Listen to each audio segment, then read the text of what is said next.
No One Cares. Written by Wolfsbane 54. Chapter 1. Things were okay. Things weren't great, but why was that any of Janus's problem? It wasn't like he was trying to help or anything. No. He was just a liar. Sure, there was a false sense of understanding between everyone now. Everyone acting like they were fine. That Thomas was fine. But things were not fine, and it irked Janus to his very core.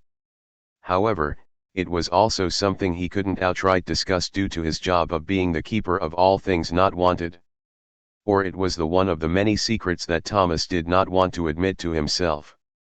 And no one wanted to acknowledge it, and if he so much as opened his mouth he would be accused of scheming something. Janus was pulled from his brooding, when movement caught his eye, signaling that someone was coming down the stairs. Looking up from his book that he was reading, he found that someone was Virgil, who was pointedly ignoring Janus's presence as he passed to go into the kitchen, where Patton was bustling about. The dad's side seemed happy, but going by how many pans of cookies he had already made, the moral side wasn't feeling that happy, resorting to stress baking. Logan was sitting on the other end of the couch from Janus, who was also reading, and while the logical side looked calm, Janus could feel the tension and bottled up emotions. Roman was in the imagination, not really coming out unless needed. And then there was Thomas, trying to nurse a new love and ignoring what was building up between everyone, building up within himself.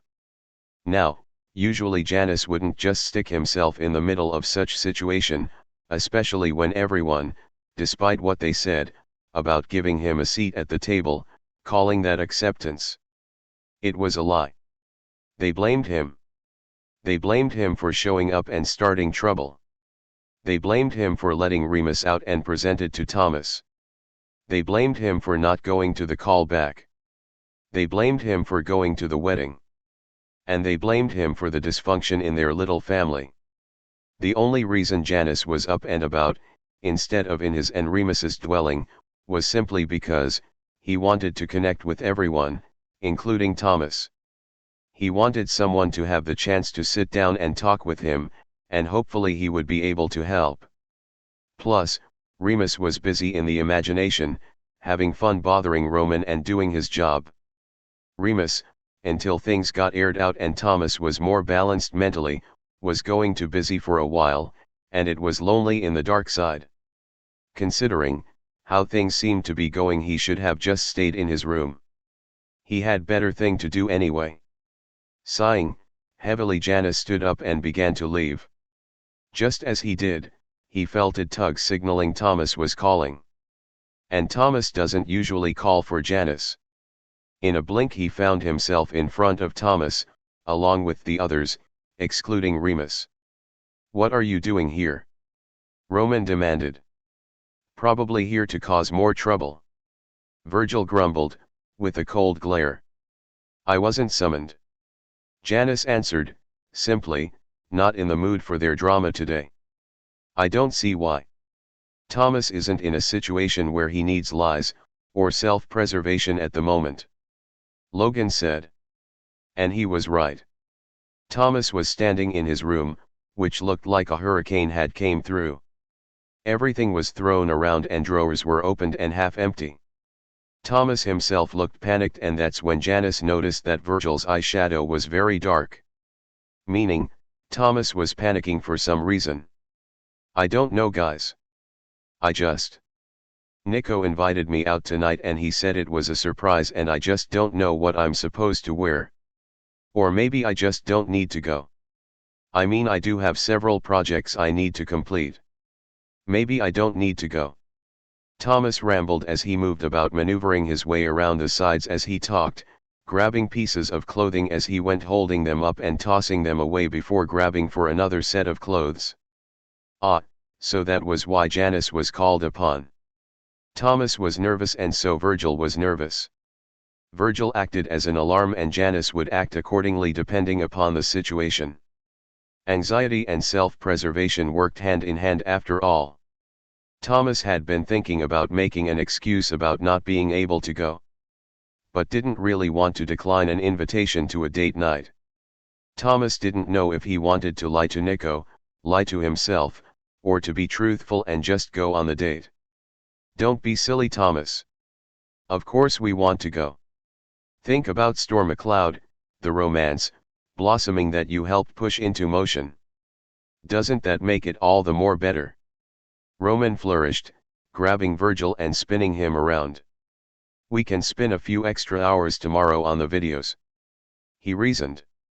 Yes, but that would mean Thomas would have to lose a few hours of optimal sleep. Logan interjected. Patton was keeping his mouth shut, apparently too scared about being too pushy. As he learned in the last video. Not that that was bad, but Patton really needed to learn and grow, not pout and pull away just because he got proven wrong. The moral side was also back to hiding how upset he really was, pretending everything was fine. That he and Janus were now buddy-buddy. Even though nothing was fine. But it wasn't Janus's place to announce this. That wasn't his job. Although Janus guessed he was no better just standing there also and saying nothing, but then that was his job. To watch and to know. Well, if my services are needed, I won't be going then. He huffed, fiddling with his glove to give himself something to fidget with. That's right, Jack the Fibber, he doesn't need any of your evil influence today. Roman cheered, sounding like he just won a battle. Now, Roman, we talked about this. Patton scolded lightly. But I'm right.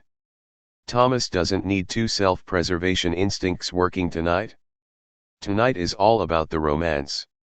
The princely side defended. Roman.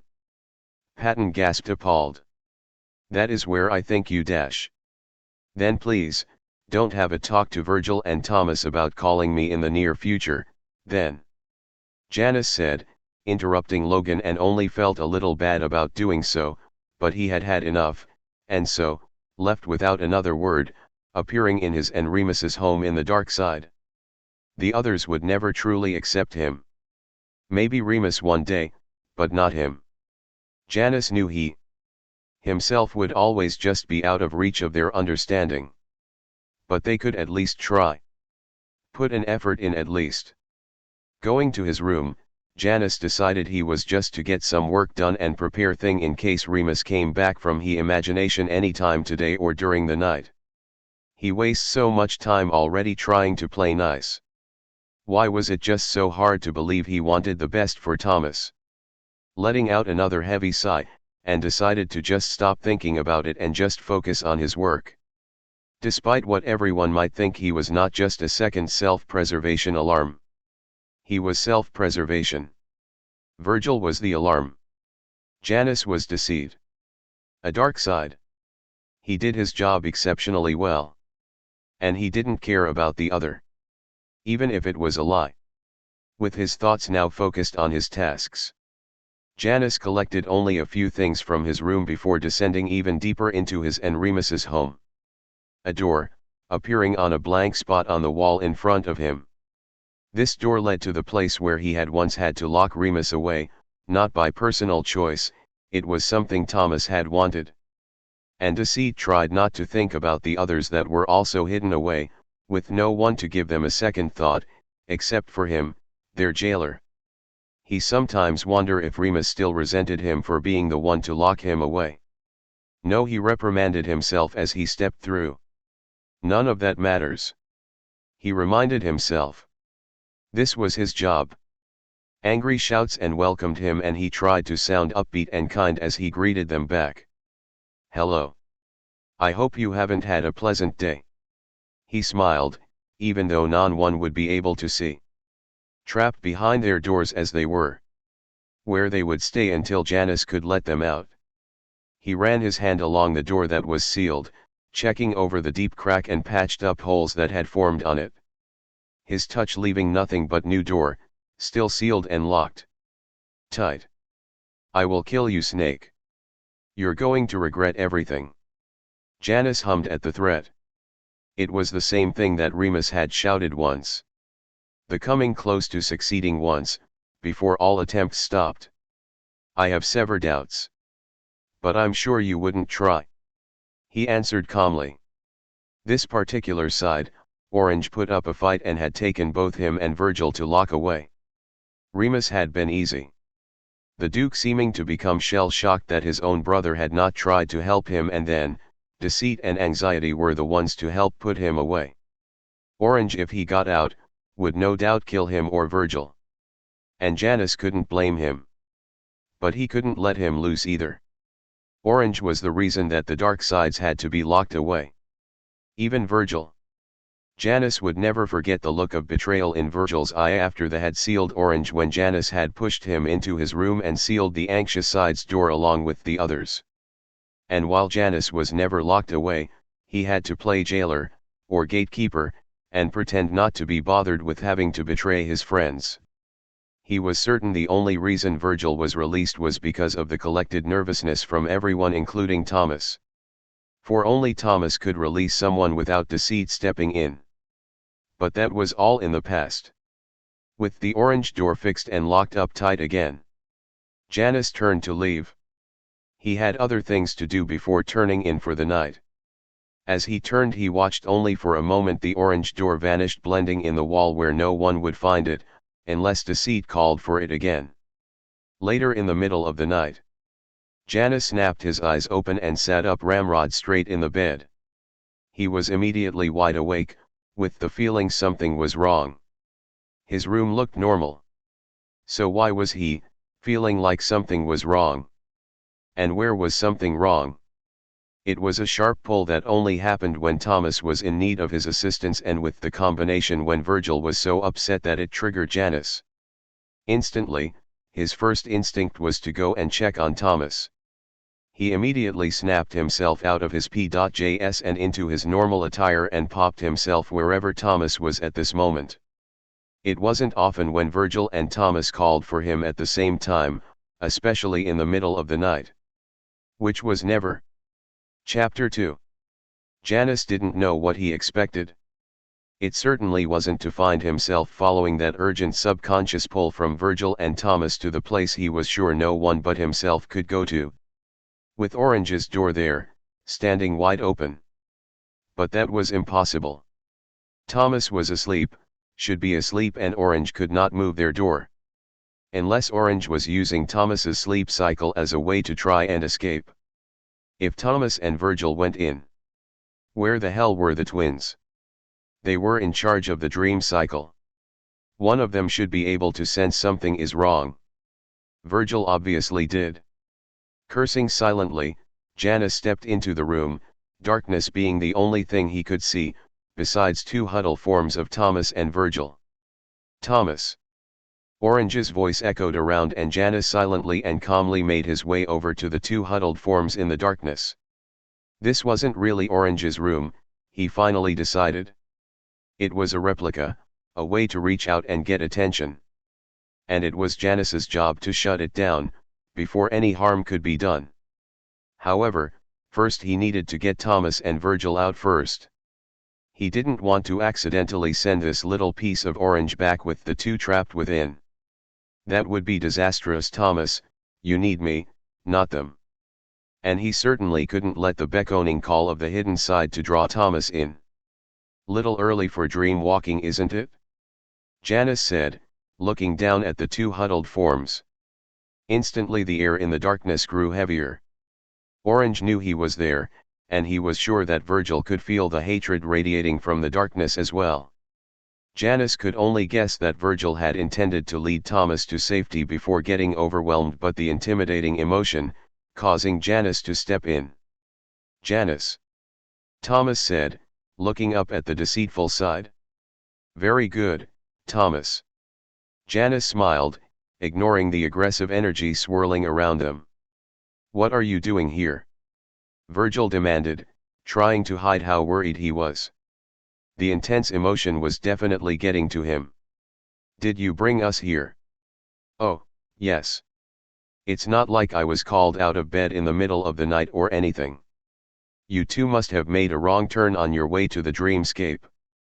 He continued, conversationally, holding a gloved hand out for Thomas to take to help him to his feet.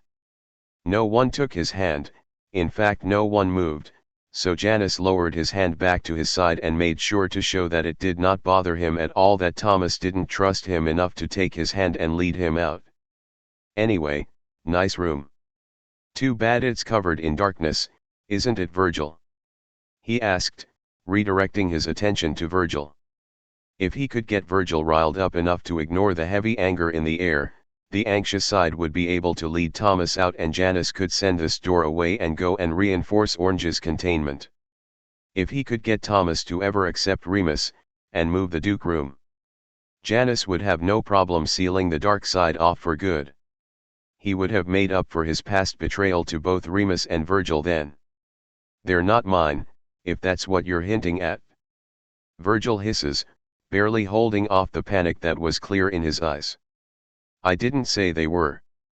Janus tried to reassure. Deceit. Anxiety. You'll pay. The shadows in the darkness closed in, blocking out any kind of light. Janus only had time to grab hold of both Virgil and Thomas, before trying to run in the direction of the door. What is going on?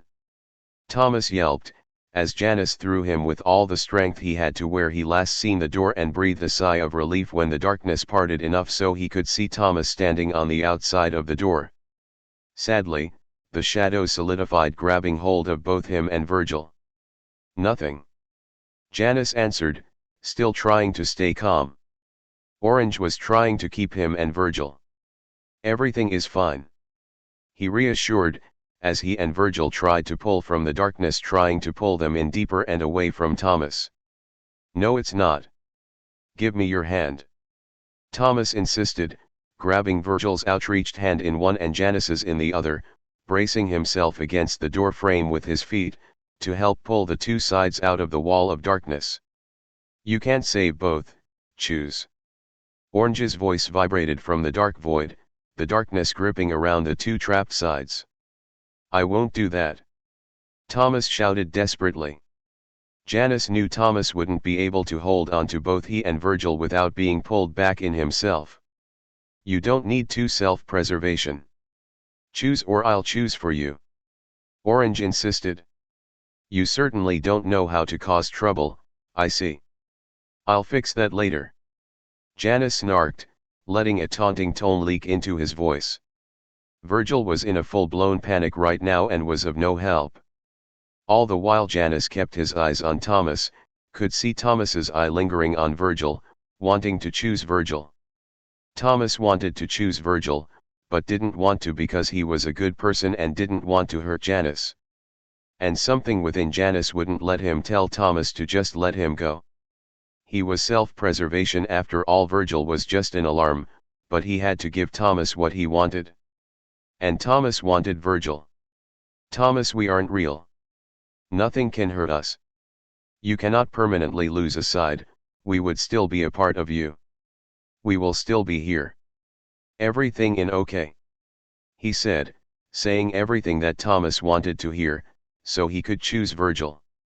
Telling half-truths and half-lies, to make it believable. The truth was they weren't real, but they could get hurt if something happened to their core. Something that made them who they were. If something happened to it, they would break apart and the pieces would go to the facet that was best suited to take up the job. Deceits would probably be broken down to Virgil, Logan, and Patton. Deceit wouldn't exist anymore, but his function would, through the others.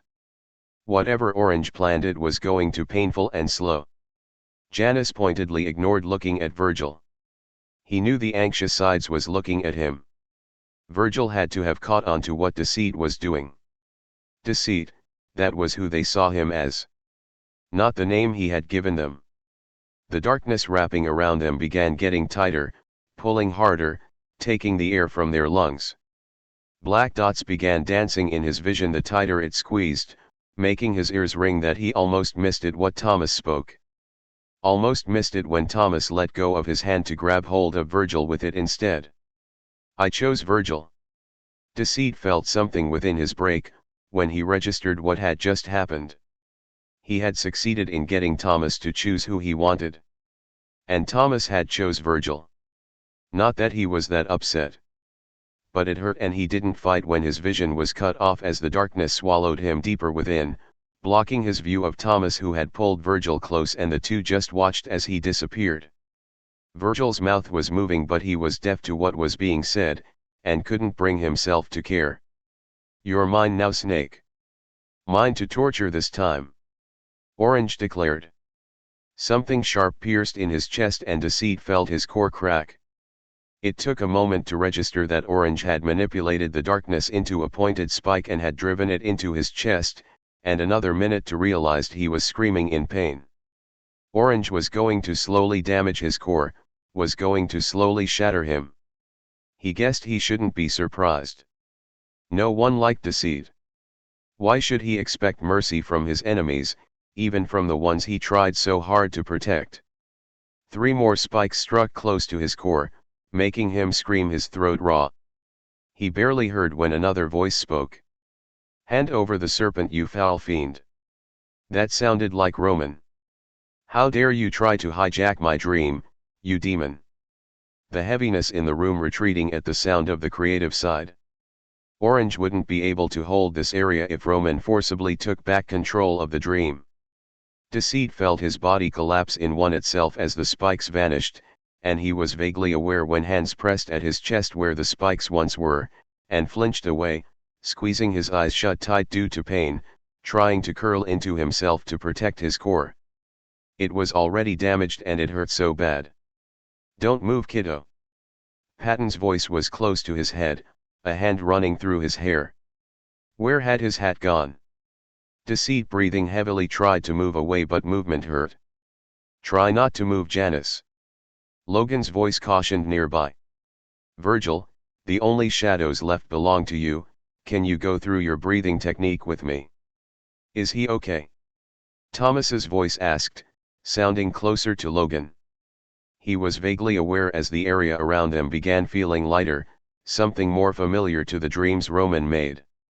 When had the light sides showed up? Probably here to save Thomas and Virgil. Maybe they'll leave him, seeing that both were okay. "We must get him to his room," Logan answered. Deceit groaned, when a hand returned to his damaged chest, letting a weak hiss out. He didn't want to be touched. Couldn't let his core get shattered. He didn't want to leave Thomas. But Thomas had chose Virgil. The quicker the better. Logan, fading voice, encouraged. "You're going to be okay, kiddo," Patton's voice assured. Deceit really wanted them to shut up. He wasn't able to handle them right now. However, the thought of returning to his room was such a pleasant idea, and it brought the blessed mercy of unconscious closer to drag him under. He'd done his job tonight. He learned without a shadow of a doubt that no one liked Deceit. He would never be liked by the others. No matter how hard he tried. He was forever a villain. Chapter 3. Janus really didn't want to wake up. His chest hurt so bad and the pain increased as he took a shaky breath, fighting back the tears that wanted to stream down his face as he sat up. Looking down at himself, he found himself in his PJs. Someone had changed his clothes. So, they had brought him back to his room to heal. He gripped his shirt, right where his chest was hurting. His core was cracked. It hurt so bad. Thomas didn't choose him. Why did knowing that hurt so much more than his cracked core? "Hey, Double D." Remus's voice pulled his attention to his desk, where the Duke was waiting, with a bowl sitting next to him on his desk. The chaotic side had weird soft look on his face, that was not natural for the intrusive side, and his tone was slightly softer. It didn't match. The smell coming from the bowl smelled like banana oatmeal. Something Patton would make if one of the sides didn't feel good. "Patty Daddy made you breakfast," Remus said, picking the bowl up and holding it out, as Deceit made no move to get out of bed. "Don't you eat battery acid, or something?" Deceit said, looking down at his blankets that pulled on his legs. "Yeah, I brought mine too," Remus said, reaching behind him and revealing his bowl of literal battery acid. "And so, you came to annoy me. Joy." Deceit huffed. He wanted to go back to sleep. He wouldn't be able to handle Remus today, not with his core cracked. One wrong move and Remus would succeed in getting rid of his ex-jailer. The others didn't think you'd want to see them after what happened a few nights ago, Remus said, answering a question that had not been asked. Deceit didn't care if the others came to check on him. His status had been made clear, when Thomas let him go.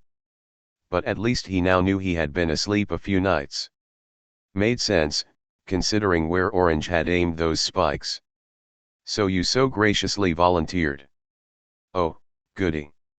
He retorted, with as much sarcasm as he could muster, the pain in his chest flaring when he took a deep breath. Silence filled his room after that, only the rustling of fabric on the Duke's clothes broke it as Remus put the bowl back on the desk. I could kill Thomas, if you want me to, he offered. I'm sure you'd try. Deceit huffed.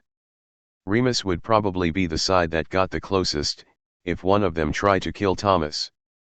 But none of them could truly take Thomas's life. They were a part of him, and so would never be able to make such a thing happen. However, at the moment it was a nice offer. Deceit winced as he moved to lay back down. I'm not going back to sleep. Whatever you came here to do or say, I suggest you do it slowly, he demanded, turning his back toward the Duke. He didn't have the energy today. Fuck Jan, I might be a sadistic bastard, but I'm not going to leave you alone like this. Tell me what to do to make you feel better. I'll torture them all for you. I'll give Thomas the worst nightmares he's ever had. The ones that are so realistic you don't even know you're asleep. Remus's voice lost its soft tone as he continued to talk, becoming more menacing. It seemed that Remus caught himself though and was restraining himself from losing himself to his own intrusive thoughts of what he would like to do. Deceit listened as the Duke took a breath. I don't want to leave you, D. You're all I had when Roman and I, fuck. I don't want to leave you, when you're like this. So. Deceit gripped his sheet in a tight fist, but didn't say anything. Remus seemed to take his silence as invitation to slide himself on his bed and laid himself next to Deceit, draping an arm around him. And all thoughts of sending the Duke away vanished. The weight of Remus's hold, accompanied by the heat radiating off him, seemed to ease so of the pain in his chest. So, Deceit allowed himself to relax a bit. Just enough to allow himself to go back to sleep. Yeah. He just wanted to sleep, and hopefully he would be able to forget anything even happened. Remus wanted to squeeze the snake close as he slept, but didn't. He had to really focus hard to not lose himself to his thoughts. He understood that now wasn't the time to be his usual self. He kept reminding himself that Janus was hurt. Had been hurt defending Thomas. Had been hurt by Thomas. He meant it when he offered to kill Thomas. It would have made for an amazing experiment to see if he could even accomplish it. Could he actually get Thomas to jump from a moving car, if he shouted loud enough with non-stop pestering? Or getting him to jump off a cliff? If Janus had said yes, he would have done it. But his snake was broken. Janus didn't have that air of mystery, and knowing about him hadn't even actively tried to kick him out like usual. He had been busy in the imagination when Roman had appeared, telling him that Janus had almost shatter. And that the others didn't know who it was. Just that it was one of the others in the dark side. Thomas had been given a choice, and Thomas, instead of choosing both, chose Virgil. Had given Remus's double D to a mere influence of the one of the trapped dark sides. It pissed him off. So much. Janus did so much more than being Deceit. And he knew the snake side worked hard every day. How could Thomas choose to let go of the side that not only protected him, but also pushed him to go after what he wanted? Janus's body flinched in his arms, and Remus loosened his already loose hold on the deceitful side. A nightmare. Deceit was having a nightmare, and Remus couldn't make it go away, like Roman. He would only make it worse. Oh, D, What the fuck did they do to you? He asked quietly, running his hand lightly on the scales on Janus's face as he eased off the bed. He remembered popping in just in time as the light sides were trying to get Thomas to take them all to Jan's room. Janus would not want them in his room, and he rarely let Remus stay or come in most of the time. But the Duke knew for certain Janus would not like the others entering his room unannounced. Grabbing the bowls on his way out, Remus popped into their kitchen on the dark side. Janus was so weak right now, he could do anything he wanted. He should go ahead and get his fun in, but he couldn't. Janus needed him. A tug of a summons had him popping into the light side's common room, next to Roman. "So? How is he?" his brother immediately asked. "Is he eating?" Patton jumped in worriedly.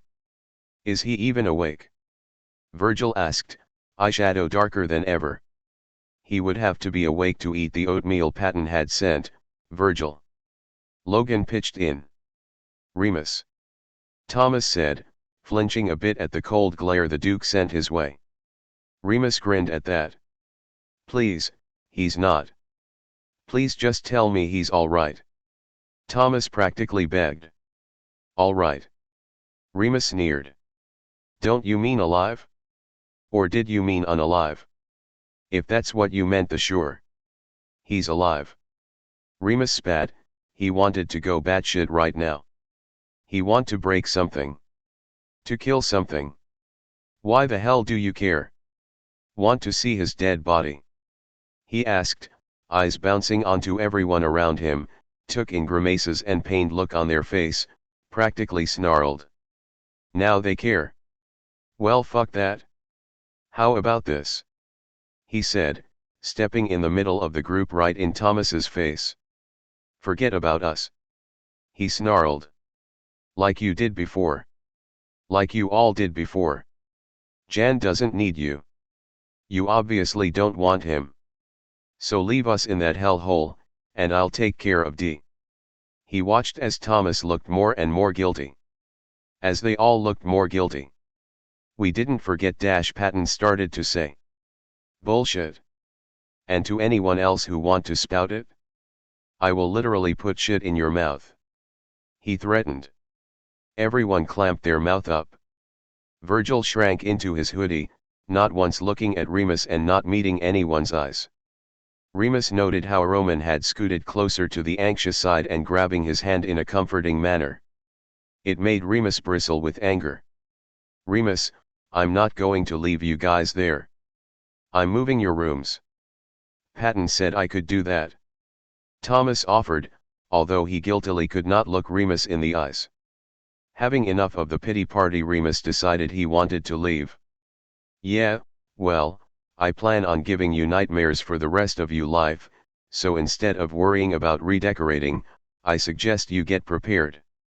He turned to his brother. "And you, I will destroy you if you get in my way, brother, or not," he threatened. "Keep your sympathies to yourself, until you can express them to D," he snarled, as he sunk out.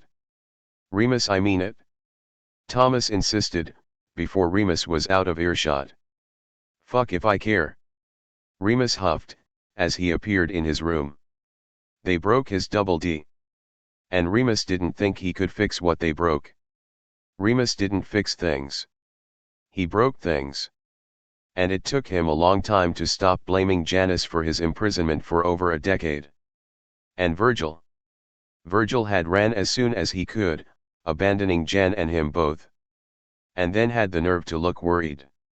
And the others acting like they cared. He wanted to skin them.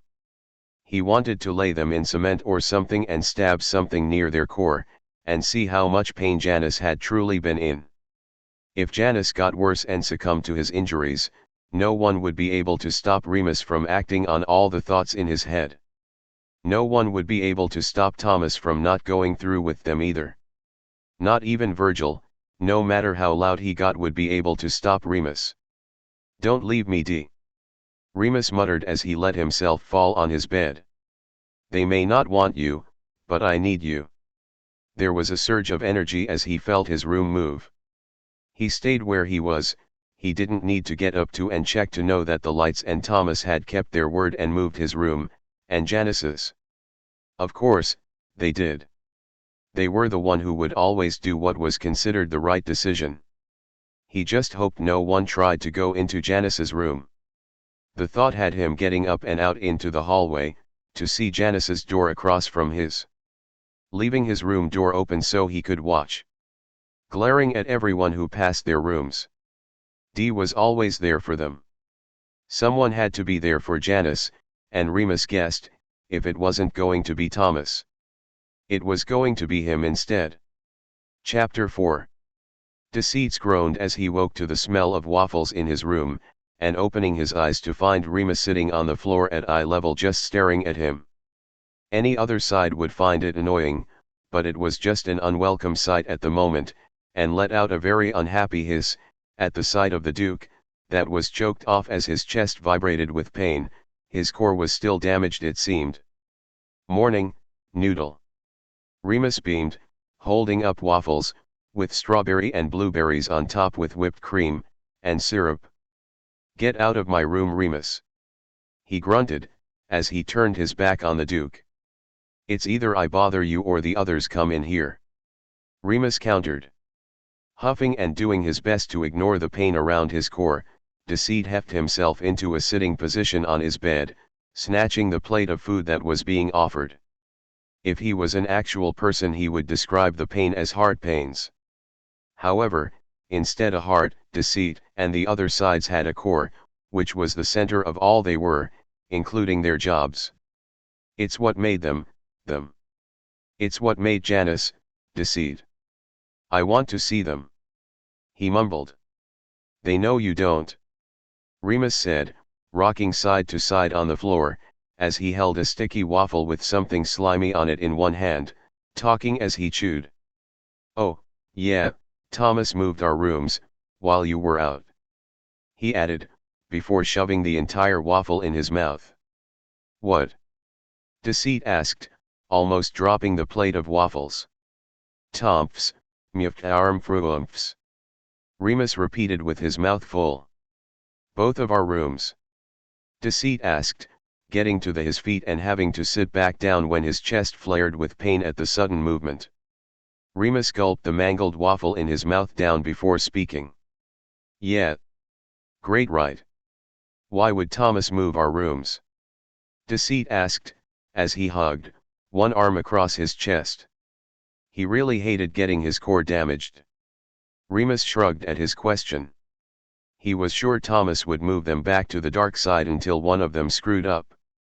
Started acting like an evil villain.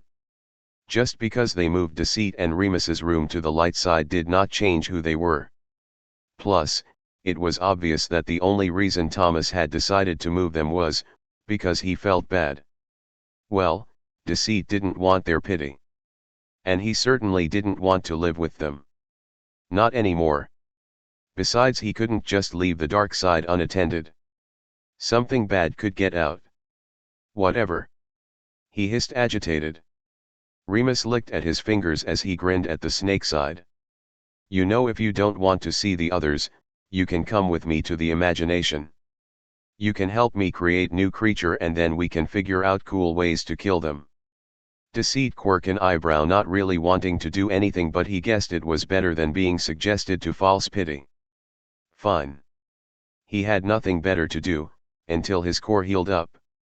Remus gave a shout of excitement before just grabbing hold of the snake side and sinking out with him. Light sides. Patton was sitting on the couch between Logan and Roman, Virgil sitting on the arm of the couch, as one of Disney's classics played on the TV. The moral side could not keep focus on the movie though. His eyes moving toward the stairs, where Remus had disappeared early in the morning taking breakfast to Janus, who has yet to be seen after the incident a few nights ago. Remus wasn't giving them any information on the deceitful side's condition. In fact, the Duke barely said a word to them.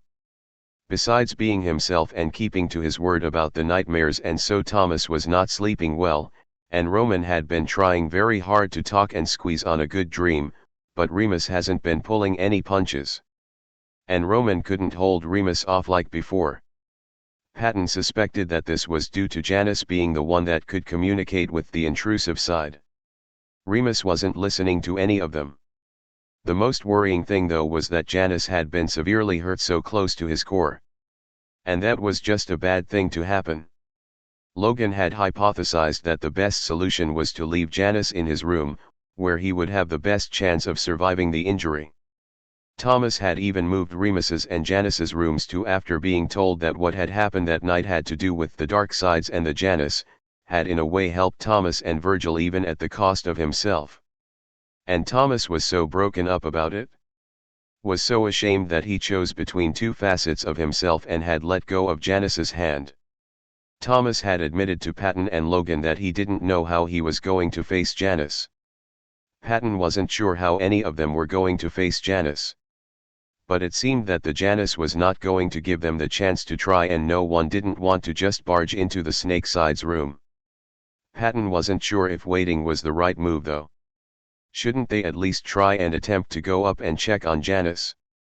"Patton, I believe the muffins are done," Logan commented, breaking the uneasy silence between the sides.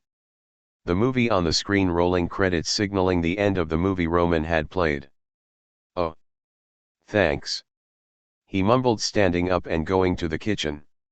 "One of us needs to go and talk to him," Virgil finally said, biting at his thumbnail as his eyeshadow visibly got darker. "I agree, but Remus has already told us that Janus does not wish to see us. I think it would be reasonable to respect his wishes," Logan said. "It would be best to not agitate him while his core is damaged. He needs to heal first." "I get that, but I hate not knowing. He lives here now and we should have the right to check up on him," Roman grumbled, slouching back with a worried pout. "In a normal circumstance I would agree, but unfortunately Janus would not receive our presence positively," Logan reasoned. "Is there anything we could do, Logan?" Patton asked, wanting to know desperately how he could help one of his newest kiddos. Logan was silent for a moment before speaking. "Patience," he finally answered. The room silent as they all tried to come to terms that this was not an easy fix. Patton made a noise of discontent as he dipped out more batter to put in the oven, and startled when Virgil shot up. "This is ridiculous. I'm not waiting. He can't stay in there forever," he said as he stomped on the stairs. Logan groaned from the couch.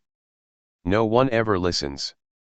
Patton gazed flickered to the logical side before switching back to the focusing on his muffins. Baking was calming. Baking meant making things that made others happy. And he so desperately wanted everyone to be happy. Remus's side of the imagination. Deceit sat slouched in a chair that Remus snapped into existence and was watching as Remus created. The Duke would ask for his opinion and he would give it, sometimes offering names for the one that the Duke wanted to keep around. It was rather tamed, for Remus. He had yet to try and engage Deceit in a dangerous adventure. He was waiting for the other shoe to drop. Remus should want to take advantage of his weakness for the moment. The Duke could wreak havoc with Deceit hurt like this. Remus called. "Yes, Remus. What do you want?" he asked, blinking his eyes open to look at the chaotic side, who was staring at him with an unfamiliar look. "You were falling asleep." "You never fall asleep in the middle of the day," Remus answered, as something slimy and moved around on his head. "I'm fine, Remus," he assured. He was just extra tired. But he didn't want to go back to his room, where one of the light sides would probably be waiting outside his door to talk to him. He didn't want to talk anymore. "I won't need you to drop me off in the dark side, I haven't got business there," he requested. He would go himself, but every time he tried, his breath left him and his chest pains just got worse. "Fuck no. Jan, you're not in any shape to go back there," Remus denied, shaking his head, as he walked away. "I haven't got a job to do," he hissed at the Duke. "That's right, not when you're like this you don't. So sit back and watch me eat this." Remus grinned as he snatched up a worm-like creature that was striped and had sharp teeth. I bet I can swallow it whole. Think if I do it will try to eat its way out of my stomach. Probably. Deceit sighed, wrapping his arm around his chest as it continued to ache. Having a damaged core really was the worst of injuries a side could get.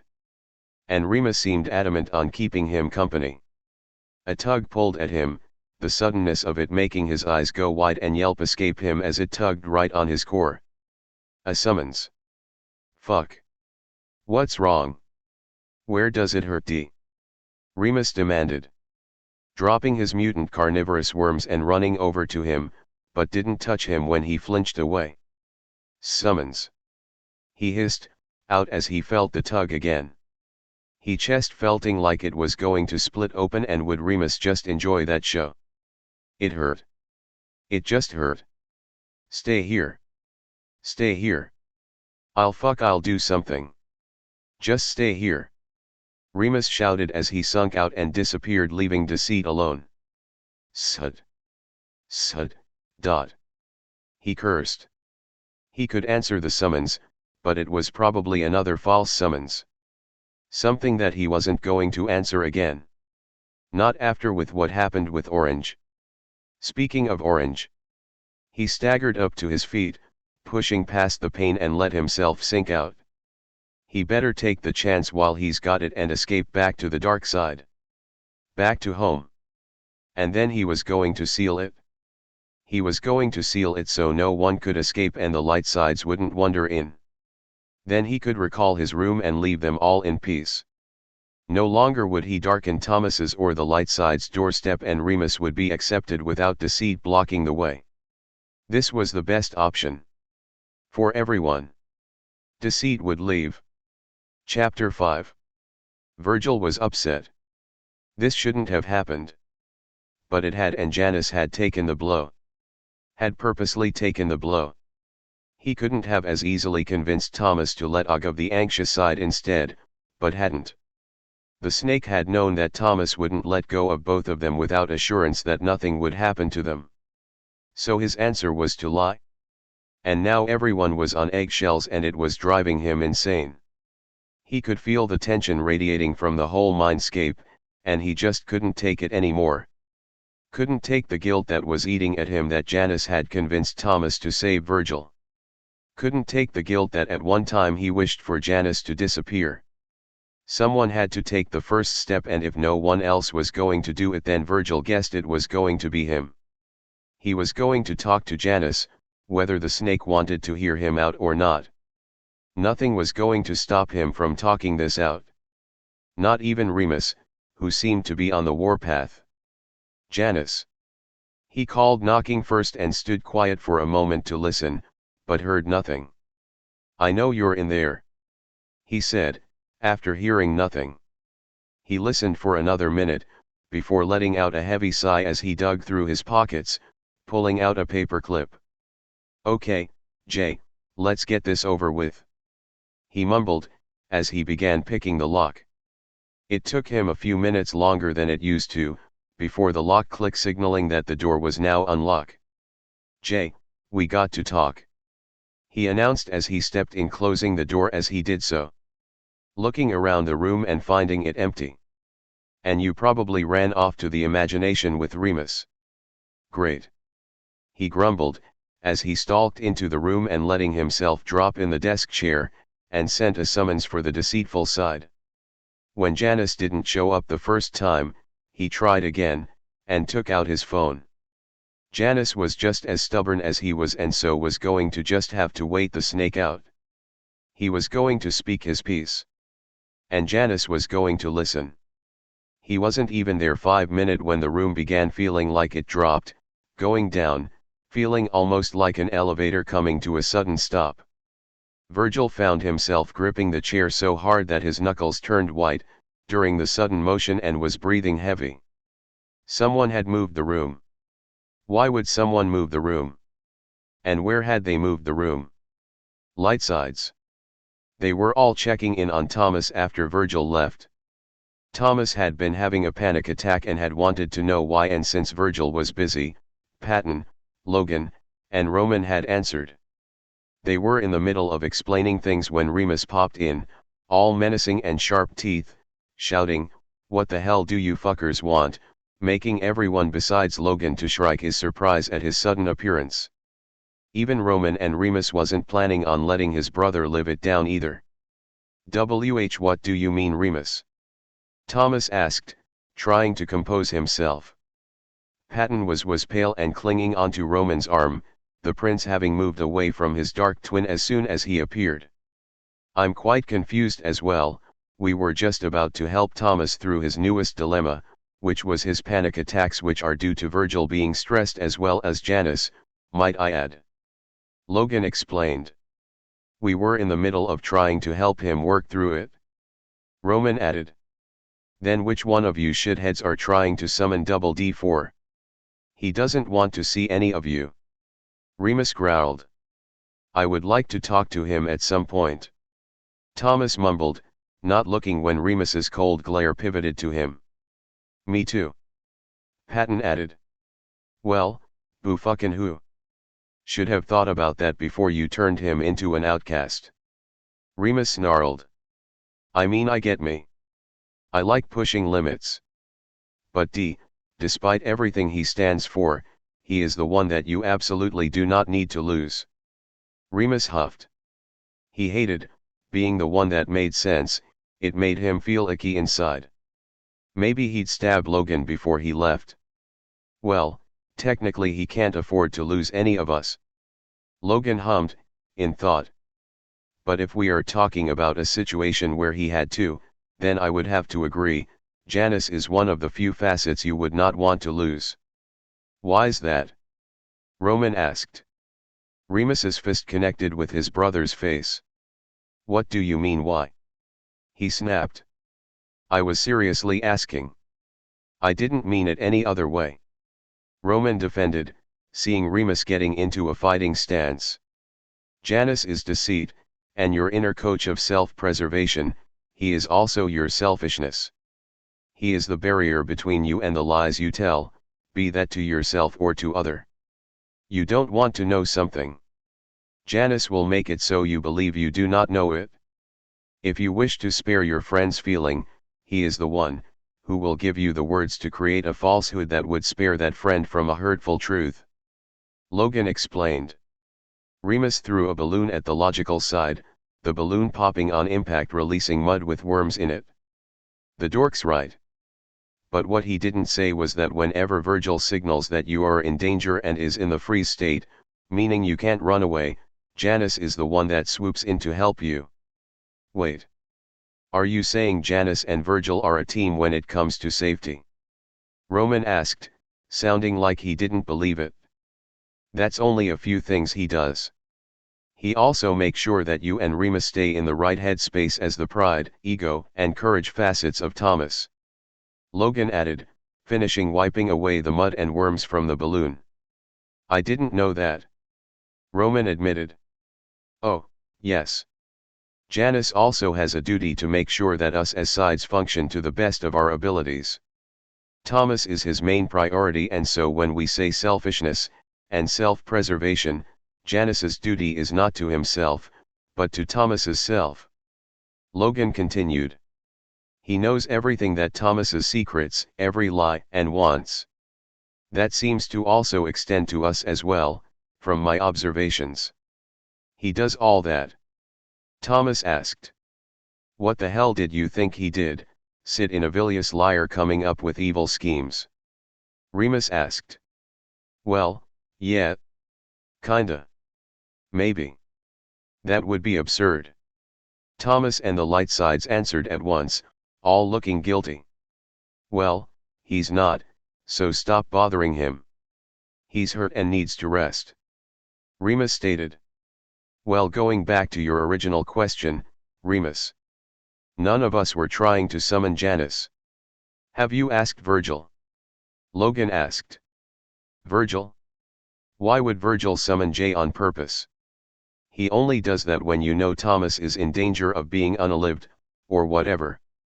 Remus grumbled. He was still a bit pissed with Virgil. The emo really needed to get over himself. The past was the past. Remus got over it. It wasn't that hard to look past the forced solitude. He wanted to talk to him. Remus, kiddo's been feeling really upset after what happened. Patton defended, although a bit weakly. Silence filled the room as everyone watched Remus take in this information before the Duke stormed up the stairs, grumbling as his morning star appeared in his hands. Grumbling about smashing a spider.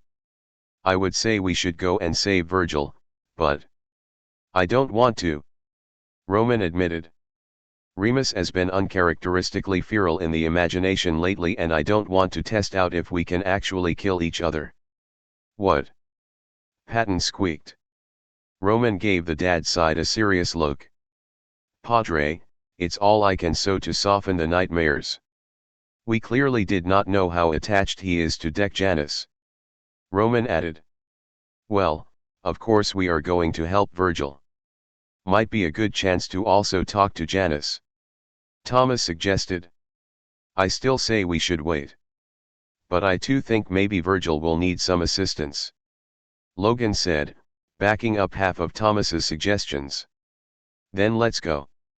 Thomas said, leading the way up the stairs after the Duke. Virgil.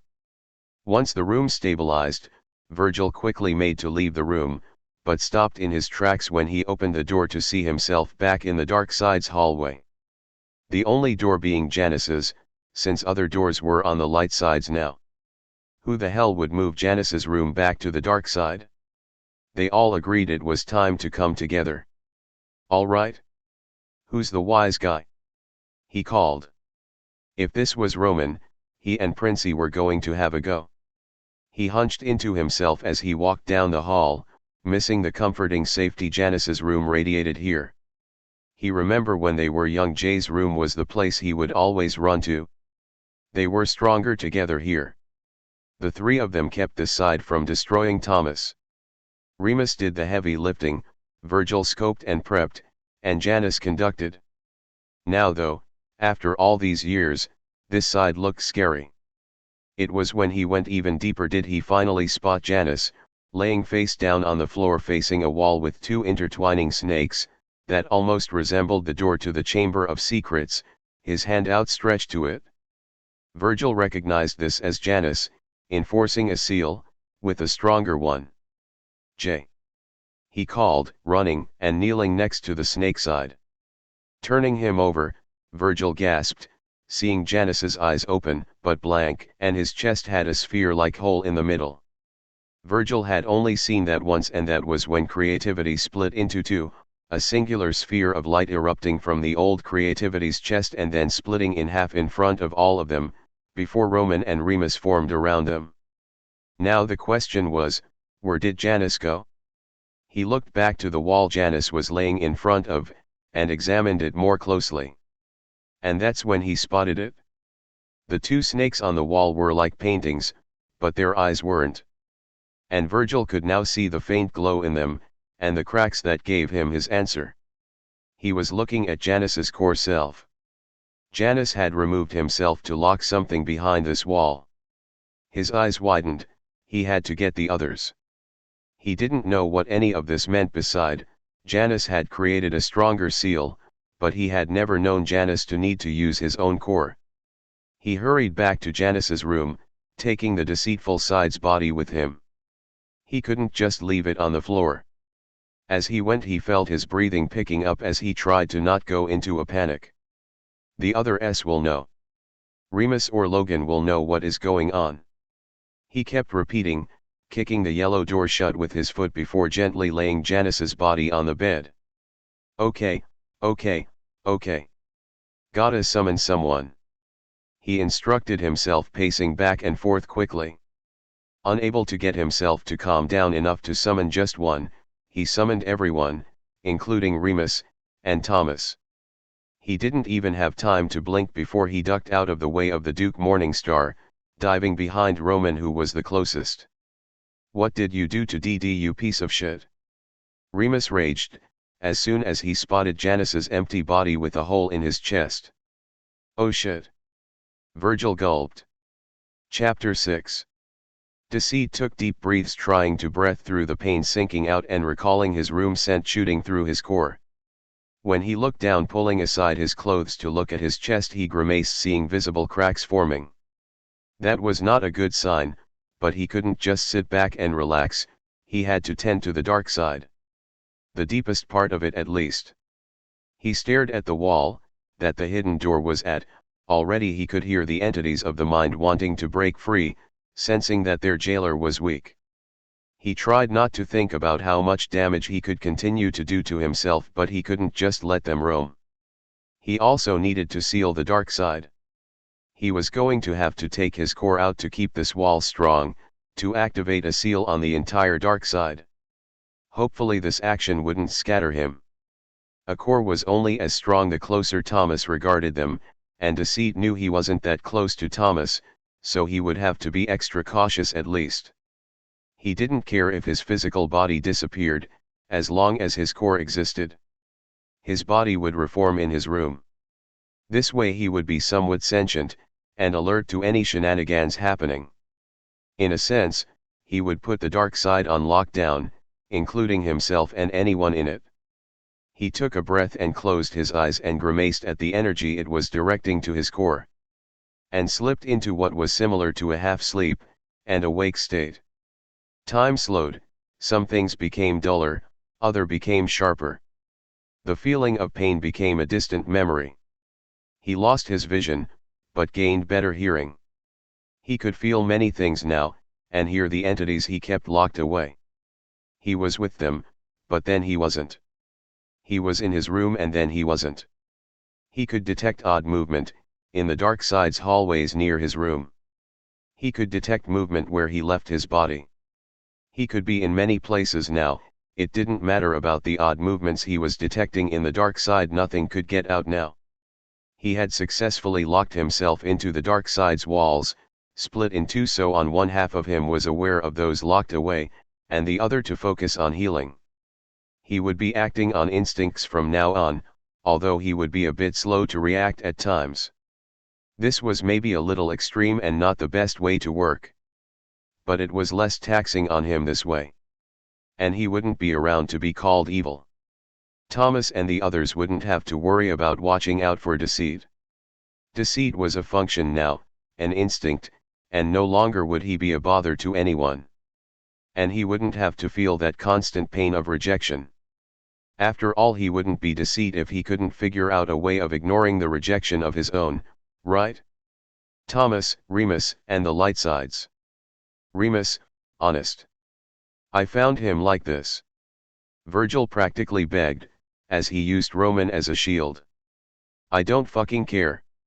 This is your fault. Remus shouted, Morning Star hitting air as his bitch baby of a brother pulled himself and Virgil out of the way. Remus, just calm down. Thomas tried, as all the sides gathered behind him as a shield. Don't fucking tell me to calm down. Remus's roared, sharp teeth showing. Morningstar raised again. Thomas and the others screamed in fright as they bolted from the room, and down the stairs, scattering about the kitchen and common room at the bottom as the Duke chased after them in blind rage.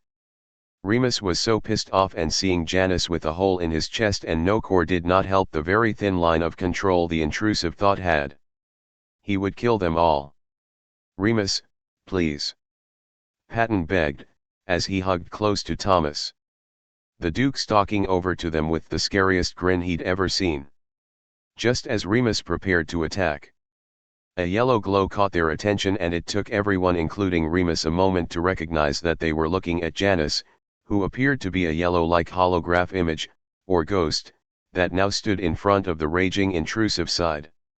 It took another second to realize that this Janus was missing his scales.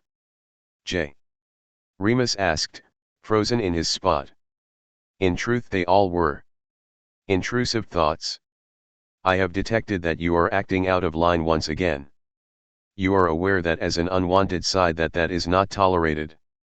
Should you keep this up, I will confine you to your room for the rest of Thomas's life. This is your only warning. The image stated, reaching for the Duke's wrist, manifesting a thick piece of metal around it. Then, as quick as Janus showed up, he disappeared. Remus stood there shaking, his gaze on his wrist. No. Please no. J. He called, looking around and back up the stairs. No one wanted to move, but there was one question that needed to be asked, so Logan decided to be the one to ask it. Remus, do you know what just happened? Janus, isn't Janus, right now? Virgil answered instead. What do you mean? Thomas asked. That wasn't Janus. That was his core function. Virgil answered. Do you think you could explain how you know this? Logan asked. Virgil nodded. Edging around the still frozen Duke, who had yet to look away from his own wrist with the seamless metal, Virgil showed them where he had found Janus's body, and his core. Oh, my. Logan mumbled, as he took in the deceitful side-split core in the wall. This could be a problem. He stated. Chapter 7. What do you mean, this isn't good, Logan? Thomas asked, getting more worried. That's his core. Logan said, and then looked at Patton. Patton. I want you to sink out to your room. The logical side instructed, ignoring Thomas for the time being. All eyes turned to the moral side. Patton nodded and stood there a minute before looking down at his feet and back to Logan. I can't. He said, panicked. Don't be ridiculous, Padre. Roman scoffed, before trying to sink out himself. What in the dash? I can't sink out? We're stuck here. He screeched, horrified. I don't want to be stuck here. No offense, Virgil. He added quickly in the end. Thomas should be able to at least get out of here. Logan hummed, looking to Thomas, who was looking very bothered by the ever-growing complicated situation. I'm not leaving you guys. Thomas denied, sounding offended by the suggestion. He wasn't going to leave his sides on the dark side. Virgil hunched in on himself. I didn't know he could trap you guys here too. He mumbled. Eyes looking everywhere. Things are not okay here. He warned. Wait. Janus is the one doing this. Patton asked. But why? I thought he couldn't do anything like that, hurt like he is. I believe that by removing his core, he removed all the turmoil that having a consciousness brings. This way his task weighs lesser on him. He would be able to heal while working. But that brings to question as to why this particular wall. They all turned to the wall with the split core, the two snakes on it looking more ominous than before. The details on these are amazing. Logan examined. Look at the sharp angles on this one and the more softer angles on this one. They represent something, I'm sure. He pointed out. Virgil, has Janus ever done this before? This is truly fascinating. Logan asked. Only once, but he didn't take his core out from what I remember. It was when the line was drawn between what is good and bad. He locked everything away back then and only let us out when Thomas needed and wanted us. Janus can't hide what Thomas wants to know. Virgil said, sounding reluctant to talk about what happened in the past. This is new. Before with Remus, that wasn't Janus. But it looked like Janus. Patton insisted. Yes, but it wasn't. Virgil insisted back. Virgil is right. Logan answered. Janus not only removed his core, but split it, with the cracks. He could have destroyed himself. But it seems he has only went dormant. Meaning what we witnessed was nothing but an instinct, with no personality. Janus put himself away, without Thomas suffering from his absences. He ducked out without ducking out. Patton asked, fiddling with his hands worriedly. Logan shook his head. No. He tried to lock the side and himself away, without Thomas feeling the effects. He corrected. But why would he do that? Thomas asked. I need all of you. He was starting to pace as he worried more about the situation. You still have all of us, technically. Logan corrected. Janus, just isn't himself, the way we all know him. You mean like he's sleeping, but also working? Patton asked, trying to sound hopeful. Logan looked pained at the moral side's own explanation. I guess, that is an adequate way of putting it. He must have done this so that he would be able to continue without cracking his core more. He must have felt this was the best way.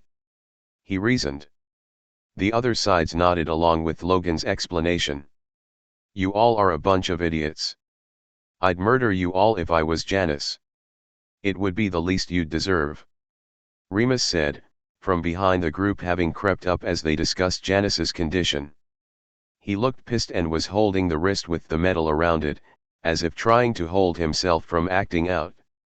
I'd watch it, Remus. Remember, you act out one more time, you get locked away again. Roman cautioned his brother. The others, looking wary in case the Duke acted on his words. But that's why I moved them over, so no one would have to deal with this side anymore. Light sides and dark sides don't need to exist anymore. Thomas insisted, trying to move away from the Duke's words. Trying to get back to discussing how they get Janus and everything back to normal. The Duke scoffed as they started the pity party again, before storming his way back to Janus's room, without them. He didn't want to hear anything they had to say. All Janus ever wanted, whether the snake side would ever admit it or not, was to have Thomas to truly accept him. Remus could understand that feeling. The Duke didn't really care if he was accepted or not, but Janus did too much for the sake of Thomas to not be accepted. It hurt him to see the deceitful side with a hole in his chest, but it also excited him. However, he knew that no matter how much he wanted to test the boundaries and maybe annoy Janus back to his normal self, although he wasn't so sure if that would work anyway, to not do any of the stuff that felt natural to him. Janus was hurt and Remus was determined to return the favor for all the time Janus took care of him. Jan, please wake up. Don't lock me up, okay? He pleaded, as he stood over the bed, the snake side laid on. Still as a corpse. Poor, intrusive thoughts. Janus's voice spoke, sickly sweet as an greenish-yellow version of him cover in scales appeared, casting the room in the glow. No one listens, do they? But maybe it's a good thing they're stuck to, right?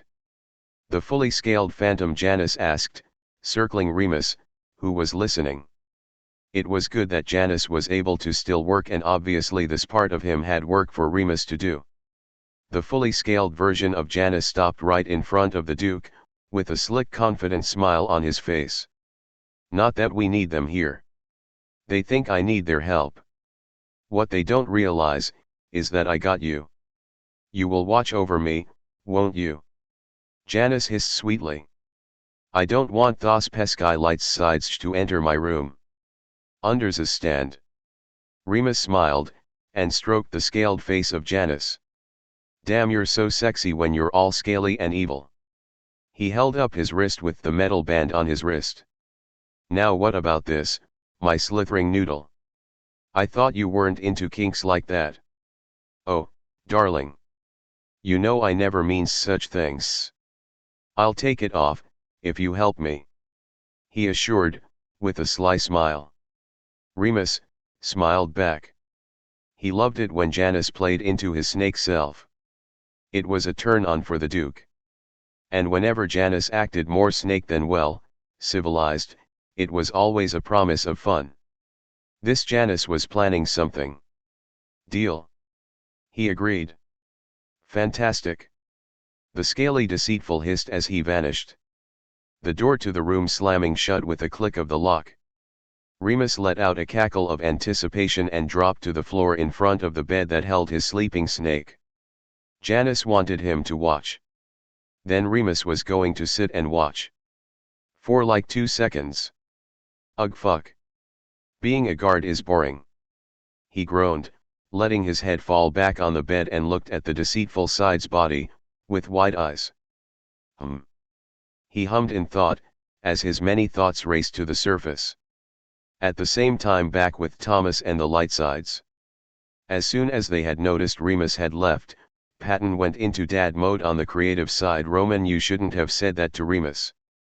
Patton scolded, while Virgil, Thomas, and Logan pulled at the split core on the wall trying to remove it. Logan had hypothesized that if they could fit them back, Janus might go back to his body. And not wanting to risk anyone else getting a metal band on their wrist, they had all agreed on Logan's hypothesis. I know, but I was just trying to warn him. Roman insisted. Well, he didn't take it that way. In fact, it sounded like a threat. Virgil grunted. You don't joke about that on this side, Princey. Oh, come on. Roman said, exasperated, flinging his arms up. His hand coming close to hitting Patton in the face. Had the moral side not flinched back in time. A yellow light came back, revealing Janus with no scale, looking dead at Roman. His presence immediately gaining everyone's attention. Janus. Thank God. Tell us how to help you. None of us can get out. And I'm not leaving without you. Any of you. The Janus before them took his eyes off Roman and glanced at Thomas. I will give you what you want. You are free to leave, Thomas. He said, waving his hand toward Thomas, making a door to appear and open, off to the side on a different wall near him. Virgil was the first to try and go through, only to be repelled. Ouch! He shouted, his head whipping back. Taught he phantom and scaleless version of Janus. I think he means only Thomas is allowed to leave. Makes sense, Thomas is the only one he is totally loyal to. Logan hummed. Then I'm not going without you guys. Thomas stated, crossing his arms. Come on Janus, let's go. Don't you want to go back to your body? Thomas asked, only for the glowing yellow side to blankly stare at him as if he hadn't heard him. This isn't Janus, remember, this is only his core acting out its purpose. Logan reminded. This is getting ridiculous. I don't want to stay here. Roman groaned. And made a grab for the deceitful side, only to move right through him, causing the princely side's outreached hand to hit Virgil in the jaw. Ow! Virgil yelped, holding his nose. Sorry Virgil. Roman panicked. I didn't mean to. He said, sounding surprised that he had went through the deceitful side. It's chill. Just watch it next time. Virgil waved it off, holding his head up with his eyes closed, trying to stop the tears that were trying to escape from the sudden hit. A bruise was already starting to form. Creativity. Janus said, causing everyone to look at the glowing side as he stared blankly at Roman. Violence against another is not permitted. It is a danger to Thomas, should one of us get hurt? He said, as he grabbed hold of the princely side's wrist, making a metal band similar to Remus's to appear. What? Roman yelled, snatching his hand back and trying to rip the metal off. No. Take it off. This will be your only warning. I will have no choice then, but to lock you away. Janus finished, turning his head to Virgil and moving to the anxious side, who backed himself as far as he could go until the wall behind him stopped as the yellow glowing version of Janus reached up and touched where Roman had accidentally hit the emo that was already starting to bruise only slightly. As soon as his hand touched Virgil, the slight bruise vanished along with Janus himself. The core piece on the softer looking snake cracking even more. Virgil seemed frozen in his pace with his eyes wide, in shock or surprise. Patton ran over to him as soon as the yellow like of the scaleless Janus disappeared. Kiddo, you all right? Virgil nodded, finding himself unable to speak, his eyeshadow very dark. Well, I'm not. Roman shouted. Get it off. He said, pulling at the metal band on his wrist. What even is this? Calm down Roman, or you may call him back. Logan cautioned. I don't know. It's new. Virgil answered, doing a breathing exercise to calm himself. Okay. Let's calm down. Roman, just bear with it for right now. And also, did anyone just see that? Thomas asked, looking at the others as he pointed to the core half that now had more cracks in it. His core cracked more. Patton nodded, absently taking hold of Virgil's hand. But why? How are we going to fix this? Logan mumbled mostly to himself, as he took in everything that had happened so far. The only conclusion that I can think of is if we bring Janus back here. Let's go back to his room, he suggested. The others and Thomas followed the logical side's lead, except when they got there, Janus's room was shut and locked to them. Not even Remus was answering them. Now what? Patton asked. After a few minutes of banging and shouting for some type of response from the Duke inside. They even had Thomas try to get in, but all that accomplished was for the door to turn from wood to metal with a large lock on it. There's got to be another way in, Logan said, looking to Virgil, who would know this side of the brain better than anyone. There is, but no one uses it, but Janus. Plus, we would have to go through Remus's territory in the imagination. Virgil said, looking very uneasy. We can't go through there. Remus isn't going to just willingly escort us. And let's not forget, I can't defend you. Jekyll and Lies slapped the cuff on me. Roman shook his head, not like the idea either of going to his brother's side of the imagination. I'm pretty sure you shouldn't get in trouble for defending Thomas from the creature of the imagination. Surely Janus's core would recognize you are protecting him.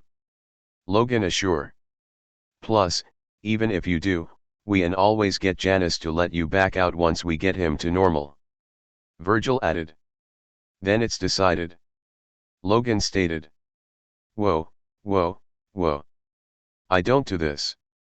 I am not going to be sent to my room and locked in like a grounded child, until the Lion King decides to let me out. He argued, crossing his arms. Also, there's a problem. Patton said. We can't leave the dark side, so that means we can't summon anything from our side, to help us, including moving Remus's room back here to get into the imagination. Logan took a second before he scratched his eyebrow and fixed his glasses in annoyance at the oversight. Patton is correct. So that means we wait.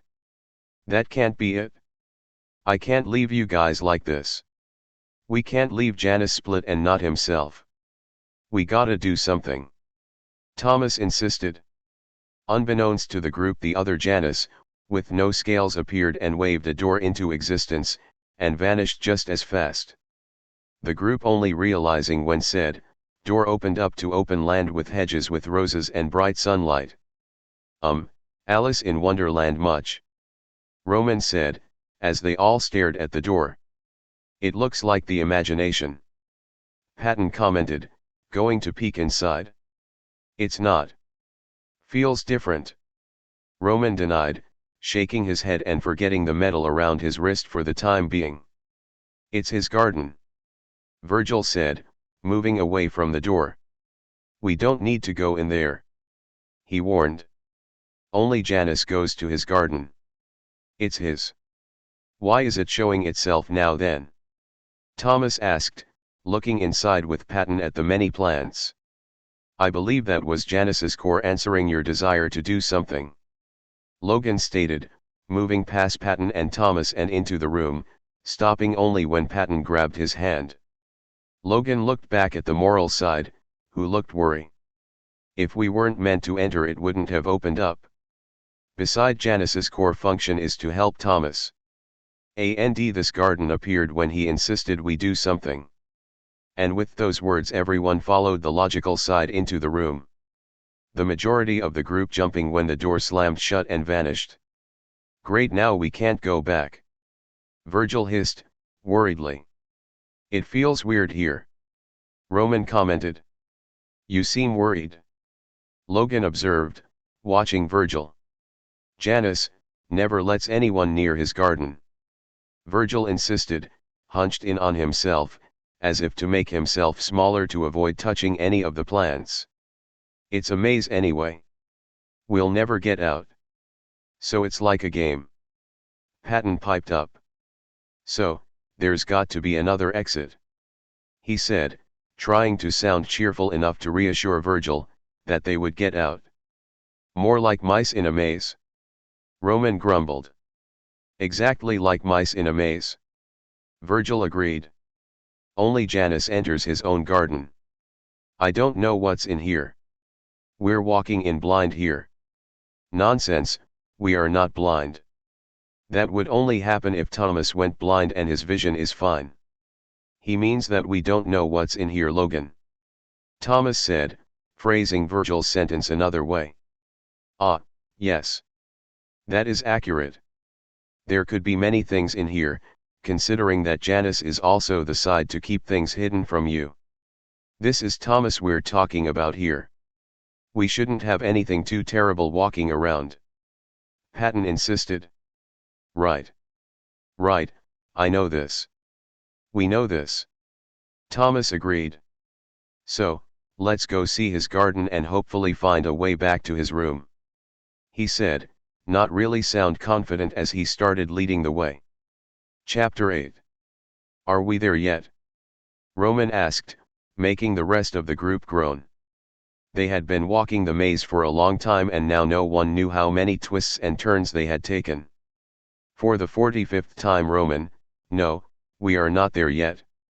We do not even know where there is," Logan answered, his arms crossed and looking done with the constant repetitive question.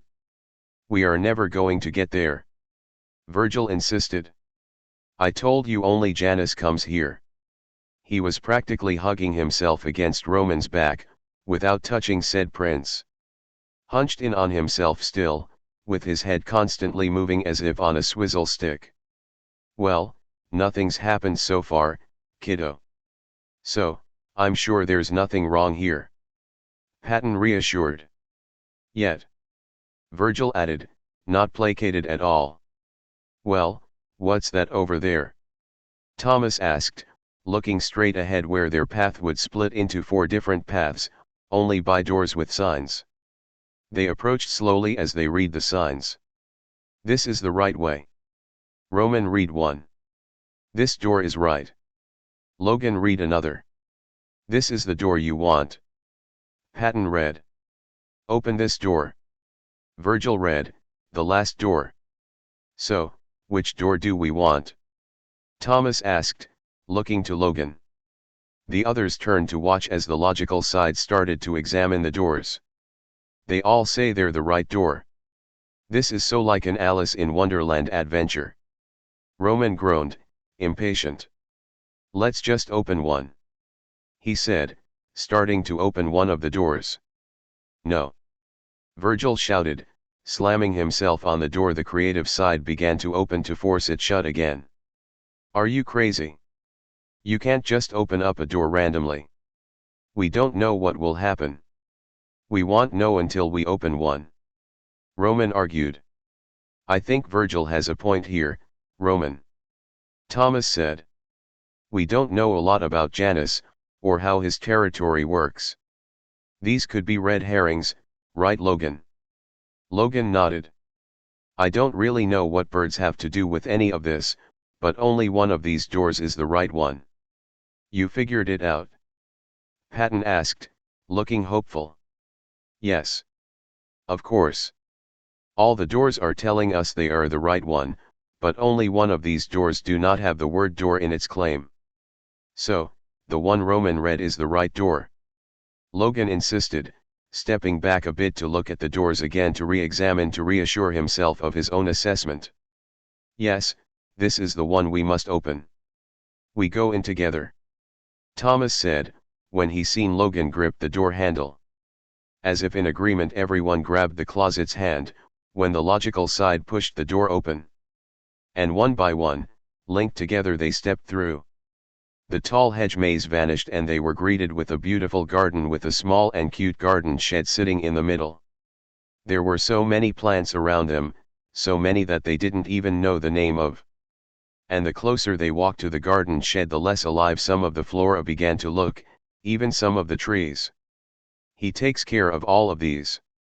Patton asked in awe, stopping to look at a bed of snapdragons. Virgil shrugged, still keeping closer to Roman's back, and hunched in on himself. I have to say, I am impressed, Roman said, looking around standing next to Thomas. This garden could rival the imagination's flora, if it wasn't for the plants that are obviously dead. It's amazing. Thomas smiled. Look at how big the sunflowers are. How did he do that? He asked, stepping closer to the sunflowers that were near the door of the garden shed. Likely through consistent care and proper gardening skills, Logan answered. But why is it half of it dead? Patton asked, sadly eyeing the growing patches of plants that surrounded them. Likely due to Janus splitting his core. He won't be coming to care for it if he doesn't wake up, Logan said, pushing the garden shed open. Hey. I thought we weren't opening random doors, Virgil argued, a hand coming up and gripping Roman's shoulder in a tight grip, looking ready to run in the opposite direction. It's a garden shed, Virgil. Not an opening to a black hole. And ow. Roman snapped, shaking off the anxious side's grip a bit. Come on Virgil, you can hold my hand, Patton said, coming and grabbing a hand as he led the anxious side into the shed with the others. Whoa! Thomas exclaimed. Indeed.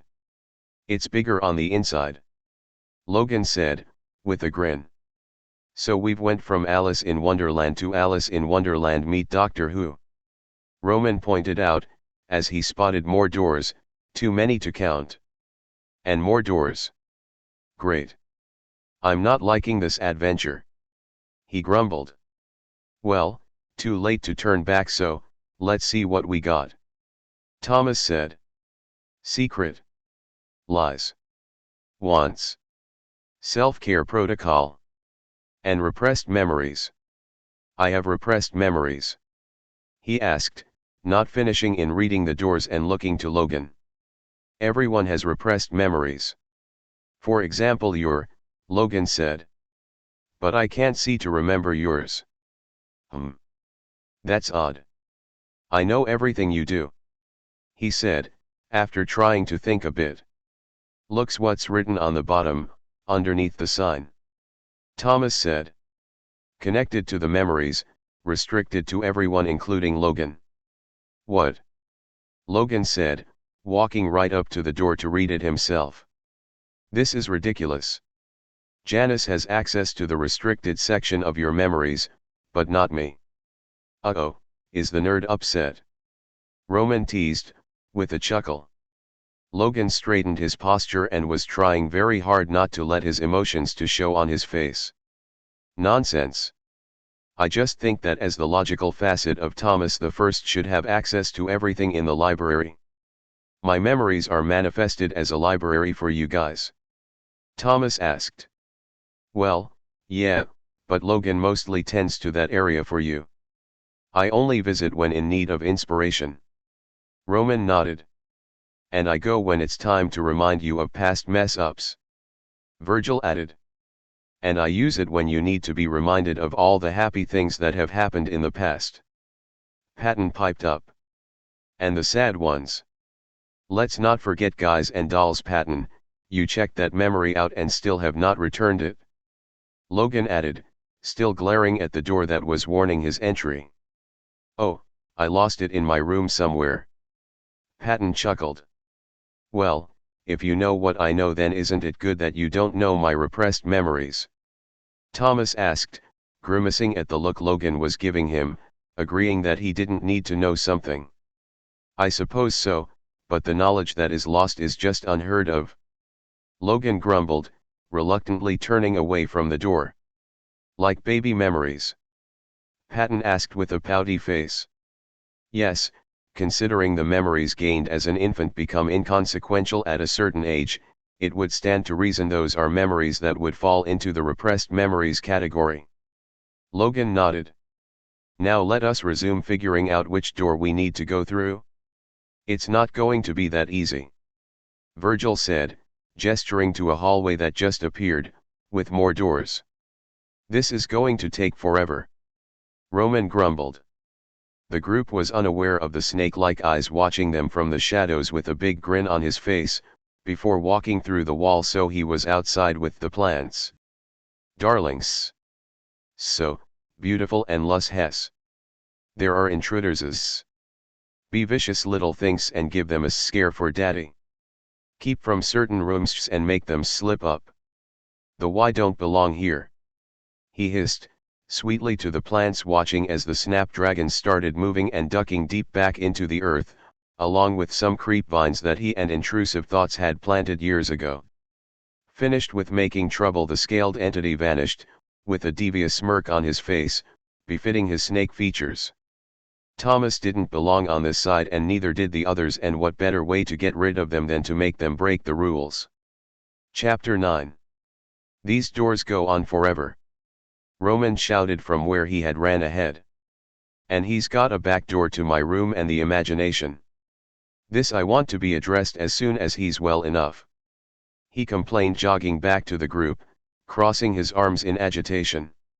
He's got a back door to all of our rooms, Roman. I think it's kind of sweet. Patton said, patting the creative side on the arm. It means he cares about us to the point that he also want to check in on us, whenever he can. Behind our backs? I don't like being spied on. Roman grumbled. Neither do I, but that isn't the problem at the moment. Virgil grumbled, still standing close behind the creative side as a shield and holding Patton's hand in comfort. This is not an essential way of searching, we would cover more ground if we split up. Logan finally sighed out.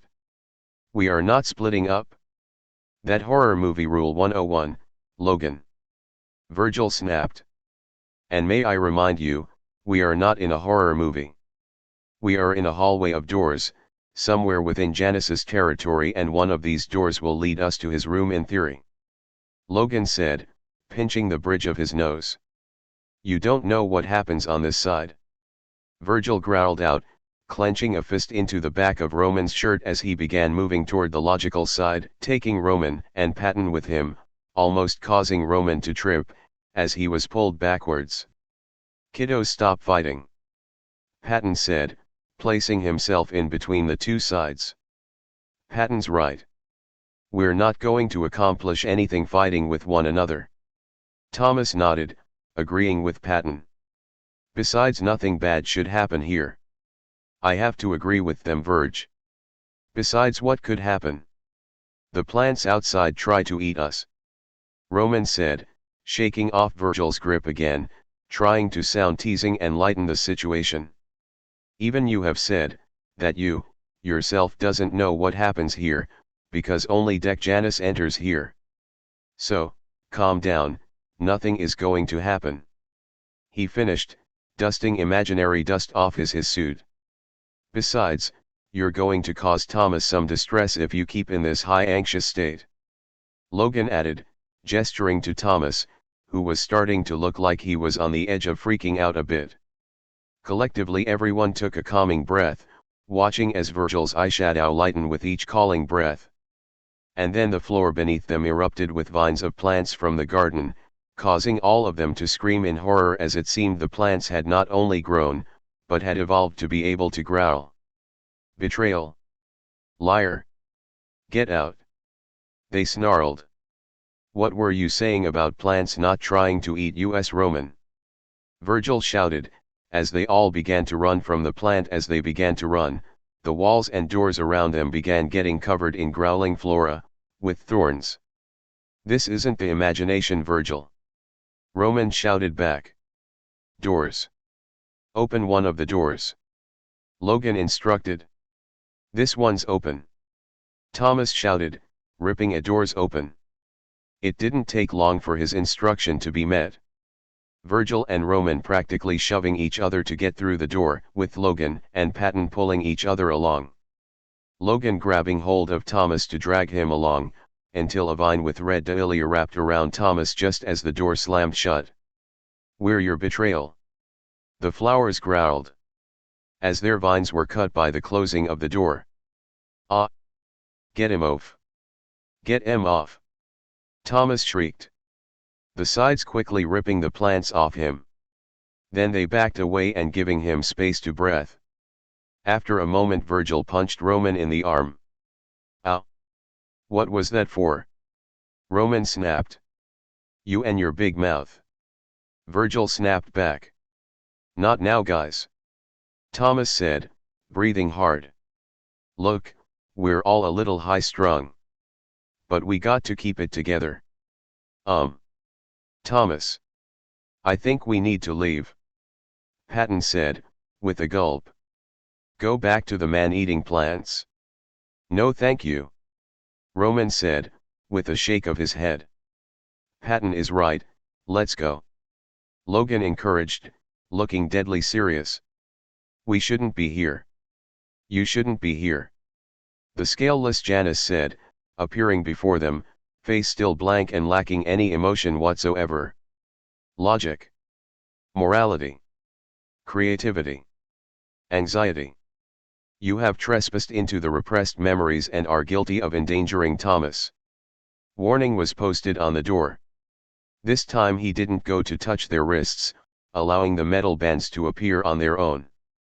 2 bands appearing on both of Virgil's wrists, and Roman attempted to pull off the second band on his own. Chains forming between the 2 bands on the sides, connecting them together, leaving the 2 sides in completed handcuffs. Anxiety, you not only allowed Thomas in here, but also showed violence toward creativity, there will be no warning for you. Creativity, you had been warned already. Both of you will be sent to your room until you are needed. You can't do this. I don't even belong here. Roman said, hurriedly. And I don't live here anymore. Virgil added. He and Roman both jumping and screaming when illuminating chains shot from the darkness, and began pulling them away. The 2 began trying to resist the pulling, Virgil slipping in his struggle. No. Thomas, Patton, and Logan lunged to grab onto the 2, to prevent them from being dragged away. Janus. Janus, please, they didn't do anything. Thomas pleaded, to the phantom Janus, before them. The chains stopped pulling as Janus looked to Thomas. Please, Janus. Thomas started pleading, as Roman was practically hugging on his arm. I know you are in there. Just stop. Let's get you back together and we can dash. They broke the rules. Janus interrupted. There are no exceptions. Thomas, he has to listen to you. Logan reminded, as he and Patton tried to get a better grip on Virgil, who was slipping a bit. I don't want them punished. Thomas said, quickly. They are going to their rooms. Janus reasoned, seeming unmoving on his actions. It was really unnerving Thomas that Janus wasn't showing any emotions. But I don't want that to happen. Thomas simplified, trying to sound convincing. There was silence for a moment, besides some rattling of the chains that were still attached to Roman and Virgil. And for a moment Thomas thought he saw something in those blank eyes that made him feel uneasy, which was weird, since at the moment both eyes were identical to all of theirs, now that the snake eye and scales were missing, but the look disappeared before he could truly say he saw it. Choose. Janus finally answered, in that same indifferent tone in his voice, deprived of any emotions. What? Virgil gasped, eyes blown wide. Did he just say choose? Roman asked, holding tight to Thomas's hands. What? Thomas and Patton shrieked at the same time. I can't choose. Thomas said, shaking his head, watching as Janus remained unnaturally stoic. Janus. Don't make me. Choose. Came the only reply. This is bullshit, Jay. What are you trying to prove? Virgil growled, as Patton and Logan struggled to keep hold of him. Janus didn't respond to Virgil though. His eyes stayed blankly on Thomas, waiting for his answer. Remember, this isn't Janus. This is all instinct. Just a function. There's no personality here. Logan reminded. I don't want to choose again. Thomas said, still shaking his head. Choose Virgil. Roman said. Roman, no. Thomas said, shaking his head. Virgil is the only one here that is familiar with this side. I can't do anything here anyway. Roman reasoned, although you could hear the strain of fear in his voice. Besides, it's just my room. I'll be where I belong. Logically speaking, Roman isn't wrong. Logan added, as if that helped. Thomas shook his head again. I can't. He said, turning his gaze to Roman. You can. Roman said, letting go of Thomas, leaving it where he was the only one holding onto Roman. Roman, Thomas said, not knowing how to reason with all his sides. Hey. I'm Prince Roman. I can handle being put in my room. Just let me out when you wake Mr. Lies-a-Lot. Roman assured, putting on a smile that Thomas almost believed if it wasn't so strained. Okay, okay. Thomas nodded, as he turned to look back to Janus, who hadn't moved in any shape or form, not even a muscle. I choose Virgil. He finally said, letting go of Roman willingly and watching as the princely side was dragged away into the darkness. Virgil collapsed into Patton and Logan as the chains holding him disappeared, leaving the two metal bands. I must ask you to leave this room now. Janus said, pointing in a direction, where a stacks lined with books lit up, revealing a door at the end. Do not touch the books. This is your only warning. And then he was gone. Thomas's knees hit the floor as he covered his face. I did it again. He cried. It's okay. Roman's just in his room, remember. Patton comforted. That's not the point, Pat. He chose between his sides again. Something he swore never to do again. Virgil huffed, hugging himself, and avoiding to look at Thomas. Thomas in turn also avoiding to look at any of them. Remus. The Duke was bored. Remus was not someone who could stay in one place. And he definitely wasn't someone who could stay in one room without losing it. Yeah, sure, he had Dee's body defenseless and at his mercy, but it wasn't any fun if Jay wasn't able to hiss and reply with some witty banter in an attempt to distract him. And molesting Janny when he couldn't fight was just no fun. And boy, did he try, but something about Janus's sleeping face and the hole in the chest just took the fun out of it all. So he tried to amuse himself by doing something else. Which was trying to pry the metal band off his wrist. Intrusive thoughts, darling. Scaly Janus was back, casting a lovely shade of yellowish-green light around the room. Janny. Remus cheered, going to hug the scaly side, and stumbled only a minute as he phased through. What are you up to, you sexy meat sack of scales? He grinned, not even bothered that the Janus had no physical form for him to grab onto. He was met with a sly grin from the snake's face. Why? Jealous? Janus hissed, with a grin. Want me, that badly? Remus growled happily. Janus rarely flirted so openly before. He usually flirt in a more sophisticated manner until now. You're such a tease right now and I love it. He cackled and didn't miss when the snake before him grinned wider, as he tilted his head, and it drove Remus mad, that he couldn't touch him. When do I leave this room? You know I can't stay in one place. Come on, let me in on the fun. And this? He said, holding up his wrist, showing the metal band that was still there. Needs to go. But darling, you know me. I'm looking out for you. Stay here, while I take care of the others. Already Roman has been sent back to his room. I almost got Virgil too. Janus tilted his head the other way, his eyes going cold, and the tone of his voice changed to a more menacing tone that made Remus want to kiss him. But something got in the way. All the more reason to have me. You know I like trouble. Remus grinned wide. But you're safer in here. Trust me, like I trust you, and stay. Janus countered, sauntering his way to the bed where his body laid.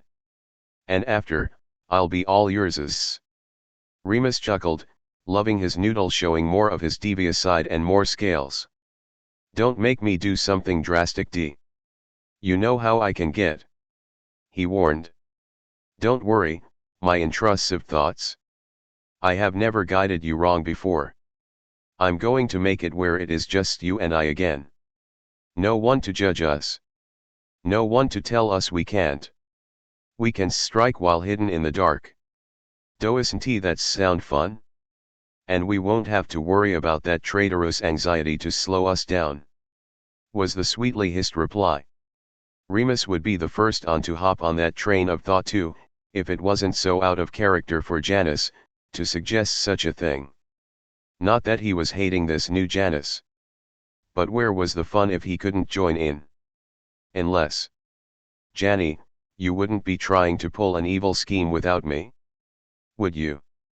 And oh, that flirty little slick smile. Of course not. Just trust me, intrusive thoughts. I have everything in hand. And just like that, scaly Janus was gone, leaving Remus cooped up in the deceitful side's room. Remus picked at his teeth in thought. Something was off about all this. But it wasn't his problem, the others were the ones that had wrong double D, not him. He was just going to have to find a way to amuse himself until whatever was going to happen, happened. He decided, letting himself sit on the bed next to the Janus's body, as he forced an eyelid open to look at the unseeing eye, briefly wondering if the snake side would feel it if he decided to poke it out, to turn it into a necklace. He was considering on taking the serpent eye as his reward. Chapter 10. Thomas almost didn't want to open the door at the end of the stacks, and was a bit hesitant in walk-in, to a room that seemed to be nothing but darkness. So, when the light suddenly flashed on, he jumped along with Virgil and Patton. The door behind them slammed shut and disappeared. So, what is this place? He asked, looking around. The area around them looking like the children's section in a library, with a small shelf of books and a control panel off to the side. There was another sign. Don't take the books. I thought this place disappeared once you reached a certain age. Patton said, sound nostalgic. Okay, but what is it? Thomas asked again. This is the place where you met your imaginary friend. Roman, Patton, and Janus would come here to engage in play with you when you were 3, so it's understandable that you would not remember this place. Logan answered, looking around the room for the exit. Yeah. Those were fun times. We would come in here at one time or another. Not just Roman, Janus, and I, but also Logan and Virgil and Remus too. Although I guess us 3 were the main ones to visit here. Patton added. Wait. I met you guys when I was 3. Thomas reiterated. Yes. They were the main ones who would come join you. This room, if I remember, should change to mimic the surroundings for when you would implement play with your imaginary friend. Logan hummed, walking to the panel and started pressing buttons. Virgil was sticking close to Thomas, who was standing in the middle of the room.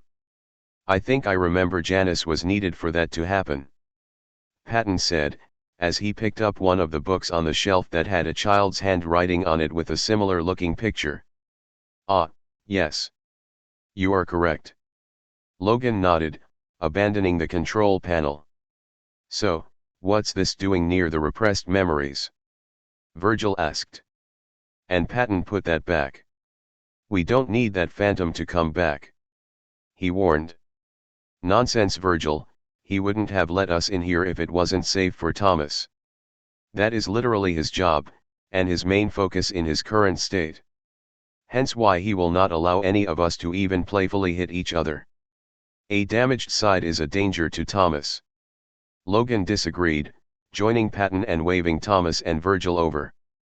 Besides, most people do tend to have certain past memories of having an imaginary friend at some point, whether they fully remember or just vaguely remember. Which explain why this room is safe. So, I remember having an imaginary friend. Thomas said, trying to recall. But I don't remember having multiple. He looked to his sides for an answer. Well, you see, that's the thing. Patton answered, flipping open the book in his hand, and a small holographic image appeared playing out a scene. Janus was the friend you had. It was Roman's idea a long time ago, he said, as they watched the scene. They were in his childhood backyard. Thomas was on the swing set looking very bored and sad. While unbeknownst to him on the slide a little boy with snake features slept using his blanket for a pillow, with two other boys, one with a plastic sword and the other in glasses and carrying a dog plushie crept on up the sleeping boy. Hey! Wake up! A small Roman shouted, shaking a smaller version of Janus in a wake. The small snake sides was laying on the slide in Thomas's childhood backyard, napping in the sun with a fluffy yellow blanket as a pillow. Go away, Tivity. Go bother other Tivity, the snack eeling hissed. But Thomas is lonely. A young Patton piped up coming to the other side of the snack eeling and began shaking his shoulder. Hissing in slight agitation at being waken up, the young snake side sat up and stretched, before sleepily glaring at the two hyperactive kids, crowding him. What? He snapped. I know what you are for. Roman cheered. Huh? The snack eeling asked. You said, you know tell name. But Tivity says he knows. The child Patton cheered, smiling big. The snake halfling looked on quietly, as his eyes drooping sleepily. You are his friend, Roman proclaimed. Janus the snack eeling huffed, a little cranky. We all his friend. He snipped, taking his blanket to laying himself back down, only to stop when Roman and Patton grabbed the blanket. No. Go play. Roman insisted, risking one hand to point to a 3-year-old Thomas that was sitting on his swing set looking a little bored. Me and Emily can't do it. We tried already. Patton added, giving the snackling his sad puppy dog eyes. Don't wanna. The snack eeling hissed. I don't look weird. I help. Roman countered, still trying to push the snake side to Thomas over on the swing set. But this is your job. To make him happy. I don't like him sad. Patton sniffled. Sad, is bad. Roman agreed. Snatching his blanket from the other two, the snack eeling rolled it up neatly as a 3-year-old could and huffed, standing. Then I get my nap. He bargained, with a jaw-cracking yawn. On my honor, on my pinky swear. Roman smiled, holding out his pinky for the snack eeling to take. Shaking pinkies, the young snack eeling approached the 3-year-old on the swing, and waved his small gloved hand in front of the other child's face and getting no reaction. Not working, he said, turning to Roman and Patton. Roman closed his eyes tight in concentration.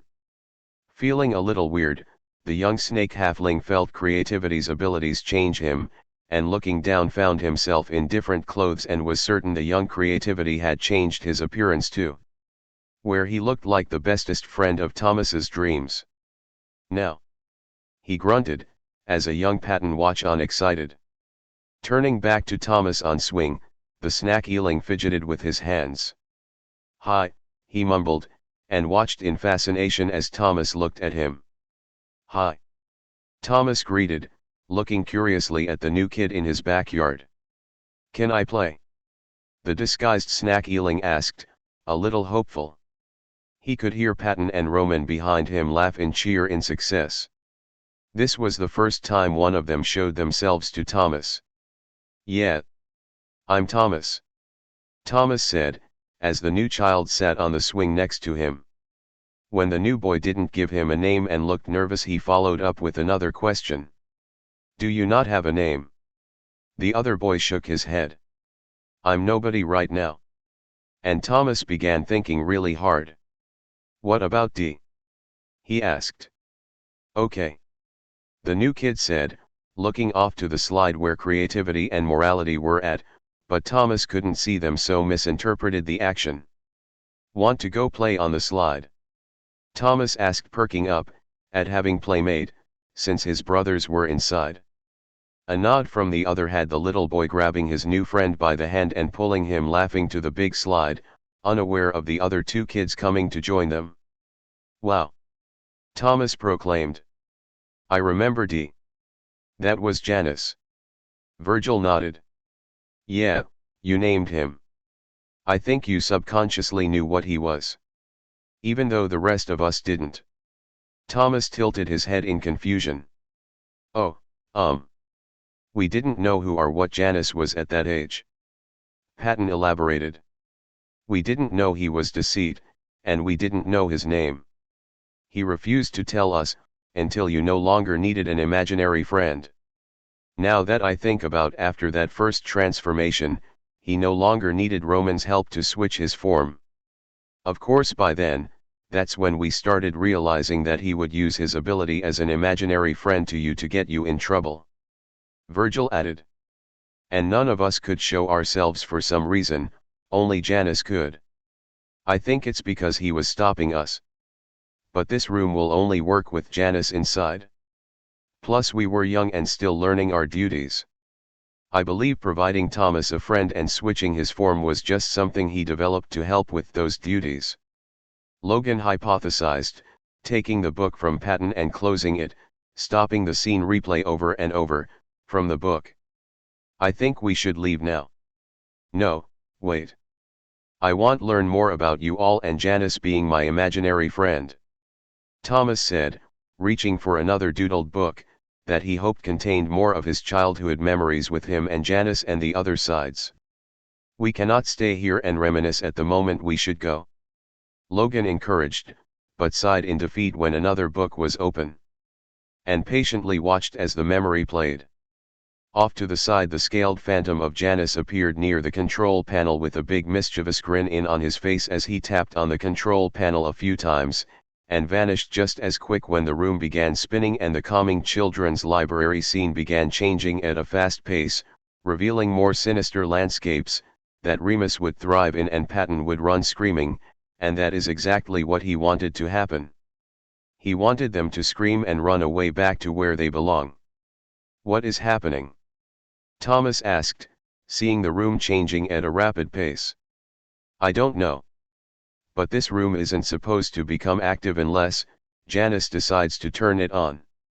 Logan answered, stiffening when Patton squealed in fright and pressed himself into the logical side's back.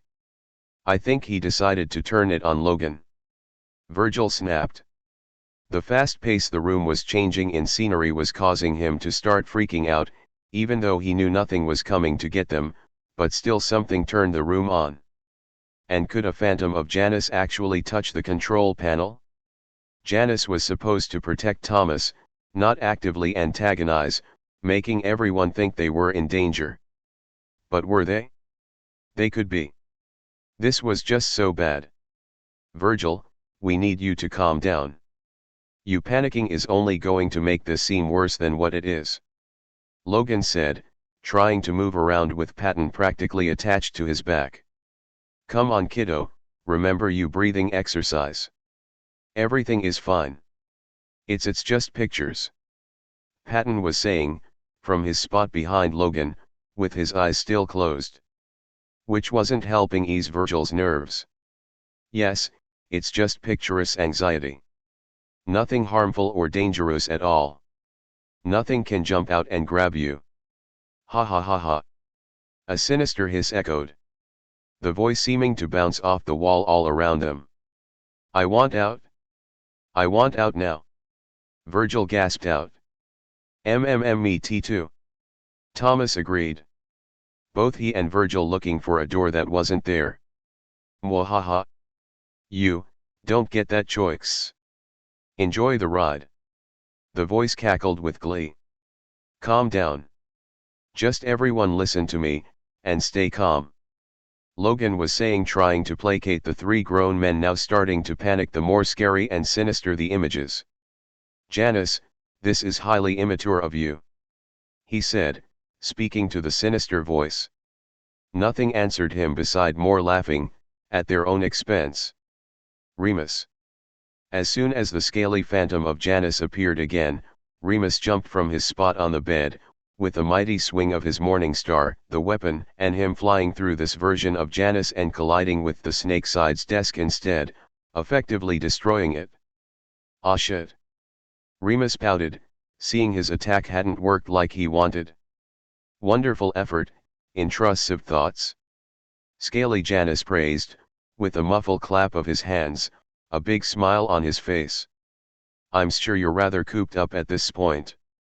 How about we go on a date, he asked, expectantly. The door to the room unlocking at his words. Remus let the morning star disappear, and looked to the bed. "Don't worry, nothing will get in. I can assure you. Things are going as planned." "Shall we, my intrusive thoughts?" he said, quelling the gnawing worry in the Duke gut. "What the hell? Let's go, Snakey. How'd you feel about a skyline view? I have the perfect place made." He smiled, all sharp teeth, as he followed the scaly phantom. At the wave of the snake's hand a door appeared opening to Remus's side of the imagination. "Showing off now, are we?" Remus purred. He always knew Janus knew how to enter his side, he just could never prove it before. "We shouldn't have secrets between each other. I want you to trust me, I have always trusted you." The scaly Janus hissed softly, leaning close to the Duke, giving his own fanged smiled, as they walked into the imagination, entering the destination that Remus had wanted to go. A very large building in a New York setting. He made sure he put the two tallest building in the made-up city, and he made sure that they were on the tallest one. "Oh really, then would you follow me to your death, if I asked right now?" Remus asked excitedly. "Only if you joined me, on the descent," Scaly Janus answered. Remus was so giddy, as they walked to the edge. He looked the phantom and in the eyes and was so happy to see nothing but a sharp and determined look in them. Still, though, he paused just to give the snake time to back out, because he knew Janus, despite his support in Remus's ideas, could never truly let himself be put in danger. But after a full minute of staring into each other's eyes and Scaly Janus made no move to back out, Remus jumped, and looked back to see that Scaly Janus had followed. The snake sides hat flying from his head. He had the biggest grin on his face. "I fucking love you," Remus crowed as they fell. They were going to make such a beautiful splattering picture on the ground below.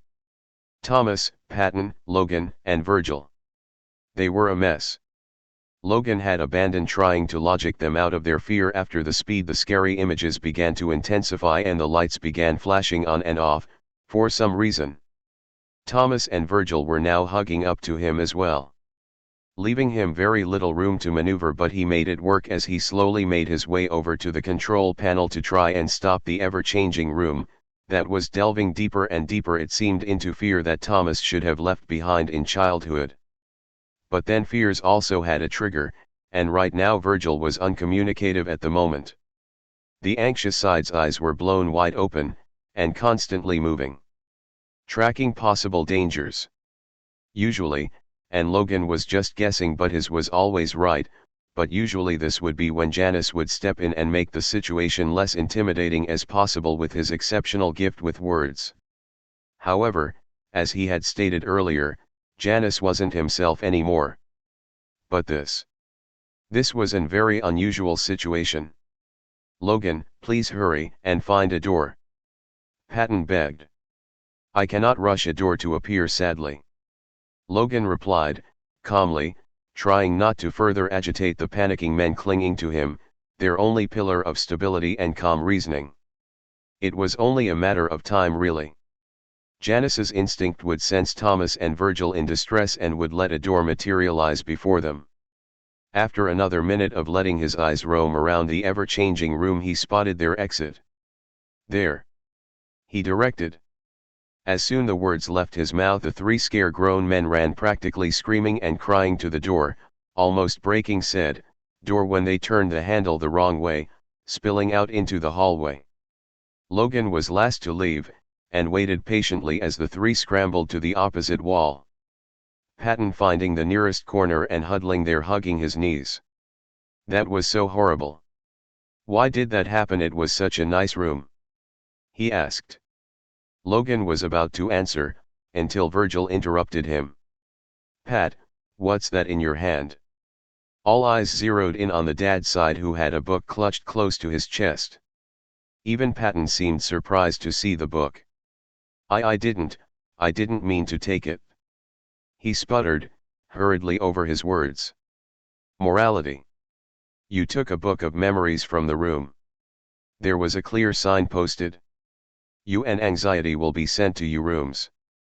The scaleless Janus appeared, two set of chains shooting forward as the second cuff appeared on Patton's other wrist.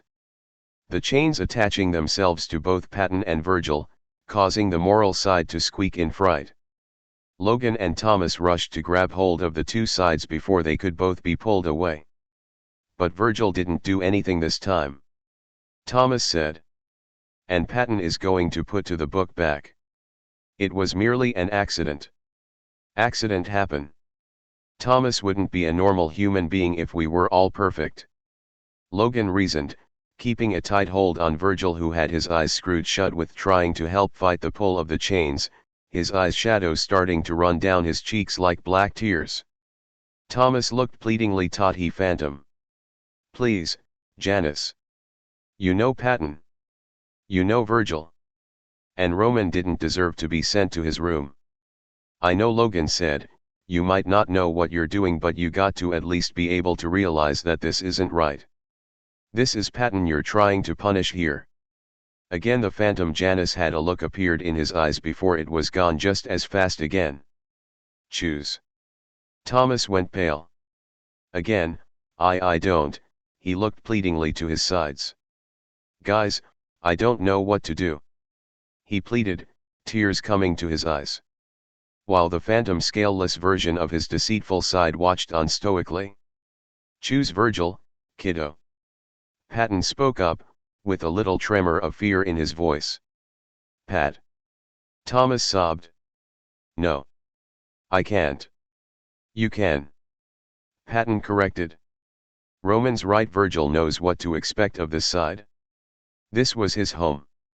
Choose him. Beside, I could use a snuggle with my plus highs and several second cookies after this scary adventure. Plus, Janus doesn't need me. He needs you. I'll be waiting with to give out gold stars when you all come back. Patton said, letting go of Thomas, with a would have been a comforting smile if it wasn't full of worry. Virgil. I choose, Virgil. Thomas stammered, hating himself for even needing to choose between his sides again. Even though Patton had let go, Thomas remained to hold on tight to the dad's side, until the chains effectively yanked the moral side away, vanishing with him. Thomas buried his face in his hands, as Logan eased his grip on Virgil when the chains released of him. The metal cuffs still on his wrists. I just don't understand. Logan, help me understand. He pleaded. Logan looked away, and Thomas wasn't sure if it was because he didn't have an answer or was afraid of giving Thomas the answer. Something is wrong, and like he said, Janus isn't Janus. I don't know why, or how to fix it, but we gotta keep moving. It's not safe to stay in one place here long. Virgil gasped out, slowly evening his breathing out. I think our journey is almost over. Look. Logan stayed, pointing to a pale yellow door that was the entrance to Janus's room. Thomas made a run for it without even a second thought. His two remaining sides following after him. He just had to make it to Janus's room. Then everything would be okay. He could fix everything, if he could wake Janus. Chapter 11. They burst through the pale yellow door, with so much ease they actually fell on top of each other on the way in. I thought it was locked. Thomas groaned, as they all climbed back onto their feet. Why would I lock the door when I want you in here? Hissed the same voice that was in the last room they were in. They looked to see another version of Janus standing on the bed, over the original's body. Only this version had all scales, with both eyes identical to a snake's. Hello, Thomas. Horrid to finally meet you. He hissed, with a big grin that showed off his fangs. Thomas gawked. He never imagined what Janus would look like covered in scales. The two snakes' eyes sent chills down with his spine. They looked through him. They could see everything. Thomas knew that this version was unlike the scaleless Janus that showed nothing. This one seemed gleeful and full of mischievousness. Janus? He asked. There's two of them. Virgil mumbled. Of course there would be two. This is an oversight on my part. Logan mumbled mostly to himself but loud enough for Thomas and Virgil to hear him. Janus, eh? The serpent hissed, almost giddily. If you must. I let intrusive thoughts call me what he wants. I suppose I could extend this semi-courtesy to you, for now. Where is Remus? I thought he was locked in here as well. Virgil asked, a hiss of his own escaping, as he glared up at this new Janus. Safe. I couldn't let my dear intrusive thoughts to stay here when I seen you make your way here. The serpent answered, his eyes never moving off of Thomas. I must say I am flattered. You ran around in CIRC less, just for me. Too bad you are a little late. The serpent hissed, his grin turning into a sneer, lifting his foot to stomp it on Janus's body head, the deceitful side's body erupting into golden little fairy lights that slowly vanished. No. Virgil shouted.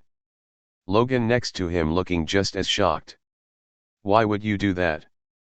Thomas asked, scrambling to the bed and trying to catch the little lights in his hands as they vanished. What was your plan exactly? Coming bursting into my room and what? Drag the body to that ridiculous wall, yank the pieces out and shove them back in that small little hole? He asked, condescendingly with a laugh. Yes. Kind of. Thomas answered. He didn't know which one was worse, the stoic scaleless Janus, or this serpent version standing before him. So, when the grin reappeared, he didn't know if he had answered correctly, or had just amused the serpent version of Janus. Your little group has dwindled. Ran into trouble, didn't we? He chuckled. So, you were waiting for us. I'm guessing you are also the one responsible to getting rid of Roman and Patton. Logan finally spoke up, stepping forward. Of course. And what fun it was to see you run with your tails between your legs. Although I will have to say I'm not that surprised. Virgil and you being the last two standing. The serpent's eyes moved back to Thomas. Now we know where others stand. Who will survive, Thomas? Do you want to answer now, or shall we continue to play? This isn't a game, Janus. Virgil shouted. Maybe not for you, was the chuckled reply. Janus, I've had enough. I don't want to do this anymore. Thomas said, almost pleadingly, moving forward and holding out his hand. Let's get you back together, and then we can talk, yeah? He said, and there was a hopeful note in his voice as the serpent seemed to study the hand held out to him. Let's go home. A fanged sneer appeared and the serpent swatted the hand away. Home, huh? Yeah, no. That ship has sailed. You are the ones who entered my space. You were given the shanks to go. And I will take you out one by one. And I will do it the way that led us here. Have fun looking for Deceit. I promise you, he is gone. And you won't find him. But you're welcome to try, while you can. Now get out. The floor under their feet vanished, dropping them into momentary darkness. They landed on their backs, with the lights finally returning to show them in place that was full of cobwebs. Oh, great. Just drop us deeper into hell. That's a great idea. Virgil snapped, as he climbed to his feet and looked around. I don't understand. Shouldn't they stop when I say that I want this to stop? Thomas asked. Not exactly. It seems that one half is listening while the other isn't. This could be the cause from damage his core sustained, and from the split. Logan deduced. Well, his second half has just dumped us, in the subconscious, and we do not need to be here. This is where he puts you when you're not wanted. Thomas cannot be here. If he gets hurt this deep, Logan, he'll be stuck. Thomas, time for you to go. Virgil insisted, taking one quick look at their new surrounding, taking in the decrepit look of the space. Of the doors, that were boarded up and chained shut, and the banging noises that could be heard. Thomas's name could be heard being shouted in an echo of voices, as if the entities could sense he was there. I'm not leaving you two here. Janus obviously needs our help. I feel like it falls to me to fix this. It's my fault anyway. We all know it is. Thomas said, on the verge of fighting back tears, while trying to sound determined. Feel bad later. We can talk about this later. But seriously, now is not the time to channel Roman. You and Logan don't need to be here. Virgil warned. He pointed to Logan. Don't touch or read anything here. Logan looked a bit offended. Why would I? I know that what lays in the subconscious is littered with stuff that is, for lack of better words, best kept in the dark. I would not want to risk traumatizing Thomas. Okay. Guys, we agree that this is a bad place, but shouldn't we focus on which way we need to go to get out of here? Thomas asked. I would suggest that we start by going up. Logan answered, pointing out the staircase that was leading up into the darkness that was above them. Great heights. Virgil groaned, lifting his hood over his head. Just one step in front of the other, Virgil, and don't look down. Logan suggested helpfully, awkwardly putting a comforting hand on the emo's shoulder, for support. Both Thomas and Virgil looked worriedly at each other before following Logan as the logical side led them up the stairs. Remus. Remus picked himself up off the ground, shaking his head. He knew he had went splat and so was out for a little bit. But he remembered just before his vision went he had caught a glimpse of the snake following him had not hit the ground like he did. In fact, he was sure Snakey had phased through the ground that had rushed to meet them. Which was cool. But also so unfair. They were supposed to go splat together. Intrusive thoughts.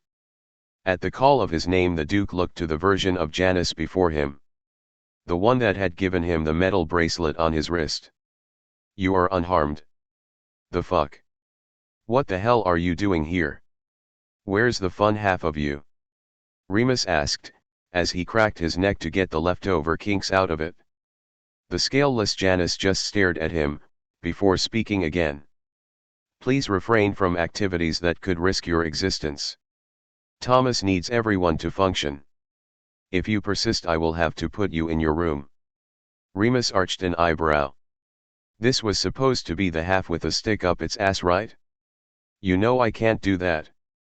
And what's with the second warning? Shouldn't I already be sent to my room? Or is there a bit of stubborn scale still attached to you? He moved into the Janus's space. Despite nothing changing facial-wise on this one. The vibe from him changed, more flustered. Interesting. Almost like Logan, but better at the acting. You're not actually a dried-up prick, are you? Do you wanna play Janny? Come on, you can break character, I won't tell anyone. He baited, with a sharp grin. For a moment nothing happened. Or at least that is what he thought, until he noticed that their surroundings switched and they were back in Janus's room. Then the stoic scaleless Janus took a step back. I will leave now. He stated, and vanished. Ah, poopy. Chicken. Remus called out, rocking on his feet a little bit in thought. He wasn't as naive and stupid as the others may think. He knew Janus can't stay split. Well, the deceitful side could, but it wasn't nearly as fun. Yeah, the mischievous side was easier to talk into doing forbidden things with, but that side was also one to not care about stabbing you in the back. Like the jump they did however long ago. Janus would never double-cross Remus. They were partners in crime after all. Remus let his eye drift to the bed where he had left Janus's body, and snarled in anger when he seen it gone. Someone had taken his snake, and they were going to pay. Thomas, Virgil, and Logan. Why are there so many stairs? They go on forever. Thomas complained, out of breath, as he looked up for like the 100th time to check and see if they were any closer to a door or the top. This is your mind, you have thousands of rooms here. And we all care for a certain amount. Logan answered. There are a lot of stairs is because this is just one of his traps. I told you guys. No one can navigate this place but him. Virgil grouched. Logan stopped and looked back to Virgil who was trailing behind. You say we are still in his domain? He asked, sounding intrigued. Virgil looked back at the logical side with a grumpy frown. He is over the dark side. What do you think?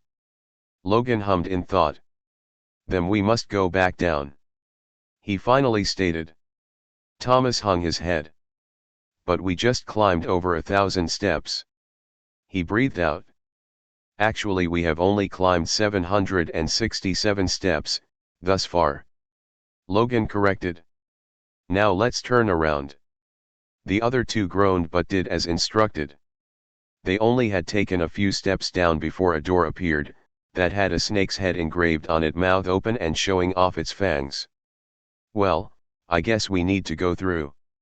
Thomas said, trying to sound brave, as he reached for the door's handle. Wait. Let us examine the door first. Going by what had happened already, I think a bit of study of the engraving is required to give us an insight of what we might be walking into. Logan cautioned. Do we really have time to wait? Virgil argued. Guys, now is not the time to start contradicting each other. Thomas tried to say, before Logan and Virgil decided to have another debate. A few staircases above Scaly Janus watched, out of sight with the biggest grin on his face. He chuckled seeing that anxiety and logic began to argue on whether to open the door or not to open the door. I think now is the perfect time to cause a little chaos toward Logan. He cackled. He had been wondering how he was going to get the rule-abiding side to screw up, now he had the answer. In his hand he held a sliver of orange light, stolen from one of the poor bastards still locked away in the darkness. Time to lose your cool, Logan. A little self-expression should work just fine. He chuckled, letting the little light drop from his hand to the top of the logical side's head. I'm just saying, Virgil, that every door we have come across has had something on them to tell what we are walking into, including those with images. If we examine what the snake on this door means, we could deduce what is behind it, instead of walking in without being prepared. Logan tried to explain, not even noticing the light that entered him. If we keep playing the snake's game, we're going to be here forever. And you know Thomas can't stay here forever, and neither should we. Virgil argued, putting his hand on the door with Thomas's hand ready to push the door open. I am telling you this would benefit us to examine. Logan began sounding irritated. Logan, we are not going keep having this conversation. We need to go. Virgil continued insisting.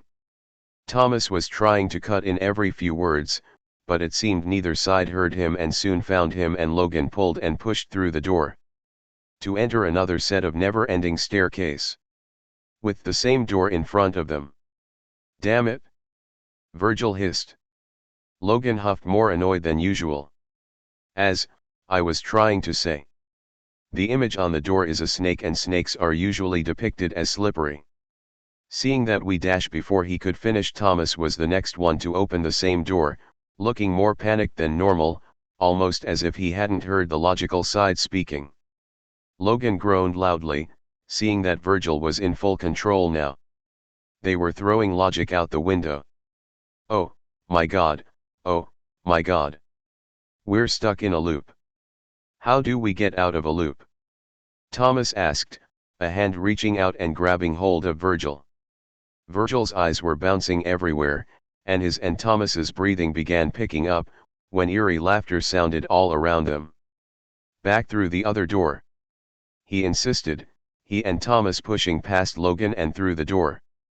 Growling in irritation, Logan did not follow, and crossed his arms watching as the other door in front of him opened to reveal Virgil and Thomas crashing through, with wide eyes. Virgil spun in his spot mumbling incoherently about them being doomed and stuck here forever. Which in turn had Thomas close to tears. Roman wasn't here to bring in the confidence. Patton wasn't here to coddle them with reassurance. They had Logan, and logic was all that they needed right now. Logan was not going to coddle them when all they had to do was listen to him. "Will, you just stop panicking. And listen," Logan shouted, a sudden burst of emotion fueling him, as he grabbed hold of Virgil, pulling the emo side to his feet, and shaking him slightly. Virgil looked at Logan in surprise and fear and on instinct pushed away from the angry logical side, not realizing how close to the edge of the staircase they were standing, and so as he struggled in Logan's grip, the two sides fell from the ledge. Logan seeming to come to his senses just as they fell. "Oh, no," he said, as they descended.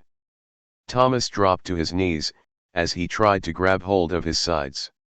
"Logan! Virgil!" he shouted, in terror, when his hand missed. His vision got blocked off, evaded by the color of yellow, causing him to yelp in slight surprise and fright, as a sudden presence was suddenly behind him. It took him a second to recognize that the color yellow was from hands blocking the side of his sides plummeting into darkness, and another to recognize that it was one of the two Januses. "Don't watch," a monotone voice said. So, it was scaleless Janus that was here. "Help them, Janus, please help them," Thomas asked, hopefully. "No," was the reply. A pit of sadness dropped in Thomas's gut. These two Januses didn't seem to do the same job as his Janus. They acted totally different and seemed to have different jobs. They were intense and both equally creepy, in their motives.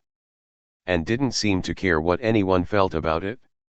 His Janus at least took into account how an action would be perceived by others.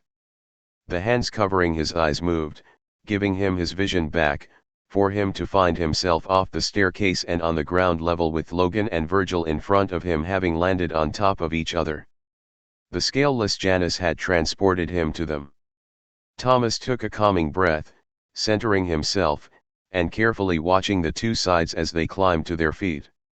"You know what I am done," Logan snapped once he was detangled from the anxious side and stomped away. "Logan!" Virgil called. "Wait. We shouldn't separate." As soon as the logical sides was out of sight, he grabbed hold of Thomas and pulled him along as he chased after. Thomas was consciously aware of the scaleless Janus just staring after them, and felt the hairs on the back of his neck stand up. He was praying that the phantom wouldn't threaten to take one of them away again. He didn't want to choose again. They found Logan back where everything started. Back at the wall with the two snakes on it. Janus's split core still there. One of the snakes had moved, and instead of facing each other, the one with the sharp-looking scales was facing forward and seemed to be smiling, fangs in full view. "Logan?" Thomas asked. "I feel angry," Logan answered, back facing away from them. "I know, buddy. I know. We can talk it out." Thomas tried, wanting to take a step forward, but was held back when Virgil placed a hand on his shoulder. "I think you two should leave. I don't want to talk to you right now," Logan bit out, still not looking at them. Thomas looked worriedly between Virgil and Logan, who still had his back to them. "Logan, I can't get through here without you. Your logic. I need my logic," Thomas reasoned. He watched as Logan reached up and take his glasses off and seemed to massage his eyes. "You must go through here. This is just a front. This wall is your answer. The rest was just distractions," he said, and glanced over his shoulder, to the Thomas and Virgil. And Thomas thought he saw an orange hue in the logical side's eyes. "Virgil is your guide here. Of that I am sure. So, let's not delay this game. I am his logic and it is logical for Virgil to remain, so I will speak for Thomas. Thomas chooses Virgil. I suggest you send me to my room now. Logan's voice began getting more and more irritated as he talked that it made Thomas and Virgil flinch at the end, that they almost missed as a second metal band form around the logical side's other's wrist. So be it, logic. Thomas jumped at the sound scaleless Janus's voice, having forgot that the phantom was behind him. You seem to be experiencing a malfunction at the moment. I will comply. The chains shot forward and attached themselves to Logan and pulled him away, as they vanished. When Thomas looked around, the scaleless Janus was gone as well. We are so screwed.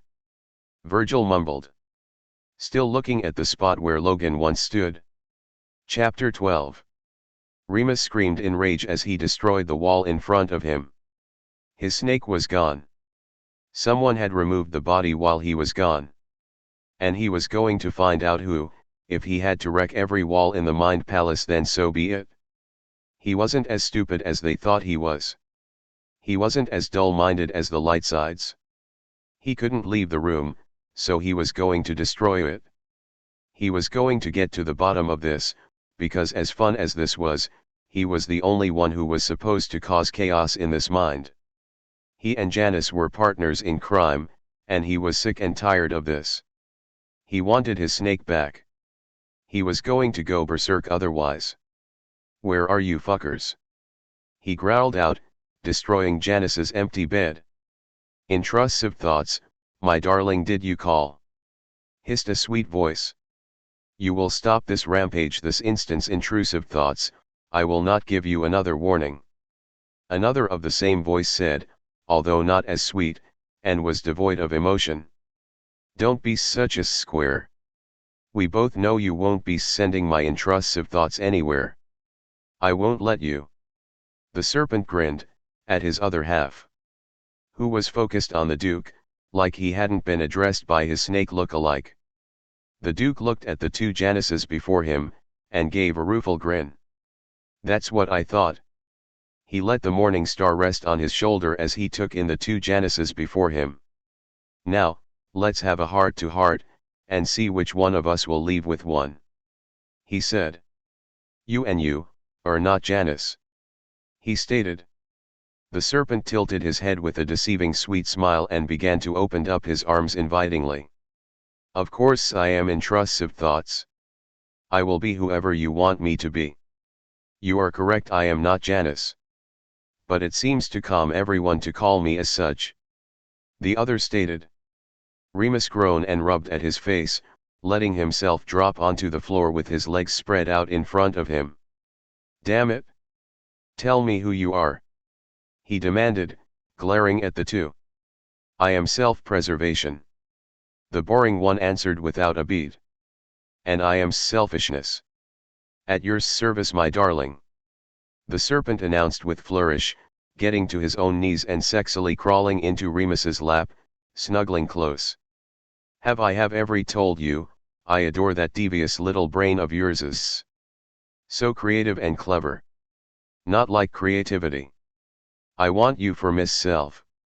Remus bit his tongue to keep his thoughts from jumping on that train of thought, because this wasn't his Janny. Just half of him. But damn it, was it such a fun thought. Janny can have me any time he wants, but only when you're back to being my Janus. He bit out, his self-control on the brink from taking the serpent's offer, all laid out on top of him and reaching up and messing with his hair. But no, and Remus stay on track. Nothing could be better than the real Janus. Not even two of them, yeah, that hurt to even think. Intrusive thoughts? Are you still with us? The boring Janus asked, waving a hand in front of his face. I think I broke him. Giggle the serpent version. Remus shook his head, and pushed himself to his feet, dislodging the serpent clinging to him. Oh, fuck it. He growled out. As much as I am loving all this attention and chaos, but this isn't my Janny. He said, throwing on his sad eyes, something that hardly ever worked since he wasn't the pouty twin like Roman. What is keeping you so divided? He asked, and felt proud of himself with the question. If he could help put Janus came back, then he would be the hero for once, as boring as the role was. Nothing. This is how I am wanted. Everything. I am all that they hate. Were the answered replies, from the two versions. Remus tilted his head in thought. I never hated you, he stated. The two looked at each other, for the first time and before returning their gaze to him. Liar. Liar. They stated at the same time, causing Remus to step back in shock at the accusation. You hated me when I had to lock you away all those years ago. You blamed me for just doing my job. The boring one, self-preservation explained. But you don't have to hate me anymore. I've shed that part of me.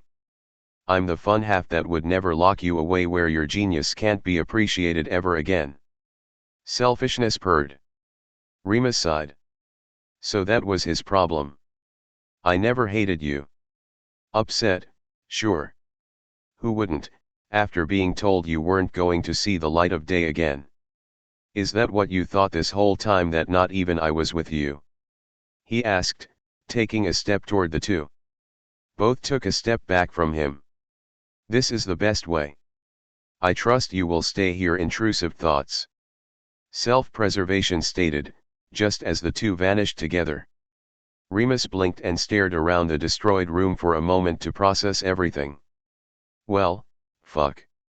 He sighed, closing his eyes, and tried to focus his thoughts enough to try and locate where Thomas would be, and grimaced when he felt how close to the true darkness he was at.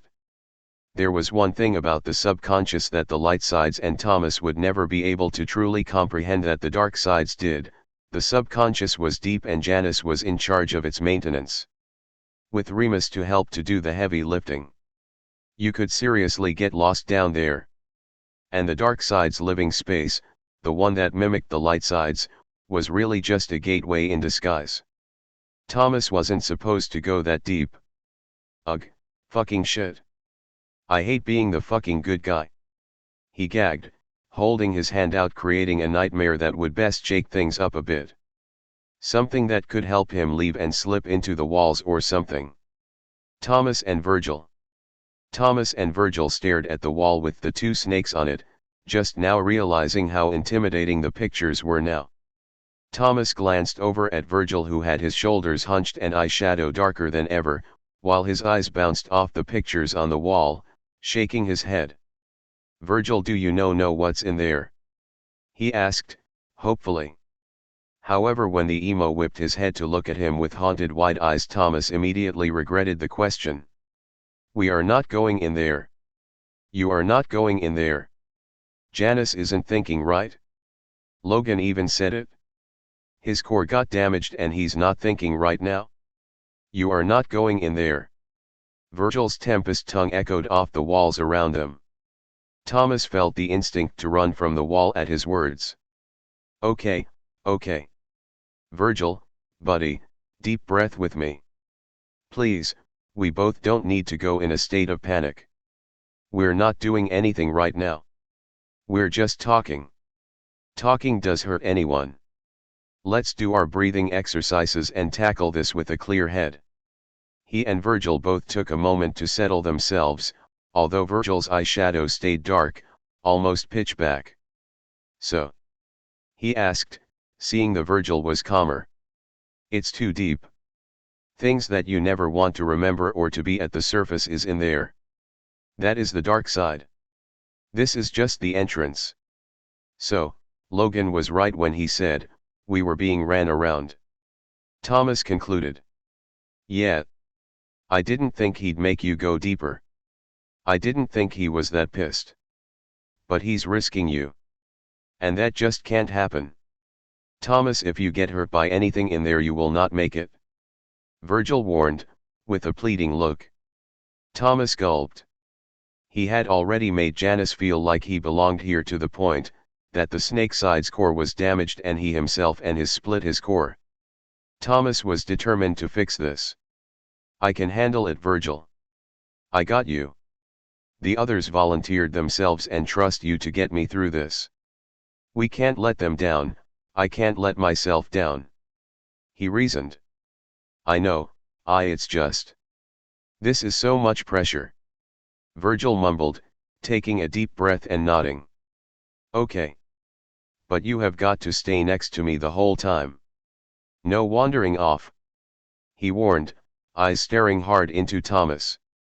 Thomas nodded his understanding. The two of them squaring their shoulders, and just as they took a step to the wall, confidently. Virgil, holding up his hand, his eyes taking on a purple glow and the split core on the wall reacting to where the align appeared, between the two images, and the wall moving on its own to reveal darkness. They took a deep breath, staying confident as they walked toward it. However, all that confidence went away when the wall behind them exploded, with a menacing cackle and a roar that accompanied it. Ha ha ha ha ha. I still got it? Oh. It's so nice breaking something finally. Remus's voice crowed, as he hopped from the hole that he just made in the foundation. His sharp manic eyes locked onto Thomas and Virgil, who were hugged up against each other in the furthest corner. What the fuck is wrong, you two? He demanded, tilting his head at a neck-breaking angle. The hell are you doing here? Virgil countered, being the first to overcome the sudden scare Remus had instilled. Why, I live here. But you are doing a naughty thing, and I loathe you so fucking much right now that I have to be the one to correct this shit. Remus growled. Did you leave your brain on the light side or something? What makes you think bring him here and yourself is going to help the situation you two started? Janus doesn't need you to make things worse. You need to leave. Remus growled. You think I haven't been saying that this whole time? Virgil hissed back.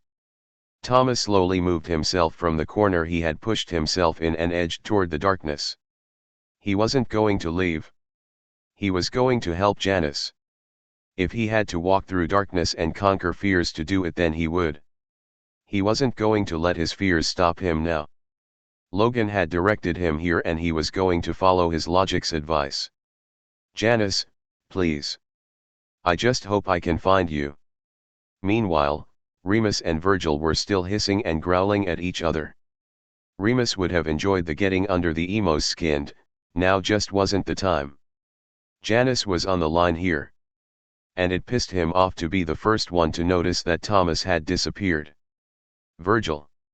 What? Virgil hissed, breathing hard with rage. Thomas went into the darkness. He stated calmly. The purple in Virgil's eyes quickly went out and back to air normal brown. Oh fuck. He cursed, whirling around and diving headfirst to enter the darkness. Thomas, what the fuck did I say about wandering off? He shouted. Remus rolled his eyes as he calmly followed. They were going to need him if they were going to go this deep. Chapter 13. Thomas lost his breath as the darkness blocked off the light from the entryway. And when he looked back to call out for Virgil, only his voice echoed back to him. And the darkness, it beckoned him to go deeper within. Janus. He called. I know you're in here. Janus. I know you're in here. His voice echoed, back to him. Janus. He turned in his spot to try and see if he could see anything in the darkness. Try to will something to appear. Janus. Squinting his eyes as if that would help, he finally spotted something. He began to it and flinched when a very bright spotlight flashed on above a table with a bowler hat on it. Huh. Thomas looked around. Janus was never without his hat. Neither was the split versions of him. He picked it up quickly, holding it close. Janus. Where are you? He called out again. Janus. Where are you? His echoed, repeated. He grunted and closed his eyes when the light became even brighter before dimming and spreading out through the area, revealing a very spacious and very Victorian-style foyer that very much looked like it belonged some big mansion, that would get a person lost if they didn't live there. But there wasn't any furniture and there were more doors and shelves. Many that had chains of barred doors on them. Even on the stairs that lead to a second floor. Janus. "Are you upstairs?" he asked. He hoped the two split version wouldn't show themselves. "Upstairs," was the returned echo. Thomas gulped. That echo sounded like an answer. "I wish one of the others were here," he mumbled, before clearing his throat to test out his theory. "Should I come upstairs?" he asked, gripping hard on the brim of the hat in his hands. "Come upstairs," the echo answered. Hesitantly Thomas took a step forward, before yelping in fright when he was grabbed from behind, and turned roughly to face an angry-looking Virgil. "What the fuck do you think you are doing, Thomas?" the emo growled out, his tempest tongue sending warning shivers down his spine. But the EC echo. He stammered out, pointing helplessly toward the stairs. "I told you not to wander in here," Virgil hissed, talking over Thomas. "Oh, stop being such a hard ass," Remus said, stepping between the two and past Thomas to walk a bit further in the foyer, doing a quick spin to look around, making a clicking sound with his tongue, his expression serious and not at all like his usual manic and goofy behavior. "This place went to shit after it was shut," he commented. "It's not supposed to look like this?" Thomas asked, a little hope entering his tone. Remus snapped his eyes to Thomas and smiled big. "Oh no, this is its normal look. But there are a shit ton more crap in here than normal. You don't like knowing a lot of things, do ya, Tomothy?" Thomas grimaced at the accusation. "No, that's not true," he denied. "True," the echo sounded, causing all of them to look around. Remus grinned. "Looks like you disagree with yourself," he laughed. "Stop it, Remus," Virgil snapped. "Or what? You going to go crying to Daddy Patty?" the Duke snarled with a smile.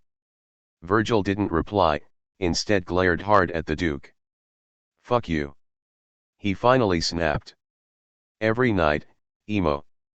Remus laughed. Thomas looked back toward the stairs.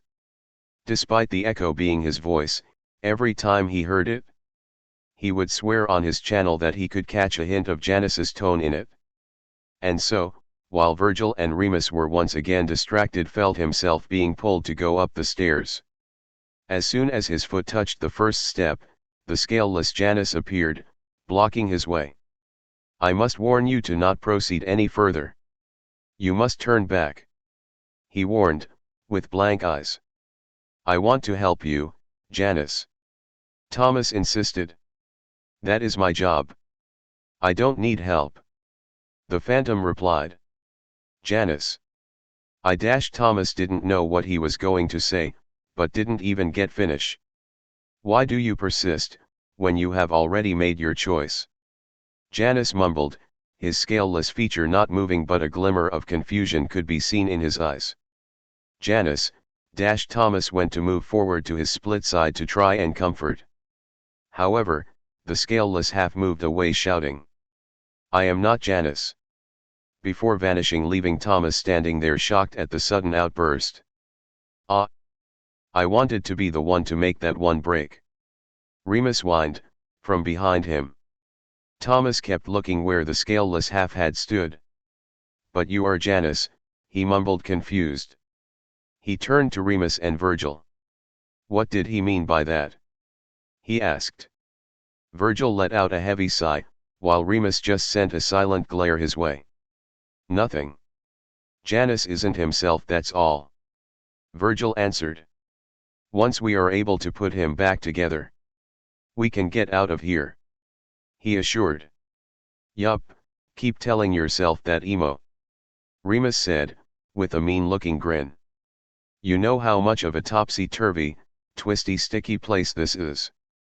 We could be wandering in here for days," the Duke said, practically skipping to Thomas's side. Virgil seemed to hunch in on himself. "Don't remind me," he hissed. "Is that true?" Thomas asked. Remus nodded happily.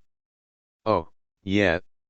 You see, it's got to be like this, because everything that shouldn't get out, needs to stay lost and forgotten." This was a good way to make that happen. Only Janus really knows the way to navigate this place. We used to run this place together, but once you reached a certain age, Janus just shut it up. And wouldn't let me back in.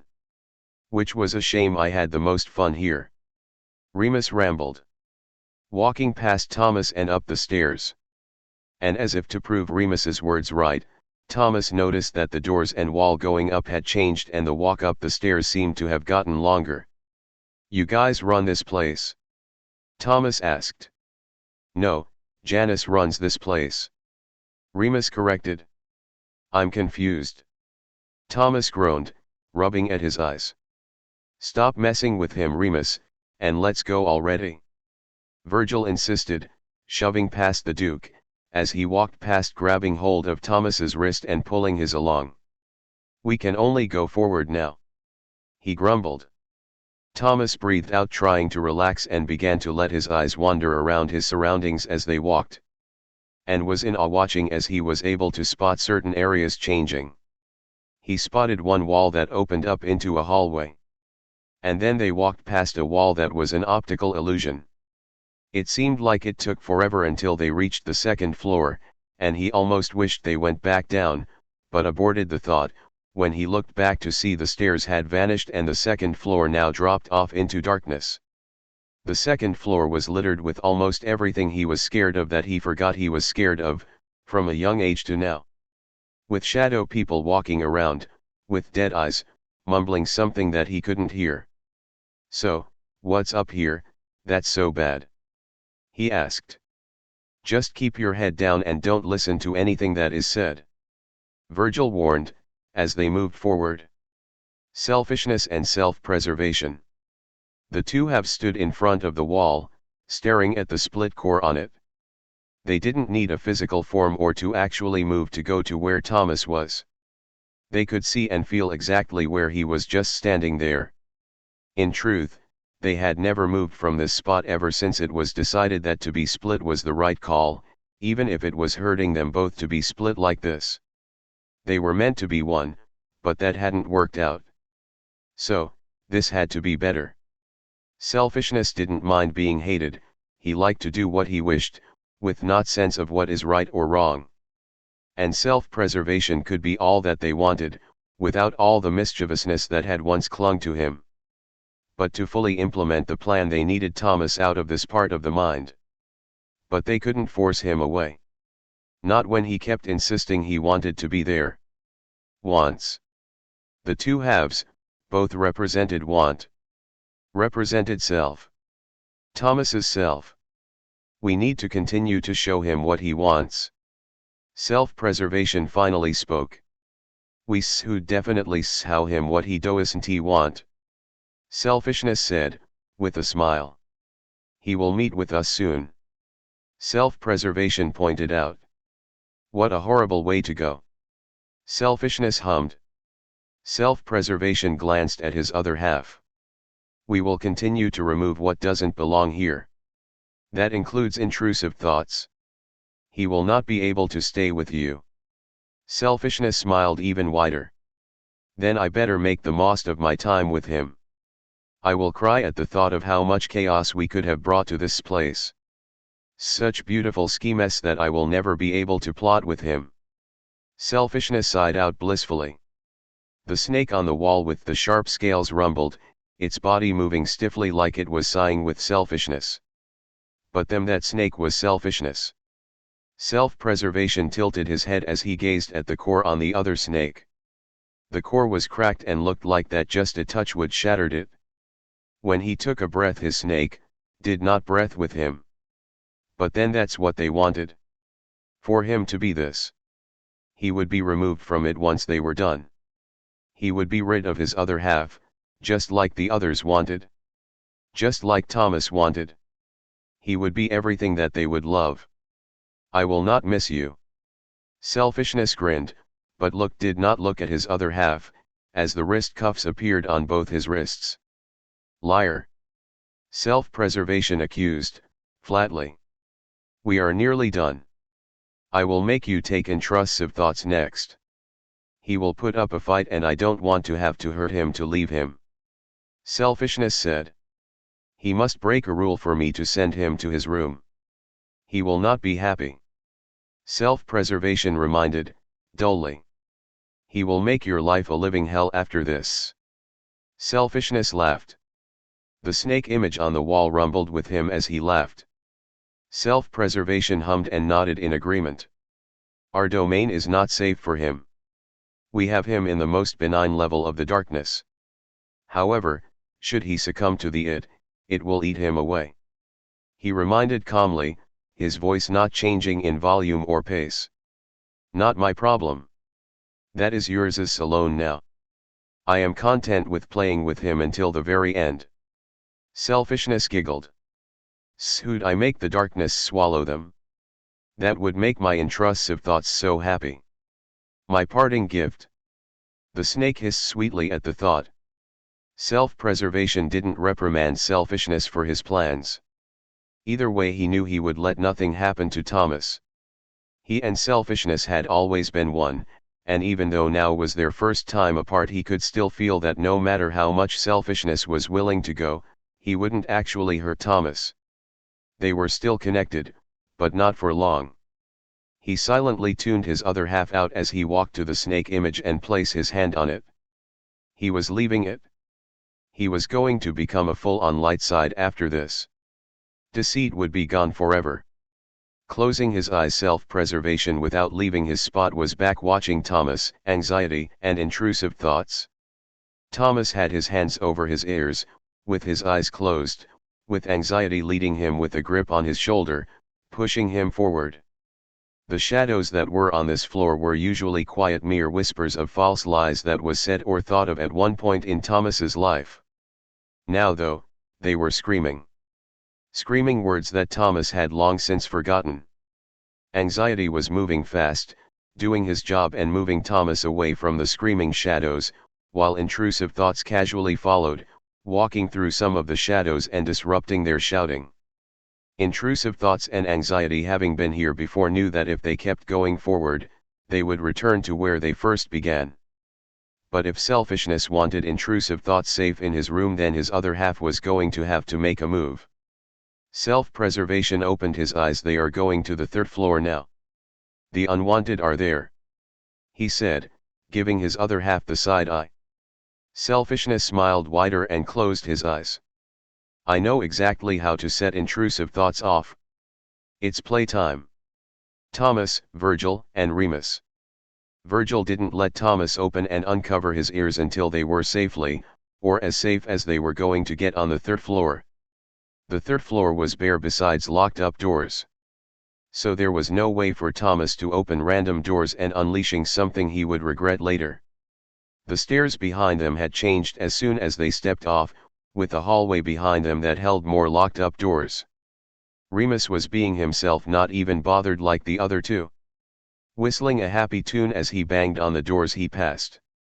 Now these bring back memories, he piped up, once he finished his tune. Me and Virgil almost ended up here. Good thing Janny couldn't bring himself to do it. He grinned, seeing Virgil go paler than normal, and Thomas looking ever so guilty. He started making a new beat, as he continued to knock on the doors he passed, seeing if he could get a rise out of the inhabitants hidden within the walls. Remus, stop it. We don't need wake something that doesn't need to be awake, Virgil warned. Remus finished his beat and stuck his tongue out at the emo. It's not like they can leave. Oh. Look, this one's awake. He grinned, spotting a very cracked up door that probably would break if it wasn't for the bars holding it up. The Duke was about to go and antagonize the occupant of the jailed up room, but stopped seeing a familiar yellow door right beside it. What the hell is that? He shouted angrily, looking to Virgil and Thomas, pointing at the yellow door. What's Janus's room doing here? Thomas mumbled.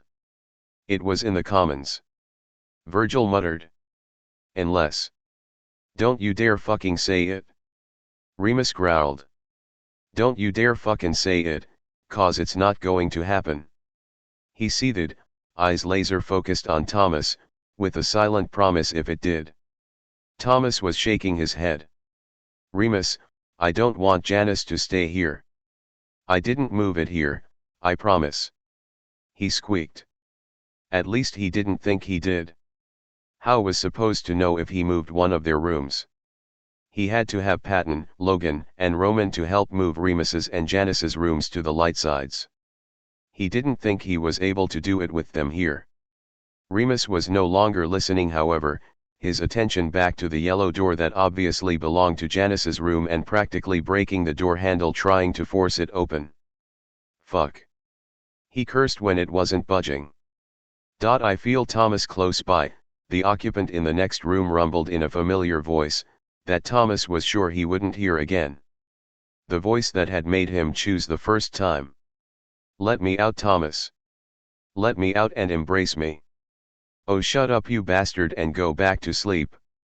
You're lucky you're trapped in there, or I'd personally come in there and make you wish Janny had put you deeper in the darkness.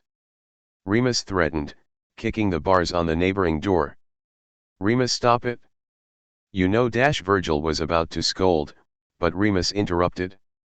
Oh, fucking shut up already, Virgil, or I'll rip your tongue out. Remus snarled. Thomas gripped the hat in his hands, not liking that Virgil and Remus were fighting again. Not liking that he didn't have all his sides with him.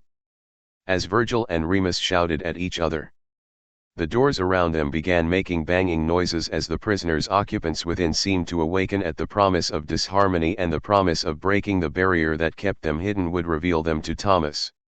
Let us out, intrusive thoughts. We will fight with you and destroy what is left of self-preservation. The loudest of the voices roared out happily. The darkness of the mind seeming to draw into the negative emotions that were active. That is enough. Scaleless Janus appeared, standing next to Thomas, and instantly the banging, the shouting, and the fighting stopped.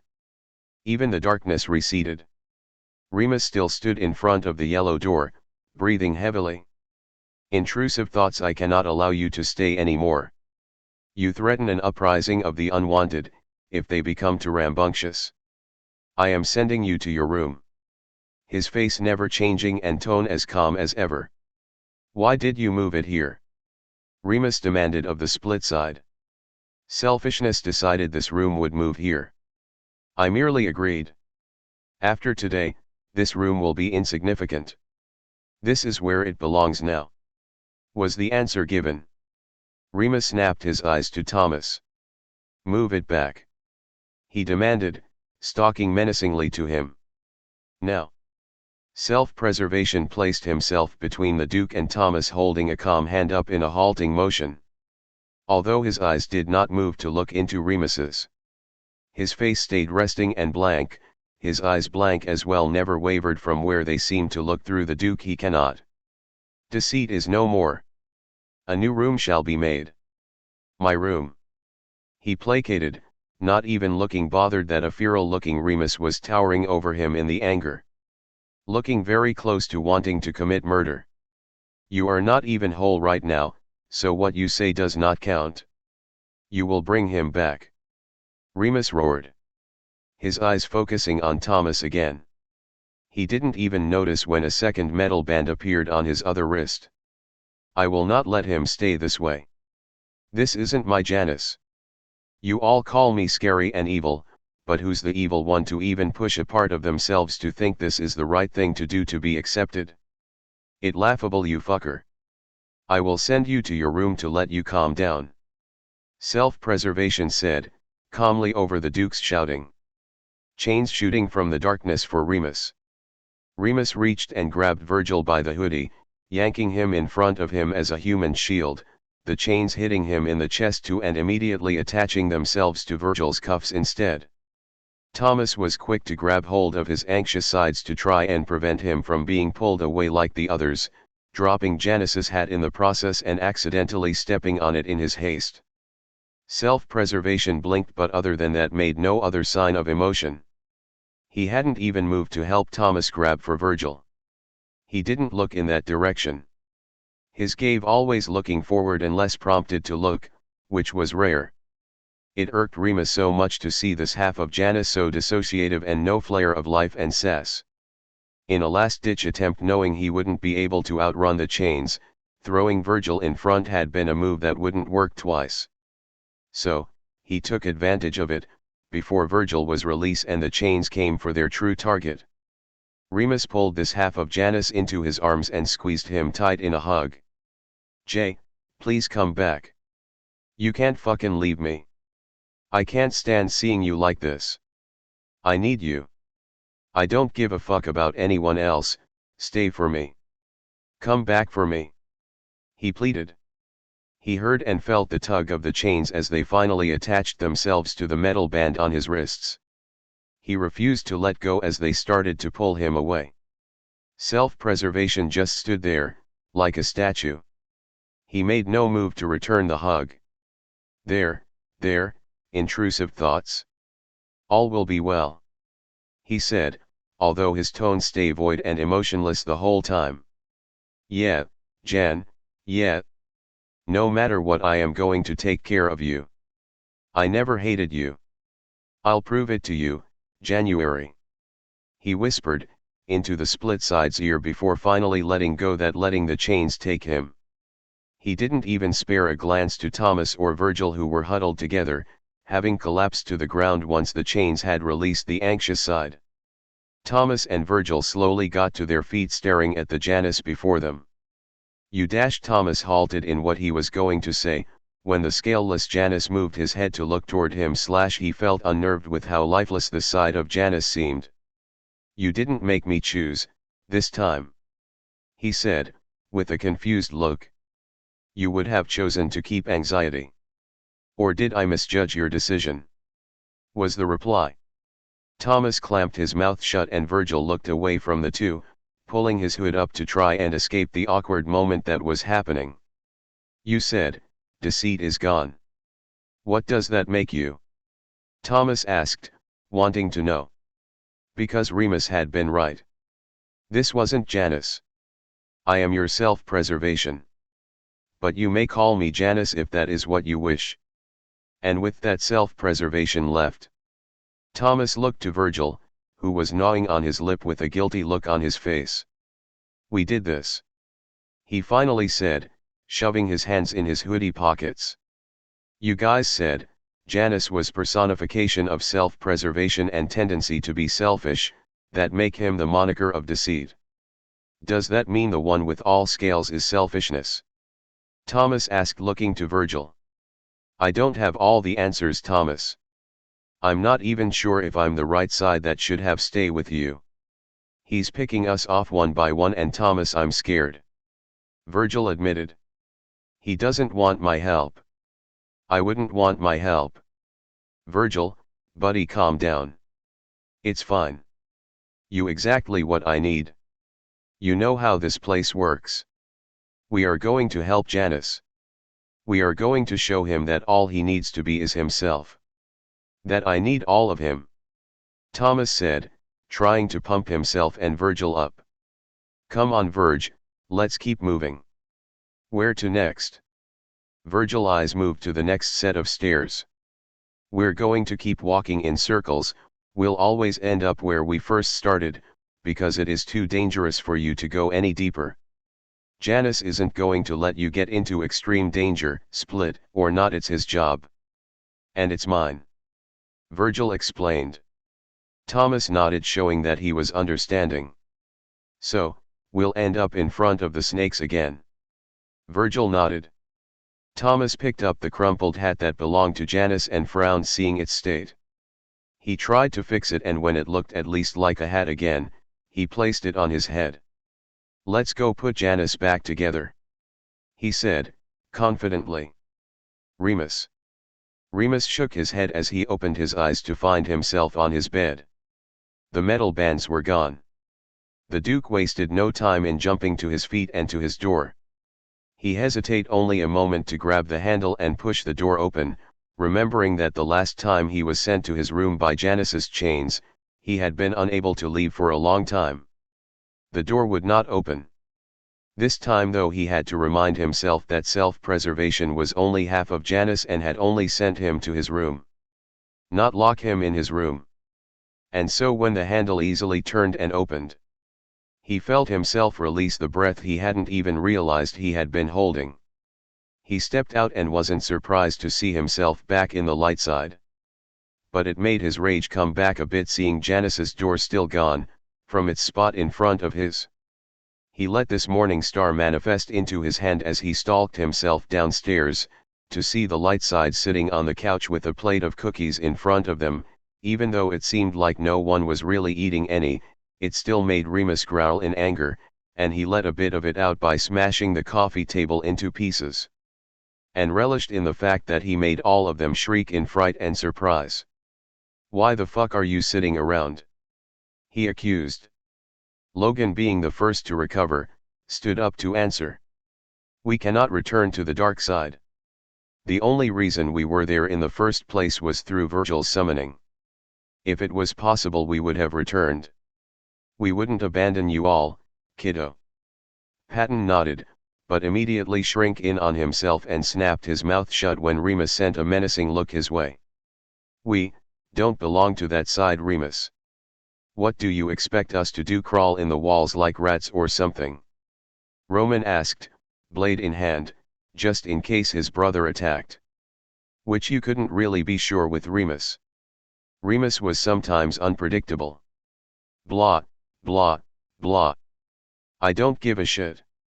He snapped and made a grabbing motion with his hand before sinking out and forcing the other to come with him. The other seeming to yelp or flinch when they were roughly grabbed by an invisible four that were slowly dragging them down. It was hard this time to return. Janus was trying to seal the dark side and there was a lot of resistance, so maybe the dorks were telling the truth about not being able to return. They were built to literally force their way in like Remus. Something he took advantage of whenever it benefited him or Janus.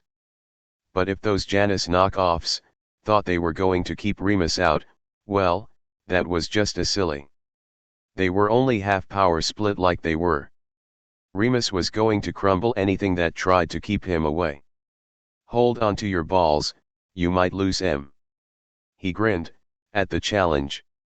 This was going to be remarkable difficult and loud. Chapter 14. Thomas and Virgil walked in silence for the majority of their walk in the dark. At one point the mansion just slowly disappeared. Nothing but their footsteps echoing around them. Thomas couldn't decide if he preferred the shouting of the entities that were hidden or locked away, or this echoing silence of darkness. Sure, he had sounded confident before and he had meant it when he said he wanted to continue forward. But his nerves were just getting to him. Did this place have to be so dark? Would you care for a light? Thomas and Virgil both jumped with a shriek at the sudden sound of another voice, and the sudden appearance of a light that came with it. Coming face to face with self-preservation, who was holding an antique-looking lantern in his hand. He didn't seem bothered by their negative reaction, just blinked waiting for an answer.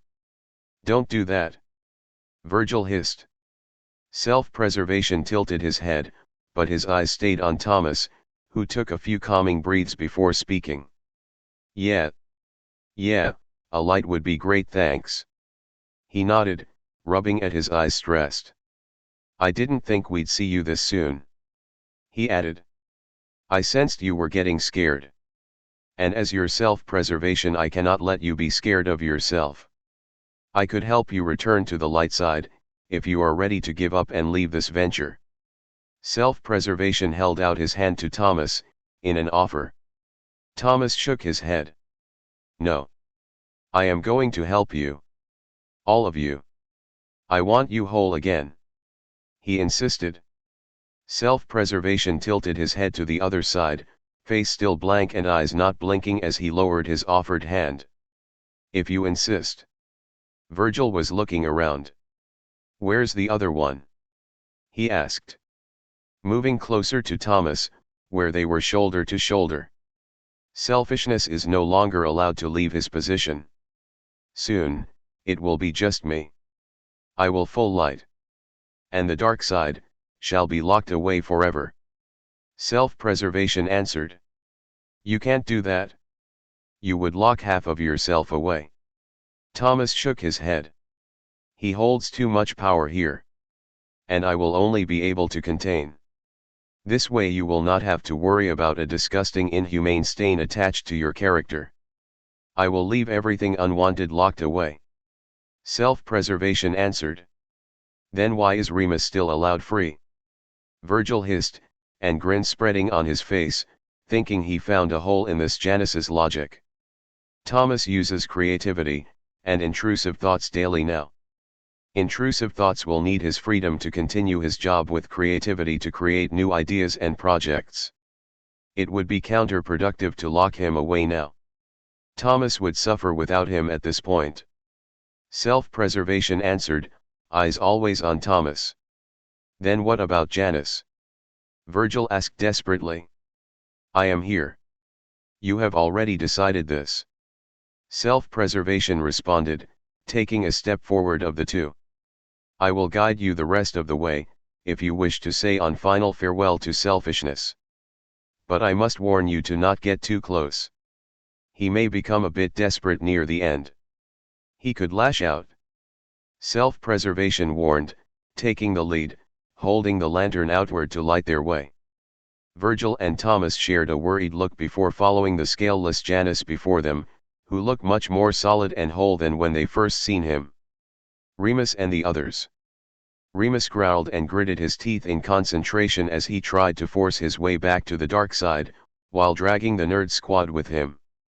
He couldn't remember a time where he had so much trouble getting in somewhere. And the light sides weren't really much of a help, seeing as their effort didn't do shit to break through the force stopping them. But there was no way in hell he was going to let them sit this out, when it was them who had drove his snake noodle to this ridiculous point. They were squished and crammed in the darkness that felt like they were being boxed in from all sides except up, which was a direction Remus did not want them to go. Roman, please remove your foot from my back. Logan grunted, trying not to elbow Patton in the face. I can't. Roman grunted, turning his head and colliding with Remus, who didn't react, besides sparing a second to turn his own head and biting his stupid brother on the nose, before returning his entire attention to going down. Ow! Remus. We're stuck, let's just go back. Patton suggested, glasses askew on his face. He had a death grip on the closest thing to grab, which was Logan's tie. Hell no. Remus growled out, making the dad side to shut his mouth. The Duke lifted his foot and with a few powerful kicks at the force stopping them, felt something shatter, before they all plummeted into the darkness, the light sides shrieking like the babies they were. Remus was the only one to land on his feet while the others landed hitting things on the way, causing the dust collected over the years to start flying. Rolling his eyes, Remus looked around to see where they ended up. He had tried to go as deep as he could get close to where he had last seen Thomas and was delighted that they were on the third floor. The doors around them were silent now that Thomas wasn't near. Bastards went deeper. He mumbled. Remus, is this door supposed to be open? Logan asked. The Duke snapped his gaze to see the light sides poking their head in the dark room. Remus though snarled, seeing whose room it was. The bastard that he should have tortured. Get out of that room. Remus growled, grabbing the light sides and practically tossing them away from it. Ha ha. Thank you, intrusive thoughts. I must thank you for the help. The darkness began to move and a pair of orange yes shone through. Would love to stay and chat. But I have a date to keep. It laughed and lunged toward them. For a split second they were all blinded. As soon as the darkness and the evil laughter that followed it was gone, their vision was back. Shit. Remus cursed. He must have kicked the door, when he was trying to break through. Shit. Let's go, Ro. He cursed again and began running. He had the forethought of grabbing hold of his brother's stupid sash to drag him along, because if the was going into battle he wasn't going to let the fight be fair. Roman was going to help. The nerdy Wolverine and Crybaby could just wait if they were too scared to follow. What? What? Hey, let go. Remus. Roman snapped in confusion as he was practically dragged by his twin. "Shut up and come on." Remus snapped back, not stopping or letting go of grip on Roman. "Kiddos. Wait for us," Patton called as he and Logan ran behind the two creative sides. Remus ignored the other two in favor of following the newly released side that most definitely had a grudge of Janus, dragging his brother all the way.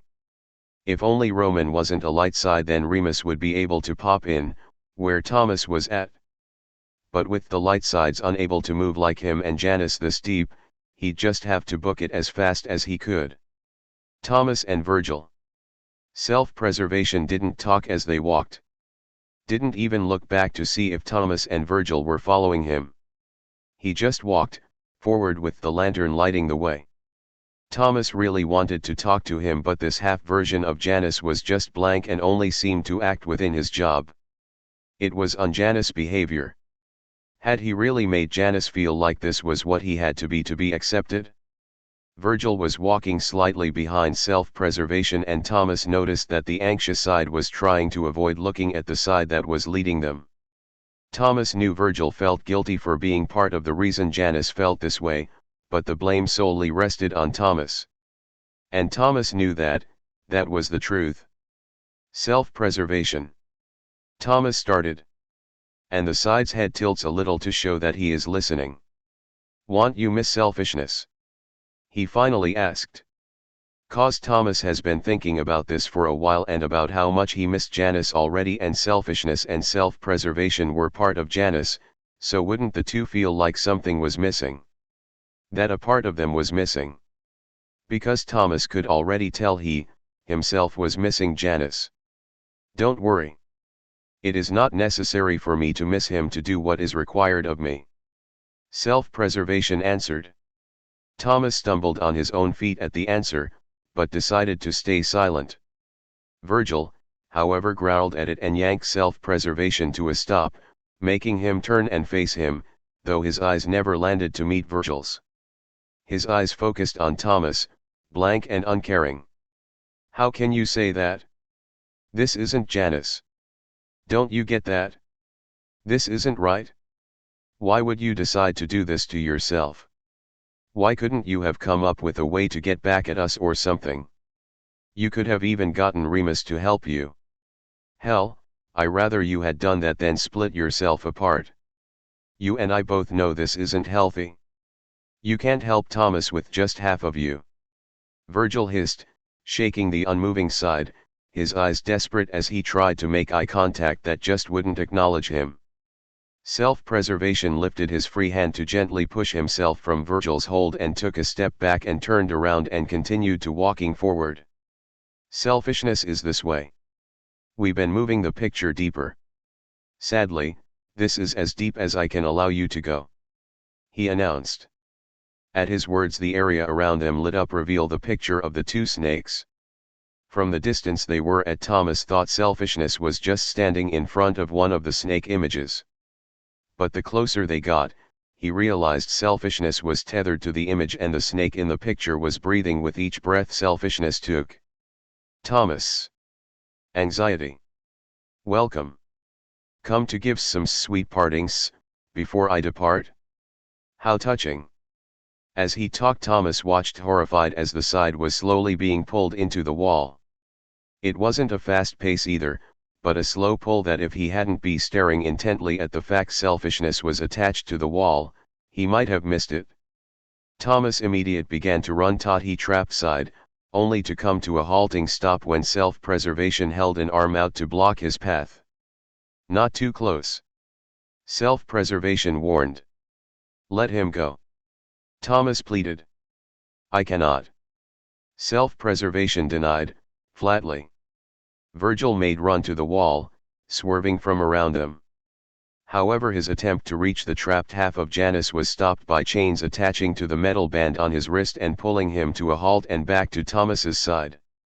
Thomas immediately grabbed the anxious side, afraid the chains were going to drag him away like the others. Self-preservation spared a glance to Thomas before refocusing on his other half. "Are you comfortable? You will be stuck like this forever after we are done." I suggest you pick a comfortable position. He suggested, though his voice stay emotionless. Perfectly comfortable. Nothing like being sealed into a picture. And what a pretty picture I make. Don't you think so, anxiety? Selfishness grinned. Cut the crap and stop it already. Virgil hissed. That's enough. We get it. We're sorry. Just become Janus again. Selfishness laughed, condescendingly. While self-preservation stood motionless. Now Deceit is good enough. I'm afraid. You're much too late to change your mind. You don't trust Deceit. So, maybe self-preservation will not give you much to worry about. I am your less evil. We do what you want us to. And you have shown to not want Deceit. But I can become your Janus, if that makes this easier for you. Self-preservation nodded, his back still to Thomas and Virgil. Thomas' eyes started to burn and become blurry. He had done this. He had done this. Janus didn't feel loved and accepted. This was his fault. He put his head in his hands and rubbed at his eyes as he sobbed. He wanted Janus back, didn't he? He'd been saying that ever since they started seeing the two halves. But they weren't listening. They were supposed to listen, weren't they? They both represented Thomas's wants. Did he want Deceit gone? Thomas jolted from his thoughts when he noticed the room getting darker. Self-preservation let the lantern he was holding drop and shatter on the ground as he too looked around. Looks like we have an uninvited visitor. Selfishness commented with a frown, that looked more like a pout. Thomas. I have found you. A deep rumble echoed. The voice made Thomas shiver and the hairs on the back of his neck stand up from deep fear. Virgil's hands instantly went to Janus's hat on Thomas's head and pushed it over his eyes, blinding him. Don't look. Virgil hissed out, pushing Thomas behind him. I don't believe I invited you to my farewell party. Selfishness sneered, with a fanged grin at the large shadow that was now staring them all down with flaming orange eyes. Deceit, bahaha. Oh, this is going to be easy then. Its eyes flicking to selfishness and self-preservation, with victory plain in its eyes. Self-preservation did not look impressed as the darkness laughed. Go back to your room. I will only ask you once. He instructed. But that just made the entity laugh harder, seeming to grow in height and without warning, swatted self-preservation away like an annoying fly. The side slammed into the snake picture, next to where selfishness was trapped and slumped to the ground. Selfishness hissed, seeing his other half downed, and started to struggle in his bindings. Weak at last. The entity laughed. Thomas couldn't help but look when he heard someone getting hit and so lifted the hat from over his eyes. Virgil was standing in front of him like a human shield. Thomas shuddered when his was met with glowing orange's eyes covered in darkness. It looked like a much more bigger version of the nightmare that had seemed to be the start of all their troubles. You. He breathed out. Me, Thomas. You just need to accept me. Was the reply, the entity taking a step toward them. Virgil pushed Thomas back with him, keeping Thomas out of reach from the entity. Back off. Who let you out? Not important. Come to me, Thomas. I promise I can get you everything you want. Don't go to him. Virgil warned. Thomas shook his head. I can't move. I think I'm scared. You are scared. I'm scared. Virgil confirmed. Scared. The entity chuckled. Here, let me help with that. It reached to swat Virgil out of the way, like with self-preservation. However, Virgil clumsily dodged, pushing Thomas further away as he did. Thomas landed on his behind from being pushed so roughly and gasped, seeing the entity chase after Virgil, who was running in the opposite direction. The entity slamming his down, trying to squish the anxious side, laughing the whole time. Self-preservation groaned, shaking his head to get rid of the fuzziness. Hey, sunshine. I know I'm evil and all, but maybe it's time for you and anxiety to start working together. You know. Before he gets severely hurt and all. Just my opinion. But sleeping on the job is counterproductive, don't you think? He hissed sweetly to his other half. Self-preservation leaned on the wall and gave a blank look to selfishness before calling forth chains that not only attached themselves to anxiety, but to the entity as well, causing both to growl and hiss from the sudden pull. Self-preservation yanked anxiety back to Thomas.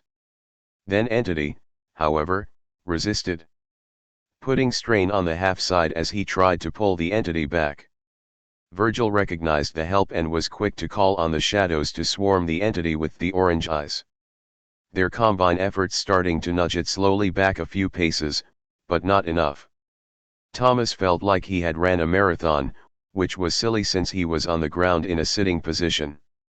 He didn't know why he was breathing hard, like oxygen was running out, but he was. Virgil was working with self-preservation and it still didn't look like enough. You won't win. I am now stronger than you. The entity laughed, and with one strong yank broke self-preservation's chains and waved away Virgil's shadows. It slammed its fists on the ground, making everyone who was standing to lose their balance and fall to the ground.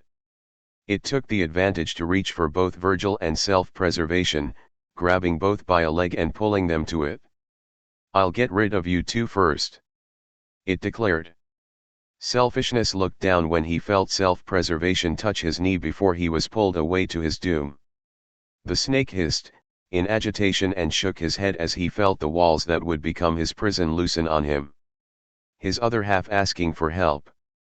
He met self-preservation blank eyes before they broke eye contact. And selfishness let himself sink down, leaving an imprint on the picture that would become his home.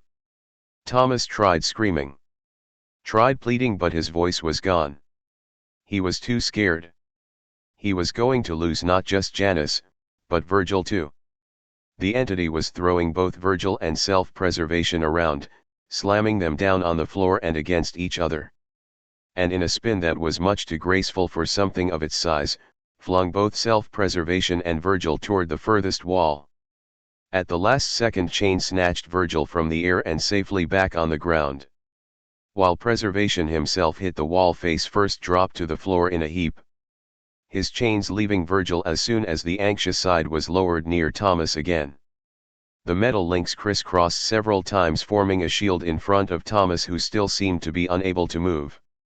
Virgil placing himself in front of the shield. As an extra human shield, with his shadow forming a dark cloud full of lightning. Very good. But still too weak. You've lost power since we last met. The entity laughed. Its eyes barely gazing at Virgil and instead locked on self-preservation. Who knew? Your only goal is also your biggest weakness. You tore yourself in half, ha. Yo. Doorp face.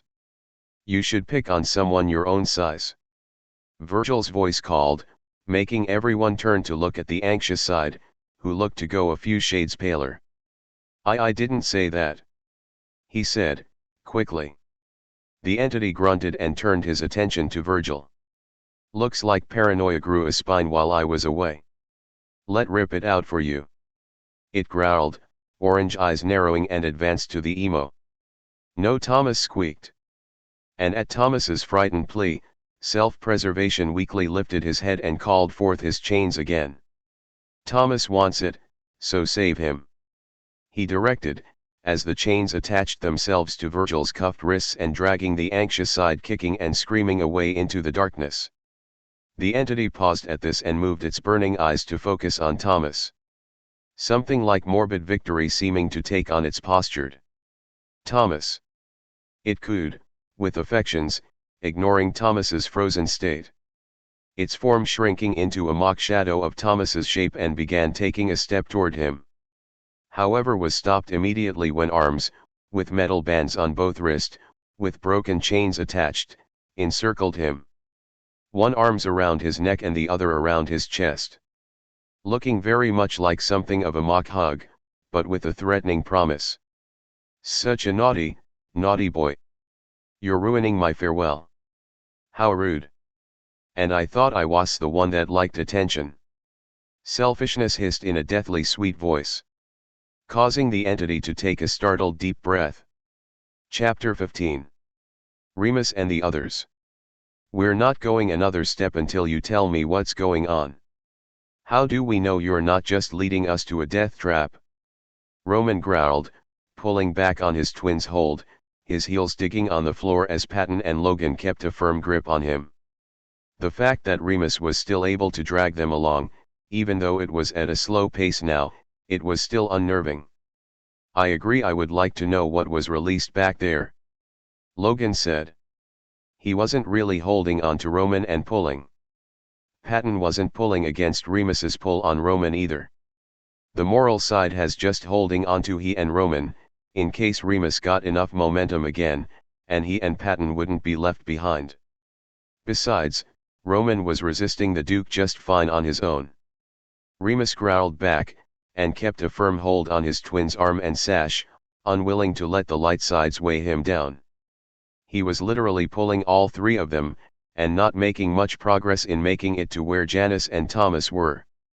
What makes you think you fucking deserve an answer? You never cared before. But you damned light sides started all of this, and now you're going to help me fix it? So start moving.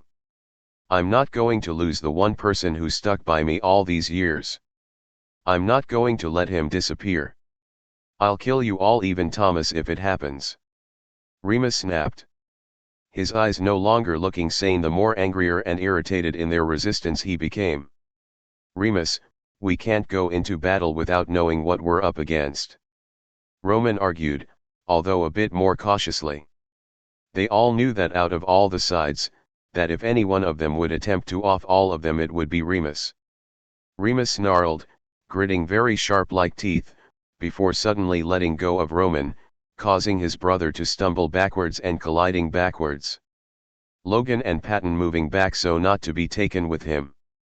Roman gasped when his back hit the floor, having not been prepared to catch himself for a sudden release. Remus had planned on grabbing Roman by the ankle while he was down to continue his way to where Thomas was at, but just as soon as Roman got his breath back, Virgil dropped from the darkness right on top of his twin, and some of the bloodlust that Remus had been feeling simmered down enough that he was able to laugh at the karmic justice that was delivered. Virgil! Patton cheered. Virgil, to his credit, didn't seem to even hear Patton as his eyes snapped to Remus. Remus! He shouted, jumping to his feet and therefore on Roman, who grunted and gasped at the sudden impact delivered to his body. The anxious side practically launched himself at the Duke, grabbing his high collar and shaking it. It got out, Remus. It's near Thomas. Janus isn't here. Unless we get him back, those copies aren't to be able to hold it. We're doomed. We're dead. Thomas is in danger. I fucking know already. Remus snapped, pushing Virgil off him, and grabbed Roman's ankle, who was in the process of climbing to his knees, and began dragging his twin along as he dashed onward. Virgil had grabbed onto Patton and Logan and was close behind. The two dark sides weaving through the darkness like it was second nature. They had to get there in time. Remus! Let me up! Roman shouted as he was dragged by his ankle. His twin not even listening to his call. Thomas! The shadow with orange eyes didn't move at the constricting grip selfishness had on him. The faux lover-like hug the snake had him in made the shadow-like side with orange eyes rumble a chuckle. Now this side of you I do like, Deceit. I might this version. It said, a smile could be heard in its voice.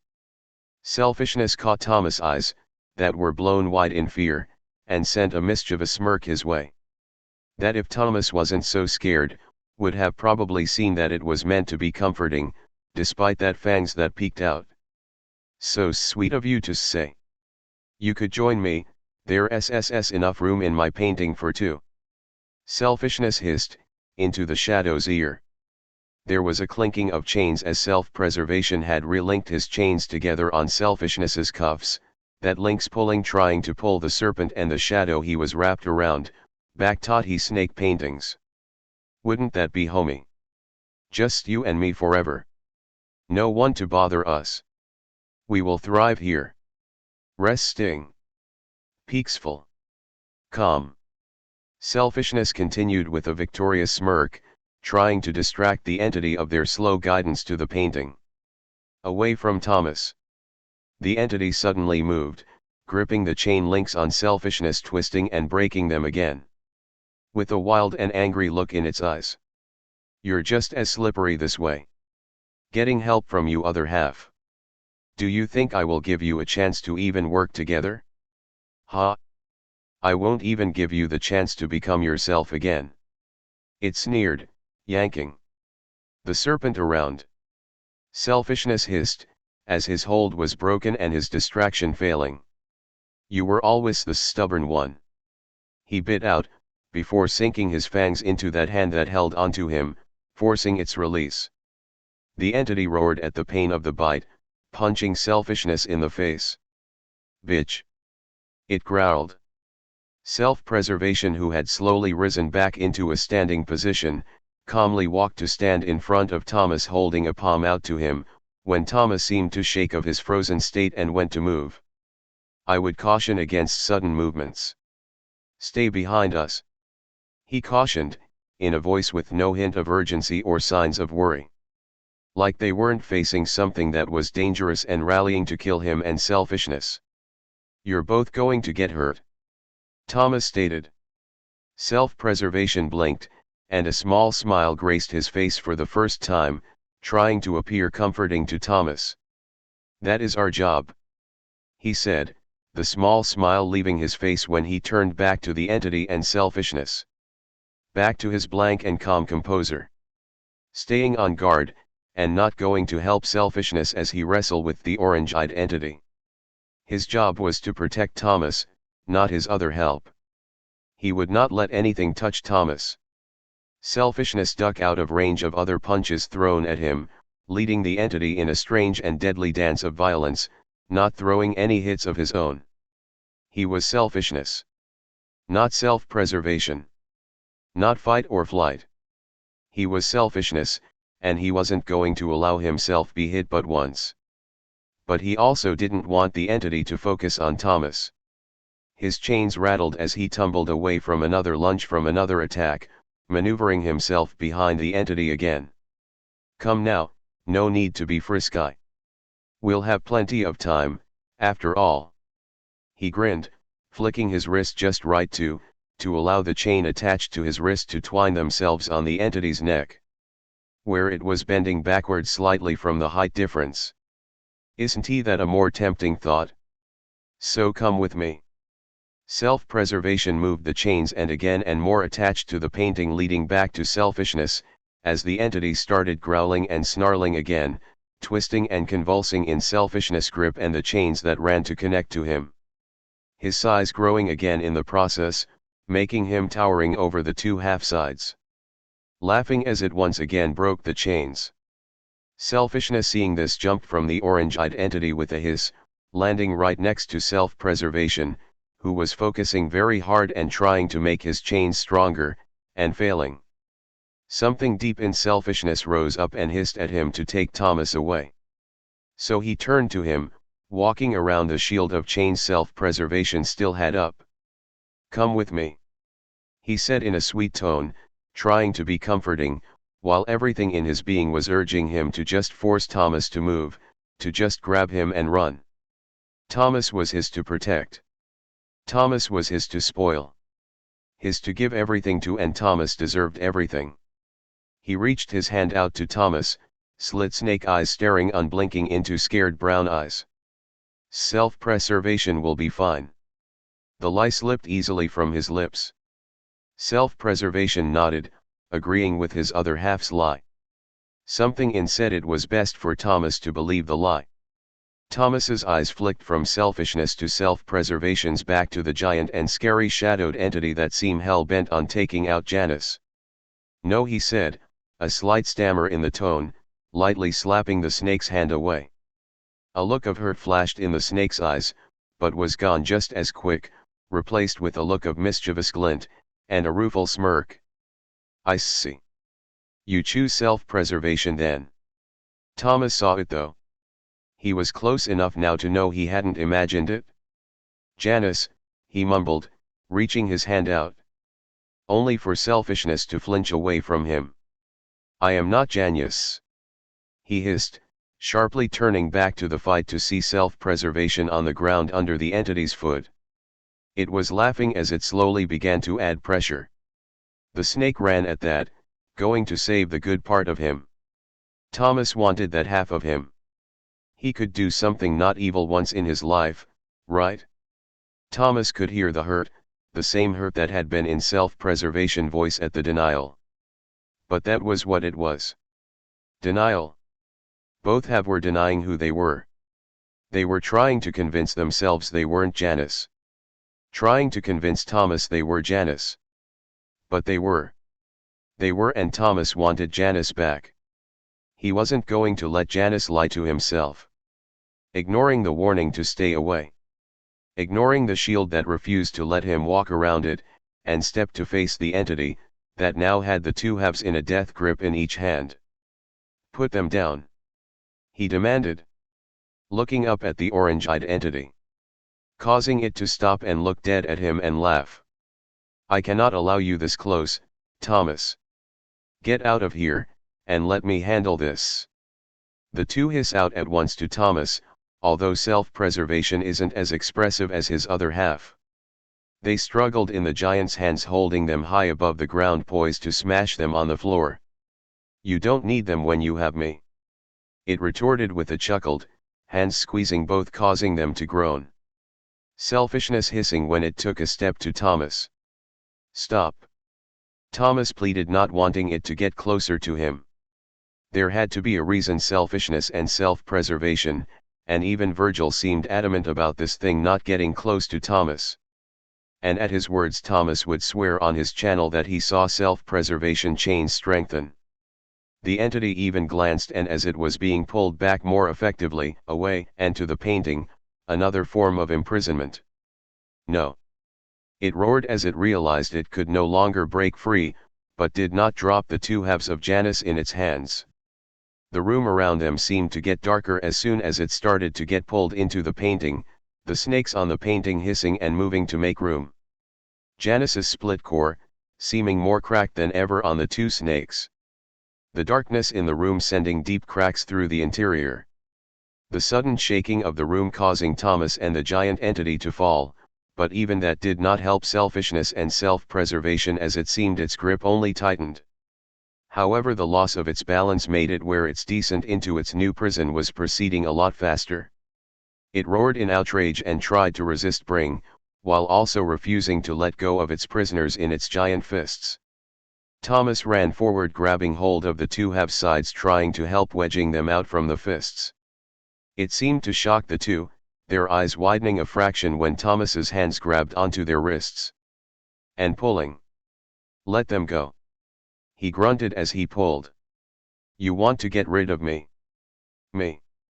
It bellowed, orange eyes glaring deadly at Thomas before its eyes focused on the two halves of Deceit in its hands. I won't go alone this time. Choose. It demanded. Thomas shook his head. No. I'm not choosing. They're both Janus. He argued. You only need one. It countered. Selfishness and self-preservation looked at each other. Both silently communicating that if Thomas didn't choose and didn't let go, he would be dragged with them. But if they could gauge which half he liked more and wanted to save, then they could help him give in to his want. They couldn't allow Thomas to get stuck in his own head. All will be fine, Thomas. Self-preservation calmed. This is nothing for me. Selfishness grinned. Stop it. Thomas shouted, still not letting go. This isn't okay. You're not okay. And I am not letting go of either of you. This is what put us here in the first place. You have to choose, or you will be in danger without one of us. One part self-preservation instinct of your wants, is better than none. And with anxiety to help, you will be kept safe. Self-preservation explained, just as calmly as if his life wasn't in danger. I don't want just one half of you. Thomas insisted. Choose. The entity demanded again. No. Thomas shouted back, his grip on the two halves slipping against his control. Still none of the two refused to return his grip to hold onto him. Both looking at him with identical looks that said they didn't totally believe him. Still both looking at him trying to pick up what he truly wanted. I won't. I won't. Please believe me, Janus. I want you to stay. Tears pricked his eyes as he pleaded, as he tried to hurriedly readjust his grip on the two wrists he had in a deathly desperate grip. Thomas. Several voices called behind him. And Thomas almost cried in relief in hearing the other sides. They change nothing, choose. The entity hissed out. Self-preservation and selfishness both gasped shocked when the other sides ran to each pull on one of the halves, helping Thomas regain a tighter grip as the entity was pulled deeper into the wall with the two halves of Janus. The snakes in the picture coiling around in other agitated and hissing, the split cores rattling in the place on the wall, as if the struggle of the entity was causing them to move. I got ya, snakey. Remus growled out. Oh my, intrusive thoughts, thank heavens you're here. This beast has ravished me against my will.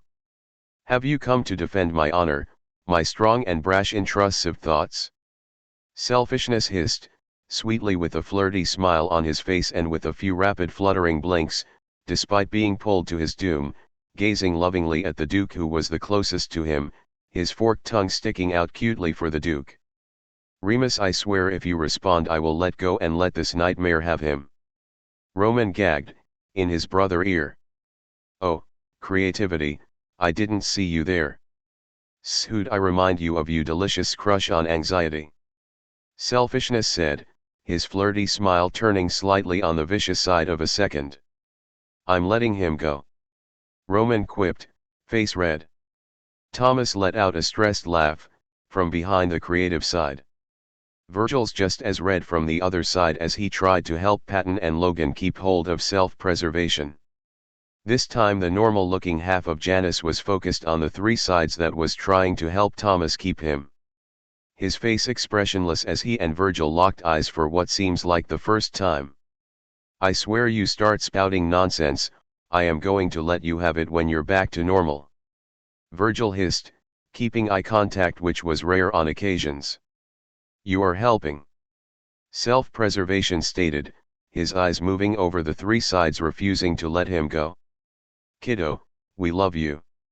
We'd go to the ends of the earth for you. Patton grunted as he pulled, eyes wet with tears as he cried. It would be illogical not to have you. You help make Thomas. Logan stated. Self-preservation hummed in thought, him and selfishness making eye contact one last time.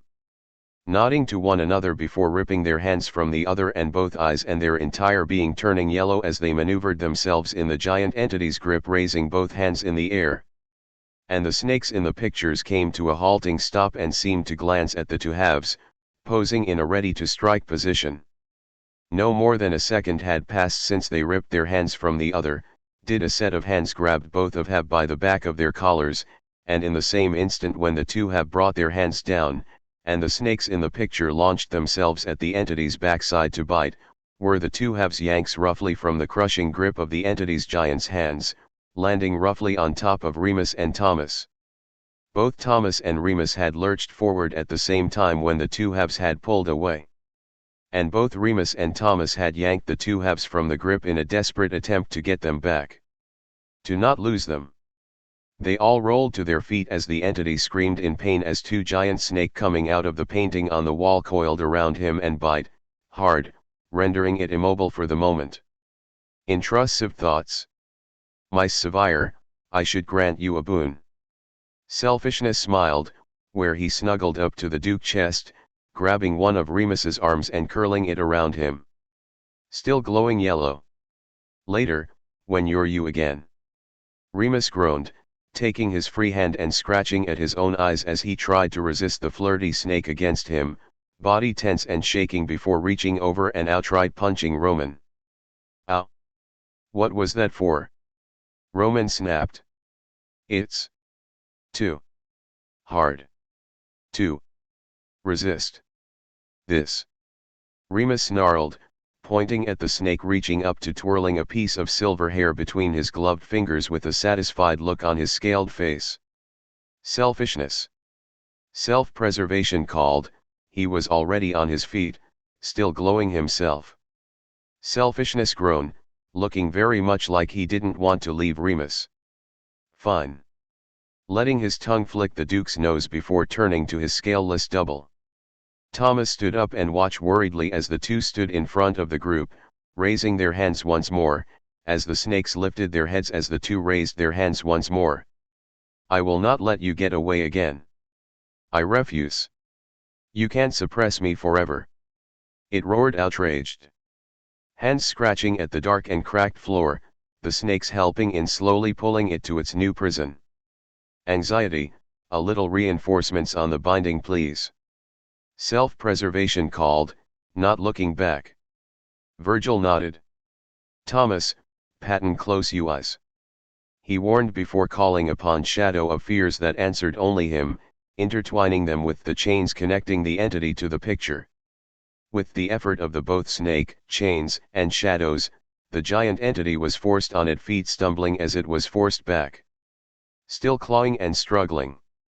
Cursing Janus's name and the other sides as well. Intrusive thoughts? He'll lock you away again as well. Help me and help me in my venture. The entity pleaded, orange eyes focusing on the Duke. Oh, intrusive thoughts darling, I think we need one final push.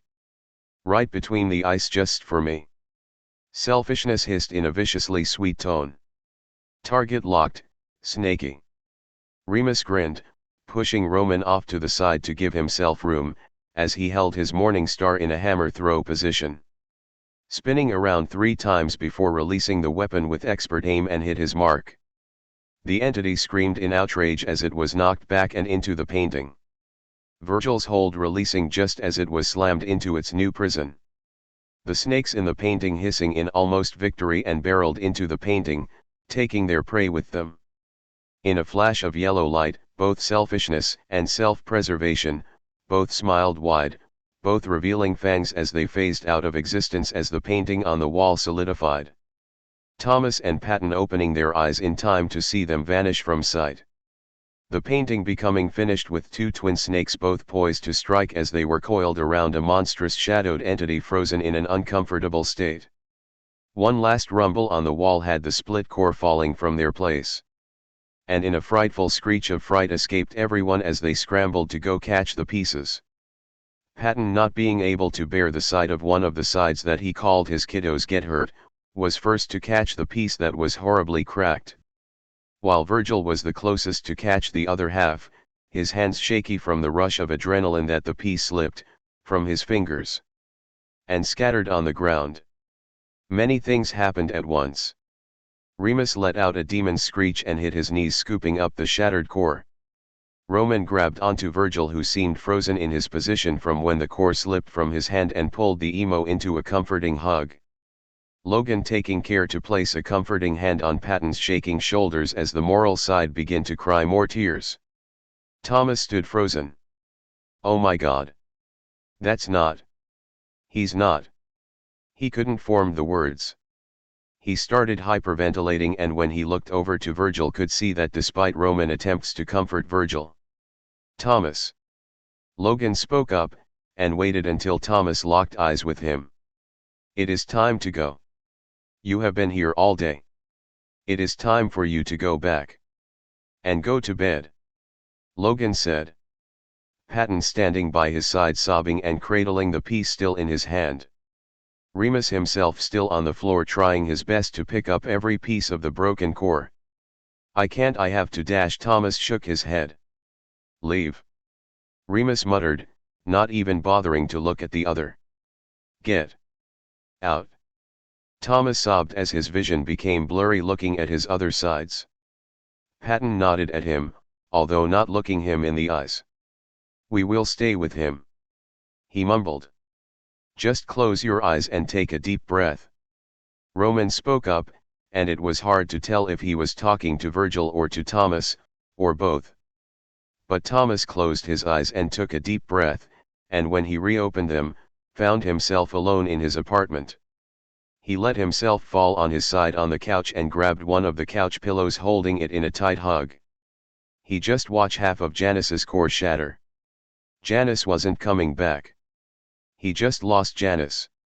And he lost him by the both half of the deceitful side protecting not just him but all of him.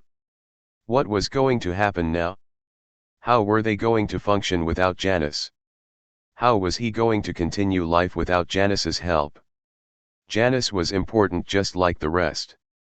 Thomas didn't go to his bed that night.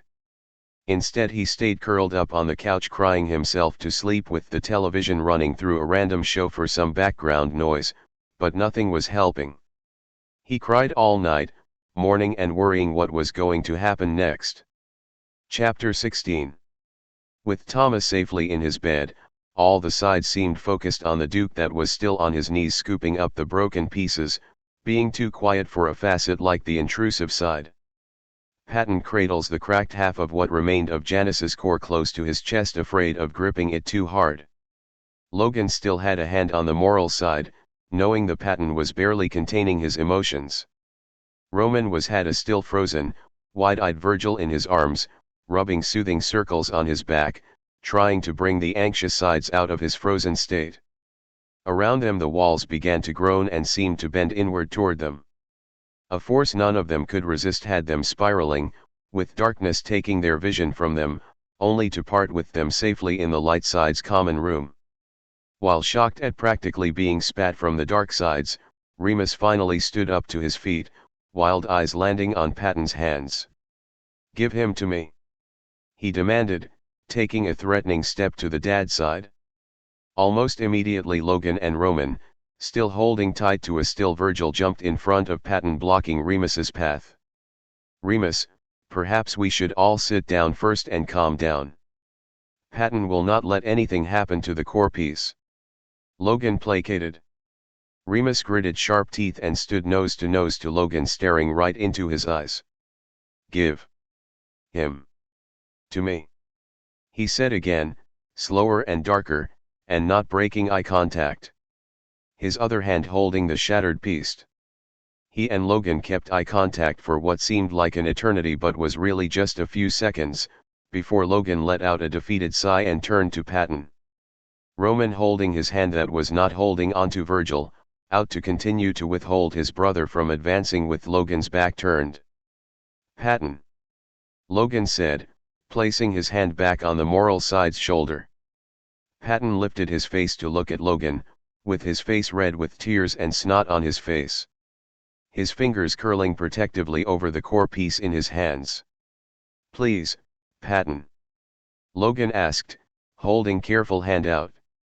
The dad side pulled the core piece close for a few seconds, before letting out restrained sobs, and carefully giving it to Logan. The logical side gave Patton's shoulder a gently squeeze before turning back to the Duke, who was staring with a dark look in his eyes, and held his hand out for Logan to give the core piece to him. Logan was careful as he transferred the cracked half to Remus's outstretched hand. And as soon as the Duke had the piece, he turned, and ran up the stairs. Leaving the light sides to watch, and all of them flinched when they heard the sound of his door slammed shut. "I'll check on him later," Roman said, trying to lead Virgil to the couch. The anxious side began shaking his head. "It's my fault. I let him slip through my fingers. I killed Janus." He started sobbing. "It was an accident. Virgil, don't blame yourself. We all had a part to play in all of this. This falls on more than just you." Logan tried to comfort. He had Patton sitting and was now trying to help Roman get the anxious side to move. Virgil, unable to resist two people pulling his forward, let himself be led and sat down. As soon as he sat, his eyes got wide. "Remus is going to dismember me. He's going to come after all of us, isn't he?" He looked still shell-shocked with watery eyes at Roman and Logan. "Nonsense." Logan shook his head. "Yes, he will, and there's no one to stop him. Janus is the only one he will ever listen to. Janus is the only one to help keep him reined in. And the dark side? There's no one to keep it contained. We don't even know if he was able to actually seal it away, before oh, my God. Virgil gasped out for air, that seemed to vanish from his lungs, sobbing into his hands. We must all calm down. Thomas is going to need his rest tonight after all that has happened. Logan said, his tone making it quite clear that he didn't know how to calm Patton or Virgil in this type of distress. Not when he, himself could understand the feelings that were tugging at his chest. Didn't know how this outcome would affect them all and Thomas's daily life. Looking at his fellow sides, he deduced that all of them would not want to be along this night, including himself. So he made himself comfortable next to Patton, trying his best to give the heart some comfort. Roman already draped over Virgil in an attempted to be grounding. We will sleep down here tonight. Roman, you will try and encourage Remus to join us, he instructed. Roman nodded but didn't say anything. Slowly releasing Virgil and easing back, like Virgil was going to explode if he moved too quickly. It was when he was a foot away from the couch, did he turn and walk upstairs to his brother's room, leaving Virgil and Patton in Logan's care. Roman was having a very hard time keeping his composure. He never liked this, Janus. Janus. He never liked Janus, and how he was always acting suspicious and was always trying to get to trick Thomas or one of the other sides. Always looking like he was going to do something suspicious. But Roman didn't want this. And even though he never got along with Remus, he didn't like the pain that was in his twin's eyes. When he stood in front of the green door, he took a deep breath and knocked gently. Remus. We are all going to camp out in the common room. I want you to join us. You shouldn't be alone right now, he called, pressing his ear to the door. It was silent. Eerily, silent. Remus. He called again. Fuck off. Remus growled from the other side. And Roman bit his lip. He wanted to go in and get his brother. But he knew Remus. Remus wouldn't want to be near any of them. Sighing, Roman went back downstairs, to help the others settle down for the night, snapping pillows and blankets into existence, before grabbing a few for himself. I'm going to go watch over Remus, he informed. Call for me if you need anything. Logan giving him a nod, and the logical side started maneuvering the blankets and pillows around Patton and Virgil. That would be best. None of us should be alone tonight, Logan said, a little too quietly than normal. Roman went back upstairs and laid out the pillows and blankets he had grabbed in front of his brother's door. Remus. I'm camping out here, he called, trying to be as loud as possible with his movements, so his brother could hear him. I'm right here, if you need anything, he added, laying himself down when Remus didn't respond. Roman laid himself down and stared at the spot where they had placed Janus's door, that was no longer there. I'm sorry, he mumbled sadly, and he didn't know who he was saying that to. Janus, who was no longer there. Or Remus, who most likely grieving. Remus. Remus huffed angrily, hearing his brother outside his door, and had to remind himself to not hold onto the half-core piece in his hand. That it was fragile. That it was all that was left of Janus. He couldn't save Janus. He failed to save Janus. He sniffled, wiping at his face with his sleeve as his vision became blurry. Wouldn't the light sides like to know that Remus had the emotional capacity to shed tears? Well, fuck 'em all. Scrubbing his face with sleeve one more time, Remus sat down at his work desk in his room that he barely used, pushing everything on it onto the floor without care, and cradled the half-core piece in both hands, under the desk lamp light on the desk. Come on, Noodle. You're tougher than to let something like a missing piece to keep you down. Come back, he mumbled lowly, not wanting Roman on the other side of the door to hear him. He carefully let the shattered piece he had picked up before they were kicked back out of the dark side onto the desk, looking at the pieces, picking up shards and trying to piece them onto the core piece. Maybe he would be able to piece it back together. Maybe if he did that, Janus would be able to return. Maybe he would return looking like one of the porcelain dolls with cracks all over their face. Remus could picture so many scare pranks they could do with that, if that happened. Stop it. Focus. He chided himself, shaking the random thoughts away as he tried to piece the shards together. He could do this. He was part creativity. He was the Duke and he was going to bring Janus back. All of Janus. He worked well into the night, and even focusing as hard, he was still unable to fit the shard back together. Even summoning glue to keep them together could not hold the shards together. The core rejecting the foreign substance on its surface. Remus ended up going to bed, with the still half-core piece, resting it on the pillow next to his head, and going to sleep after staring at it for hours trying to will it back whole. The next morning Remus found himself waking up to a delightful noise of Roman screaming outside his door. And blinking sleep from his eyes, Remus blinked his eyes a couple of times looking at the spot where he had the core piece resting. Others often question Remus's sanity, and Remus almost thought his own eyes were playing tricks on him as he stared not at a core piece, but at Janus. Well, Janus's scaleless double, self-preservation. Self-preservation was sleeping soundly next to Remus, head resting on the pillow that had held the core half. So, self-preservation was the half that had survived. Remus. Remus, get out here. Patton, Logan. Virgil. Roman was shouting, jiggling Remus's door handle. Self-preservation scrunched his nose a bit in his sleep at the noise, but didn't wake up. The Duke laid frozen. For once his thoughts frozen, as he tried to process what was happening. It took a moment for him to lift himself up on his elbows to get a good look at the double. Roman continuous banging on his door, eventually had self-preservation opening his eyes. Remus gulped as unfocused sleepy eyes looked up at him. Good morning, intrusive thoughts. He yawned as he sat up and stretched, looking around the room. His eyes landing on Remus's door where the other voices joined Roman's, making confused and worried noises in their tone. Something is wrong with the others, he stated, slipping out of the bed with Remus following him as if on autopilot, his mind still processing what was in front of him.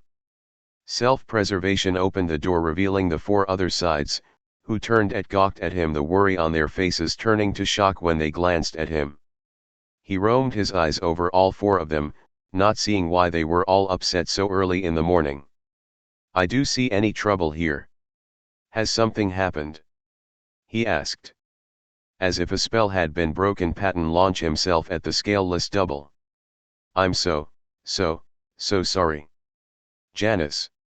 He cried.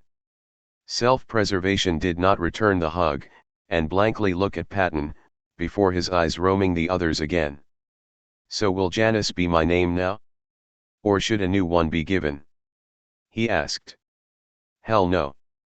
Remus answered, shoving Patton off of self-preservation with a growl. Scram. He snarled at the moral side, who squeaked and still looked upset, and like he hadn't gotten an ounce of sleep. What is wrong? Self-preservation asked again. Virgil and Roman looked back to the door that was magically back across the hall where Janus's door once sat.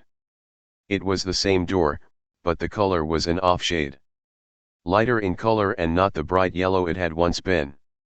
I guess we were not expecting to see a new door so early, and you? Logan said, deciding to answer for the group. We thought we lost all of Janus, but it seems you survived. Self-preservation hummed, eyes locking onto his door. Yes. Thank you, morality, for catching me. It seems my room has arrived. He turned to Remus, who was glaring daggers at the other. Thank you, intrusive thoughts, for sharing your room, while mine was created. He thanked, stepping to his door and opening it.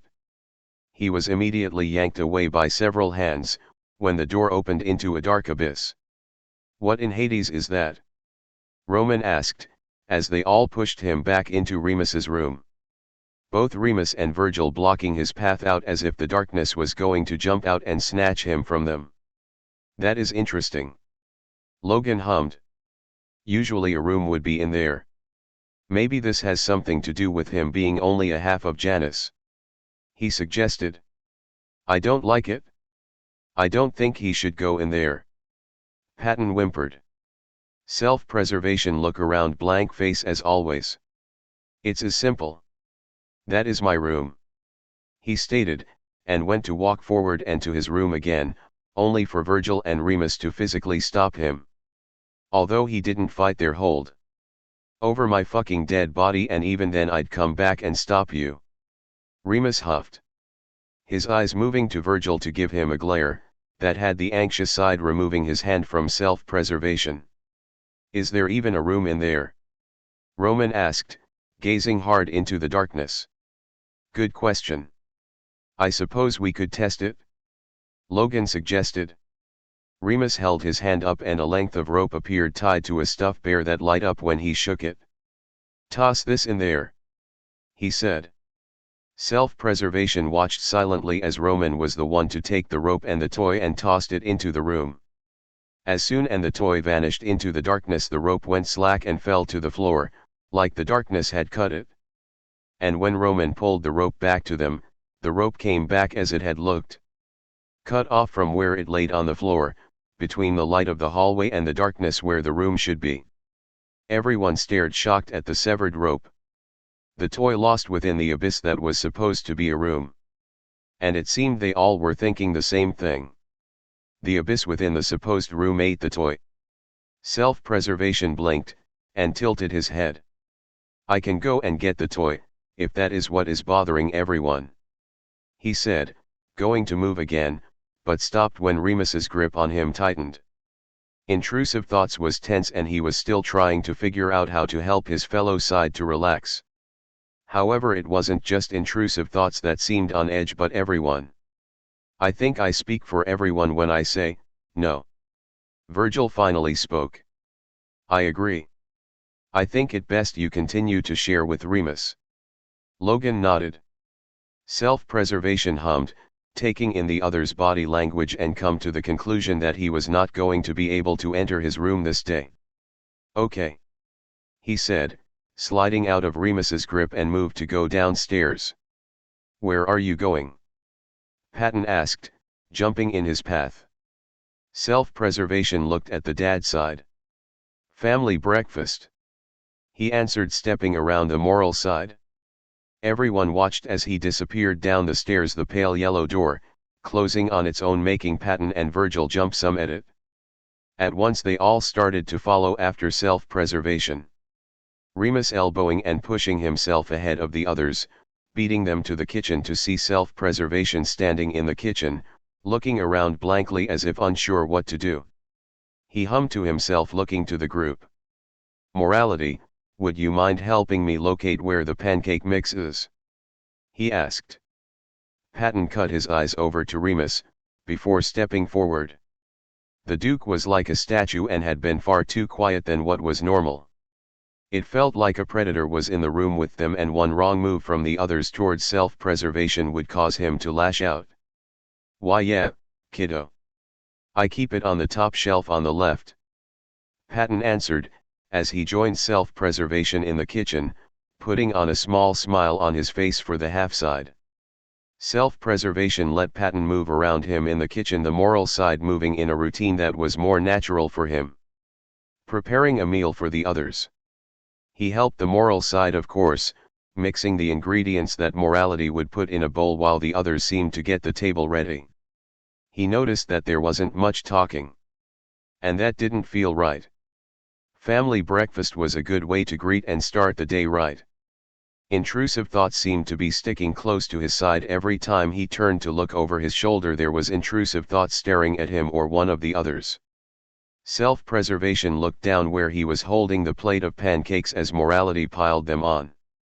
Soon they had finished making pancakes, eggs, grits, and bacon. The table was already plated and cups with orange juice, coffee, and water was already in their place. Self-preservation went to place the plate of pancakes on the table and went to sit down at the chair at one of the ends, meaning his would face logic as they ate. Anxiety went to say something as everyone began to sit, only for intrusive thoughts to come up behind him and pushing him from the chair that was next to self-preservation. The half-side was sure he wasn't supposed to hear, but he could make out Remus harshly whispering the anxious side's ear. "If he wants to sit in Patton's spot, you're going to let him. So shut, you trap." As he sat himself on self-preservation right side, morality seemed to halt in his movement of coming to seat that self-preservation sat himself, before retreating and sitting on Logan's left side. "I can move," he offered, sensing the cause of the wrong seating. "You're fine where you are," Remus said, in a tight voice. "Patton doesn't mind," he added as he stabbed his fork through a stack of pancakes, lifting them to his plate, with more force in the stab than what was necessary for the fluffy cakes. Patton stiffened when Remus sent a scathing glare his way, nodding his head silently. Self-preservation hummed. This bothered him. "I will move," he decided, getting up. "No. I insist." Patton spoke up with wide eyes. "I insist." Self-preservation repeated, moving where Patton was sitting and motioned the moral side to move and take the free seat at the head of the table. Patton, not wanting to argue, moved and cautiously sat in his normal seat. And tensed when Remus stabbed his butter knife in the pancakes, giving Patton the side eyes before focusing his gaze back on self-preservation, who now sat on Logan's left next to Roman. Roman was looking at his plate, trying not to catch Remus's eyes. Suddenly he wasn't so hungry anymore. Self-preservation, after plating himself some food, quietly took a bite of his breakfast. Delicious as always, morality. "We must cook together more often," self-preservation complimented, his tone held nothing in it, though he meant the compliment. Patton seemed to shrink in on himself at the compliment. He remembered when Janus would always seem to catch him in the kitchen whenever he was going to bake, and how the deceitful side had seemed to lurk in the background. Patton suddenly felt sick to his stomach as he realized that maybe Janus hadn't been lurking but had been waiting to be invited to cook with him like he did with the others. Catching himself, Patton smiled, trying to not show the sadness that was building in his chest. "That would be great," he agreed. Self-preservation let his eyes analyze the moral side and hummed. "I see. We can postpone the activity," he decided, and watched to see if some of the tension would leave morality's form. And when it didn't, he felt a ping of confusion. Everyone was on edge. He was going to have to fix that if Thomas was going to have an uneventful day today. "I will go to my room to prepare for the day," he said, excusing himself from the table. Remus practically jumped over from his seat. "Fuck that," he denied, grabbing self-preservation elbow to stop him from leaving. "You're not going in that death trap. You're using my room," he said, already leading self-preservation up the stairs, not trusting the half-side to not go in the darkness beyond the pale yellow door. As soon as the two were gone, the others let out a deep breath, letting the tension that was eating at them to ease slightly. That was uncomfortable, Logan stated. He hadn't eaten anything on his plate the whole time, too busy being aware of the uncomfortable atmosphere that had befallen their home. "You can say that again." Roman breathed out, slouching in his seat. Virgil rubbed at his face, leaning back in his chair. "I was sure Remus was going to go rabid and tear out my throat," he sighed, tapping his finger on the table in a pattern to help calm himself. "Patton, look even more sad. We should have tried harder. Self-preservation just wanted to have a nice breakfast and we ruined it for him. Just like we did with Janus." He began crying again. Logan got up and walked over to Patton. "Let's go to your room. Maybe you'll feel better," he suggested, not waiting for Patton to respond. Patton shook his head. "I can do this. I can make it up to him. I don't want to make the same mistake." He looked pleadingly to Logan. And Logan paused, trying to think of something that would convince Patton that they would be okay. But Logan wasn't sure if they were. What was Thomas's life going to be like without selfishness in it, without Janus? Perhaps checking on Thomas would help. He finally suggested. He himself wanted to see how Thomas was doing with only half of Janus to function. Everyone moved to the common room, agreeing that that was the best thing to do, while Remus had self-preservation occupied. Remus. He was watching self-preservation, as the half-side sat at his desk, looking at the shards that would make up the other half of his core. Remus wonders what self-preservation was thinking. Did he feel sad, knowing he wouldn't be whole again? Did this mean Janus would forever be broken? Did he still have a hole in his chest? Conflicted and on where to start with this half of Janus, Remus decided to just fuck it all and got right into the half-side's space, causing the other to look at him with those blank eyes, almost questioningly. Brows furrowed, Remus pulled self-preservation collar to the side roughly and peered into the shirt. There was indeed a hole, but it was only half covered, with the half piece of the core that made up self-preservation half. And his skin was cracked, like the skin was dry as a desert around the opening. Phew. Remus groaned, wincing a bit. It does not hurt. It should not interrupt me in doing my job. Self-preservation replied, calmly as Remus backed away. That's not the fucking point. Remus snapped. And it just irked him that the only response given was a tilt of the head from the half side. That is until self-preservation spoke. You are unhappy, he stated. You miss Deceit. And do not like me. His voice staying even and to the point with no hint of emotion in the tone. Remus bristled uneasy at the claim. Damn it, Janus. What the hell were you thinking? Did you think that I wouldn't miss you? After all the shit we been through, I wouldn't trade you for my own brother. Of course I'm fucking unhappy. He ranted, throwing his arms up as he talked and paced along his room, so he wouldn't become too violent. He couldn't risk getting too violent with how damaged this half of Janus looked. But it's not that I don't like you. You're still part of Janus, it's just I don't know. Don't you feel like you are missing something? Is this really what you want, Janus? To let them mold you into what you are not? My danger noodle wouldn't let those of lower status push him around.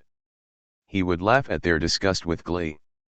Come back to me and laugh with me, he pleaded, his voice becoming softer as he spoke to self-preservation. Self-preservation hummed again in thought, turning his attention back to the shards on the desk.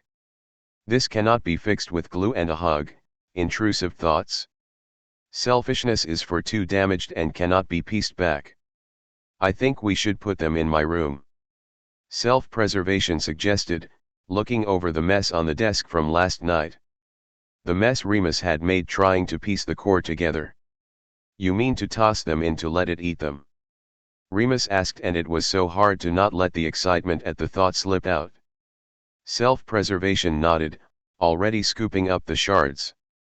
Remus gripped his wrist, squeezing lightly in warning. And I thought you knew me so well, Janny.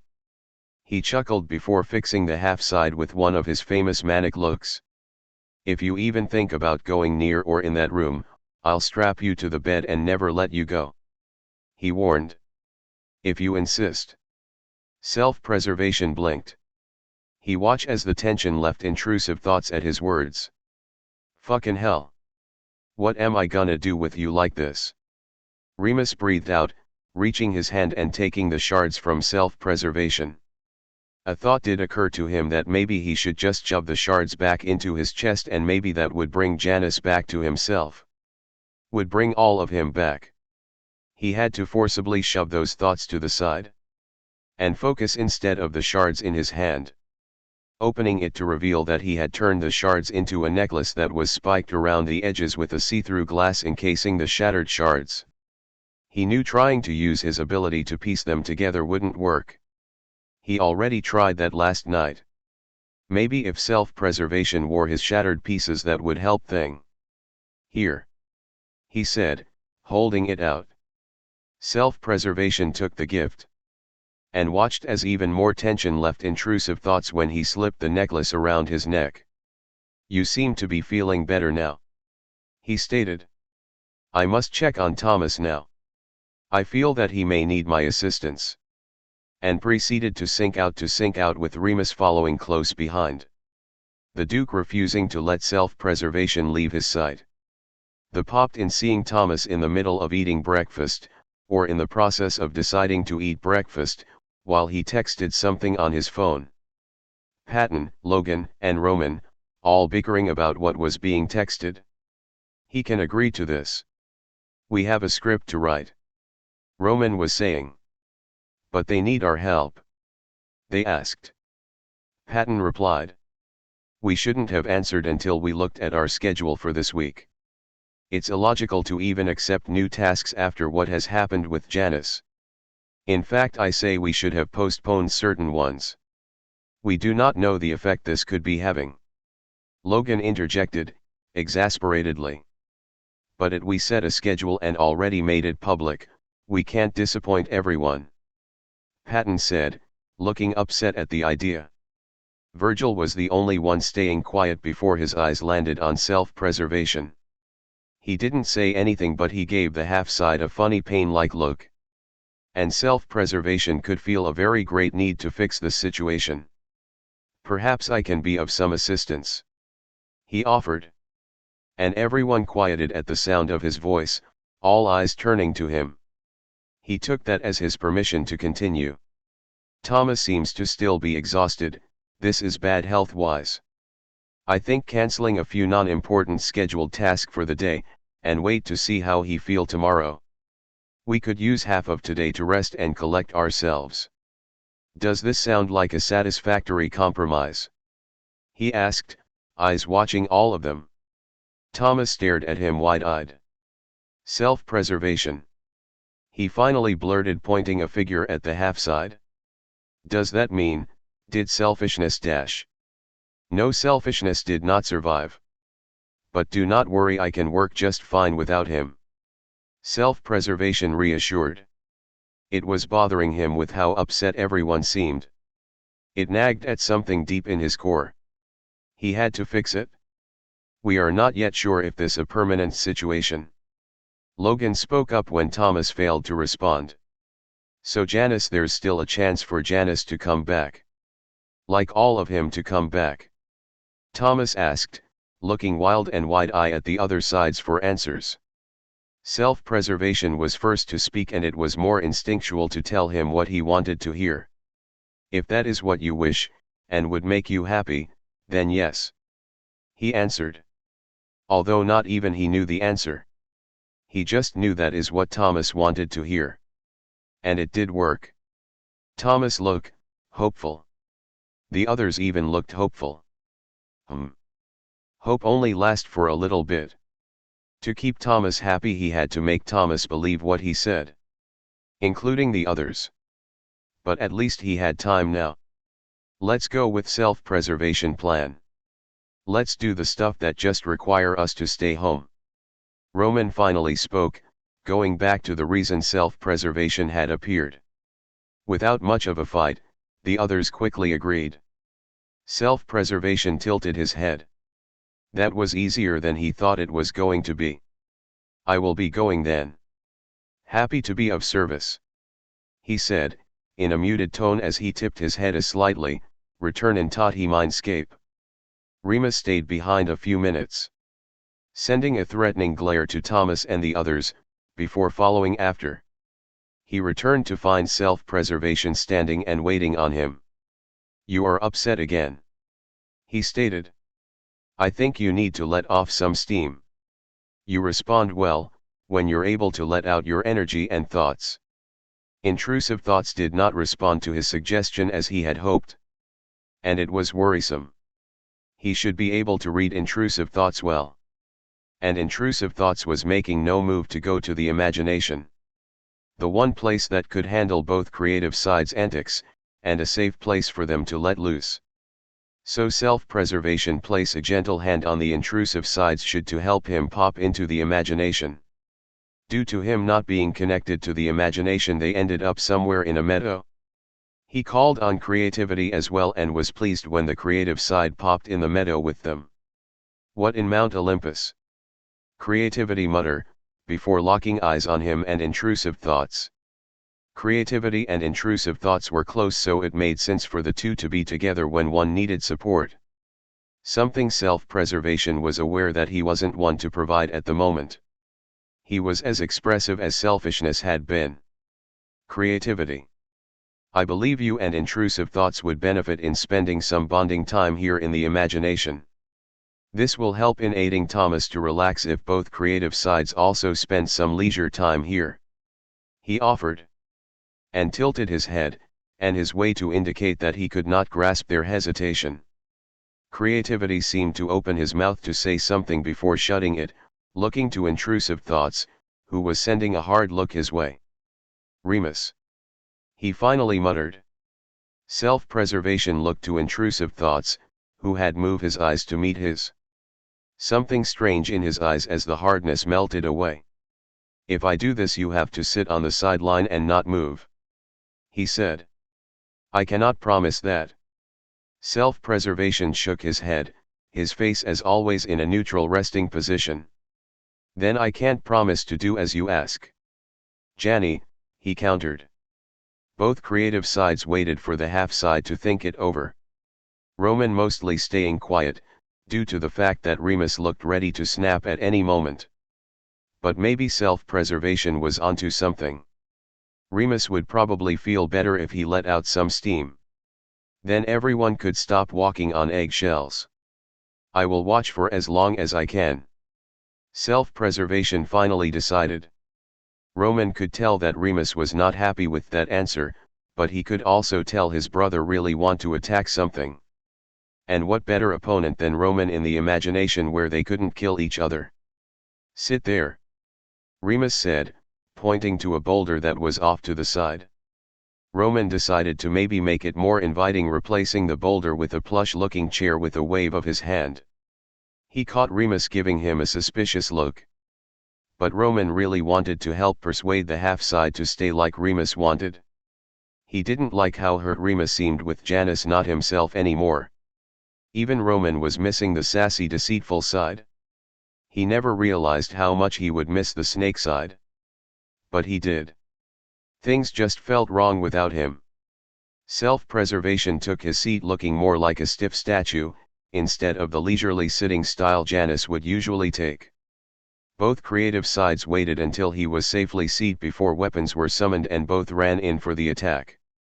Almost immediately Roman took on a defensive position, deciding to let Remus have this time to blow off steam, and almost immediately regretted it when his brother successfully got a headshot in with the Morning Star. Self-preservation was slightly bored, but intrusive thoughts had asked for him to watch, and he meant it when he said he would stay for as long as he could. His plan was working. He could feel both creative sides letting go of what was bothering them through their sparring. It was then he felt a pull to go somewhere else. Another side that was in distress. And it was strong. Felt almost like anxiety was calling. Making sure that both creative sides were truly engaged in their battle. He left to go and see what was wrong with anxiety. Intrusive thoughts and creativity had each other to help sort out the troubling emotions.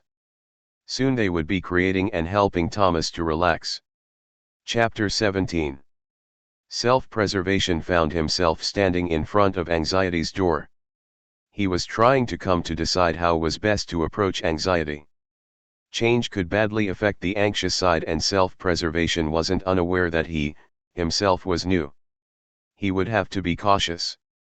Everything was just so much like this. And the longer he was here, the more the urge to fix what was wrong grew. If he could calm anxiety, maybe the urge would lessen some. Anxiety. May I enter? He said as he knocked on the door. It took a few minutes, but the door opened, revealing a red, puffy-eyed anxiety, whose eyes widened at the sight of self-preservation. The door opened wider, and as he looked up and down the hallway. Where's Remus? He asked, a slight tremor in his voice. Intrusive thoughts and creativity are taking the time to sort out their emotions at the moment. I have come to help you. Self-preservation informed. May I enter? Anxiety did not move to let him in. So self-preservation assumed that their talk could be done in the hallway. Help. Anxiety parried. Self-preservation nodded. I know change does not affect you well. I came to see if there is any way I could help lessen this sudden change. There has been a large amount of discomfort as of lately. For us to make sure Thomas stay within a health emotional state, the two of us must get along. Or else we will fail in our job. Anxiety seemed to pause. Lessen the change? Janus, this isn't just some change. You have a damaged core. You tried to leave us. And then you think that this is okay. Self-preservation held up a calming hand. I did not say that this was okay. But there is no way to fix it at the moment. So, we must all make do. My priority has always been the same, whole or not. Thomas. Just like yours. I know everyone is not happy, but to change it, you and I must come to a middle ground. We must work together. Virgil blinked, and lifted a hand to cover the lower half of his face. Janus was checking up on him. Janus could feel when there was something wrong. Could feel when Virgil was upset. He always thought it was just the deceitful side coming to rub the present problem in his face. To taunt him. Could Deceit really just have been coming to check in on him? On all of them? Covered up by snarky and sassy remarks. Virgil felt his breath leave him. Every time he doubted and blamed the deceitful side for making things worse and causing the problem, and Janus had been trying to help. I'm sorry. He gasped out, crossing his arms in an attempt of a self-hug as he stared pleadingly at the scaleless Janus before him. I've been so horrible to you. If it wasn't for me I would never know when Thomas and the others were in need of my assistance. Self-preservation finished, not letting anxiety finish his claim. Virgil stared at the half-side, unable to make words for a few breathy seconds. You should hate me, he stated. That would be counterproductive. Self-preservation countered, blankly with a tilt of his head. I may not be who you want, but I hope that after this talk you will at least be at ease with my existence. He watched as anxiety's shoulders lost the stiff hunch position they were in. It wasn't much, but it was progress. However, it did surprise him when anxiety was the one to initiate a hug by practically lunging at him, even though self-preservation did not react to it. I'm gonna be a better friend, Virgil promised, silently vowing to make up for all the mistakes he had done. If they couldn't get Janus back, fully, he was going to make sure that nothing happened to this one. If that is what you want. Self-preservation replied, barely blinking at the heartfelt promise from the anxious side. And Virgil bit his lip. Because Janus, if he was whole, would have said something entirely different. He would have made a sassy joke about Virgil letting his walls down and how the light sides had tamed him or something. He never thought he would miss Deceit pressing his button just the right way to get under his skin. Yeah. He mumbled, stepping back almost shyly, giving the half-side his space back. I'm gonna go lay down. He mumbled softly, going back into his room and closing his door. Self-preservation nodded as he watched anxiety retreat back into his room. He looked less stressed, and that was good. But there's still that need to fix something. And it was just confusing that he couldn't pinpoint what exactly he was supposed to fix. Creativity and intrusive thoughts were in the imagination working on things. He just talked with anxiety and he seemed okay now. Morality seemed okay, besides maybe a bit upset after adventuring in the dark side, but that was something that would vanish on its own. Logic didn't seem to be too affected, yet he too was tense like the others. But he had noticed the logic was already working through whatever was bothering him. He would go and check in on the two, but it seemed that his presence just made things worse. And everyone seemed to be on the brink of an emotional breakdown when they looked at him. Humming in thought, he decided that he needed to go to his room. He would be able to rest and come up with a better self-care plan for everyone. When he moved to his door, he watched as it opened up for him, as if it knew he was coming. He honestly didn't understand everyone's fear of his room. It was a normal room, maybe a little bare at the moment, but it was new, so he would have to decorate later and pick up the toy the others had thrown in his room. His chest ached at the sight of the inside of his room. Like all sides, to get proper rest, they needed their own space. He was about to take a step in when a hand on his shoulder stopped him. Remus would not forgive any of us, if you went in there. Logic's voice said. Self-preservation looked at Logic, with blank eyes. It is my room, he stated, blankly. Logan looked into the room at the statement. It had not changed since this morning. It was still nothing but a dark abyss, into nothingness. Be that as it may, I believe you coming with me is more important. I have a theory and would like to test it if you are willing, he said, hoping to distract the half-side from wanting to walk into the dark abyss. Self-preservation nodded, willing to go with Logic. He wanted to see how the logical side was really doing. After all, the side wasn't much for emotion, but his actions spoke volumes and would help him gauge how well Logic was accepting the change. Logan was quick to lead the half-side to Thomas. Patton was already there, just keeping him company when the two arrived. You found him, he said, the sad look in his eyes returning at full force. Logan said nothing, just nodded. You require my assistance, for a test. Self-preservation reminded, locking eyes with Thomas. Logic seemed to snap out of the quiet spell that had befell him at the reminder. I would like you to show us your core. I know that it is a sensitive request, but we wouldn't be here if not for Thomas. Self-preservation hummed and tilted his head slightly. You believe he can repair my core, he stated. And watched as Logic nodded, and though it was only slight, he noticed Logic was nodding a little more vigorously than what was normal. He also caught the hopeful look in both Morality and Thomas's eyes. Even Logic's eyes held a hopeful look.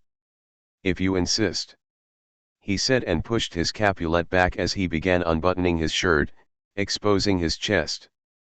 Exposing the hole in his chest with his half-core exposed within. Remus's necklace hanging close to it. It's still visible. You did not reform with it hidden within. I thought as much. Logan hummed in thought. Is that bad?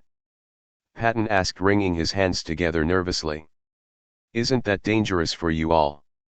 Thomas asked, looking between the three sides. Very. A damaged and exposed core is something that must be avoided. However, a damaged core can be healed. Logan nodded. His eyes coming to meet self-preservation, who was standing there, and while Logan wasn't one for emotion, he found it uncomfortable that Janus was almost robotic in his reaction and emotions. I believe Thomas may be able to fix your core. Are you willing to let us try? He asked. The half-side nodded, his eyes never really leaving Thomas. I see Remus has found a way to store the rest of your core. Smart to keep them close. It may even make this easier. Logan continued, moving to the side as Thomas stepped forward. So I just do he stammered, hands fluttering around as he tried to overcome the uneasiness in his chest at the thought of putting his hands on Janus's core, on his heart, his very being. One screw up and he could really hurt the deceitful side. Self-preservation reached one hand forward to capture one of Thomas's frantically moving ones, and on contact silenced his stammering. Self-preservation would not let Thomas be scared of himself. He also knew that Thomas wanted to help, and while he himself didn't know if this would help, he would not stop Thomas from wanting to try. So he moved Thomas's hand and placed it on his core, keeping eye contact the whole time. You want to help? I will let you, he stated, letting go of Thomas's hand, letting it rest right on his core. The touch sent tingling sparks flying through his entire body. It hurt. It felt good. It felt right. It felt wrong. It felt comforting. It felt uncomfortable. It felt scary. It felt welcoming. It confused him. He kept this sensation all to himself, so not to discourage Thomas. That seemed to give everyone some pause, including Thomas. Logan was the one to recover first. Okay, Thomas, think about everything that make Janus, your Deceit. I believe if you can strongly connect with his function, then that should feed into his core and bring it back together. Self-preservation. Watch as Thomas closed his eyes tight, really trying to follow through Logan's instructions. And he did feel something. Morality's and logic's presence disappeared, and only Thomas remained. And that's when he found it. The urge that was telling him to fix it. To fix what was broken. He was the broken one. He had to be fixed. He could see it now. He could feel it. It hurt. It hurt so bad, it made his eyes burn, even though they felt dry. He hurt so bad. A pile of emotion that he never felt before flooded him, took his breath away. He had hurt the others. He was the problem. They had hurt him in turn. Thomas had dealt the most hurtful of blows. He wanted to run away. He wanted to leave. He wanted Remus. No, he had hurt Remus, by being like this. He wanted to go to his room. His room was safe. His room. He had to fix this. Danger. Danger was near. He had to leave. Had to get it away. Had to get away. Smack. The sound of his hand slapping Thomas's away on instinct, had even himself shocked. But as soon as Thomas had removed his hand from his core, all those feelings vanished again. But the information he gained from them did not. He felt his face relax back into its resting position again, as the feeling finally cleared his system. He looked down at this core to see it still exposed and still only a cracked half. The shards of his other core half in the necklace that intrusive thoughts had made him. His body felt heavy after all that. Felt too big for him to carry. He would need to rest soon. I'm sorry. Did I hurt you? I didn't mean to hurt you. Kiddo, it's okay. We don't have to do this. Morality and Thomas began to ramble over each other. They were not sure what prompted self-preservation to smack Thomas's hand away. It was an unusual reaction from this half. I am fine. He comforted in a blank tone, the lie slipping from his tongue. But was he? He wasn't so sure anymore. But he didn't want them to know that their self-preservation facet was unsure. He would hide this until he could fix it. He was broken. He felt hurt. He had to fix it. Logic held up a calming hand for the other two. I believe my hypothesis was wrong. He admitted, stiffly. I had thought Thomas would be able to fix this himself, but obviously this is something much deeper than a quick fix. He explained, sounding stressed. You did very well. Self-preservation praised in his neutral tone, as he buttoned up his shirt. I failed. Logic shouted a bit, before catching himself.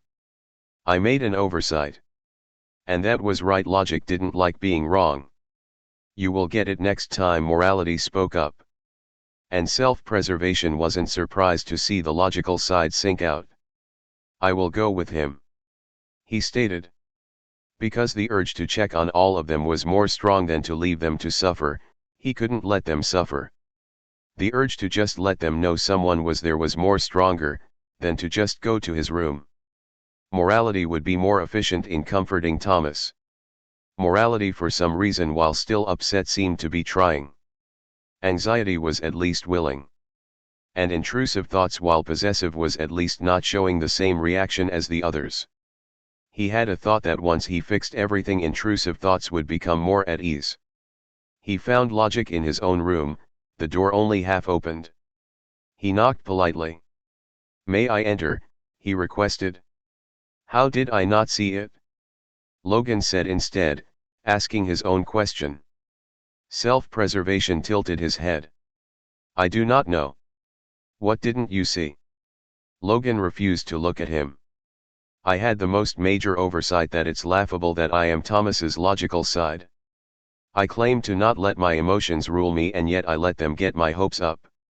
I thought I had found a way to fix dash, he groaned in his hands, frustrated. Self-preservation hummed, in thought as he entered the logical side's room, looking at some post-it notes on a bulletin board. Logic liked notes and facts. Facts calmed the logical side down the best. I am above letting my emotions rule me, he read. I am logic. I am efficient and important. Thomas will get through his to-do list today. I will push Thomas forward. I will be heard and seen. He pulled the notes down as he read them. Some of these would need to disappear. New post-it notes needed to be made. Some that displayed a bit more confidence that befitted the logical side. Logic needed to focus on facts, and embrace what he was, and that mistakes were okay. What are you? Stop reading those. Logic snapped, eyes now focusing on self-preservation. I can accomplish anything. Self-preservation finished, returning his attention to logic, the post-it notes held in his hand. You are logic, he stated. You are every fact learned. You are curiosity. Logic was starting to give him a look. You are rational thinking, and authority. Common sense. And yet you try to be something you are not. You may know a lot, logic, but can't know everything. You would be overwhelmed, more than what you are now. Learning is a trial and error path. As you grew, this fact must have escaped you. But as self-preservation, I cannot allow logic to believe that no one in this mind doesn't value him. Self-preservation said calmly, face still blank as he began to rip the post-it notes up, and dropping them in the nearest mini trash can. Yes, you failed. But you will try again. And by trial and error, you will learn that everyone sees you. Everyone hears you. And everyone cares.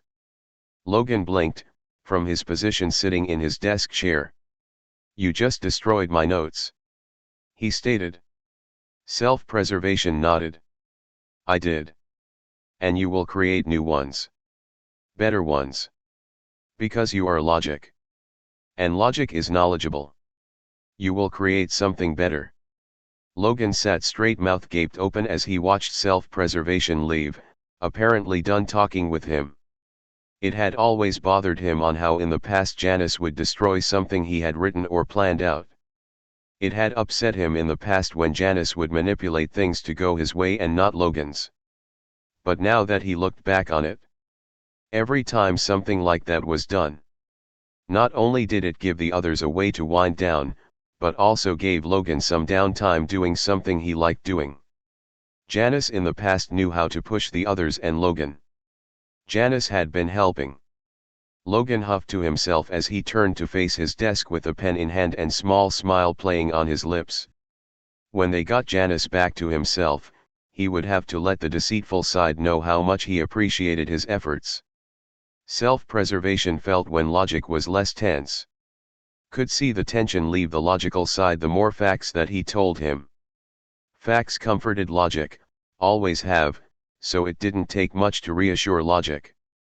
He so wanted to go to his room, and soon as his eyes landed on it, the door swung back open.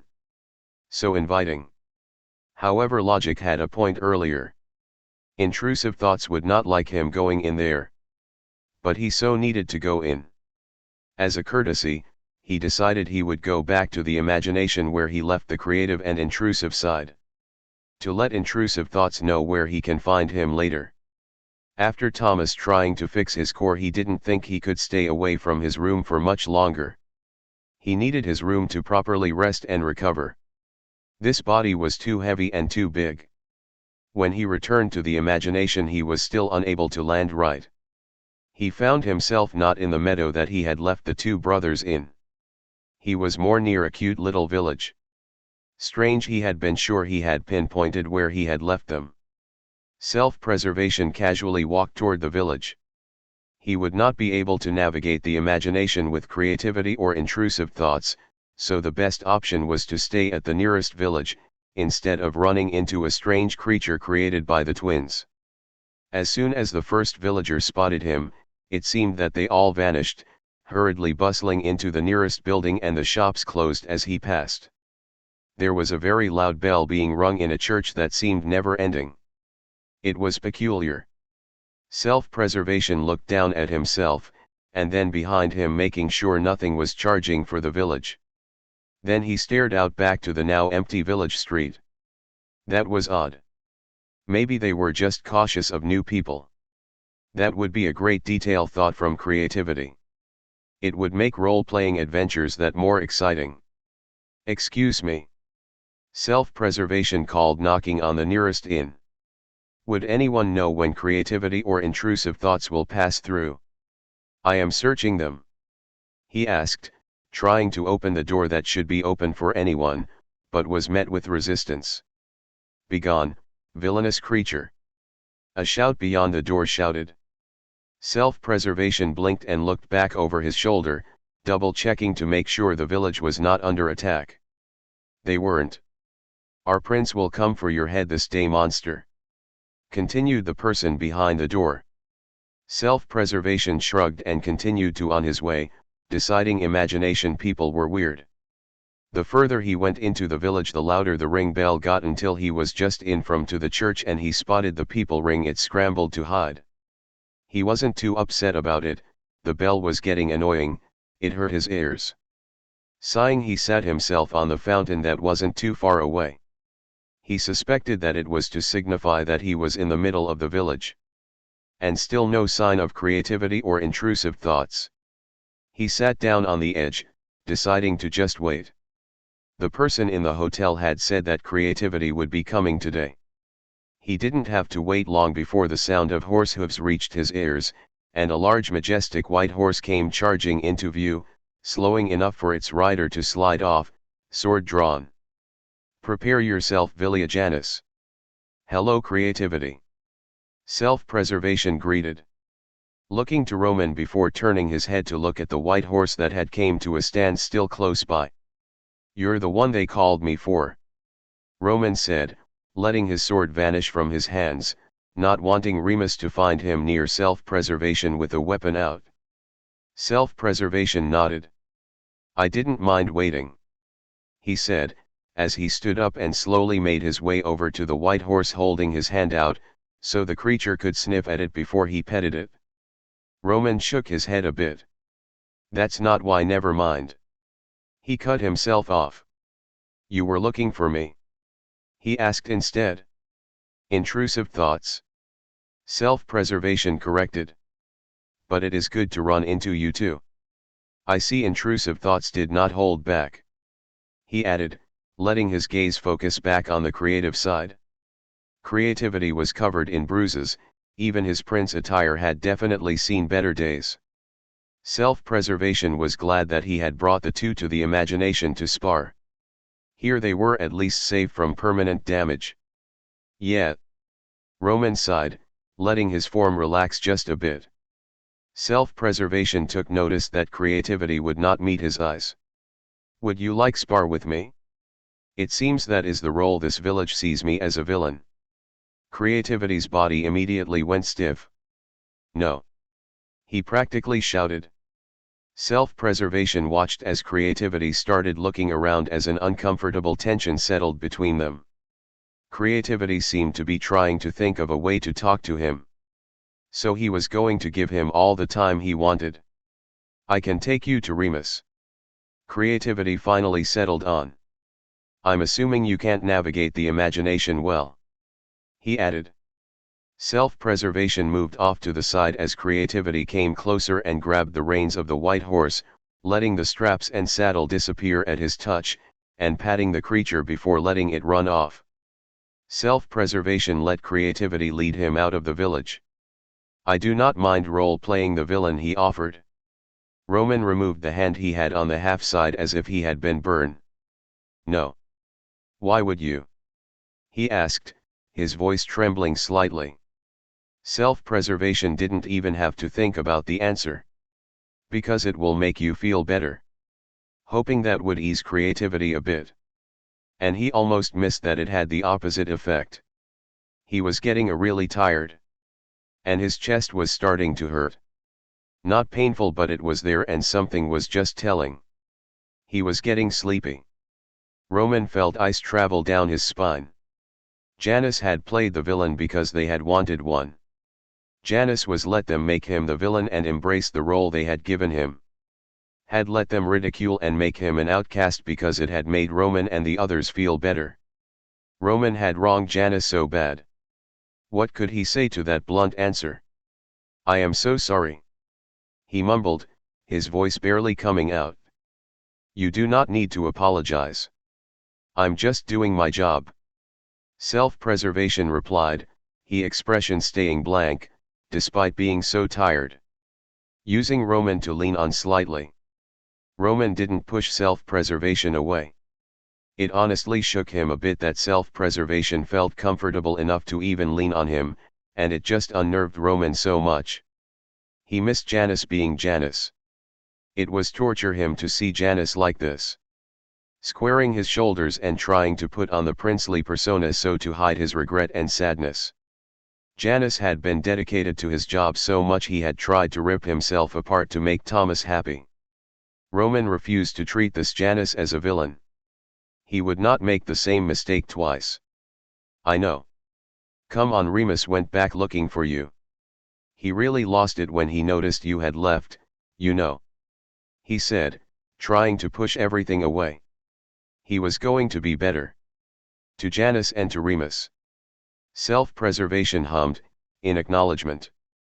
Speaking of Remus, Roman was sure his brother had went back to the common room and bedrooms.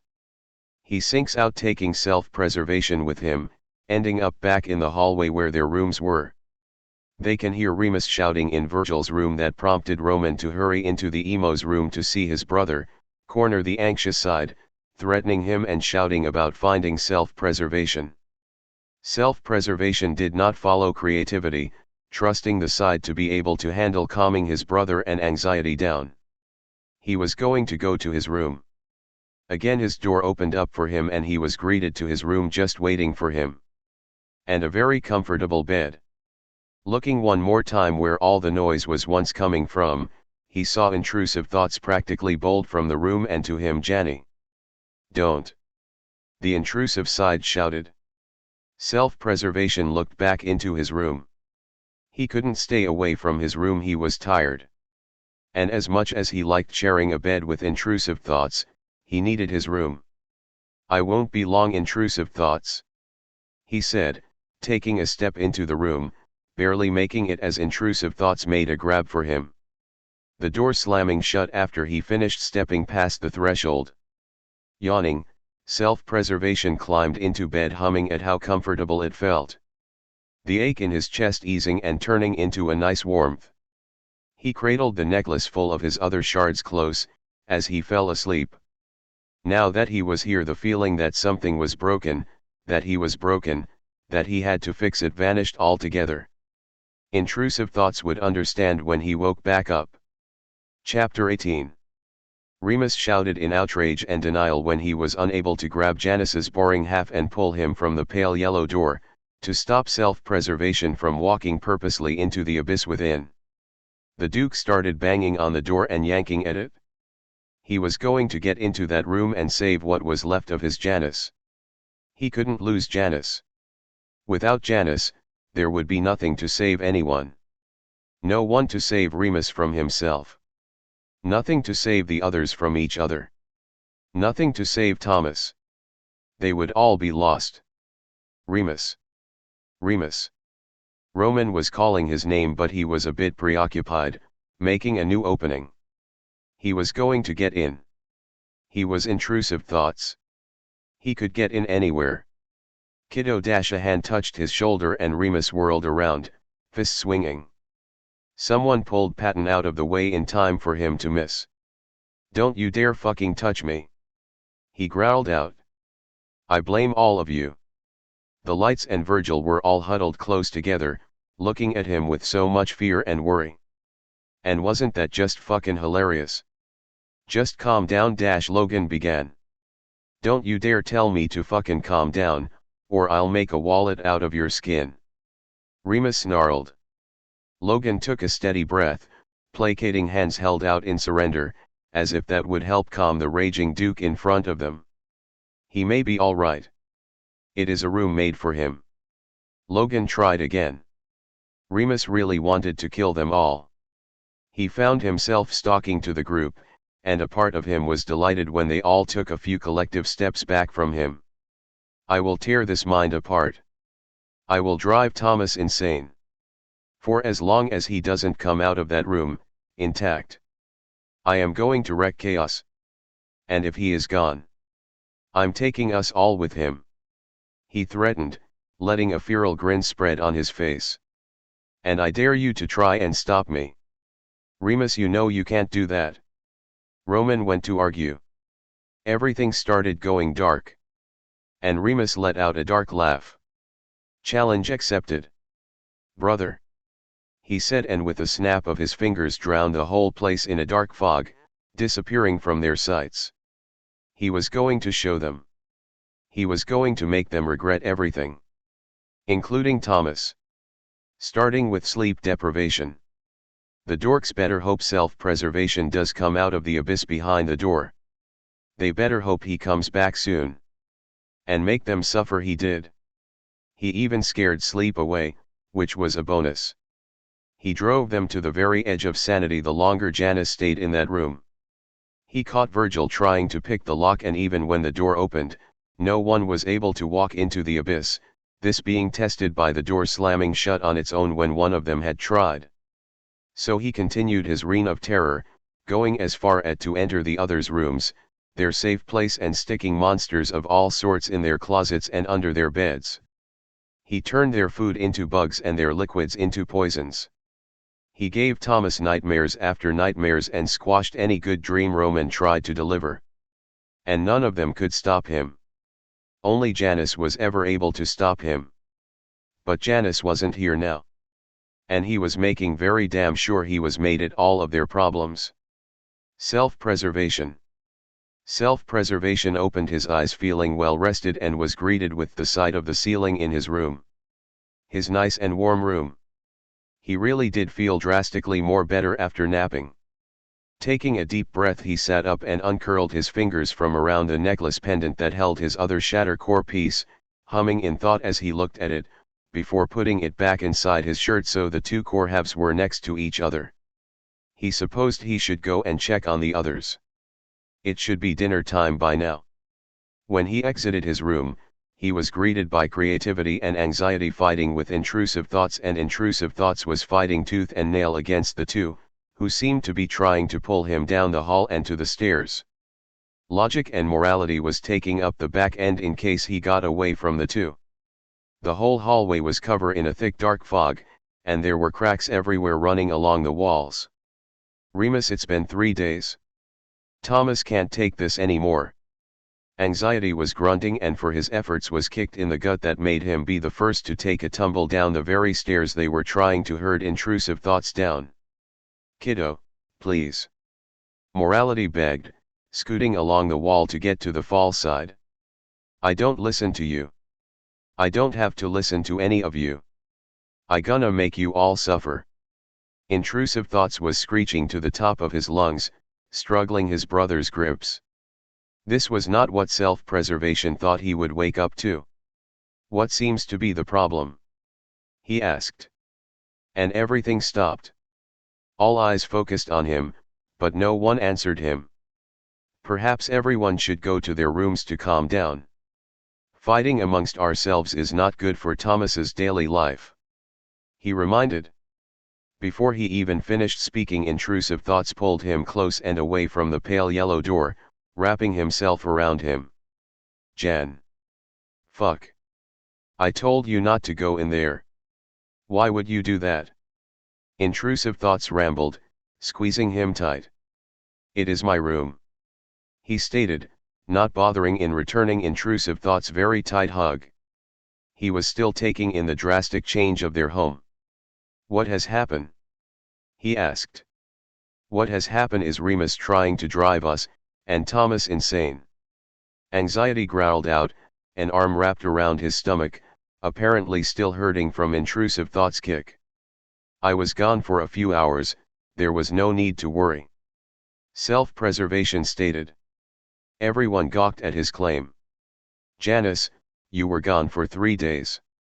Anxiety choked out, looking paler than normal. Kiddo, you scared us. Morality nodded, looking like so stressed and white as a sheet, and it seemed that creativity had himself placed in front of everyone and so tensed as if waiting for something to drop and attack them from how his eyes were bouncing around everywhere. Self-preservation let the information given to him sink in. It hadn't felt like 3 days. He had only meant to take a nap. That explained why intrusive thoughts was upset. He hadn't meant to scare them. He would fix this, by first helping everyone calm down, and off-etch. Then he would have to check in on Thomas. Logic was the first of the other to approach the group, and intrusive thoughts let out a feral-sounding growl at his approach and pulled himself and self-preservation away from the logical side. And self-preservation let him be pulled along, since it seemed being close was helping intrusive thoughts to calm down. Logic, however, was not coming to them but to the pale yellow door, and opened it back up. Everyone peeked into the room. It's still a dark abyss. Logic stated. Self-preservation looked into his room. Logic's observation confused him, for that was his room. Maybe the dark fog from intrusive thoughts was affecting everyone. Shrugging a bit to loosen intrusive thoughts' hold on him, self-preservation got an arm free and snapped his fingers, and as if it was never there to begin with, the dark fog vanished. Intrusive thoughts let out a deep sigh and self-preservation tilted his head, letting the intrusive side bury his nose into his neck, taking deep calming breaths. With the fog gone, maybe everyone could start calming down. May I suggest everyone go to their rooms? I think it would benefit you all to take a moment to rest. Long exposed to intrusive thoughts' nightmare fog could have some mental side effects, and could cause some mental hallucination directed to Thomas. He instructed. Logic nodded along with him. I agree.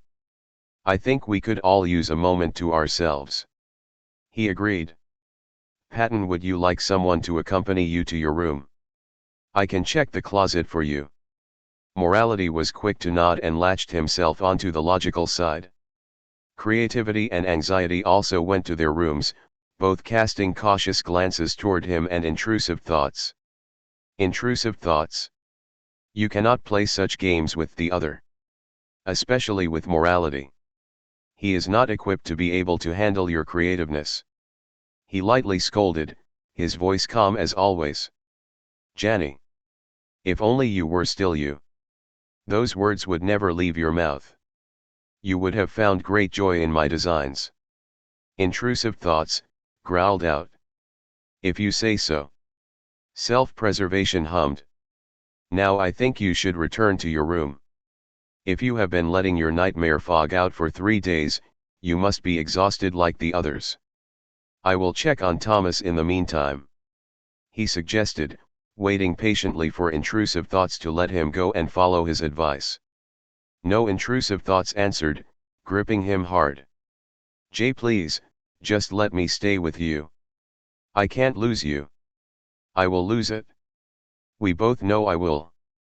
Self-preservation silently nodded. And if I promise to not return to my room without your knowledge? Would that help? He asked. Intrusive thoughts really needed rest, just like the others.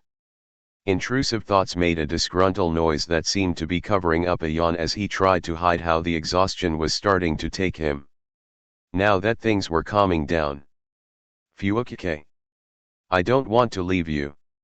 Janny. You might disappear on me. I promise to stay out of the room. Self-preservation added. You being exhausted is bad for Thomas's health.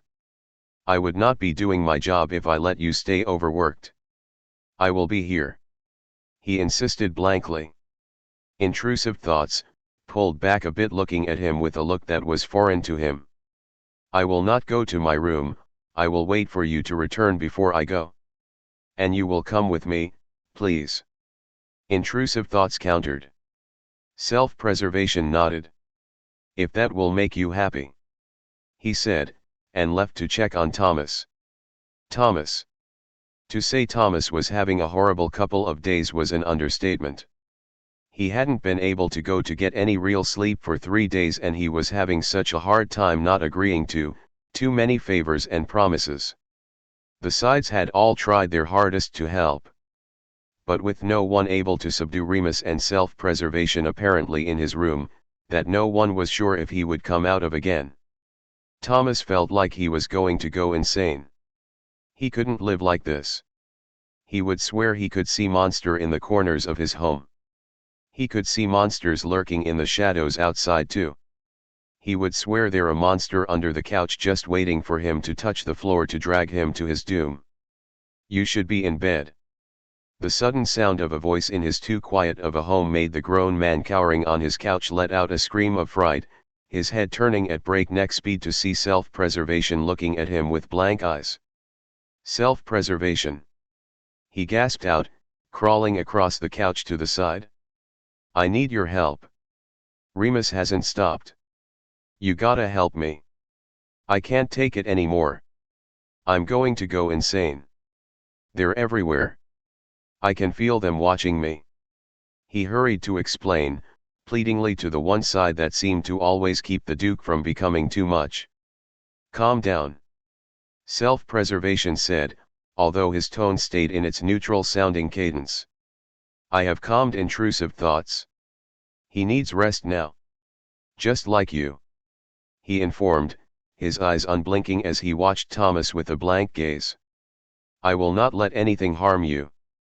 I protect you and only you, Thomas. And I can assure you that you will sleep soundly. He promised. Thomas didn't want to leave the couch, but the more self-preservation talked the calmer he began to feel.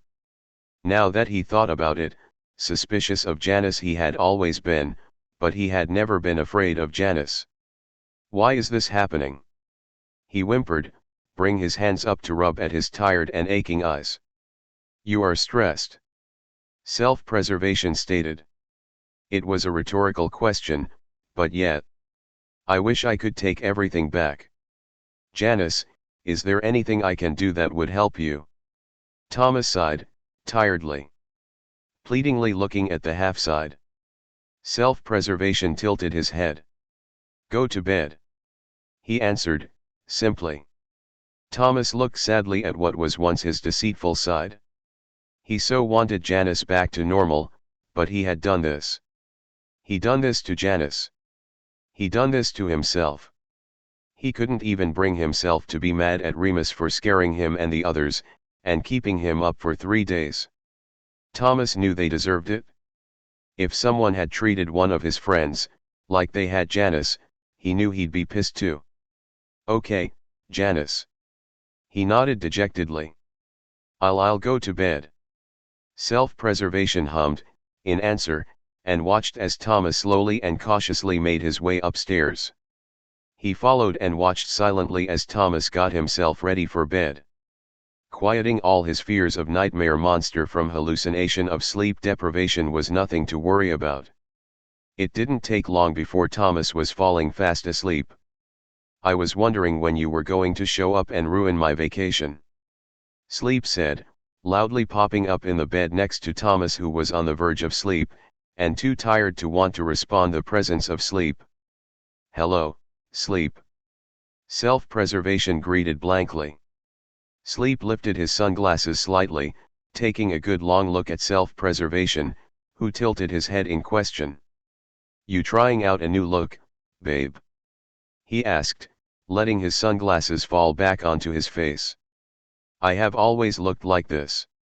Self-preservation answered. Uh-huh. Sleep hummed, crossing his arms. I think I'm starting to see why Dookie was throwing a tantrum. Well, that has nothing to do with me. Girl, this is a side problem. Besides, the longer things stay like this, the more parties and vacation time I get. Sleep said, slurping loudly on the Starbucks cup in his hand, as he lounged back on the bed. Thomas snoring loudly beside him. I will fix things. Self-preservation stated, neutrally, as he began to leave. Sure, girl. Until then I'm going to make the most of my free time. Sleep said, with a roll of his eyes. The half-side returned to the common room, seeing intrusive thoughts, sitting on the couch, ripping holes in it and stuffing nails in it, all the while eating the actual stuffing he was pulling out. Intrusive thoughts, time for bed. Self-preservation announced. Remus was up and pulling the half-side along before he even finished speaking, only not up the stairs, but to the kitchen. Food first, Snaky. Remus said, in a commanding tone. I will eat later. I must fix things first. Self-preservation countered, not fighting against intrusive thoughts' pull, letting the side guide where he was wanted. He watched closely as intrusive thoughts' face pinched. Just do this for me. The intrusive side growled out, as he messily searched the fridge. You are scared. Self-preservation stated. No shit, Sherlock. Remus shouted, as he slammed the fridge. You should not be scared. Self-preservation stated. Things are not right. Remus growled in frustration, closing his eyes as he tried to keep himself calm. Maybe he did need sleep. But he wasn't going to make this half of Janus feel uncared for. And he be damned if he left the others alone with him. Yeah. Things are beautifully chaotic. It's just not as fun without you. Remus sighed. It was great having so much chaos around, but it was lonely reveling in it alone. He missed his hissy snack even. You don't have to revel alone anymore. Self-preservation said, but there was a slight lilt his voice. And Remus swore that before his gaze fully landed on the half-side, he thought he seen a sly grin and slitted eyes focused on him that were gone just as fast, that he wasn't sure if he imagined it. The fuck? He swore. I said, I am here. Self-preservation repeated, looking at Remus with brown eyes and a blank expression. Remus narrowed his eyes at the half-side. It's not the same. And you know that. He countered, pushing a ham and cheese toward self-preservation and made a point to not take his eyes off him. Had he imagined a change in tone? Even the way self-preservation was eating the sandwich was different from Janus. It was more quiet, and with how quiet the half-side was unless prompted, not a talker. Janus liked to talk. Janus had liked to banter, and Remus missed it. He missed the banter, and the sassy and snarky remarks. Self-preservation finished the sandwich and met Remus's staring gaze, and Remus let the silence hold for a minute, hoping something sassy would slip from the half-side, something that gave him a glance at his Janus. I'm going to bed. He finally said, when self-preservation stayed silent, grabbing him by the wrist to lead the half-side along. Okay. Self-preservation hummed. Remus didn't miss the look self-preservation sent to the yellow door, before entering into the Duke's room. Remus let go of the half-side once his door was shut, and as soon as he did, self-preservation began walking around the room, picking up things, starting to clean up. He had to get him to react. Self-preservation couldn't just stay a blank slate, maybe he just had to push him. Not to the point he driven the others, but in all the ways that he knew would annoy and irritate the deceitful side. So putting on his most convincing evil grin, he draped himself on the half-side's shoulder. You know, I don't like people touching my stuff. There could be something dangerous hidden in anywhere in here. He warned, manifesting a scorpion the size of a cat in the pile of junk in the half-side's hands. Janus always hated it when Remus tried to prank him like that. Self-preservation merely looked at the huge scorpion as it scurried from the pile of junk in his hands, and up his arms to his shoulder tail poised to strike. Thank you for the warning, intrusive thoughts. Self-preservation nodded, continuing his task, and ignoring the scorpion, although he kept his movements nice and slow, as to not provoke an attack. I will be careful. Remus slouched a bit at the bland response. Why the hell are you cleaning anyway? He asked, snapping his fingers and making the scorpion disappear. A cleaner space with less clutter should help ease some stress. Self-preservation explained, as he tried straighten the mess that was the intrusive side's room. Remus huffed. That was something Janus always seemed to do, always cleaning his room despite Remus liking it messy. Come here, Noodle. He finally blurted, dragging the half-side onto the bed, and pinning him on it. If he was going to go to sleep, he was going to make sure that self-preservation wasn't going to be able to slip away. An hour later, self-preservation blinked and let his eyes trace invisible patterns on intrusive thought ceiling.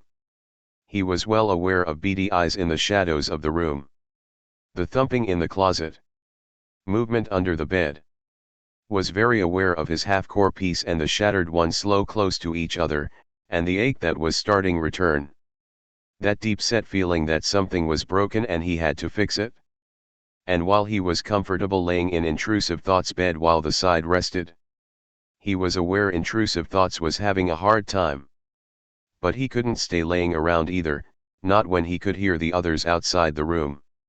Not when they too needed his help. He couldn't fight the urge to try and make things right. In slow movements so not to disturb intrusive thoughts, self-preservation carefully eased himself out of the side's tangle of limbs and off the bed, and just as quietly left the room. He looked up and down the hallway. Some of the room doors were open, so that meant the others were up like he had thought. Going downstairs, he found them all spread about. Anxiety sitting on the counter as Morality was mixing something, but looking deep in thought than what was being made. Logic was pretending to watch the television, and Creativity must still be in his room, since he was absent. "Hello," he greeted. All at once he felt the tension in the room intensify. "Janus," Morality greeted, suddenly smiling. Self-preservation didn't like that smile. It didn't feel real. "We weren't expecting to see you until Remus awoke," Logic said, with a look of confusion. Anxiety just hunched in on himself. "I stayed only to help him go to sleep. I have other duties to attend to," he said, letting his eyes rake over all three, trying to decide who to start with first. If he went to them one by one, then maybe he could fix what wasn't right. Logic let his eyes flicker to the other two, before meeting self-preservation's gaze. "Do you require our assistance maybe?" he offered. "Anxiety," self-preservation answered. And he watched as dread filled the anxious side's face. Anxiety was scared of him, and that couldn't remain. He would fix that first.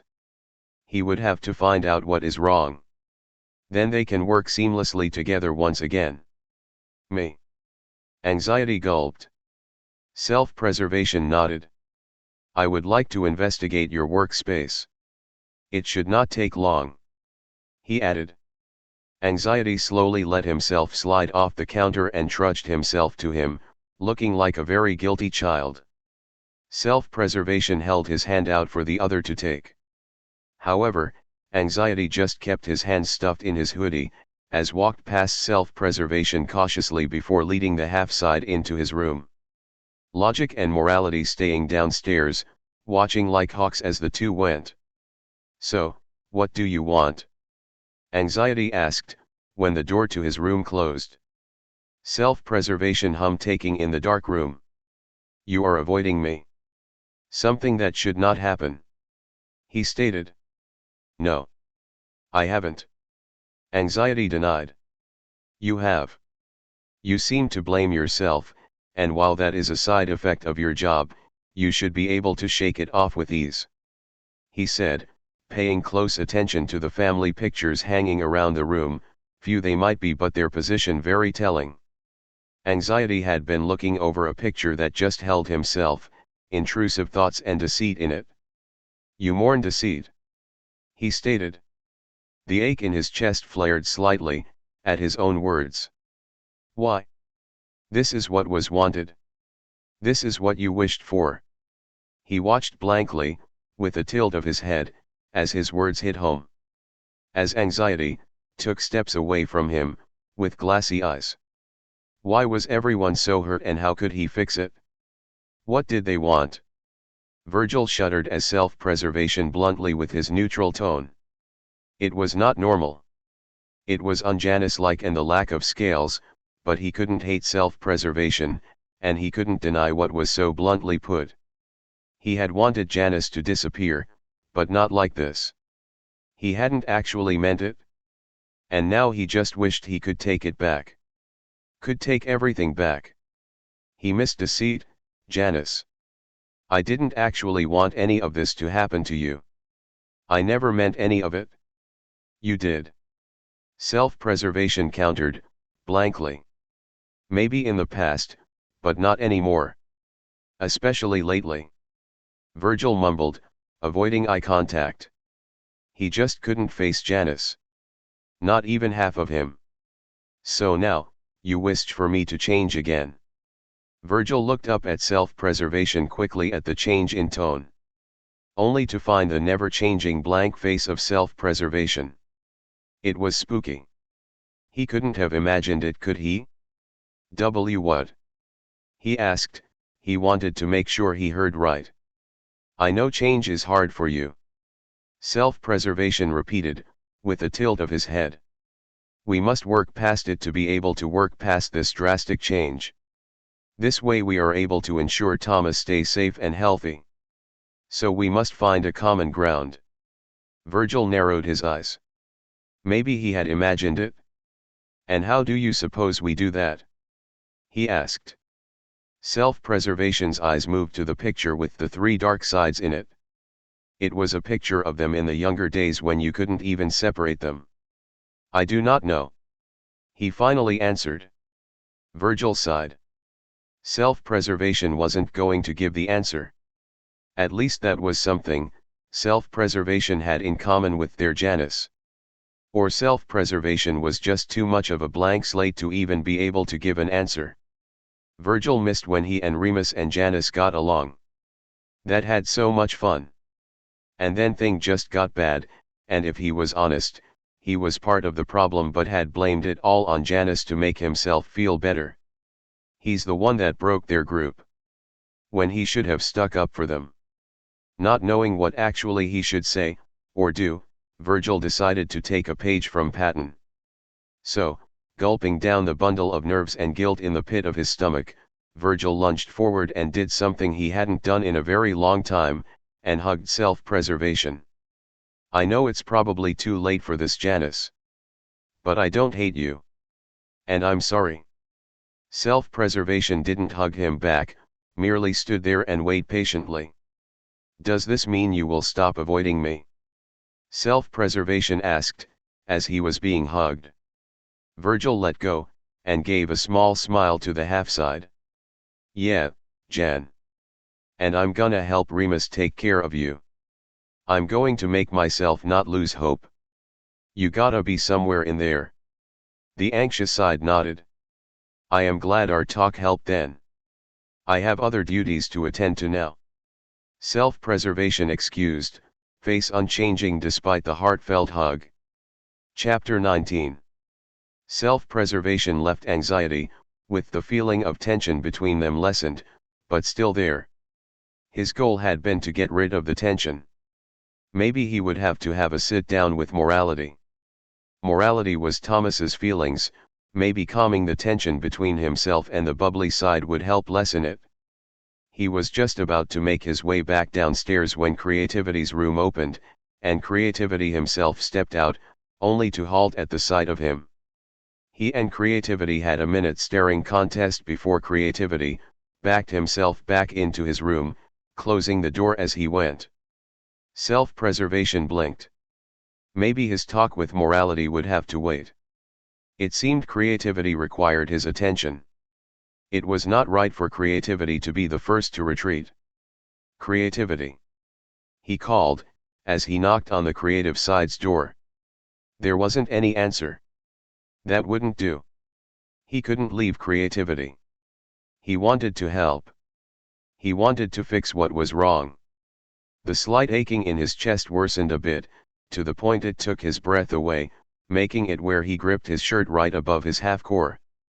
A bright light flashed there, the ache lessening slightly when it vanished, and revealing a master key in his hand. Huh. He hummed, as took a calming breath, returning to his neutral state, as he placed the key in the keyhole. He only paused for a second to consider how creativity would react to such an intrusion. He did not want to be rude, but the need to fix everything, the want to help, he couldn't ignore it. So as an added courtesy, he decided to let creativity aware of his intrusion into his space. "I am coming in, creativity," he announced before he turned the key to open the door. As soon as the lock clicked open, the key vanished.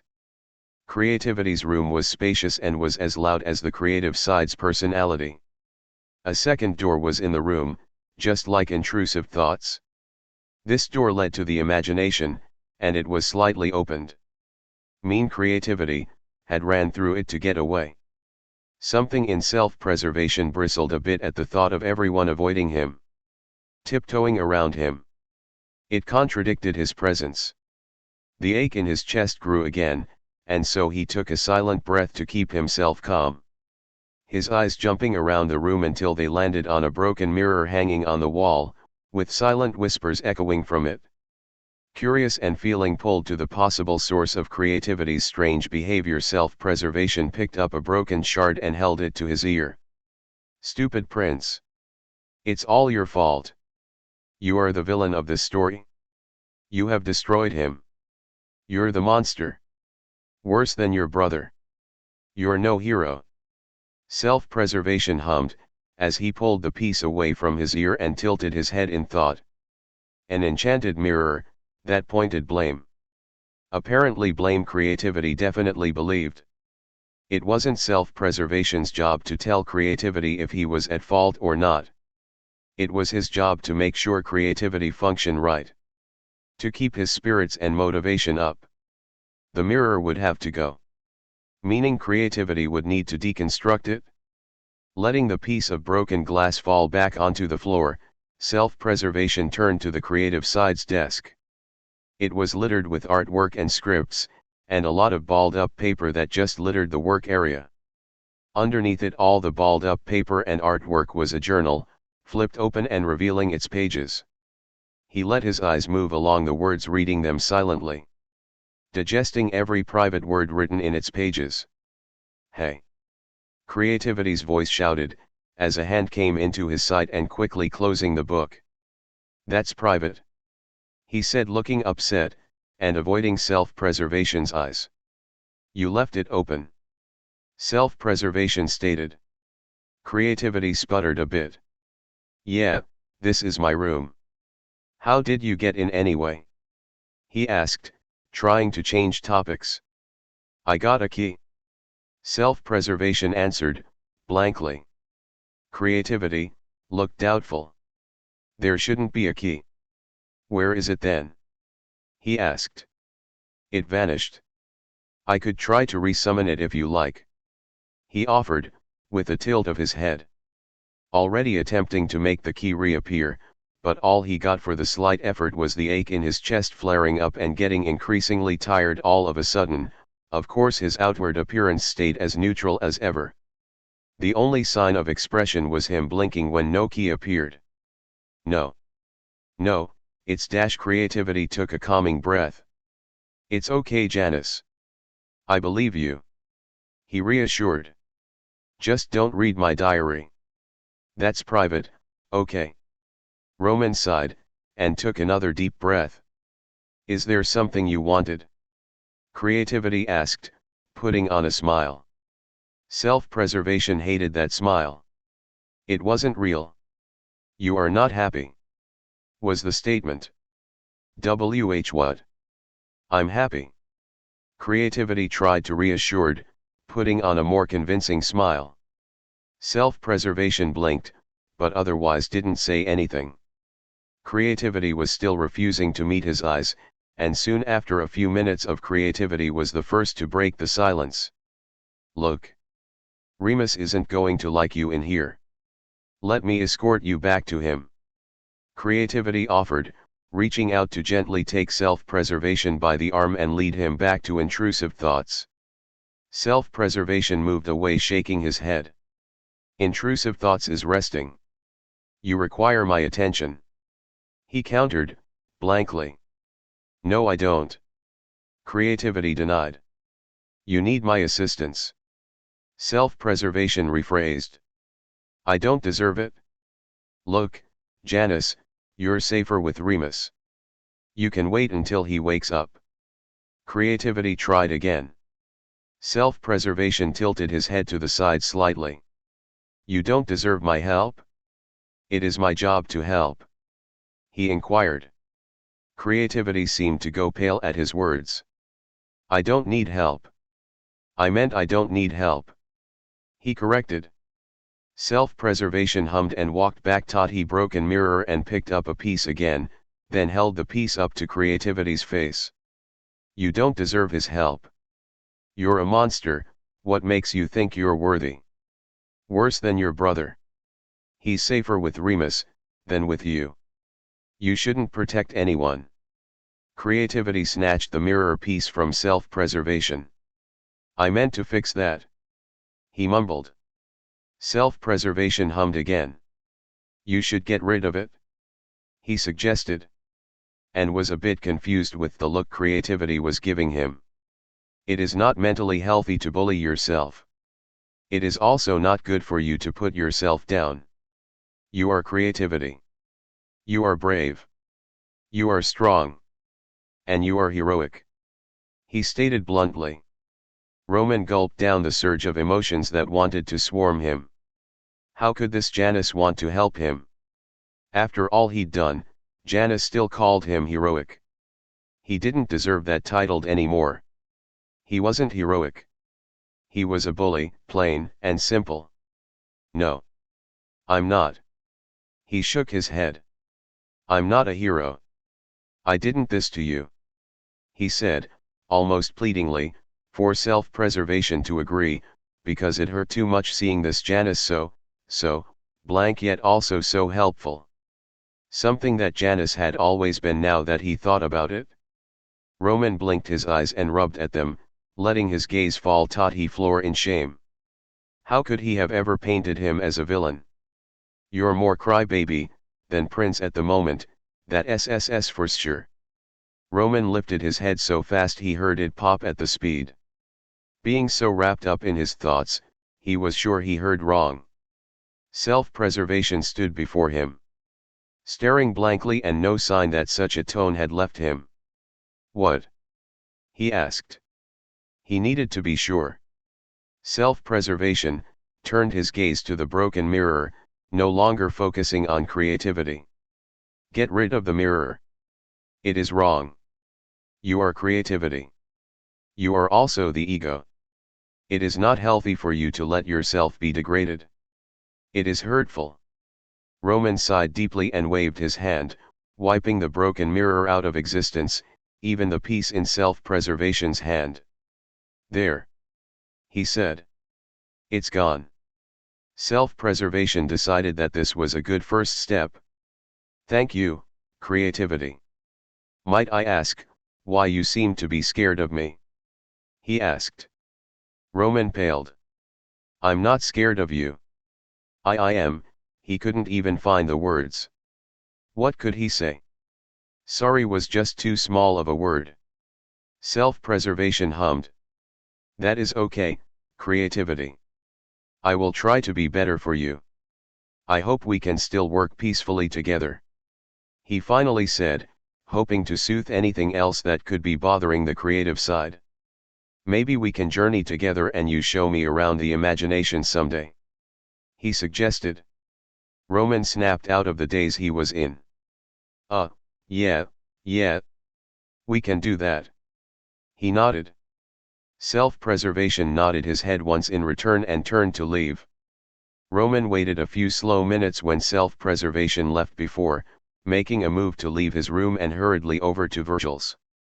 He knocked on the door rapidly, until the emo opened the door. Self-preservation left your room, before he came to mine. I need to know. Did something weird happen when he was here? Virgil, who was listening as Roman words spilled from his mouth, eyes widened. Holy shit. He blurted. Yeah, I thought he said something, but I couldn't be sure. Like selfishness. Roman nodded. What are you two discussing? Logan asked, coming up the stairs. Logan. Virgil and Roman both grabbed the logical side and pulled him into their huddle. Downstairs. Self-preservation left creativity's room, feeling like he at least had set the stepping stones in helping creativity, the rest would take time. Logic and morality were still downstairs, but logic seemed to be on his way upstairs, at which he patiently waited for self-preservation to pass before going up. Which left self-preservation alone downstairs with morality. Morality, who was still in the kitchen, baking. Stress baking. The half-side quietly watched, a few moments before walking into the kitchen to get a closer look at the many baked goods that moral side had baked. The pastries lined up was muffins, cupcakes, cookies, and some mini cakes. Morality only baked like this when he was upset. And when morality was upset, then Thomas was upset, which meant that Virgil was also upset. And that could lead to creativity, to be in low spirits, and silence logical thinking, which then would lead to intrusive thoughts working overtime. Self-preservation let his hand hover over his own chest where his half-core sat, and the broken half, letting himself mentally analyze the growing ache there.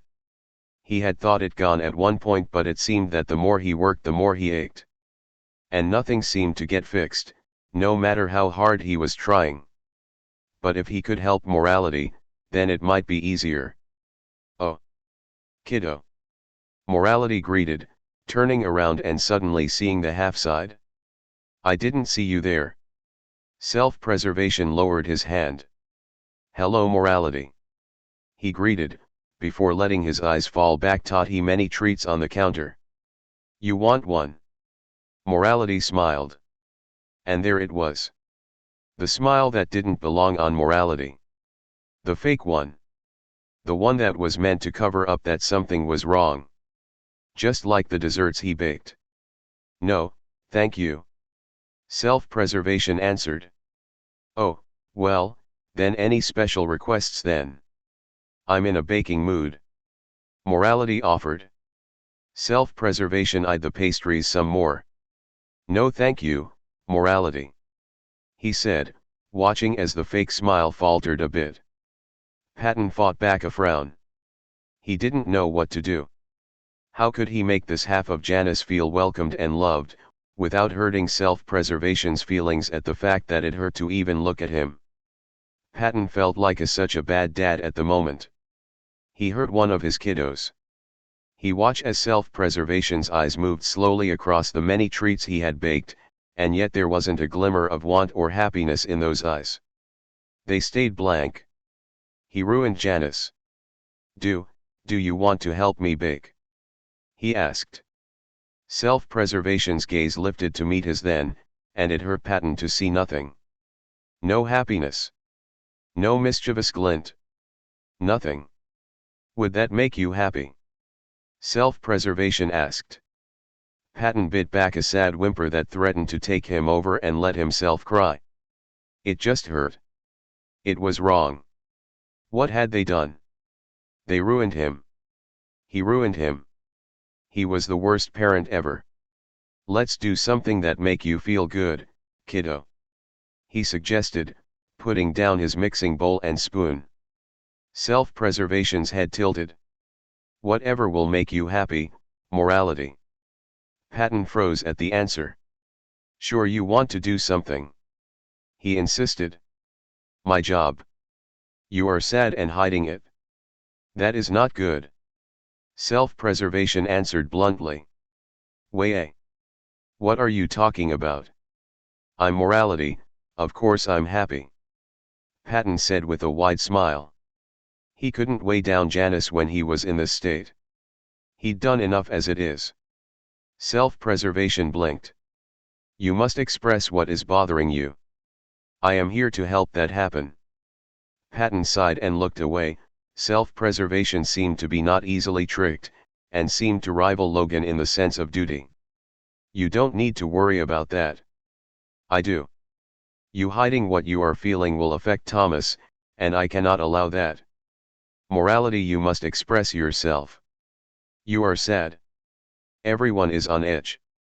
And to get everyone to step in the right direction in keeping Thomas healthy, mentally and physically, you must stop hiding what you are feelings.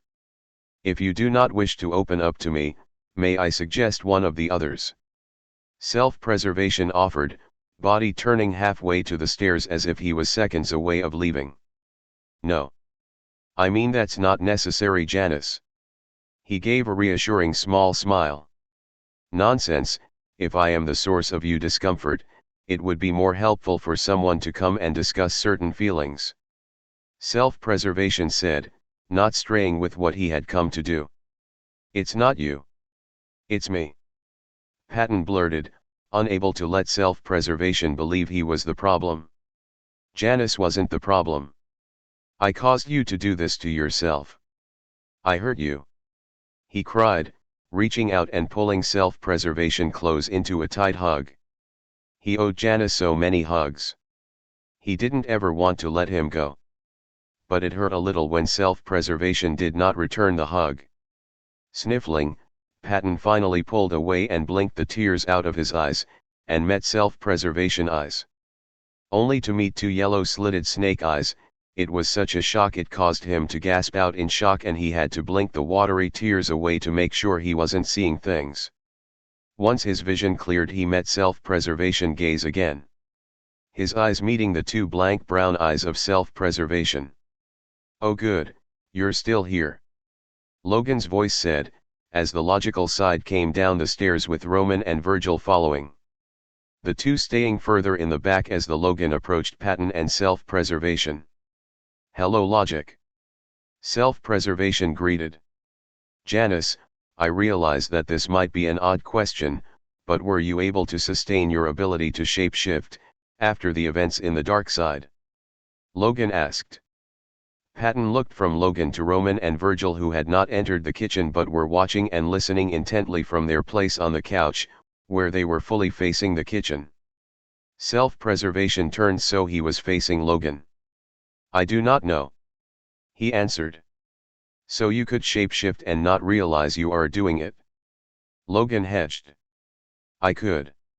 Self-preservation tilted his head. Logan, what are you getting at? Patton asked. Trying to catch up with the others in the room and maybe help himself and preservation to understand where this line of questioning was going. I am saying that maybe Janus has shapeshifted and just doesn't realize it, due to his injuries. Logan explained. Self-preservation tilted his head to the other side, face unchanging in its resting position, but otherwise did not say anything. You know shape-shifting? Roman spoke up. Like this. He snapped his fingers and in his place next to Virgil stood Joan. Self-preservation blinked. Yeah, only you shapeshift into one of us. Virgil added, snapping his fingers, and Roman changed back from being Joan to himself again. Why? Self-preservation asked, simply. I believe you might be stuck in a shapeshift. Can you try and shift where you were once, cover halfway in scales? Logan explained. Self-preservation hummed. They wanted him to change. He didn't think he could. That was not something he would need to do his job. But if it would ease their fear that maybe he was tricking them, he supposed he could try and test logic's theory and prove it wrong. So, he focused hard on the image in his head and at what logic had described. He felt the ache in his core flare like fire, and a wash of exhaustion that was taking him over as he tried to change his form. Trying to change seemed to pull so much energy, he wasn't meant to change his form. Everyone around self-preservation watched intently, and as they watched a bright light began to glow where self-preservation's core was exposed. The half-side's form wavered slightly and then in the silence the glow vanished. At the same time there was a loud crack. Virgil and Patton were the first to run to the half-side at the sound. Shit, what was that? Virgil shouted. Are you all right? What hurts? Patton shouted at the same time. Logan was nearby looking ready to intervene as well. Are you all right? Self-preservation closed his eyes and took a breath. I am okay. He answered, a hand coming up to grip his shirt where his half-core rested exposed in his chest. He could not afford to cause even more discomfort, so he kept it to himself that by trying to change his form had just caused more damage to his core. That he had just tried to do something he wasn't meant to do. Janus. The others jumped at the sound Remus's voice at the stairs. The intrusive side giving them all look that promised pain, before softening a bit when his eyes landed on self-preservation. What are you all doing to him? He accused. Nothing. Roman answered quickly. They suggested that I try and change my shape. But I do not believe I am capable of such a task. Trying so, has done something to my core.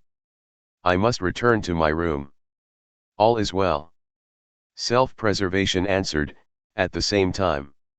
Remus marched himself into self-preservation's space, before the half-side was done talking, and pulling the half-side's shirt open and looking at the half-core and growled when he saw a few new cracks in the half-core. Self-preservation stayed still and let Remus fix his shirt once satisfied with his observation of his exposed core. You tried to force him to shift.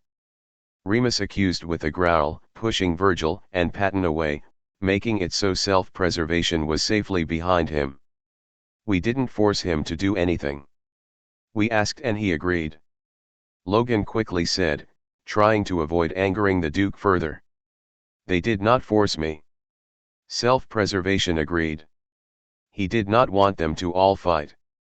He wouldn't be able to break them up if they did. He was too sore and tired. He barely noticed that he was beginning to lean on the intrusive side back for a support. You are not in any damn condition to be making decisions. You're only half here. Remus shushed, moving so that he could better support self-preservation who seemed to be swaying on his feet. Let's go. He said, quickly sinking out and taking self-preservation with him. Everyone held their breath. Remus's overwhelming presence still lingering. It wasn't long that before he popped back into the kitchen with them again. What the fuck were you thinking? His core is damaged. Are you trying to kill him? He shouted, sharp teeth bared, seeming to get sharp as his temper started rising. We weren't trying to hurt him. Roman shook his head. It's just we thought we saw him glitch his shape and so maybe he was just stuck in shift and if we could get him to shift back, he would return to his normal slippery deceitful self again. Roman's words tapered off, the longer he kept talking and keeping eye contact with Remus, who was radiating murder. Remus had a very sharp and wide grin on his face, that did not match his murderous look in his eyes. Stay away from my snake, or I'll disembowel you, he warned, before leaving again. Self-preservation. Self-preservation stood in the hallway between his and intrusive thoughts doors, leaning heavily on the green door, waiting patiently for intrusive side to return. He didn't have to wait long. Fuck. I thought you said you wouldn't leave me again. Intrusive side grouched as he reappeared. I had a job to do. Self-preservation replied. I don't care. You are not you, therefore you cannot be left alone. Especially with them. Intrusive thought growled out. I cannot not do my job. I would be insignificant then. I still need to fix what is broken. Self-preservation said. What's broken is your core. Intrusive thoughts spat. You shouldn't be working. Self-preservation blinked, eyes going to where his half-core rested. It really hurt. Especially after he tried to shift. He had a feeling that intrusive thoughts had a point, but he couldn't ignore the want to help and fix things. He was self-preservation and he had to get everyone working in harmony. He couldn't let up on trying to protecting Thomas's self. That meant all the sides. Intrusive thoughts was worried, but self-preservation was confident that he could perceive what he should and should not do. However, he was not going to stop intrusive thoughts from voicing his worry. Intrusive thoughts' harsh attitude soon melted away again, when he let out a deep exhale of breath. "You need to back into the dark abyss, don't you?" he said, giving self-preservation a look that the half-side was having trouble recognizing. "Yes." Intrusive thoughts nodded, almost defeated. "Promise to find me when you come out?" he asked. "If that is what you want." Self-preservation nodded, once. "It is." Intrusive thoughts answered, not taking his eyes off the half-side. "Okay." Self-preservation promised, before turning to his pale yellow door that opened up for him. As soon as the half-side walked into his room, he was immediately welcomed by the comforting warmth that encased the room. It didn't take him long to drop onto his bed and fall fast asleep, as the pain that had been growing in his broken core began to vanish. Chapter 20. Remus stared for a long time at the pale yellow door, after self-preservation went inside. He couldn't believe the others. Couldn't they see that Janus wasn't okay? Sure, they had self-preservation, but it was like having a free-roaming doll with no emotion. They had turned Janus into a blank slate, who seemed to know nothing but work. Remus let his eyes slide to the stairway, where the others were downstairs. How dare they try and make Janus shapeshift? What right did they have to demand that of him? He raged as he marched himself back down the stairs. The others were all crowding around each other's talking amongst themselves. Their talking coming to an immediate halt when they spotted him. "Remus," Roman started to say. "What the fuck is wrong with you all?" Remus demanded, stopping whatever his brother was about to say. "Trying to make him shift." "Really?" Logan stepped forward. "As I said, we did not force him. We merely thought that maybe the damage done to his core maybe had him stuck in a shift that he thought we would all find appealing." Logan explained. "It doesn't matter, you shouldn't have even fucking asked that of him. Not when you know damn well his core damaged. If roles were reversed and it was Happy Patty, none of you would allow him to even so much as move." Remus growled. "How fucking dare you? All of you." Patton looked so close to tears and looking so ashamed of himself. "Kiddo dash. I'm not your damn kid." "He's not you damn kid either." Remus shouted. "Stop acting like you've cared this whole time. It doesn't fix anything." "Hey. There is no call for that. Patton didn't do anything wrong." Roman jumped in, stepping forward a bit. "Right? Huh? He didn't do anything." Remus snapped. "I'm outta here. Chaos to wreck and everything," he growled out, as he stomped back upstairs.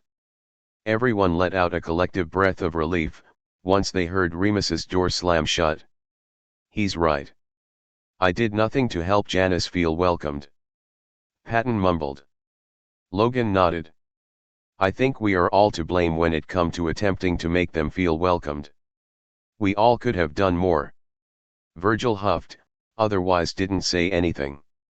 What could he say? They all felt ashamed. "Maybe he's right. We should be more careful with him," Roman said, after a bit of thinking.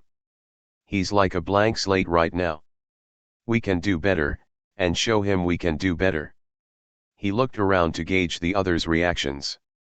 "The first thing we can do is try and make his job easier," Logan said, tapping at his chin as he thought. "Which mean we should take shifts in watching Thomas. According to his schedule he is promising and overbooking himself for the next few days." Logan instructed, summoning his planner. "I thought with self-preservation he would be unable to overwork himself." Roman questioned. "That's not to the problem. He's leaving enough time for him to take care of himself, but not enough time to spend on certain project, which could affect him financially. Self-preservation is doing his job.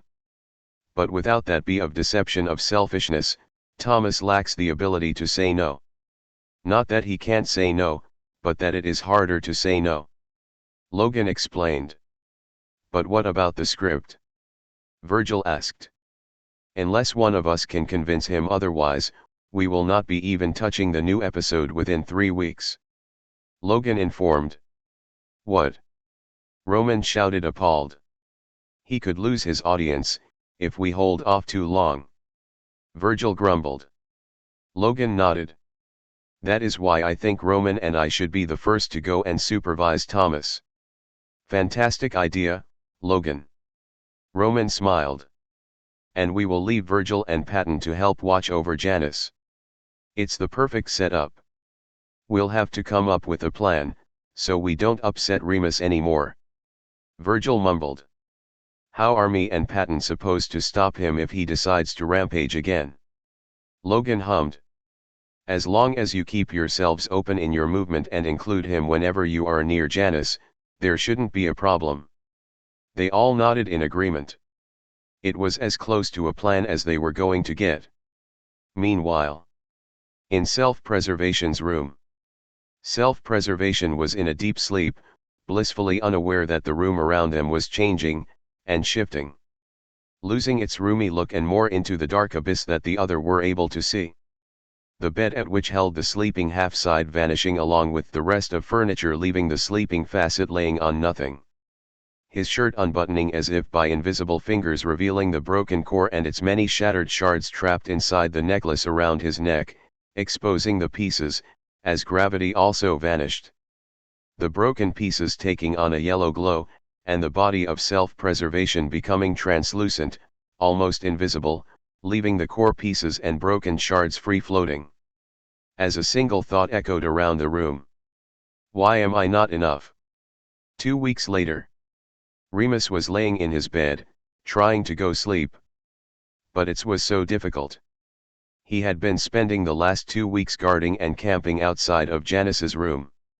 The others seemed to be switching off in shifts, 2 would go and check on Thomas, and 2 would stay. There was also a sense of a peace treaty going on between him and the others.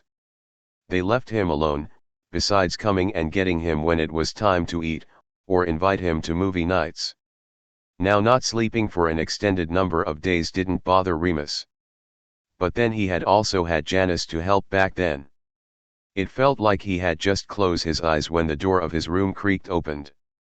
His body shooting into a sitting position like vampire from a coffin. There standing in the doorway was Self-Preservation. Hello, intrusive thoughts. He greeted. You're back. Remus found himself gasping out. You told me to come to you. Should I leave? The half-side asked, with a tilt of his head. Fuck no. Remus shouted, jumping to his feet and going over to the half-side. You're just the person I have been waiting for. Come on. Let's spoon. He demanded, pulling Self-Preservation into his bed, and once again, made sure to wrap himself around the half-side. This time, to make sure Self-Preservation wouldn't slip away from, he brought his tentacles out and cocooned the half-side to him. Self-Preservation let it happen, his body remaining relaxed the whole time as he was maneuvered by the tentacles. Blinking as intrusive thoughts practically burrowed into him. You have not been sleeping, he stated. Shut up. Your fault anyway. Jan, you just don't know. Remus mumbled, into the half-side's neck. I'm sorry. Self-Preservation apologized. Don't apologize. You're sassier than that. Remus huffed. Damn it, Janny. I can't believe you went and tore yourself apart. You can't be happy like this. I am happy. The half-side assured, in a neutral tone. No, you're not. If you were, you would still be you. Remus grumbled, hugging the half-side close. Don't worry. I'm not going to let them hurt you anymore. I will be the one to take care of you now. He promised. That is my job. Self-Preservation corrected. Remus pulled back, with a tentacle cupping Self-Preservation's chin so the half-side was looking him in the eyes. I don't care if it's the only thing keeping Thomas from falling apart. I will not let them take advantage of you in this state. Until you are back to being yourself, I am going to be your shadow. I am going to stick to your side like witch's nose mole, he stated, with so much determination in his voice. But what good will you be if you are dead on your feet? Self-preservation questioned with a very slight tile of his head, as the tentacle moved from his chin, moved to caressing the half-side's cheek. Then I'll be a zombie, Remus answered, as his eyes began to droop. He sighed content when the half-side lifted a free hand to run his fingers through the Duke's hair. I miss you so much. Remus sighed out. You do not like me? Self-preservation stated. No. I love you. When you are you. Stop trying to work, Jay. I'll take care of you, don't worry your sexy ass, Snaky. Remus yawned, his jaw cracking, as he got himself comfortable. Sleep, intrusive thoughts. I will be here when you wake this time. Self-preservation promised. You better damn be. I'll handcuff you to me if you leave again. Remus growled out as he began to drift off. Self-preservation watched still in intrusive thoughts' tight grip on him as the Duke went to sleep. He stared intently as the intrusive side snored, loudly. Intrusive thoughts was so adamant about wanting to be near him. And the half-side did not mind. In fact, deep down it made him feel wanted. So it was confusing that intrusive thoughts still seemed sad. He was making intrusive thoughts sad. He was making them all sad. Self-preservation blinked and let out a tired sigh. He just left his room and he was already aching and feeling ready to go back to sleep. Napping with intrusive thoughts probably wouldn't hurt. After all, the Duke was like a living heater, and he was so snug in the intrusive side's tangle of limbs and tentacles. He blinked, his eyes closed. He wished he could make them all happy. A few hours later, Remus moaned happily as he drifted awake. There was a nice sensation, fingers playing in his hair and a nice humming in his ear. It was a happy little tune, and damn if it had been a long time since Janus had been happy enough to hum while they cuddled. It was relaxing. He squeezed the side clothes using all his limbs including the tentacles. One straying a little lower than the others.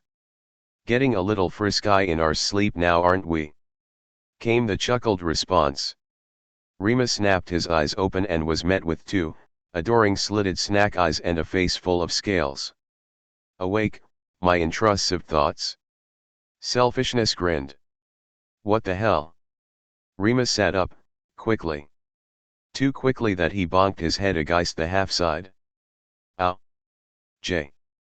He blinked his vision back straight to see self-preservation, not selfishness, but self-preservation, who was also sitting up, with a hand rubbing gently at his forehead where he and Remus had bonked heads, with his normal blank look.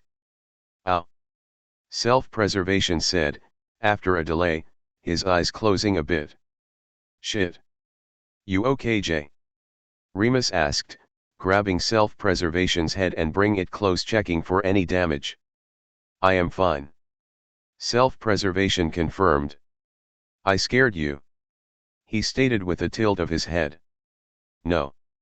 I mean no. I just thought I heard and seen something, you know me, nightmares and all. Almost created one.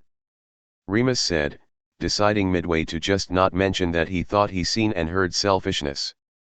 He wasn't even sure if he actually heard what he heard and seen what he seen. He could have just imagined it. If you say so. Self-preservation relented, maneuvering himself from Remus's hold and tangle of tentacles that were now loosely wrapped around him. And where do you think you're going? Remus demanded, a tentacle wrapping around the half-side's wrist. The kitchen. Self-preservation answered, stopping in his tracks as the tentacle pulled on his wrist. Remus grunted as he jumped to his feet. Food, hell yes. He smiled. What you feelin', today? I think I want cockroach crunch with a side of dish soap. The Duke hummed at the thought. You are allergic to soap. Self-preservation reminded. Okay, fine. I'll have what you are having. Remus huffed, as he led them down the stairs. Thankfully, no one was downstairs. which meant he and self-preservation would have more time alone. Self-preservation looked down to his feet thinking a moment. French toast sticks. He finally said, moving to the pantry and pulling out the bread. Oh, we haven't had that in a while. Feeling playful today, Jay? Remus grinned. Self-preservation blinked and paused in his movements. They are for eating, he stated. Remus's grin slipped a bit. Never mind. So, we're going for homemade today. I think I see some cinnamon on your face. He joked as he opened the cinnamon and flicked a bit onto the half-side's cheek. I always knew you were a spice and everything nice, he teased, as he snapped some bowl into existence for the half-side.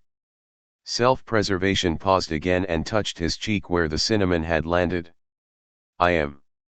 He asked, in a neutral tone. Remus draped himself onto the counter as the half-side worked. I'll destroy anyone who disagrees with me, Remus assured, dipping his finger in the egg yolks and tasting said yolks, like it was yummy batter. Something smells good, Patton's voice said, interrupting Remus's and self-preservation's alone time. Remus bristled at the moral side's presence and eyeballed Virgil, who was just behind the dad side. So that meant Logan and Roman were with Thomas again for the day. What do you want? He growled out, starting to place himself between the two and self-preservation. We just smelled something good cooking and came to see if there was anything we could do to help. Nothing like a good morning breakfast than cooking it together, right? Patton said, with an uneasy smile. Self-preservation watched the exchange in silence. Cooking together with morality would give him time to finish his talk with him.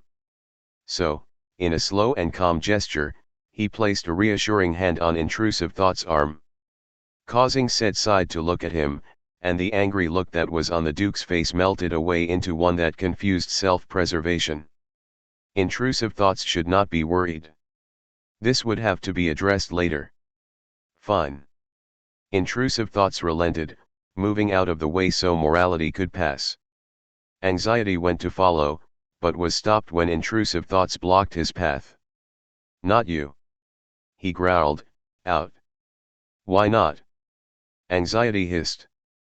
Because I said so. Intrusive thoughts growled. Self-preservation didn't want them to fight. So he was glad when morality spoke up. Now. Let's play nice, kid. I mean, you two could watch a show while me and Janus cook. Patton tried to placate. He looked to self-preservation to see the half-side nod once in agreement. Remus seemed to calm back down after that.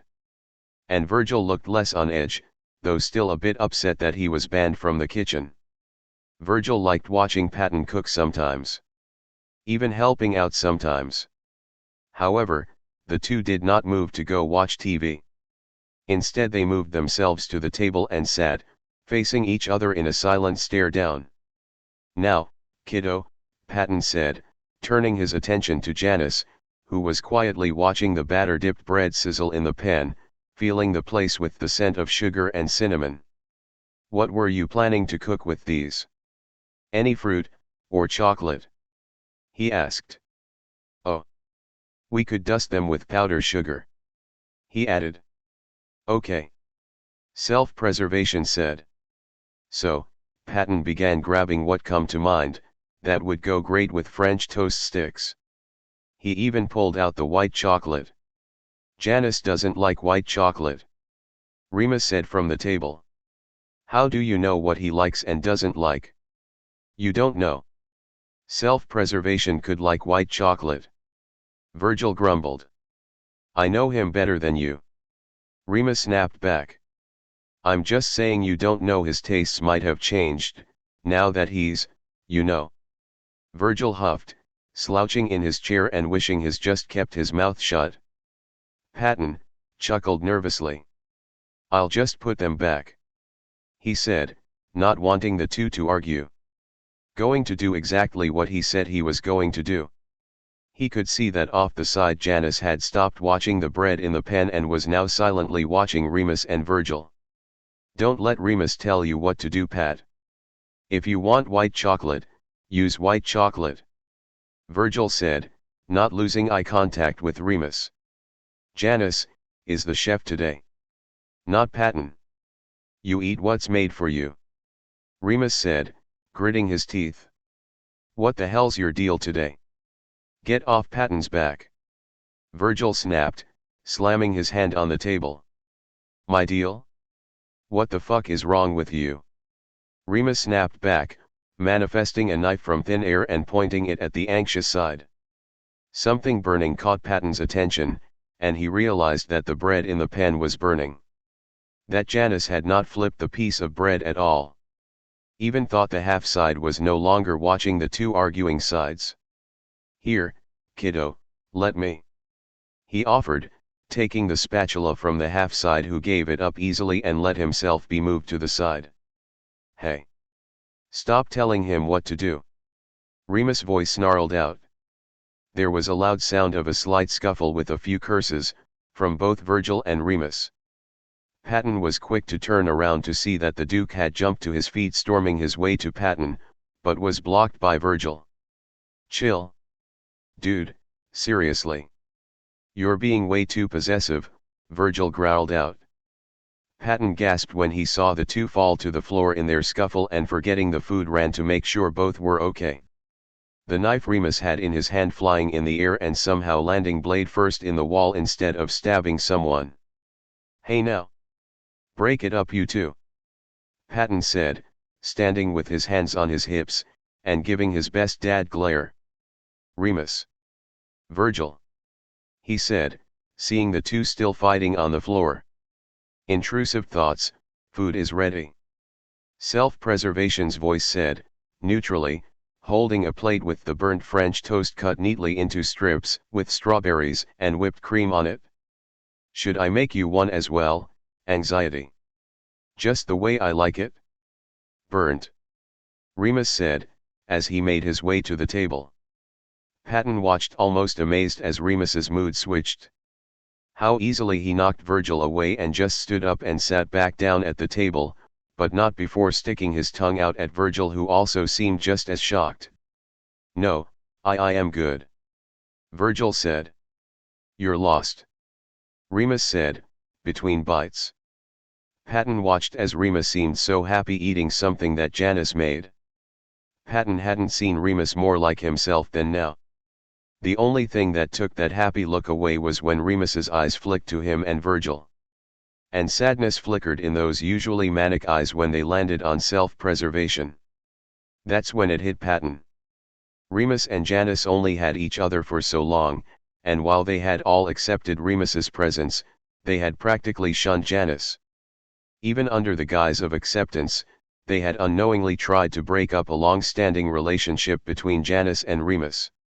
Without thinking of the consequence, and now they were facing it. They lost Janus and in the process had lost whatever trust they had between Remus. Remus would never trust them again.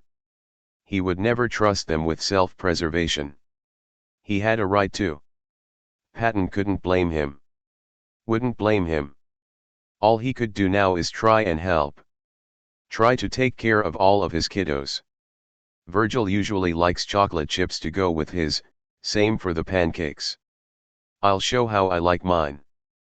Patton said, helpfully. Self-preservation nodded, as he began making French toasts that were not burnt like the ones he made Remus. Patton hummed, as he showed Janus how he would make Virgil's, and was happy when presented. Virgil did not refuse them. Although the anxious side kept glancing warily at Remus, who seemed to have forgotten the squabble he and Virgil had just had. Patton had to admit it was nice. He hadn't known Janus had liked cooking. He kind of wished Logan and Roman were there, so he'd have more food to make with Janus. Virgil retreated to the couch, while Remus stayed at the table, deciding that downing the entire bottle of syrup was something that he wanted to do. Here. I'll clean up. Patton offered, seeing self-preservation already starting to clean the dishes. He went to take a knife from self-preservation, and somehow, through a fumble of finger, the blade slipped from them both, slicing the half-side's palm. Self-preservation did not react, but Remus, like a shark that could smell blood, just seemed to teleport behind the dad's side and practically threw him from the kitchen, spewing curse words. Virgil was quick enough to help catch Patton, as Remus quickly grabbed self-preservation's hand, and glared hard at the injury before snapping his head at an odd angle to turn that glare onto Patton. Patton shrunk behind Virgil with wide eyes. He'd seen Remus angry. He'd seen Remus chaotic. Even when he kept them up for 3 days, at least his eyes weren't solely focused on Patton. "I am going to squash you into mush," Remus growled out, starting to stalk to the moral side. Patton squeaked in fright, while Virgil blocked Remus's path. "It was an accident, Remus. You know Patton wouldn't hurt anyone," Virgil said, arms spread out so Remus couldn't slip past. "I don't fucking care. He's hurt. He can't defend himself like this, and I will be damned if I just let whatever happens to him be brushed off as some accident." Remus snarled, subconsciously getting into a fighter's stance. "You're being way too possessive, Remus. Just chill." "Okay. He's fine. He's not going to break," Virgil said. Patton watched horrified as Remus's eye twitched. "He already fucking broke, you fucking bastards," Remus screeched, lunging forward. Virgil moved forward too, determined to not let the Duke get to Patton. Patton flinched as the two started to fight, and almost missed it when self-preservation with no expression whatsoever flicked a hand, resulting in his chains to shoot up from the floor and stopping both Virgil and Remus to be yanked away from each other. "I cannot allow you to keep fighting. I think a few minutes in your rooms should help calm you all down," self-preservation said, before the chains sent both Virgil and Remus to their rooms. Remus of course fought. "Jay," he said, in almost pleading tone, with worry in his eyes. "Not for too long, intrusive thoughts," self-preservation reassured, before the intrusive side was fully dragged away. Patton looked dead at self-preservation when the whole room became quiet beside the few banging noises from upstairs. That's when it hit Patton. Self-preservation might not be able to shift anymore, but he came with a new ability. He could lock them all away if he wanted to. Self-preservation's eyes went to meet Patton's before dropping to his hurt hand.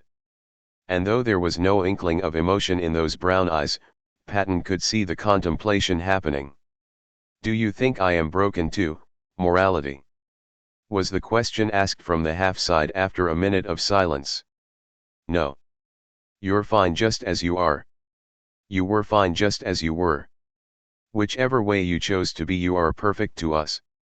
I promise we would love you no matter what you chose to be. As long as it makes you happy. Change is just hard. I'm sure Remus didn't mean you were broken, just that he's really worried about you.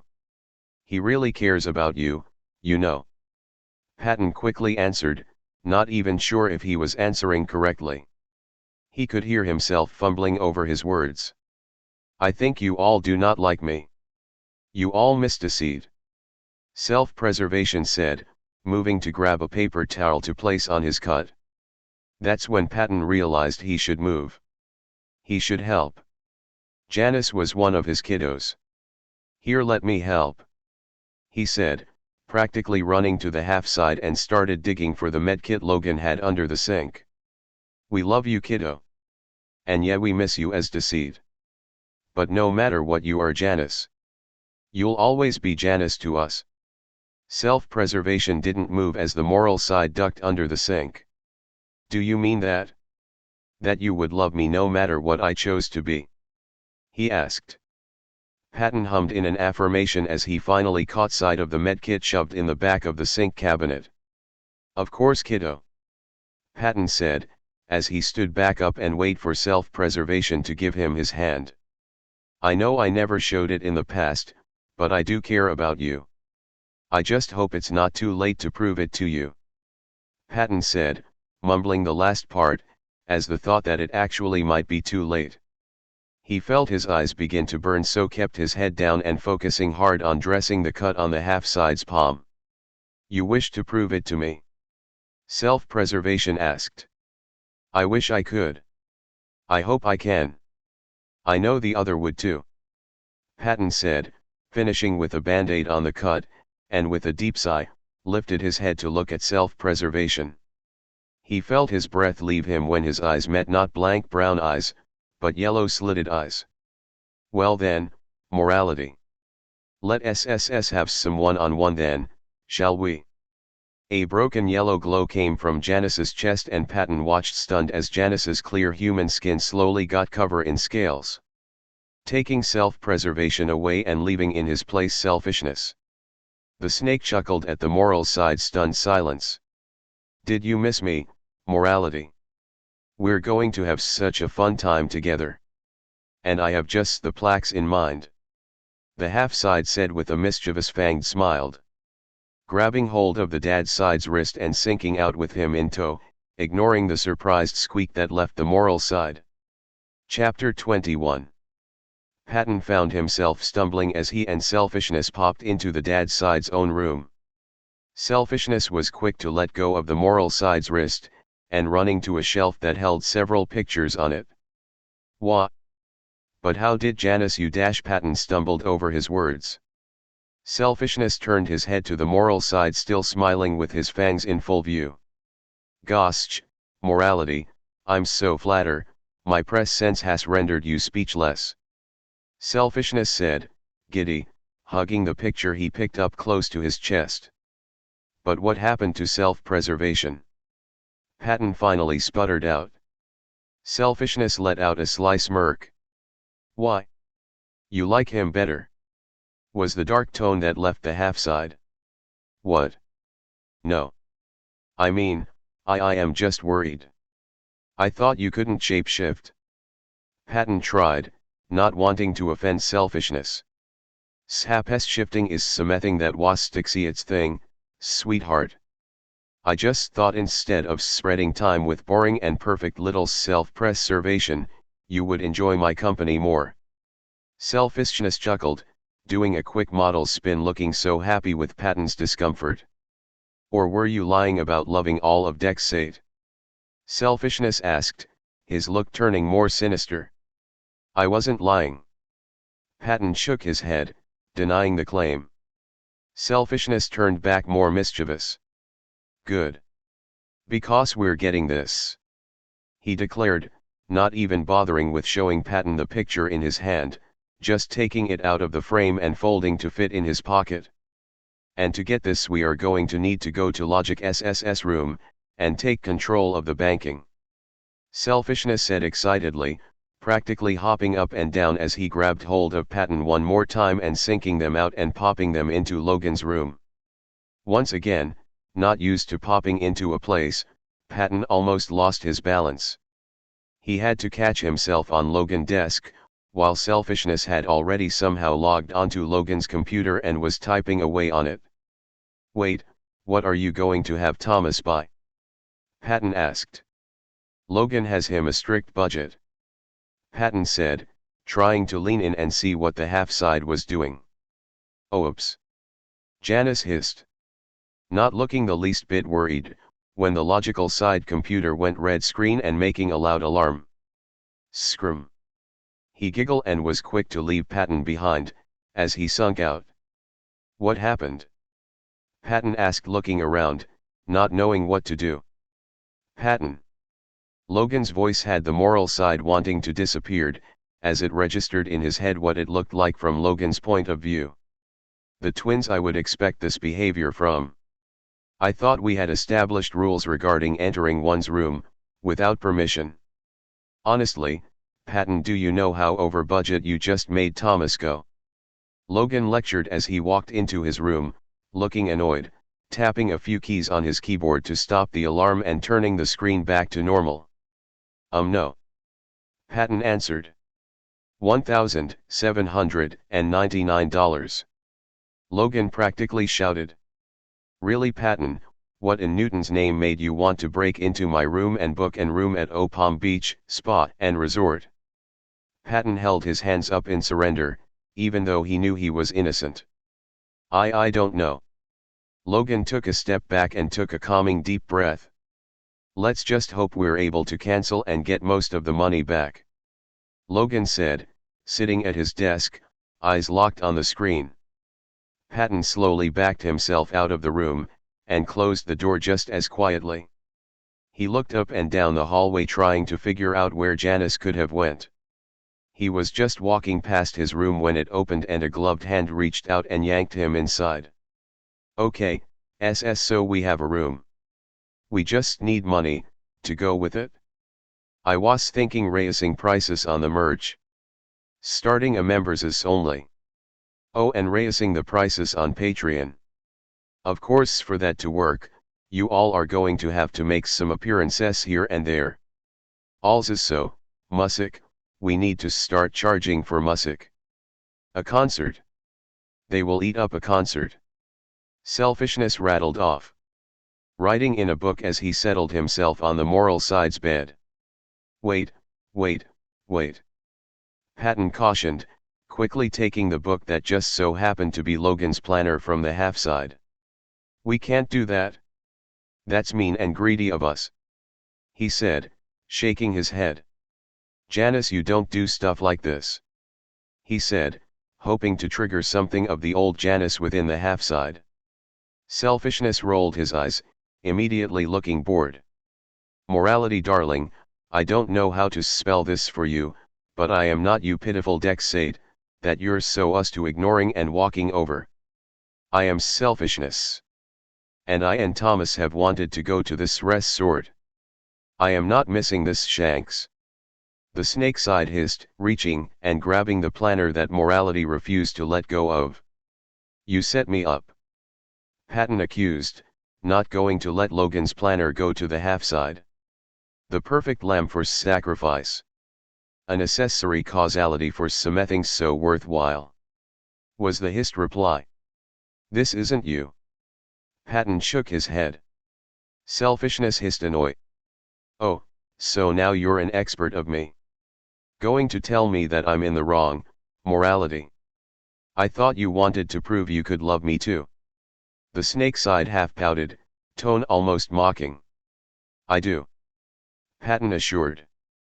But you can't do something that would not only make his audience hate him, but also cause him to go broke. Selfishness pouted. Fine. Huffing a bit at the thought there would not be a trip to the resort. But I am still going to have some fun today. And you're coming. You never spend time with me anyway. Patton bit his lip. He couldn't deny that.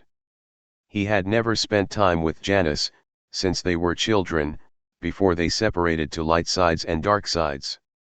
So, he tried to put on a smile, because he did say he loved Janus, no matter which side of him was presented to them.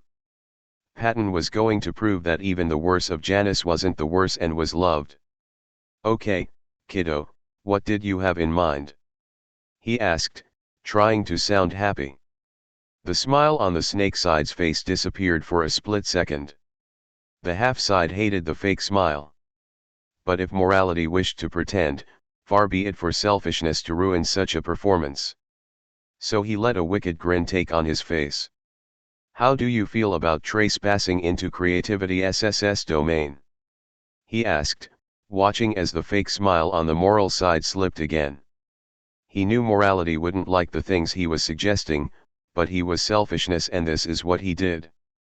He did what he wanted, not someone else. So he excitedly waited for the moral side to object. To show how he truly felt. Sure, kiddo. Roman shouldn't mind, as long we ask, the moral side finally answered, another forced smile spreading on his face. Selfishness chuckled as he threw an arm around morality. Oh, my dear morality, we are not asking permission. He said, as he pulled the moral side along, ignoring the nervous sputtering that left the him. It was child's play to get the creative side's door open, thanks to a key that magically formed in his hand. And even more laughable to enter the imagination. Although selfishness would have to boast a bit that he was much more fonder of intrusive thoughts side. That side always had nice little surprises that made the days entertaining. Sadly though, innocent little morality wouldn't be able to handle his intrusive thoughts creations. Janus, I don't know how to navigate the imagination without Roman. Morality said, sounding uneasy. Oh, it's fine. We're just going to walk this way. Selfishness grinned, pointing to a giant purple-looking mountain in this distance. Isn't that kind of far? Morality asked, squinting as he looked at the mountain, gauging how far it actually was. Selfishness laughed, as if he had told a funny joke. Absolutely, he said, looking rather pleased with himself as he looked around. Aha! He exclaimed, pointing to the hippogriff that was wandering nearby on the ground. Patton immediately recognized the creature from the Harry Potter movie. A hippogriff. He smiled, and almost immediately started running toward the creature. At the sudden movement, the creature's focus laser focused on him. Selfishness pulled the moral side back. Nuh-uh. Morality, now you can't just run up to a hippogriff. He tsked, mischievous smile still on his face. You could offend them. He hissed, eyes leaving morality's and going back to the creature that was still watching them, then moved his eyes back to the moral side. He watched amused as the moral side's face went through several facial expressions, settling on a slight disappointment. But Roman made it so it should be friendly. Morality tried to reason, settling on the fact that the creature was on creativity's side and therefore was a cuddly hippogriff, like most of the creation from creativity. Oh, naive little morality, you're going to offend them, making such assumptions. Selfishness giggled, walking ahead of the moral side and up to the creature that was still watching them, and with flourish bowed, while speaking. We require a ride to Thos Mountains, would you be gracious enough to escort us? The hippogriff took a bow of its own, staying in that position even when selfishness rose from his, looking very giddy that the creature had performed like he had thought it would and practically got on the creature in one hop. Patton watched in somewhat awe at how expressive and happy the side of Janus was. It was something that he had never thought he'd see, except for when Janus had gotten his way, when trying to trick them all. Patton struggled a bit when trying to hop onto the creature back too, and was quick to hold on tight to the half side when with a mighty leap the hippogriff took to the sky, with selfishness letting out a very happy sounding laughter. Look at this! Selfishness cheered, as they flew. Patton looked down at the scenery below them, seeing what the snake side was talking about, and had to agree it was a beautiful sight. Everything is so amazing. He agreed with a smile. It's art. A work of art. Creativity and intrusive thoughts are just so amazing, it takes my breath away whenever I see it from this high. Selfishness said, and Patton didn't have to see his face to know Janus was smiling, and enjoying himself. And the mountain we're going to is something creativity has been working on for a while now, and it's just magic. Look at it. Selfishness pointed. Patton's eyes followed where the half side was pointing, getting excited with Janus, as this was the first time he had ever seen the snake side so excited about anything. The mountain they were now closer to, he could see why Janus was so excited about going there. Patton could see the rainbow of flowers that littered the ground in a way that resembled beautiful paint splatters, and the waters and waterfalls were crystal clear with a rainbow that was big and vibrant. The tree and grass were a purple color, which explained why the mountains had looked purple from a distance. It's amazing. Patton smiled. Told you so. And there the village.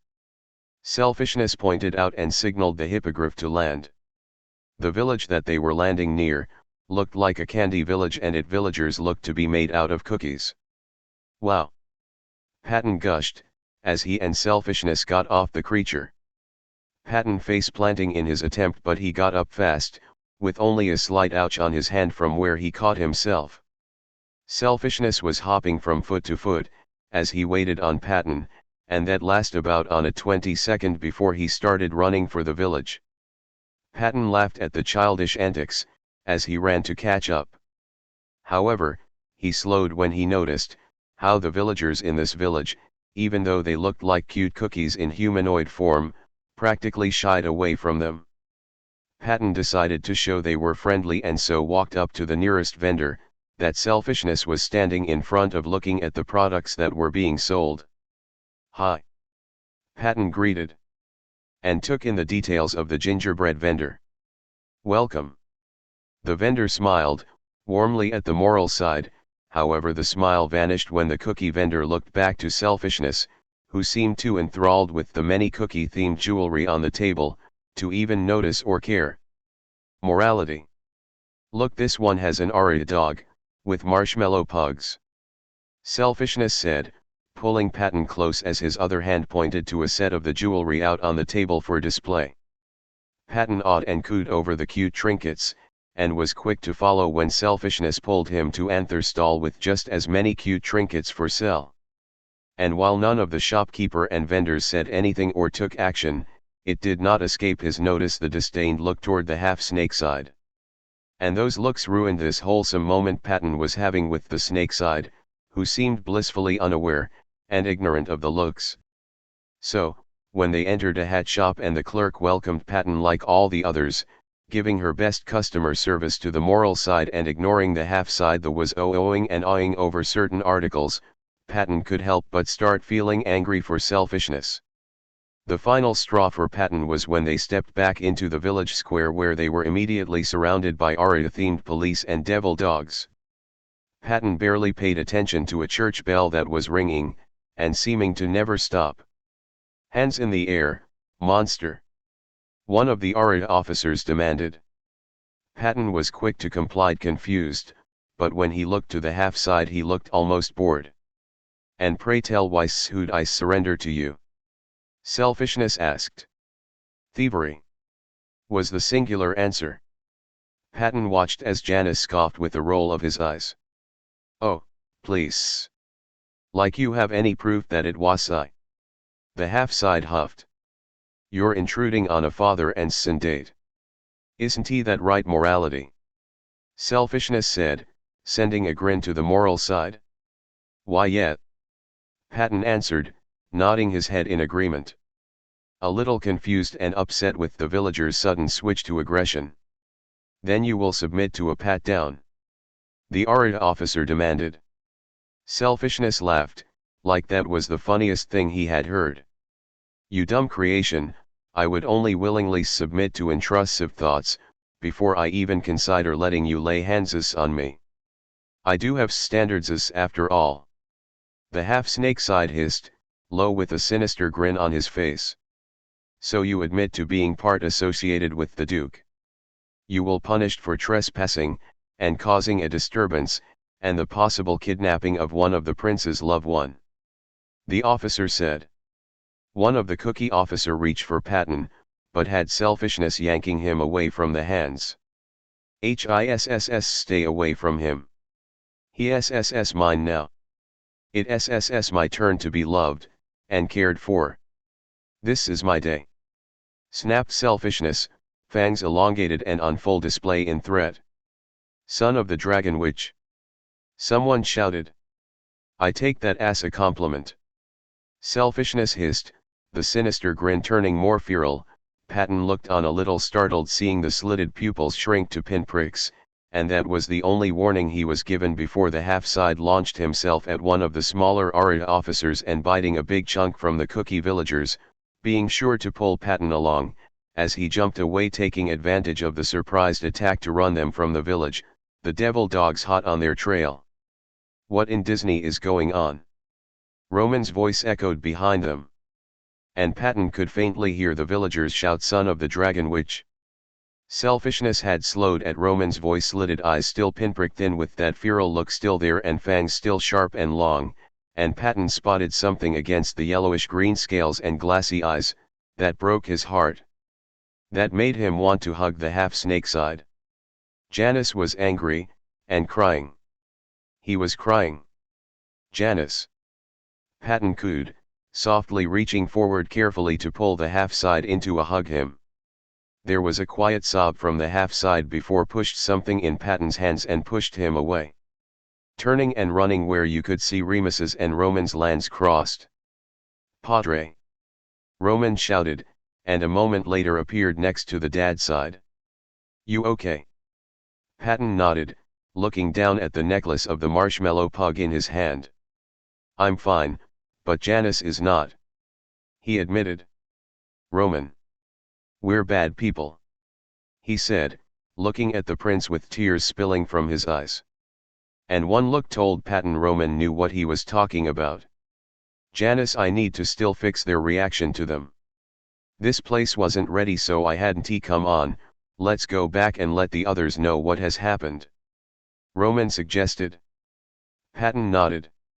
That was a great idea. They needed to fix things. Selfishness. Selfishness rubbed irritably at his eyes, trying to get the waterworks to stop. He was not a crier. He had heard creativity arrive, but he didn't feel like dealing with creativity. His day had been ruined. So much for proving they like him. He wasn't crying just because of what had happened in the ridiculously cute cookie village, but he chest. It hurt so bad. The pain growing the longer he was here. He wasn't a fool, he knew why. He was shattered and broken, he couldn't stay as long as his other half. Self-preservation was whole and perfect. He was broken. Everything they should hate, and yet. Selfishness shook his head, stopping that train of thought, and gripped at his chest. Why did it have to hurt so bad? He didn't care anymore. He wanted to go back to intrusive thoughts. He wanted to be comforted, before he had to go. A little longer, preservation. He murmured as he speed-walked through the imagination, heading straight for intrusive thoughts territory. His hand coming and tear open his shirt so he could see his core. His half still shattered and rattling around, making him want to go back to sleep to escape the constant growing pains. Go to the room. Self-preservation's voice responded in his head. No, selfishness denied as he walked, his pace slowing. He wanted to have a moment with intrusive thoughts, before he had to go to sleep again.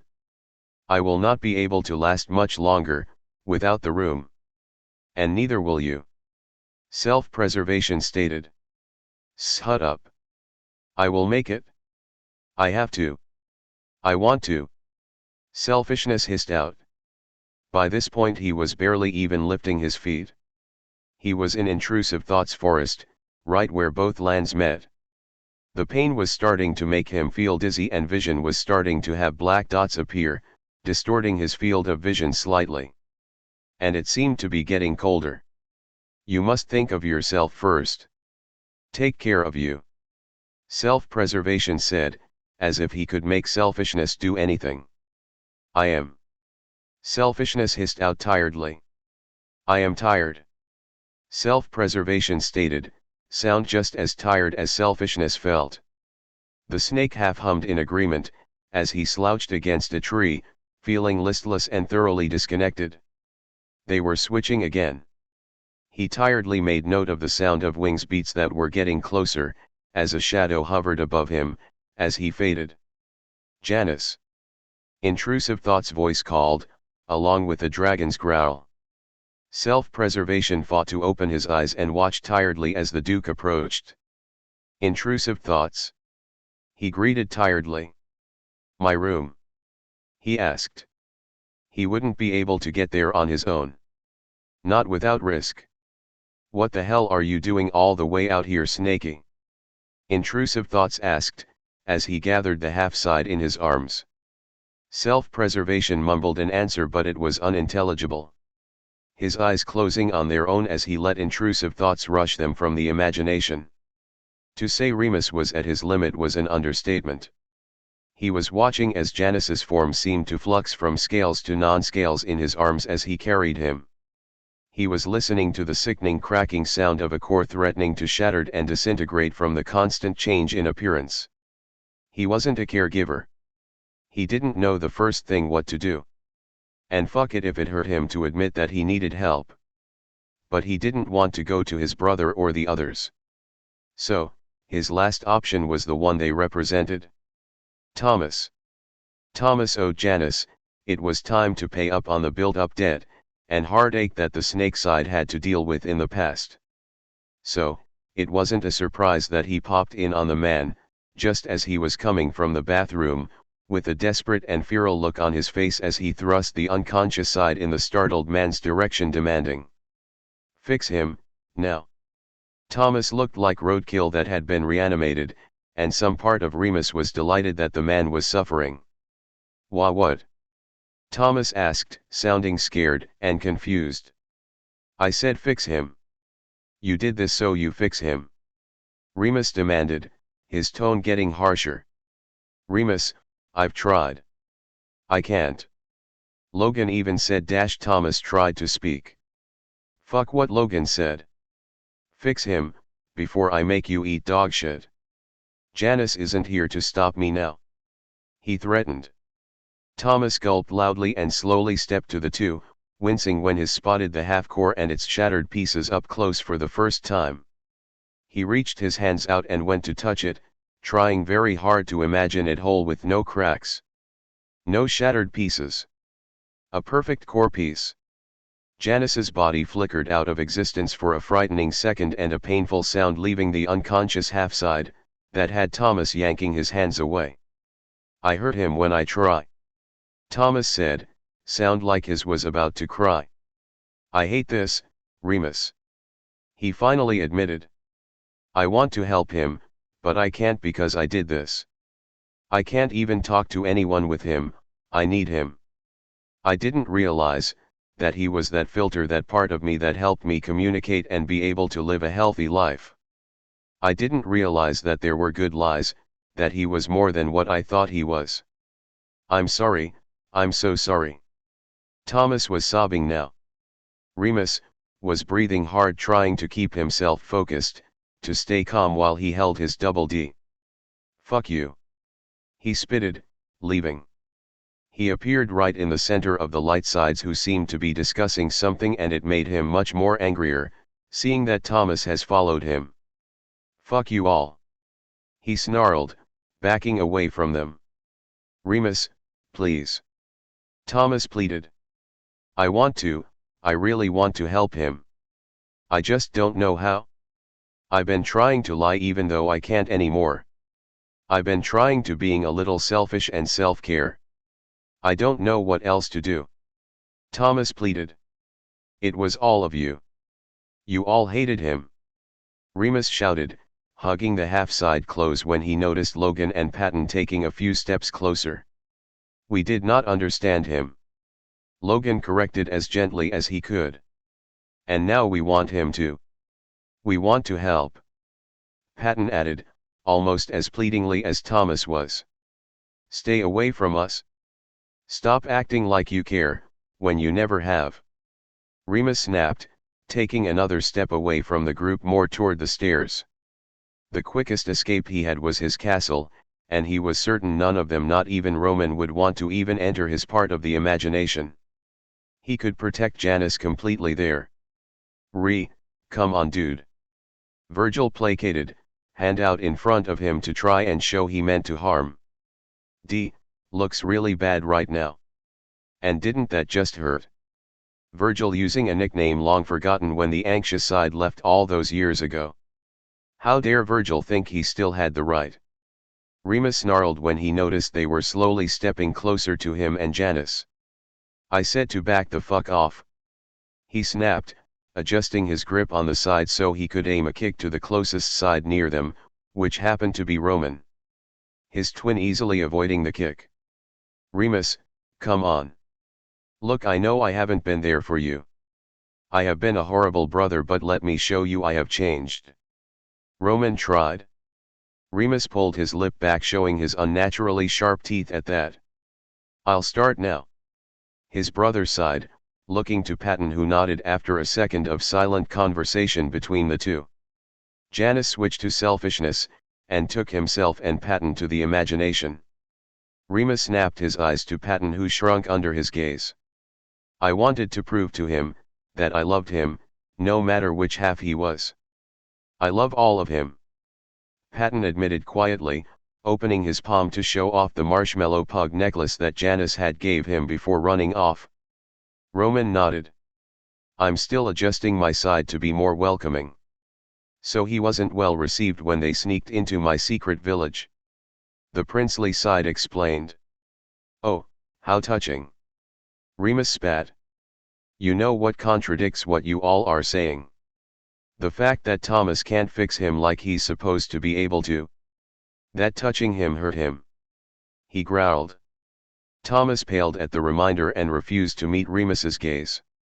I believe I know the reason as to why, if you would allow me to explain. Logan said, taking a small step closer. Be halted when Remus snapped his gaze to him. Thomas was the cause. Remus narrowed his eyes at the words. But the damage was to Janus's core. It is not a something that can be fixed with a singular belief, from Thomas. He needs his room. And we as one must prove that he is wanted. I believe the reason he get tired quickly is due to him exerting energy that he does not have. And if continued, will result in his deconstruction. We will lose him forever. There will be no more Janus. No self-preservation. No selfishness. No more deceit. Logan said, keeping his pacing slow and being sure to not use hard to understand words. Something you all have wanted since the beginning. Remus growled out. Patton shook his head as the others gave their own denial of the claim. Never. Remus, we never wanted that. I promise. The dad side said, wanting so bad to take his two kiddos that he had neglected and show them how much he truly did care. However, we should take the appearance of selfishness as a sign that we still have time. That is what makes me think he should stay within his room. It is part of the healing process. Logan added. So, Thomas will be without Janus for however long it takes him to heal. Roman asked. Logan nodded. We would all have to come together. We would all have to put the past behind us. Dwelling on it would only cause him to leave his room. I believe that it the only reason he comes out. Janus is that coach that makes sure Thomas does not destroy himself. His self-coach. That is why Janus knows when something is wrong with one of us. We have to not give him a reason to leave his room before his time. We must take care of Janus this time, he declared. Self-preservation came back to himself to the sound of voices, but his eyes refused to not open. Things were too loud, too hot, too cold. He needed his room. He forced his hand to move and grip onto cloth that was pressed against him. And the person holding him froze. Something deep within him recognized it to be intrusive thoughts. Deep within him selfishness knew it was intrusive thoughts. Janus felt relieved it was intrusive thoughts. Intrusive thoughts was safe. Intrusive thoughts said, his name. Self-preservation scrunch up his face as he finally forced his eyes to blink open. Intrusive thoughts was so close. And looking close to breaking himself. Self-preservation wanted to fix everything. Why couldn't he fix anything? He was self-preservation, wasn't he? Janus, I believe the reason you feel like you are not able to do your job is because you are not yourself. Logic spoke, pulling the sleepy half-side's attention away from intrusive thoughts. Oh, they were all there including Thomas. He must have spoken out loud. You did, D, but Lo, is right. We need to fix this, not you. Anxiety answered. Self-preservation hummed, not sure if he should speak anymore. He wanted to go back to sleep but not here. He wanted his room. A horrible cracking sounded in his ear and a splitting pain ran through his body. He whimpered and turned his head to bury it into intrusive thoughts. It's okay, it's okay. Intrusive thoughts repeated, and there was the sudden motion of rocking as the chaotic side made a run up the stairs with someone behind his shouting something about his room. The sudden motion making his body jolt in more pain. His room. He wanted to go to his room. He needed the comfort of his room. D, I got stand you up. Can you do that? Remus asked. He had heard that crack. It had been loud, and Logan had said something about it being very bad that Janus kept leaving his room. That he shouldn't be leaving his room, as all. And Remus believed that part. It fully explained why Janus wasn't getting any better. Janus couldn't fix anything like this. He needed to sleep. And they needed to get their shit together. The half-side moaned a bit as Remus tried to help him to his feet, his legs almost giving out. Tired. Hurts. Self-preservation mumbled. I know. But you gotta walk in there. I can't follow. It won't let me. Remus comforted, holding Janus up. Just take 3 steps. 3 steps, Jay. I'll be here when you wake up. He vowed. Self-preservation leaned forward to rest against his doorframe. Looking into his room and wanting to go in, but unable to will his legs to move. Standing was making it hard to breathe, was making his vision swim. His room was beckoning for him too. The perfect temperature. A comfy bed with his soft blankets and pillows. Just 3 steps away. He leaned his head down, taking in deep breaths, trying to will himself, and lifting one leg and moving it forward, was enough for him to want to never do it again. But a gentle push from behind by intrusive thoughts, had him practically falling into the room. Except he didn't hit the floor but his nice and comfy bed that seemed to have moved right by the door. He curled himself on top of it, letting his eyes close once again as the door to his room slammed shut in intrusive thoughts' face. Remus let out a deep breath to calm himself as the pale yellow door slammed shut in his face. He wanted to go in with Janus, but earlier attempts told him nothing he did would work. We got to work together. For DD. Remus breathed out. Letting his eyes move toward the stairs where the other were waiting at the bottom. He could play nice if it meant saving Janus. If he could get Janus back. And if Logan was wrong, well, who could stop him from using the logical side as a pincushion? Remus nodded to himself before going back downstairs to play nice with the light sides. Chapter 22. Logan had made a plan for them all. He had assured everyone that it would work, and as long as everyone stuck to the plan, there would be no reason for Janus to have to leave his room before his core had healed. He seemed confident in his theory that all Janus had to do to heal was stay in his room. Well, Remus was ready to call bullshit on that theory. He had been playing nice with the goody-goody light sides for weeks now, and Janus's door remained closed, and pale yellow. There was no change. And it was getting harder with each passing day to not overwhelm everyone with all the chaotic energy that was building up within him. Everyone was getting along. There had definitely been progress. Some being Virgil not avoiding Remus. Patton becoming less cautious and scared of the Duke. Logan admitting to feeling feelings. Roman was getting along better with Remus, even the imagination had merged together. Remus himself had stopped terrorizing them all, including Thomas as much. Thomas even seemed to be less resistant to some of Remus's ideas. Which was great. But Remus huffed, as he stared like a stalker at the yellow door. It had yet to open and reveal a fully together and healed Janus. Remus.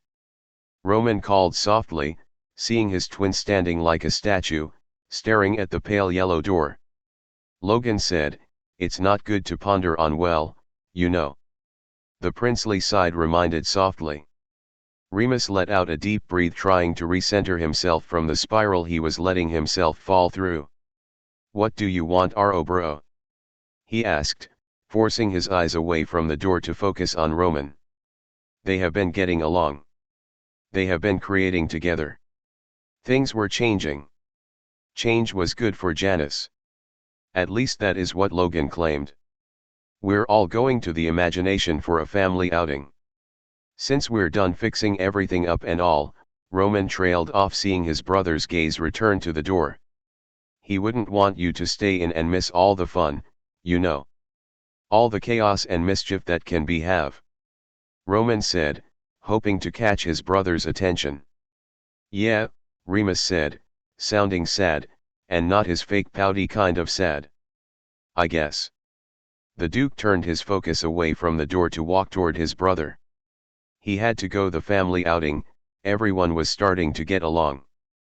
It would be counterproductive, Logan's word not Remus's. So he was going to the family outing and stalk Janus's door later.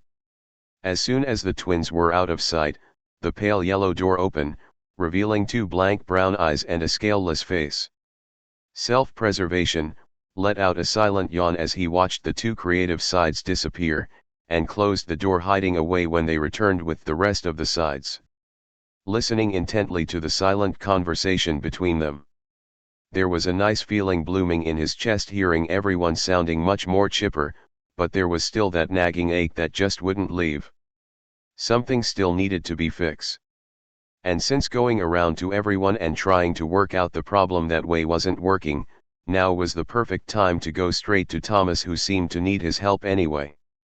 While everyone seemed to be getting along, there was still something holding Thomas back, and self-preservation was going to use this time to weed it out. He waited a few minutes to make sure no one would be coming back out from the imagination before he went to his desk that was in his room and picked up a journal with Thomas's name on it. It had a special lock on it and self-preservation had yet to be able to open it, but somehow he knew today was the day he would open it finally. There was a special little shelf on his closet which he placed the journal. There was a clicking sound of the journal's lock opening, and self-preservation felt it when all the other doors locked, signaling that the others would stay in the imagination. He waited a moment before he opened his closet and looked around a bit confused. He was sure he had done it right. Although his memory wasn't too reliable at the moment. But this was supposed to be a way to summon Thomas to him, so he wouldn't have to use too much energy going to Thomas, and not tire out too fast. Where did all these doors come from? Remus, come on, I just went down for a nap. Thomas's voice half shouted in disbelief in the hallway. Ah! I forgot. That is how it works. Self-preservation hummed to himself, and quietly opened his door, watching as the top of Thomas's head vanished down the stairs, before following behind him. He watched as Thomas looked around the common area and kitchen almost suspiciously, when he reached the bottom. He too looked with him, not understanding why Thomas seemed suspicious of the empty space, like something was going to jump out at him. This was his home and therefore it should naturally make him feel safe. Is something the matter? Self-preservation asked. Ah! I know Kung Fu. Thomas shouted, hands coming out in front of him, eyes wide as he turned around. Self-preservation blinked, but otherwise did not react to the jumpy reaction. Janus. You're out of your room. Thomas said, like he almost did believe his own words. Staring wide-eyed at the half-side. I am. Self-preservation answered. There was silence for a minute with Thomas looking like he couldn't believe it somehow. No. He finally blurted out. Logan said you shouldn't be out of your room. He stated. I did not use a lot of energy to summon you. I will be fine for a while. Self-preservation reassured, calmly. Thomas looked taken aback. Summoned? Me? He asked, pointing to himself. But I summon you guys. He said, looking confused. Your deceit left me a way to emergency summon you. However, I would need to do so while you were asleep, and lock the others out. Self-preservation explained, voice monotoned. Thomas took a step back, looking even more bewildered. They are fine. They are enjoying their trip in the imagination. But I have noticed you have not gotten better. I have come to inquire if it is due to me not doing my job correctly. Self-preservation asked. Thomas stammered a bit. I didn't know you could do that. He admitted. Neither did I. But it seemed your deceit was very clever. And the room has been helpful in its intervention. I have come to fix what is broken if you are willing to talk with me about it. Self-preservation asked. The whole time he stayed in the spot Thomas had found him, standing at the bottom of the stairs. I'm fine. I've just had to stay home since I can't lie. I didn't know how often I relied on lies to point of sparing someone's feelings and boosting someone's mood. And being selfish. I can't keep making promises.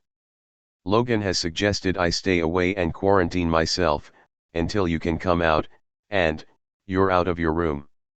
Thomas said, shouting the last part, eyes going wide, before he looked self-preservation up and down and his expression turned worried. You got to go back to your room.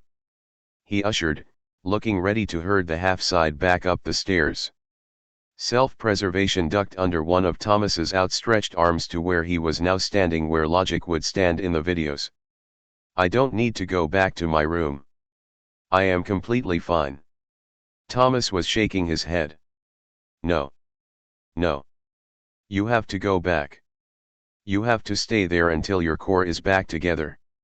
Thomas insisted. Janus, I need you. I need you. I can't live a full life with my deceit. He pleaded. Self-preservation blinked and tilted his head slightly, face blank of any emotion. You want Deceit back? He asked. Thomas nodded. Yes. The half-side hummed, and fixed his posture, letting his eyes roam around the room, taking in the interior of the room. Does this mean then, that I am the problem? He asked, his blank eye never leaving Thomas's face. No. Thomas half shouted, looking disturbed at the thought. I didn't mean it like that. Thomas finally stammered out, not wanting to hurt Janus's feelings anymore. It's just, I want you to be okay. I feel responsible. Janus, how can I make it up to you? How can I convey how much I really need you that would convince you to come back? Self-preservation's eyes blinked away from Thomas, as sign Thomas hoped meant that the half-side was thinking. You do not need to convince me. He finally spoke. You have already decided. Or else I would not be here now. You did not want Deceit. I want Deceit. Thomas rebutted, he was so close to groveling. He couldn't live like this. He truly never took into account what Janus did. How often he relied on Janus to do his job on a daily basis. Without Janus, all of Janus, Thomas was going to run himself into the ground. And he could see self-preservation trying so hard, but Thomas and the other sides had a meeting on the subject. Self-preservation and selfishness would not be able to do their jobs without becoming Janus again. Unlike creativity, Logan had speculated, Janus was not meant to split.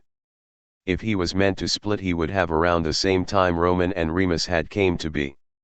Self-preservation blinked a few times, his blank face breaking slightly, as he turned to look away from Thomas. The ache returning again in his chest, at his core. His eyes began burning, but they stayed dry. But I am what you wanted. He mumbled out, refusing to look at Thomas. Why did it always have to hurt? Thomas sensed a mood change in the half-side, and so took a step closer to him, and slowly began to pull the half-side into a hug. Janus, I did not mean to hurt you. I want you. I want all of you. Please come back. I need you. He said, hugging self-preservation close. A hiss escaped past the half-side's lips, and more on instinct than rational thinking, self-preservation shoved Thomas away. You can't just change your mind. When am I enough? The half-side quickly slapped his hands over his mouth, eyes no longer blank, but wide and lines with tears ready to spill over. Janus. Thomas gasped out. This was one of the few times he had seen one of the two halves of Janus suddenly lash out like that. Self-preservation took a calming deep breath before he lowered his hands, his eyes going back blank and his face again in a relaxed resting position. Apologizes, I have not been myself as of late. Perhaps you are right. I need to go back to my room. He acknowledged, his hands instead moving to his chest where his core sat. No, wait. Thomas shook his head. We should talk. He said, feeling like this was a good sign. That maybe that was a sign Janus was listening, and quickly followed the half-side up the stairs and to the pale yellow door. Self-preservation did not look as he replied, before stepping into the dark void that greeted all who looked into the room. Thomas was starting to see why Remus had went completely mad when the half-side went into the room for the first time. Thomas didn't even want to let the half-side step into the room. "I think it's time you woke up from your nap now," self-preservation stated, before stepping in and closing the door in Thomas's face. It took a moment for Thomas to register what was just said to him, and it was long enough. Whatever self-preservation did to summon him broke, and he sat up gasping like he was suddenly jolted awake by a sudden noise. "Janus!" He called, ready to summon the side, and had to remind himself to not do that. Janus was still healing and he was back in his room. It probably wouldn't do push too much. He didn't want to stress the half-side too much. Back in Janus's room. Self-preservation closed his eyes, holding the journal with Thomas's name on it close to his chest. His core aching at the feeling. It was confusing to him why his core continued to ache when around Thomas or one of the others. Why it continued to ache at the mere thought of them. And why he wanted to cry, whenever Deceit was mentioned. He shouldn't be bothered with things like that, he had only one job, right? He went to place the journal back on the desk, with a sigh. He didn't know what else to do. He'd tried everything, to make things right. To make things better. He looked down at his hands and at the gloves that covered them, curling his fingers, and instead of focusing on the feelings that were trying to overwhelm him, began to focus on the feeling of the fabric that covered his hands. His thoughts running to why the gloves were there to begin with. Aesthetic, pleasing. Selfishness voiced, within. To cover and hide, the scales on his hands. Warmth. To try and fit in. To be accepted. To be accepted. The echoing thoughts, finished together as he looked up into the mirror that hung above his desk, looking into the mismatch, brown and yellow serpentine eyes. He reached up and rubbed at the side of his face that had the green smooth scales, feeling nothing of the such against his hand. He was still self-preservation. He was still what they wanted. Right? His hand immediately went for the necklace that held his other core piece, only to find that it was gone. The half-side opened his shirt to look at his own core to find that the piece were back connecting together. And that sent a chill through him. He wasn't enough like this. Selfishness wasn't even enough. No. I don't want to. Liar. They didn't want Deceit. True. Janus took another breath, closing his eyes, and then reopening them to re-look in the mirror to find selfishness staring back with his two yellow eyes. The half-side took another breath to calm himself even further. His chest still ached. Did they really want Deceit back? Why else would the mind be bring them back together? Now that he thought about it, he shouldn't have survived anyway. Why was selfishness being fixed unless? Ridiculous. He hissed, shaking the thought from his head, and he began fixing his clothes back and began fixing his hair. He wanted to look nice for intrusive thoughts. Intrusive thoughts always made him feel better.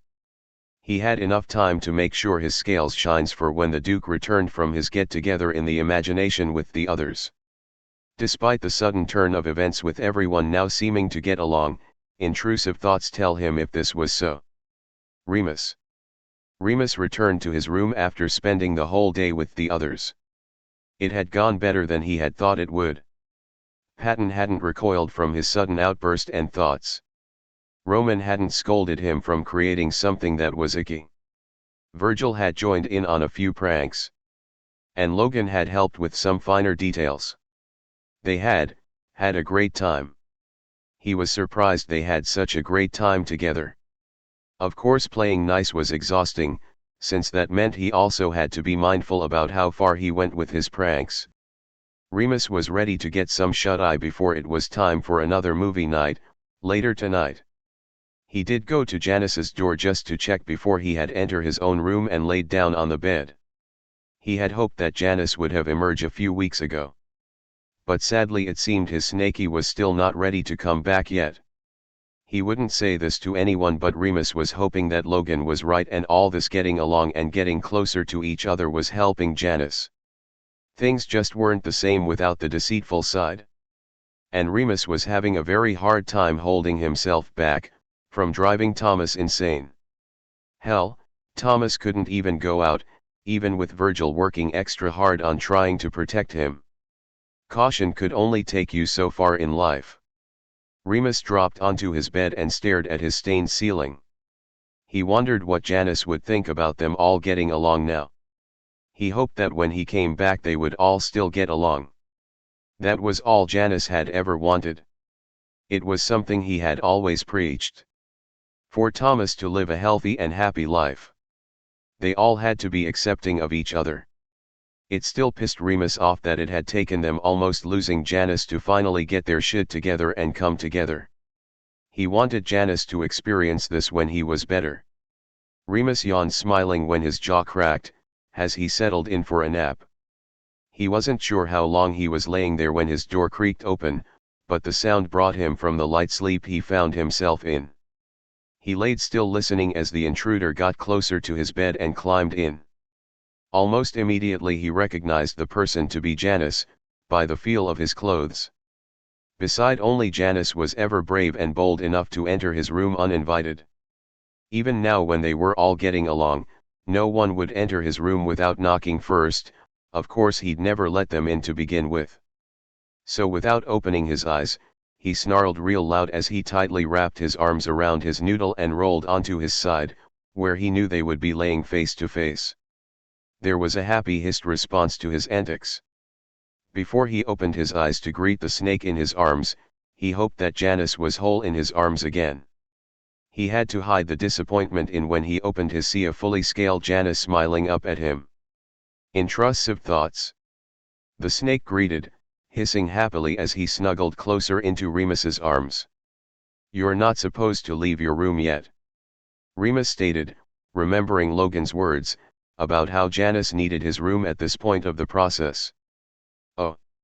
I didn't know I was grounded." Selfishness grinned, mischievously. "If we're quiet no one will know," he fake whispered, reaching up and playing with the ruffles that made up the Duke's suit. "Janus," Remus started sitting up and dislodging himself from the half side. He really hated having to do this. He didn't want to be away from Janus, but this was for Janus's own good. "You gotta go back to your room," he said again, a bit more firmer, and damn was that just wrong coming from his mouth. He wanted to keep the snake side safe next to him. "But I missed you, my darling," the half side purred, snuggling closer into the Duke's body. "You're so warm, and hot," he hissed, happily. Remus felt his whole body stiffen. How the hell was he supposed to take care of Janus with this half of him baiting him? Janus dash. "You don't know how much it hurt to feel myself shatter. I'm so happy I was able to come back." Selfishness continued, interrupting him. "You are happy to see me, aren't you?" he asked, looking up at Remus with pouty yellow snake eyes. "Of course I am," Remus defended, sliding himself out of the bed. Dangerous. This was dangerous. He had to remind himself that this was only half of Janus. Janus didn't openly flirt and throw himself at Remus. Remus did the chasing. Not Janus. It's just you're not yourself at the moment. And so far it seemed like self-preservation was in control for a while there. He said, mostly to remind himself of that, then the flirty snake pouting for him on his bed. "Yeah. I know." Selfishness smiled, seemingly proud of himself. "I just thought that maybe it was time I took the reins and let dear old self-preservation have a nice long nap. After all, I'm feeling 100% better than he is. Now I can have some real fun. And you're going to help me." He giggled, crawling his way off the bed, and sauntering into Remus's space again. "You are going to help me? Right, Intrusive thoughts? You're not going to leave me to defend myself against those pesky little lights sides, are you? He grinned. Hell no. Remus answered, feeling just as protective of this Janus, just like the other half. They were both Janus and it was fucking with him. Especially when the half-side began hugging himself close to Remus again, hands beginning to wander hissing happily. Remus quickly caught the snake's hands, and bring them up to be held between them, as he pushed the half-side from his space a bit, before he did something he'd regret later. Janus. No. He said firmly. That's when selfishness' face lost all its mischievousness flirty look and into one that was upset at being denied. Why? Don't you like me? He demanded, yanking himself away from the Duke. Serpentine eyes glaring at him upset. You know I do, Snaky. But I can't while you are like this. Don't you realize this isn't you? Hell, Janus, you can't even call me by my name like this.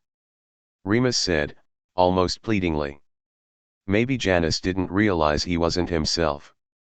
But you are intrusive thoughts. Selfishness argued with a hiss, still upset. Remus had a thought hit him. If as a half-side Janus was only able to call them by their functions, then just maybe. Then who is Janus? He demanded. Selfishness recoiled, taking several steps back, hissing, long and loud enough that Remus would bet the half-side cursing him out in snake. Such a stupid question. Is that really all you're focused on at the moment? Come on, intrusive thoughts, hold me. Love me. I may be everything they hate. But I know I have become everything you love. Selfishness hissed, lovingly, reaching a hand to playfully twirl a tuft of sliver-colored hair, while his other hand gripped Remus's shirt to keep him close. Remus frowned at those words. And when Remus frowned, selfishness gasped and frowned too and backed away from the Duke. You don't like me? He accused. You know I like you. But not like this. Remus said. He really thought that maybe Janus needed to see and be a part of the change that was going on. So when he looked to his broken clock on the wall, he decided, he was taking Janus to movie night. Selfishness bristled. Intrusive thoughts didn't like him. But he should. Now even intrusive thoughts didn't like him. And just as cruel, intrusive thoughts was trying to string him along. No one likes self-preservation and no one likes selfishness. The half-side balled up a fist to stop himself from showing how much it literally hurt to know all this. How much it made his chest, his very core, feel like it was going to break again. The half-side was about to run out and lock himself back into the room and never come out, if everyone hated him, before he was suddenly thrown over intrusive side's shoulder and carried from the room and down the stairs. Let go of me. I hate you. You lied to me, my entire life. Put me down. Selfishness hissed, kicking out his legs and hitting against the Duke back and wiggling. But intrusive thoughts had a tight grip on him. Sure, whatever you say, Noodle. Just calm your scaly ass for a second, D. Everything, gonna be fine. Remus assured, as he walked into the common room where everyone was getting set up for the movie. Remus, why do you have dash? Virgil started to say something. Brought a +1. Remus huffed as he situated himself on the couch with the half-side sitting right on his lap. As an afterthought, Remus snapped away his own clothes so he could get comfortable, only leaving his underwear prior to an agreement with the others. Selfishness looked intrusive thoughts up and down and with a glint in his eyes before his face turned back stony. This would be hot, if I wasn't mad at you. Traitor. The snake hissed, with a glare and arms crossed, before looking around at the others. Janus, it's good to see you. Logan greeted, as everyone took their seats. Is it? I hadn't noticed. Selfishness griped, focusing his gaze on the screen, deciding he was mad at everyone. And it was all intrusive thoughts' fault. I think Janus should pick since this is his first time attending family movie night. Patton suggested, making sure to sit the closest to Remus and the half-side, giving the snake a very warm smile. And Selfishness was surprised to find that he liked Morality's smile. It was warm and comforting, reassuring. His eyes landing on the marshmallow pug necklace around the heart's neck and the ache to his chest seemed to stall for a moment. Even Anxiety was sitting down on the other side him and Intrusive Thoughts, leaning close to them, while pulling Creativity close as well. And Creativity wasn't looking at him with disgust, the creative side even smiled at him. "Well, what movie are we watching?" Roman smiled as he asked, already waving his hand and bring up the movies on the screen. Selfishness's whole body went stiff. And Intrusive Thoughts began rubbing lying soothing circles on his back. They wanted him to pick the movie. They never asked him to do that before. "Why, so you can suit it down?" he hissed out aggressively, trying to find the lie that all of them had to be telling. There had to be a trick here. No, Morality sounded hurt. "I know this may be hard to believe, but we genuinely would like to watch something that you like." Logan nodded, as he sat down after going to go get his cup. "We have noticed that our attitudes toward one another and especially toward you have not been in the most welcoming and friendliness of manners. We have decided to no longer to practice those toxic behaviors," Logan explained. The half-side look around one more time, they were all telling the truth. "Hey, guys, I'm not late, am I?" Thomas's voice had the half-side's head whipping around to look at him with wide eyes. "Nonsense, Janus was just about to pick a movie for us," Logan informed, making room for Thomas. "Thomas," he mumbled. "Janus." Thomas greeted with a soft smile. "You're joining us tonight? Are you feeling better?" he asked, a worried and caring look taking over his face. Selfishness would have jolted back if it wasn't for Intrusive Thoughts still holding him on his lap. Thomas was happy to see him. Thomas was worried. No one was faking an emotion. They were trying to prove something to him. That they wanted him. They wanted all of him. They wanted Deceit. But they hadn't before. It had to be a lie, right? It was too much. There had to be something. Hissing in distress, the half-side buried his head in the crook of Intrusive Thought's neck, bring a hand to cradle where his core was. It was aching, but it felt like a different ache. And if he was honest, he wanted to be with them too. He wanted this too. I want. He paused in his speech. A movie not coming to mind. But there was something else. He had to go back to his room now. Something within him ached for his room. But he also ached for his family. This feeling of family. He had missed this. "Remus, I want to go to my room," he requested, keeping himself pressed tight to the Duke. Everything stilled, before Remus began to move. "Okay." Janus missed the look on everyone's face, though he wasn't sure if he wanted to see them. He probably wouldn't be able to control himself then. But if he had, he would have seen the shocked expression on everyone's face. Remus made it up the stairs, quickly stopping in front of the no longer pale yellow door, but a bright yellow door, that had elegant little details on it that Janus had loved so much. And when the Duke opened the door, he was relieved to be looking into a room, and not an abyss. Remus wasn't sure what they did right, but he was taking this as a good sign. "You want me to put you down?" he asked, and watch as the snake side gripped onto him tighter and shook his head. "Stay?" Janus asked. Remus nuzzled his face into the top of the half-side's head. "You don't even have to ask, Noodle." Remus sighed out, as he put them both to bed.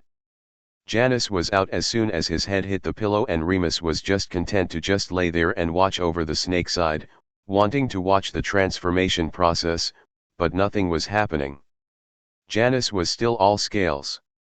"Remus." Someone called from the doorway, pulling his attention taut he door. Thomas, Logan, and the others were standing just outside the door. You must leave the room now, Logan said. Remus growled at the idea, but wasn't going to argue with the nerd about it. So far, Logan had been correct in his theories. So Remus made himself let go of the sleeping snake, and almost jumped back into the bed when Janus moaned and whimpered in his sleep once he was fully standing. The room can't do its job if you're in there. We must trust the process, Logan reassured, when Remus stepped out and the door closed behind him. Everyone began going back down the stairs, being awkwardly silent as they went. Thomas and Remus stayed behind, with Remus opening the room again, and instead of being greeted by the sight of the sleeping half-side, the abyss was back. Thomas put a reassuring hand on Remus's shoulder. He'll be fine. He called you by your name, that has to be a good sign. Remus nodded. Yeah. He mumbled, and for once his chaotic mind was solely focused on Janus. Let's go back to family movie night, he said, his own voice sounding just a little foreign to himself. Damn, he must be really out of it. Janus had said his name. After so long of being called by his function, a little bit of his Janus had broke through. Thomas looked between Remus and newly returned yellow door, before a sly smile took over his face. Want to watch something rated R and gory? He asked. Remus broke out into laughter. Hell yeah. He nodded, grabbing hold of Thomas and pulling him down the stairs. No take-backs, he cheered. Hey losers. Thomas wants gore, he shouted as he ran down the stairs. He was going to take Janus saying his name as a win, and he was going to celebrate. Chapter 23. Thomas was beginning to become antsy. And Virgil swore up and down it wasn't all him, that Remus was also the contributing to the feeling. It ended up with Logan suggesting that they all try their best not overwhelm Thomas, by staying in their respected rooms, where they would all be more comfortable and less likely to let their emotions get the better of them. Ever since Janus said Remus's name and then went back into his room. Janus hadn't been out since, and that was over a week ago. Thomas couldn't do this anymore. And he couldn't wrap his head around as to why it was taking so long. He wanted Janus back. Should him wanting do something? Thomas paced his bedroom, unable to settle down. You know, you could, I don't know, say get in the bed and we get down to business. I do have plans for tonight. Remy huffed impatient, as he sat on the bed, watching Thomas. Apparently deciding that tonight was the night he'd show up to actually do his job on time. I can't sleep, Thomas grunted out. Remy rolled his eyes. You got what you wanted. Deceit has been vanquished, girl, what more do you want? The sleep function asked, taking a sip from his Starbucks cup. I want Janus back. Thomas shouted his answer in frustration. Well, boo fucking who? Remy snarked, getting up and stretching. Well, the others aren't able to enter the room. And you can't rush this. So, if you're not going to bed tonight, I'm gonna bounce. The function said, fixing his jacket and sunglasses. Thomas paused and whipped his head to look at the sleep function, before grabbing his arm. But you might. He smiled. Remy jerked his arm back. What? He practically shrieked. Hell no. Nuh-uh, girl. Last time I did a surprise pop in that snake sicked the Duke on me. Find yourself another sucker. Why'd he do that? Thomas asked. Oh. Remy cleared his throat. I might have popped in the middle of him changing. Which I mean, come on. It's not like we're all that different. I mean, sure he has scales, but I mean, come on. We're all you. Overdramatic reaction if you ask me. Remy huffed, after remembering the incident. So, you could definitely pop into the Janus's room. Thomas repeated. Remy narrowed his eyes at Thomas. Really? That is all you're worried about? What about me and the trauma I had to suffer with a naked Remus chasing me for a weeks, with his junk in my face? I had nightmares. I still have nightmares. That's why I don't sleep. Remy said, crossing his arms and took a sip from his cup. Thomas leveled the function with a look, before just shaking his head. Sleep, he said, in a pleading tone. Remy exhaled really loudly before giving in. Fine, he said, grabbing Thomas's arm, and instead of sinking out like the sides, the sleep function popped them in front of the yellow door. And this confused Thomas, who threw another look at the function. What? Remy demanded, looking offended at the look. I said in the room. Thomas stated. Bitch, I tried. It put me here. Remy huffed. Thomas rolled his eyes with a deep sigh, before preparing himself as he politely knocked on the door. Janus? You in there, bud? He asked. He and Remy both leaned forward with their ears toward the door. After a moment of no answer, Thomas experimentally twisted the door handle and was a little surprised when the door opened. Again he and Remy peeked behind the door. Nothing but blackness sat across the threshold. They couldn't see anything. Remy took the straw from his Starbucks cup and poked the plastic tube into the blackness, and then pulling it out. They both stared with the hairs on the back of their necks standing up slightly. The straw was cut in half from where it had crossed the threshold and entered the darkness. Remy chuckled nervously as he took a big step back. Welp. No one's home. Later, girl. He waved quickly, popping away. Remy. Thomas scolded to the empty air, before shaking his head. And looked into the darkness cross the threshold. He knew from the others that they could cross the threshold. And anything that went in disappeared. But Thomas wasn't the others, so he should be able to enter, right? Closing his eyes, he held his breath as he stuck his hand in the darkness, and opened his eyes back up just as fast, when instead of pain of a missing hand, he felt warmth. That was different from what the others had told him. Huh. He pulled his hand out and looked it over, making sure there wasn't an injury there. Okay, he said, nodding to himself as he steeled himself to walk into the abyss past the threshold. As soon as he stepped past, the door slammed shut behind, making him jump at the noise it made. It was like he was suddenly blind. He could see nothing but darkness. He had his hands out in front of him, trying to feel if there was something in front of him. Janus. He called out, hoping Janus would answer him. After walking forward a few minutes, the atmosphere in the room seemed to grow heavier the further in he walked. Your secrets. Pressure began building up in his head, at the words. Your wants. More pressure. I know them all. The pressure was starting to turn into pain now, sharp and constant. The voice sounded like Janus's, but it was coming from all around him and in his head, like something was squeezing his brain from the inside with each word he heard. Janus.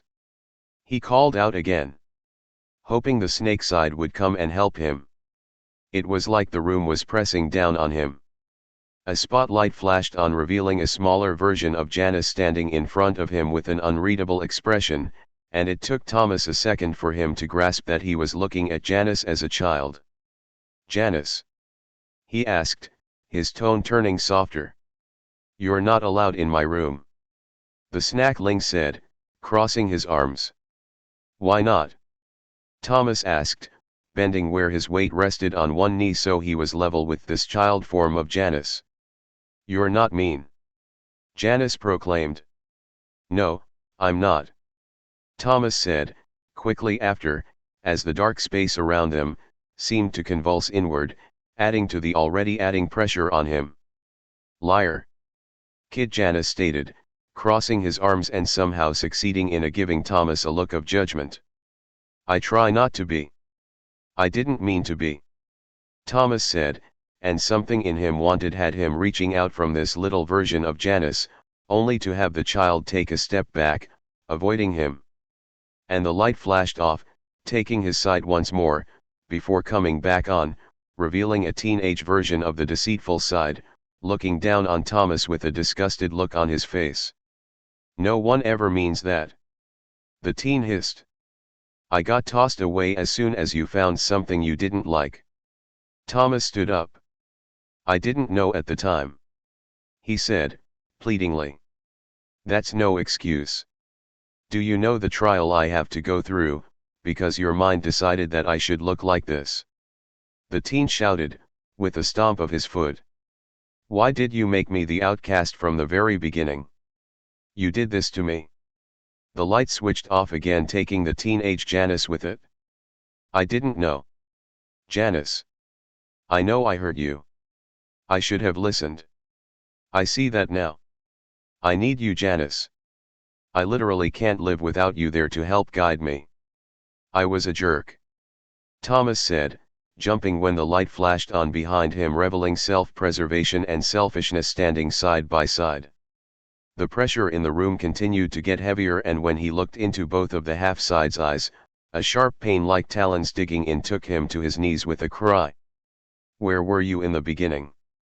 Selfishness demanded. I was there.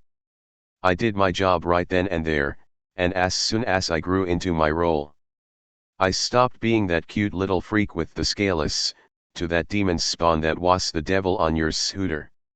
I helped keep you safe and represented you. Self-preservation added. Despite you not being aware of us as facets, we were still there. And as such, to some level you were aware. My job was to represent you when the others ran into problems. The two halves shared a look with one another, before turning back to look at Thomas, and this time they shared the same hurt expression. Before you became aware, I was the one that talked on your behalf here. I fought the fight to get you what you wanted. I was the one that fought for you to follow your dreams. Before you became aware, I was the one that talked on your behalf here. I fought the fight to get you what you wanted. I was the one that fought for you those trips and vacations you wanted. They said, speaking at the same time now, not even giving Thomas the chance to speak up. You all had gave me a seat at the table, but when I had come and offered my hand to help you, you did not even trust me enough to take it. You all had gave me a seat at the table, but when I had come and offered my hand to help you, you did not even trust me enough to take it. The two have said, extending their arms toward Thomas.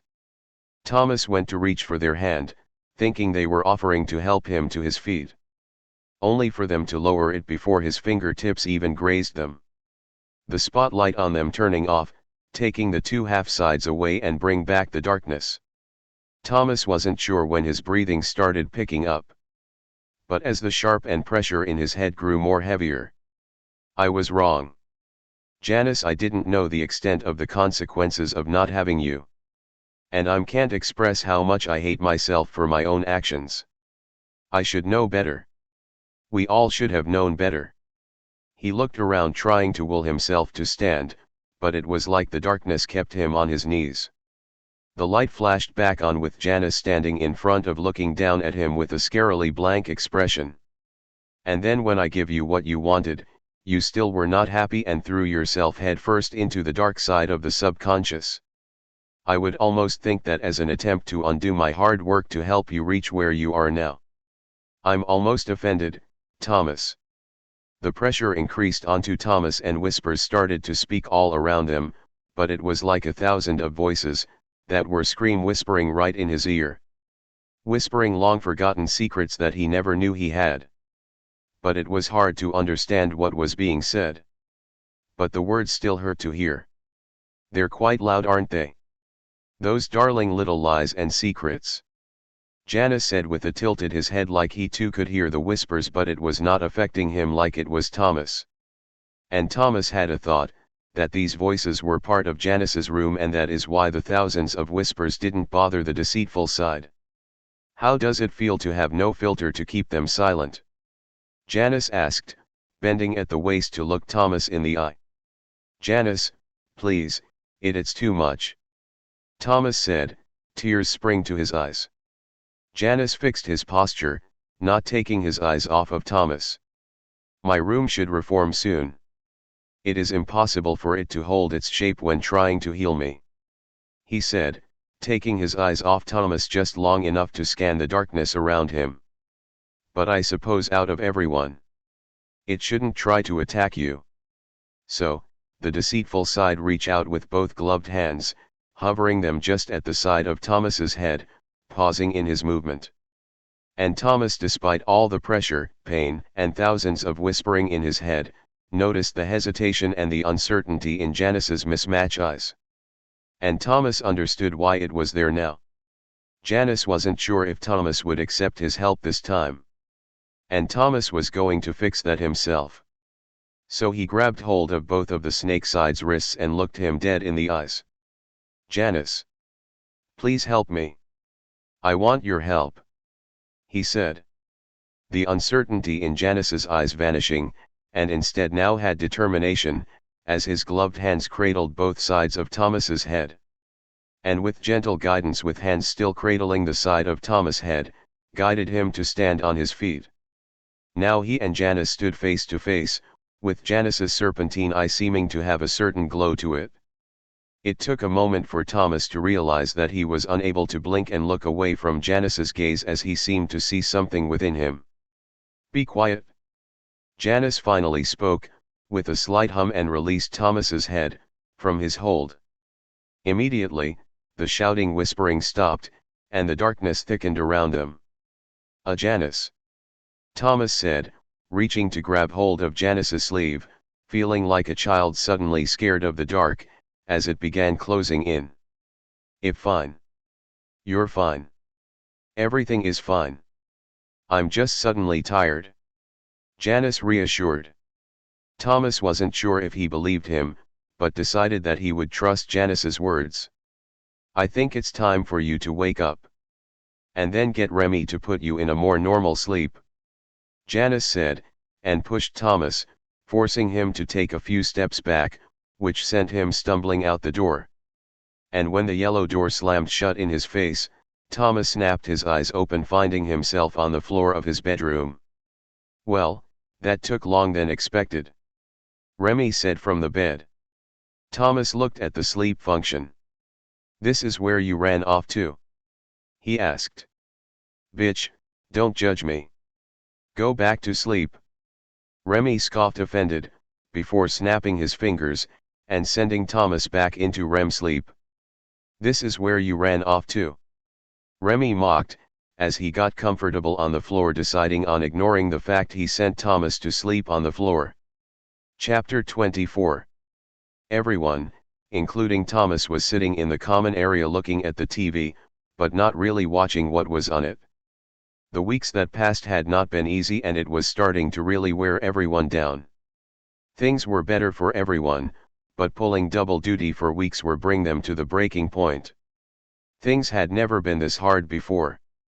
But somehow they managed to work as a team to help Thomas live as normally as possible. "I don't think I can keep doing this," Thomas voiced, with his head in his hands. It had been a rough morning and day. He had went out for a run and had ran into a smooth-talking gentleman, whose fancy words almost had Thomas giving out his number, and somehow his bank card number. Thankfully, Virgil was alerted in time to and had yelled loud enough to stop anything from happening. Thomas had went home after that, which was now all of them sitting around looking at a blank TV screen. "How?" Virgil breathed out, with his arm over his eyes. "How were you swayed by such basic manipulation?" The emo grunted out, peeking over to where Roman, Patton, and Remus were sitting. "The guy wasn't even that convincing. He seemed nice." Patton shrugged, look apologetic. "He was charming. He could have been the one. He had such thrilling tales." Roman mumbled out, looking just as sorry. "I just wanted to fuck him. Maybe kill him after, or some shit. The rush that would have given would have been amazing." Remus grumbled, pouting. Virgil closed his eyes with a groan again. "I can't keep watch 24/7, it's like you're all trying to be idiots on purpose. No offense, but I can't keep doing this." The emo groaned. "Trying to take deep even breaths, to try and stay calm. That's why I suggested we order a treadmill online and have it delivered, instead going outside," Logan said, from his spot on the couch. "I think I'm going to go insane," Thomas admitted, dejectedly. "Now that would be a blast." Remus grinned. "When will Janus be back?" "Logan, you said the room was healing him. Why is it taking so long?" Roman asked. "Healing a broken core takes time. It cannot be rushed," Logan stated with a slight shrug. "But it's taking so long." Roman groaned. "Our Dark Knight is going to wear out if this keeps going." Logan shrugged. "This is true. Virgil and Janus work as a team when it comes to Thomas's safety. Virgil by himself would just cause heightened stress, panic attacks, and at times, when it's time for him to rest, an opportunity for one of us, mainly you three, to get carried away and invite danger into Thomas's daily life." Roman gave the logical side an offended look, but otherwise didn't say anything as a rebuttal. "Look guys, I just got to be more careful. No more outings, just online stuff now," Thomas declared. "At least until Janus is back. You could look up porn, with all this time you got now," Remus suggested, sounding proud of the thought. "What about the channel? You could be working on it," Roman countered, nudging his twin when Patton made a face at the Duke's suggestion, but otherwise did not say anything. "It's too risky to make a video without Janus there to filter what information might slip out." Logan shook his head. Thomas scrubbed at his face with his hands, clearly stressed. Logan, Patton, and Virgil noticed. "Guys, let's talk about this tomorrow. I need to calm down, Thomas needs to calm down. Remus and Roman need to blow off steam in the imagination. Let's just call it tonight," Virgil suggested, feet shuffling, his body facing the direction up the stairs.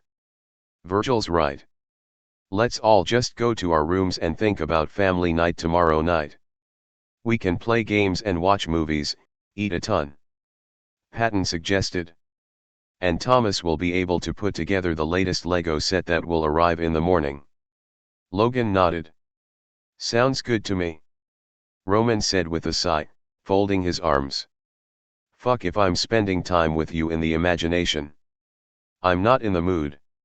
I going to go blow my room up again," I added, squid ink in there this time with some purple acid that should melt the skin off the bones. The Duke announced, summoning a bottle of said purple liquid and waving it in front of his twin's face. Roman leaned back from it, with a shriek when a drop splashed out and onto his white shirt, the fabric literally starting to burn a hole through the fabric. "Remus!" the prince shouted, shoving past the Duke and Virgil to run up the stairs, already pulling his clothes off his back. "It got on me. It burns. Logan! Help!" the prince screamed. The logical side sighed and looked to Remus, and for a few seconds there was a stare down before the Duke pouted. "If you coat the burn with toad oil it will stop spreading," he admitted, summoning said bottle of toad oil and tossing it to Logan as he passed by to go take care of Roman. "Thank you, Remus," Logan said, before he was out of earshot. Remus rolled his eyes. "Welp, I'm going to go. You dorks are so no fun tonight," he said, as he ran up the stairs and into his room. Once alone in his room, the Duke sagged a bit. It was exhausting holding himself back. Janus had always made sure he had the time, the perfect time, for him to let loose. A perfect balance that he had worked out that would keep Remus sane, as well as Thomas, and that had been broken by Janus's absence. Janus had praised his creations instead of cringing and scolding him. And sure, the others had stopped most of that, but Janus was the first. Janus would have chuckled with him when the purple acid had dripped onto Roman. Janus had been there from the beginning, and Remus missed him. The Duke groaned, and rubbed at his head. It felt like it was going to explode if he didn't find that balance, once again. If Janus didn't come back. There was no way Remus could guarantee constant control. He was intrusive thoughts, he couldn't not do his job, just like how he could not constantly do his job. He would drive everyone insane. Thomas would go off the deep end. Locked up in a straitjacket never to see the light of day again. Maybe for ripping someone's throat out with his teeth. Remus giggled manically at the thought. Fog rolling out from underneath his bed as his thoughts began going darker than they ever have in days. And, oh, he was spiraling, wasn't he? The realization made it even more funnier, as his thoughts spun out of control. Remus fell back onto his bed in full laughter. Maybe he would rip out one of his friend's throat. Maybe even an authority figure. They would walk in and find Thomas feral like a rabid animal, foam at the mouth and blood coating him. He didn't try to stop the thoughts. Thomas had to be going to bed soon. He could sleep to knowing his thoughts would release into nightmares. Sweet gory and nightmares. Everyone would share in them. And without any filter there to stop Remus, Roman's good dreams didn't stand a chance. Remus closed his eyes, as his laughter died down to a chuckle. What the hell, if they were doomed to spiral, Remus was going to enjoy the sensation of it as he went to sleep. Later that night. Everything was quiet when the yellow door creaked open, stirring the wispy thick mist coating the hallway. Mismatched eyes took in the dark hallway that was covered in deep cracks and webs and mist. It was like a scene in a horror movie. The cracks running along the other doors that lined the hallway, he found it curious that his door was left untouched. The snake side, felt a chilly breeze tickled the back of his neck, making that hairs there stand up on end, sending a shiver down his spine, that he chose to ignore. He walked silently through their home, going downstairs not making a sound, as he made his way to the kitchen. He was hungry. And didn't feel like acknowledging the haunted and spooky vibe that was overwhelming the place and demanding attention. This wasn't the first time he had to walk through in a nightmare, and it wouldn't be the last either. The furniture were ruined and stained, the TV was smashed with a ham through it. There was something skittering in the shadows, and growling in the pantry, that he chose not to open. Beady red eyes glared from outside the windows, that he glanced at once, before rolling his eyes and opening a cabinet, to find his favorite blend of coffee. A handful of screeching bats flew out as he quickly stepped to the side in one fluid motion, before daring to reach into the cabinet, grabbing a mug and his coffee blend. An tentacle in the sink wiggled about in the drain, as he filled up the coffee pot, having to smack the slimy thing away when it tried to poke into the coffee pot, making it withdraw like a bratty child that was not expecting the hit. The reaction got a short chuckle out of him as he turned the coffee maker on. He stretched and yawned, he felt so well rested, yet so sore at the same time. His memory were a little foggy, but he knew for sure that he had gotten hurt around his core, and the others had placed him in his room. After moving it without his permission. Then he had moved his room back to its rightful place and had attempted to close the dark side of the subconscious. His memories get fuzzy after that. So he was going to assume that the others had found him again and moved his room back with the others, and had let him rest.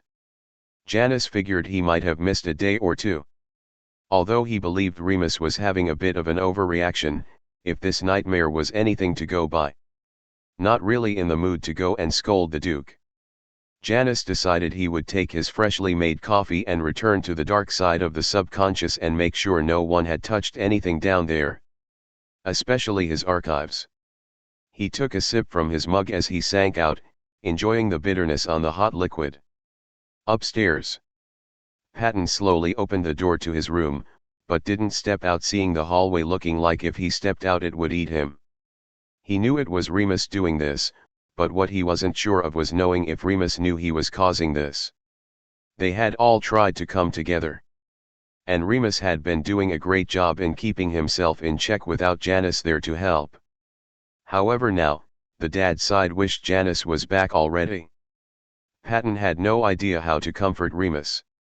The Duke wasn't like Virgil or Roman, or even Logan. Patton couldn't seem to find an even ground with the intrusive side's mood swings, and he wished he could. He wished he could make Remus feel better with hugs and kind words, but none of that seemed to help at all.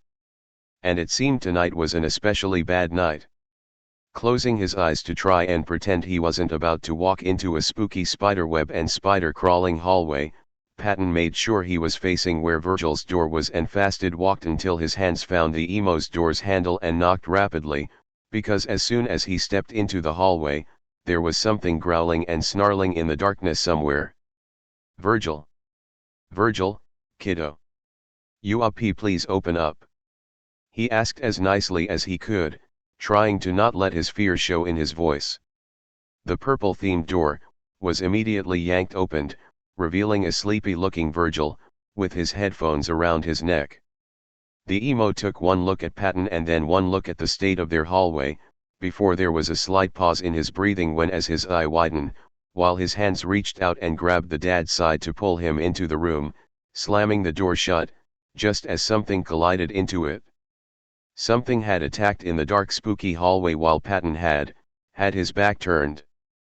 The thing outside snarling and scratching at the door. They both held their breath for a good long few minutes until it suddenly went quiet outside the anxious side's door. You okay? Virgil asked, taking a step away from Patton, trying to act like he wasn't scared either, though his hands stay in reaching distance. Patton was visibly shaking, but nodded his head. Remus is having a bad night, he stated. Yeah, no kidding. Virgil groaned. The two jumped as the door flew open and closed just as fast as Roman and Logan tumbled in. The princely side practically barricading the door as loud screeching sounds hit the outside of the door. Logan looking a bit shaken, and Roman looking very flustered and breathing hard, like he had been chased. Stormy night, he finally greeted, with a forced smile. Virgil shook his head. Nuh-uh, no night here. Don't you even try and start characterizing me as a brave character, just so I will go fix whatever the hell is going on out there. He's your brother, Virgil pointed out. You go wake him up. Roman shook his head. Logan cleared his throat, getting himself back under control. Actually, if Roman was able to do anything, his natural ability to create dream in his sleep, like Remus is doing now, would have already balanced out what is happening. He reminded. Well, you guys can't stay in here too long. Do you think the kitchen and living room would be safe? Virgil suggested, his arms hugging himself, while trying not to show how bad the situation was affecting him. Only one way to find out, Roman declared, sword in hand. Really, when do you not have that thing? Virgil scoffed. Never. Roman answered proudly. Everyone took a collective breath before creeping out of the room. The hallway deathly quiet now, but the heavily atmosphere weighed down on them. I hope Thomas isn't getting the full effect of this, Patton mumbled worriedly. Considering we live in his head and we are him, I would say he is in fact going to have a reaction to this. Logan confirmed. Will you guys shut up? Virgil whisper shouted. We don't know what might be roaming around up here, he cautioned. They tiptoed their way to the stairs, and paused slightly in shock seeing Janus's yellow door wide open with the room finally visible. Janus! Patton shouted, as he detached himself from the group and into the yellow room. Spinning in one place as the others follow close behind, closing the door behind them as once again something ran at them attracted to the noise. Roman stood on guard watching the door as whatever was out there screeched and snarled. Patton! Virgil shouted, head swiveling and looking around the room like the dad side was. That was not cool. He finished, his eyes still taking in the room, searching for the deceitful side. Why isn't Janus here? Logan, who was also observing the room, fixed his glasses, as an act of self-soothing technique, to help calm himself. He may have ventured out. The door was open, so it seems safe to assume as much. What I'm hearing is that he went downstairs, and we should go downstairs. Roman spoke up, more silent now that there was nothing banging and snarling at the door anymore. Logan nodded. I suggest we use our other method of getting from one place to another, seeing as the hallway outside is haunt as a result to Remus's nightmares. There were several nods in agreement. They rose up into the common room, and almost immediate gravitated toward each other at the sight that Remus's influence had migrated through their whole home. Okay. Okay. This is bad.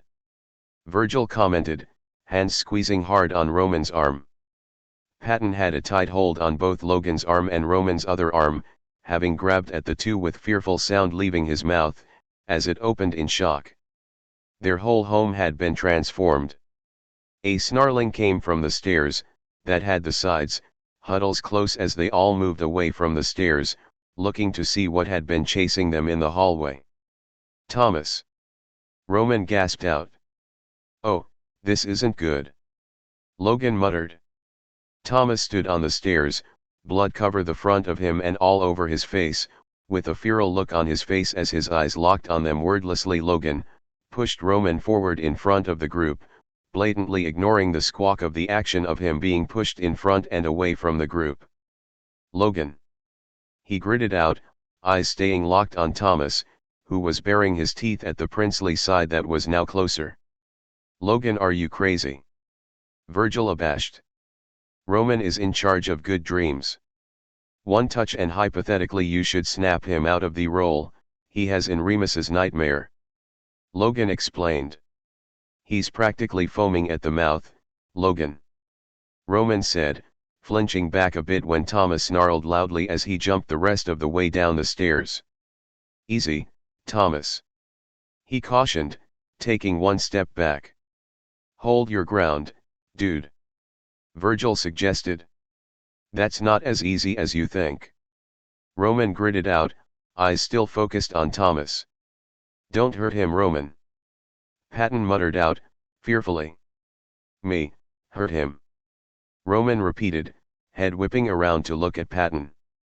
And that is when Thomas, with a feral growl, jumped him, taking them both to the ground.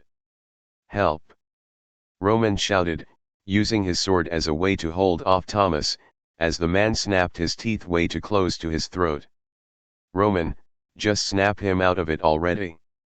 Virgil screeched, grabbing hold of Patton as he vaulted over the couch away from Thomas and Roman. How in the 9 circles, do you suggest I do that, scare a more? Roman grunted, using his legs to push Thomas off him. Sorry, Thomas. He said, as he quickly got to his feet, making a run for the kitchen. Roman! Virgil shouted, vaulting back over the couch, still dragging Patton with him. Logan, who had merely backed himself more closer to the window, and trying his best to ignore the red glowing eyes in that were peering in, took a slow calming breath, with his eyes closed, so to not panic himself further in seeing the horrific design of the home. Roman, use the method you use whenever you have a good idea. As rare as that is. Logan suggested, mumbling that last part. Vaulting over the kitchen counter, as Thomas lunged for him, Roman used the delay in Thomas following due to the counter stopping him. Right. Roman nodded, and snapped his fingers. Thomas paused, as he rounded the corner, the feral look in his eyes dying down as he looked at his sides, then back down at himself. There's, Joan, I ripped out, oh my God.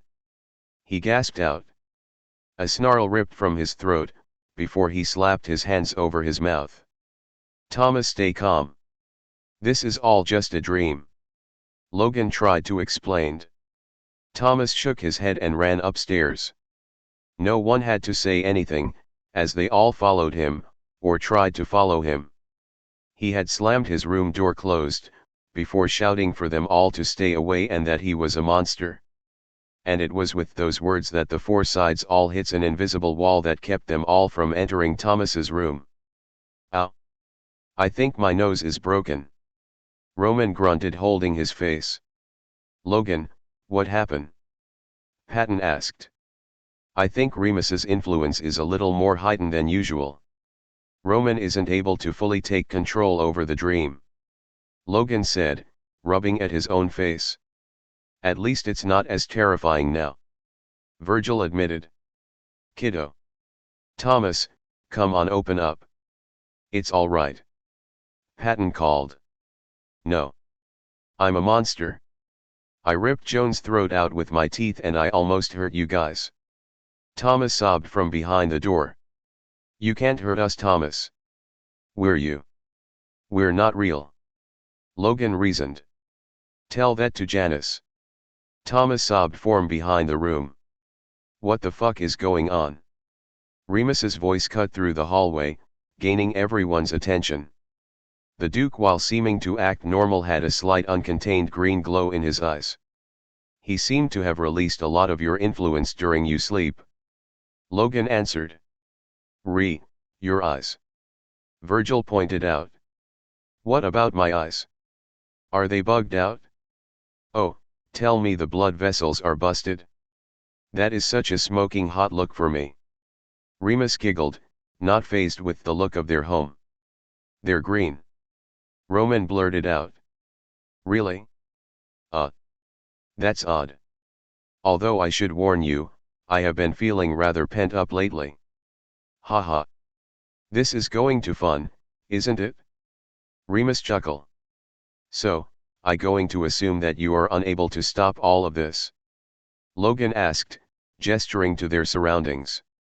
Remus didn't seem to hear the logical side when his eyes moved to focus on the open yellow door, where he could see into Janus's room. Janus's empty and open room. Where is my double D? He had snapped to the others. We don't know. Virgil claimed, shaking his head. Thomas, buddy. Open the door. Let us in. Roman shouted, hand landing where the invisible wall kept them from reaching the door. No. I don't want to hurt anyone. Thomas cried in his room. Where is Janus? Remus roared. The green glow of his eyes becoming brighter, his tentacles sprouting from his back. Calm down, kiddo. I'm sure he just went for a walk or something. Patton tried, his back pressed against the invisible barrier keeping them from Thomas's room. Not your kiddo. Remus snarled, as he lunged forward, making the others scream as they scrambled out of the way of the Mad Duke. The whole place suddenly going dark like someone had turned the lights out and the only thing visible was Remus's glowing green eyes. Janus. Janus hummed, as he walked through his garden. He couldn't understand why his snapdragons and creep vines were agitated and moving around. Usually his plants were good about staying in their respected spots in the dirt, happy to just be tended to. The snapdragons were more aggressive than usual and the creep vines had twined themselves all around his garden shed. The rest of his plants were in similar distress, and it was a bit of a chore to get them all calmed down and water and fed, with a bit of weeding for the more vain ones. He had opened his shed to see that the plants had broken through the walls and floors, meaning he would have patching to do. However, he was a bit pissed seeing one of his poor snapdragons being cut off at a particular door, leading through the repressed memories door. The others had snooped through his space. Now that just wouldn't do.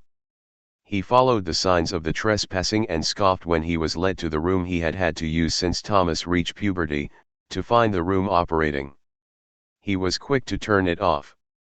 And for a moment stood there fuming at the lack of respect to his space.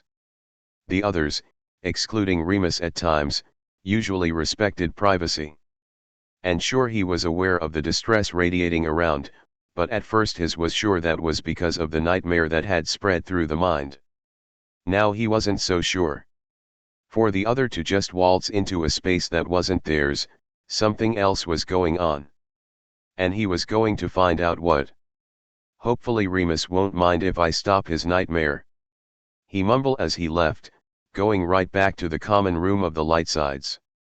As soon as he popped in he was greeted with the sight of darkness, and being bumped by the other side screaming or running around for their lives, as a very upset Remus snarled and growled about something that he couldn't make out due to all the screaming going on.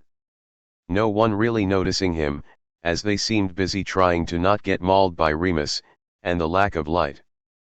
Thankfully, Janus's reptile traits, that gave him the ability to see the heat coming off the others, like an infrared camera lens. However, he could make out a very insistent pull that was leading him upstairs, a pull that he followed. He could sort what was going on with the others after he took care with whatever demanded his attention right at the moment. So you can imagine his surprise when he was led to the door that represented Thomas's room. Thomas's room didn't usually appear in the mind unless that is where they needed to be for him. Janus knocked politely on the door. "Thomas," he called. "No. Go away. I'm too dangerous," Thomas cried in the room. Janus rolled his eyes, and sank down to pop into the other side of the door with a distressed Thomas, who was rocking on his bed, while hugging his knees close to his chest, crying, eyes focused on the floor where a mock body of Joan laid, with their throat torn out. "Oh, dear, well, we can't leave that kind of evidence lying around," he hummed, and smiled softly when Thomas's eyes snapped to him, all of his movements paused. Janus walked over to the body, grabbing the blankets from the bed and draped it over the body, covering it from view, and made glance to see Thomas still looking at him in shocked silence, and with the flourish of a magician, pulled the blanket off the body to reveal that the body and the blood stains were gone. Thomas still staring at him in shocked silence. "There. Now there's no body to be had. No evidence of a crime." He smiled. "Janus," Thomas mumbled out. "Again, you astound me with how smart you are, and able to remember my name." Janus chuckled, taking a small step forward, so not to startle the man. Only for Thomas vault off the bed and practically tried to koala-beard himself to the deceitful side. Janus, not having expected that reaction, had his arms held up and out slightly, to try and not lose his balance. Okay," he said, as Thomas sobbed as he hugged him close. There. Everything's fine. It's going to be okay," he said, patting Thomas on the back. Thomas just sobbed harder, mumbling apologies and gripping hard onto Janus's clothes, making the deceitful side a little worried for the man. Thomas looked horrible, and clearly needed a good night's sleep. "Remy," he called out, still trying to comfort Thomas to the best of his ability. How the Thomas get in this condition over a few days?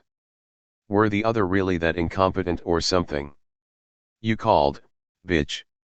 Remy asked, popping in. "Take care of this," he said, indicating to the grown man holding onto him like a small child. "Girl, I don't know. I think Mom can handle this." The sleep function hummed, thoughtfully. Janus scowled at the function. "Remy," he gritted out. "What? Who am I to step in between self-preservation and his passion project? Beside, this dream is so not my scene." The function sassied. Janus leveled the function with a look. "I am not in the mood tonight, sleep. I suggest you start doing your job." "Thomas needs sleep," he said, in a firm tone. Remy stuttered slightly before giving in. "I was just joking. Girl, I think you lost your funny bone, haha. Come on, Thomas. Betty by time," Remy said nervously. Placing a hand on Thomas and with as much force as he had as a function, put him to sleep, and vanishing back to the real world with him. Janus sighed in relief as he felt a bit of the distress fade by and the pull that led him to this room fizzled away. Now to what the others are going on about, he mumbled to himself, stepping out of the room, and only pausing a moment to watch as the door to Thomas's room faded away. "They have some explaining to do," he grumbled, letting his feet follow the sounds of the chaos happening downstairs. Chapter 25. Janus watched from the stairs at the others as they all fumbled around in the dark common area, trying avoid Remus, who seemed to have went feral, almost matching the new look of their home. Eyes glowing green and tentacles out and moving erratically, sometimes reaching for the nearest warm body in the room, and throwing them about. Now Janus didn't usually care for his reptile attributes, they usually left him cold and unable to regulate his body temperature like the others. But oh, Did he love being able to pinpoint heat signatures? Everything had a heat signature, so of course this gave him an advantage when walking about in dark areas. The others would never be able to tread where Janus did. Remus would sometimes try, but even the creative Duke had his limits.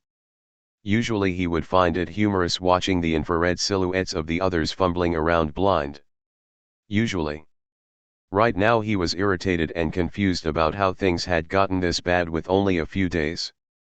Was it really so hard for them to act like responsible facets for once without his watchful eye? So maybe he was waiting on purpose, letting Remus tire out a bit before stepping in while getting his silent vengeance on the others for lacking in their jobs. It still irked him, to have found Thomas broken down like he had. All his hard work, practically thrown down the drain.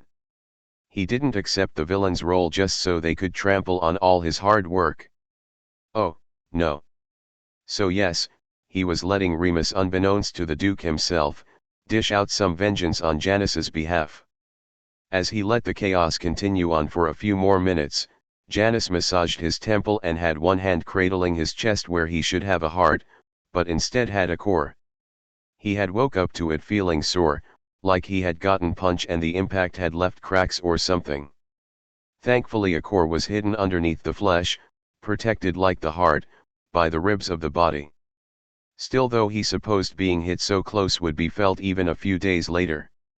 Getting bored at the constant pleas and screaming from the others, and the curses and snarling from the Duke, Janus decided that enough vengeance had been given and calmly walked into the middle of the chaos, stepping over a cowering Patton, who was balled up on the floor, looking back to smirk as the dad sighed, seemed to flinch away confused when he brushed past. My, he said, announcing his presence. Everything stopped. All heads turned in the direction he was standing. Janus. Virgil breathed out shakily. Remus growled, head whipping in Virgil's direction, from his crouched position on top of the table, ready to pounce onto Roman, who had summoned up a shield, to help ward off any attacks, blindly twisting his body, not knowing where the attack would come from. Virgil jerked back hard from the Duke's feral glare, before the Duke refocused back where Janus standing, searching the area blindingly for the deceitful side. I must say that I'm impressed with what you've done with the place, in my absence. Who knew? He grinned, snapping his fingers. Bring the lights back on.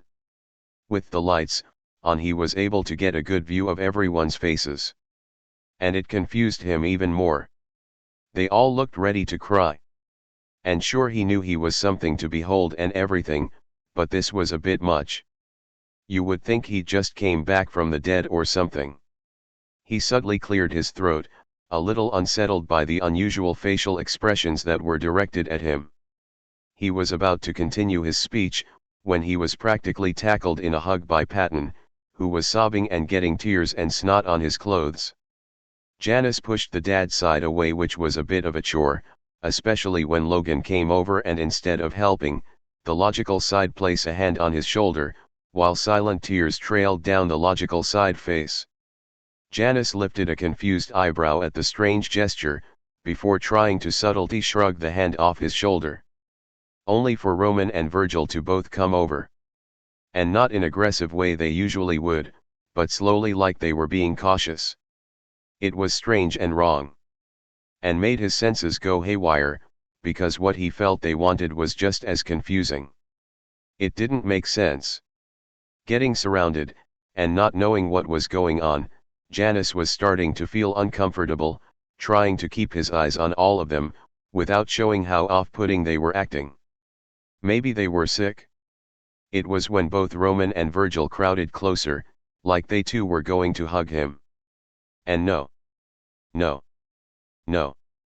An agitated hiss escaped him as he detangled himself from the others. What the hell is wrong with you all? He hissed. This was starting to bug him. Are you sick or something? He asked, already summoning his hand sanitizer from his room and the can of Lysol from the cleaning cabinet, letting two of his extra arms to be the ones to hold those at the ready, leaving his main hands free. We're Patton started, sobbing getting harder. "We're just so happy to see you," he cried, a hand gripping onto Logan, as if for support. "Indeed we are. Janus, we all would like to extend our sincerest apologies to you." Logan nodded. "We were wrong. And cruel. We became the very villain we claimed you were," Roman added, with Virgil nodding along. Janus arched an eyebrow. "I totally know what brought all this on." He grimaced, taking a step back when Patton looked like he was going to come in for another hug. Thankfully, it was Logan who caught on to his confusion first. "Do you not remember the last few months?" he asked. With narrowed eyes Janus studied Logan. It wasn't the logical side to try and pull a prank. Not well anyway. Janus was missing something. And it was bothering him, just as much as it was bothering him that Remus seemed hyper-focused on him with glowing green eyes, seemingly stunned about something. And that was rare when that happened. "You're not all starting to worry me with how weird you're all acting. I wouldn't like an explanation," he hissed out, irritated. "You don't remember?" Patton gasped out. "Oh, yes, I remember everything about what you are talk about," Janus snarked, rolling his eyes. "Double D." Remus's voice broke the conversation, pulling everyone's attention to him. The Duke's eyes were still glowing green, and that was bothering Janus. Remus should have calmed down by now. "Remus," he greeted, angling his body to face the Duke still crouched on the table. "You're you," he stated. And that was a weird way to word something. "I most certainly was someone else, last time I checked," Janus replied, his eyes locking on how coiled the Duke's muscles were, and the tentacles were poised, like snakes about to strike. That was his only warning before the tentacle shot forward and wrapped around his waist, holding him in place while the Duke launched himself from the table. "Remus!" Janus yelped, expecting to be slammed to the floor. Instead he was lifted over the intrusive side's shoulder and immediately ran up the stairs. Remus's shoulder digging roughly into his abdomen. And in 2 blinks found himself locked in the Duke's room with Remus, letting them both fall onto the bed. "Gar Remus!" Janus hissed out, as the Duke tangled himself around him, with arms, legs, and tentacles. "Do not go to the imagination and let off some steam. Definitely smother me in the process," he huffed out, trying to loosen Remus's grip on him. "I am never letting you go," Remus declared. "Highly likely. Do not get off." Janus grunted, somehow finding a way to squirm out of Remus's tight hold. "What has gotten into you all? This is highly very like you," he demanded, sitting up and scooting away from Remus. "You shattered, Jay." Remus relented, the green glow in his eyes calming down, slowly returning to brown. "You left me. Then tried to come back as someone else, for 3 months. And you promised you'd never leave me. I won't let you leave me like that. I'll destroy everyone if you ever do. I'll destroy Thomas," Remus said desperately, grabbing Janus by the shoulders and shaking him. "Please never do that again." Janus placed a calming hand on Remus and slowly the Duke began to relax again. "You're right. I didn't promise," he admitted. He closed his eyes for a moment and tried to remember. But there was nothing. He couldn't remember. Just a lot of pain. And, Janus's eyes began to burn and he immediately abandoned trying to remember and instead focused on the now. "I'm sure you would try to destroy Thomas.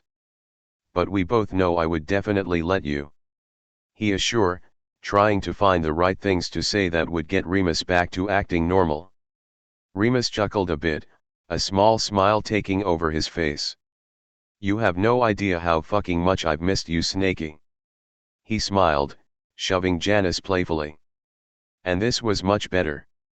"Well, do you think I could go and sort out the others? They didn't seem a bit distressed down there," he said, hoping Remus would be calm enough to let him leave his side.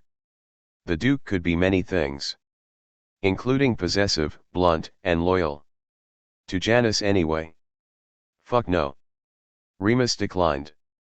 Still sitting on his bed. Janus smirked as he rolled his eyes.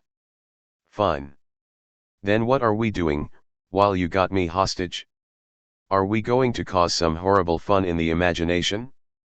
Maybe trespass onto Romans' lands and spread some corruption? He listed. Remus hummed like he was in thought. No. I have a better idea. He smiled wide. Janus tilted his head, waiting for Remus to continue. Well, you could walk over here, and you have to do it like the sexy snake I know you are and climb in my lap, and start twirling my hair. And you have to keep eye contact the whole time. Remus smiled, pleased with himself. Janus stood there in absolute shock, the human half of his face, feeling a bit warm. Absolutely yes. He snapped, crossing his arms. Aw, come on Janny. You can't just tease and then deny. Remus pouted. You know how hard it was for me to not give in to your sexy scaly, flirty ass?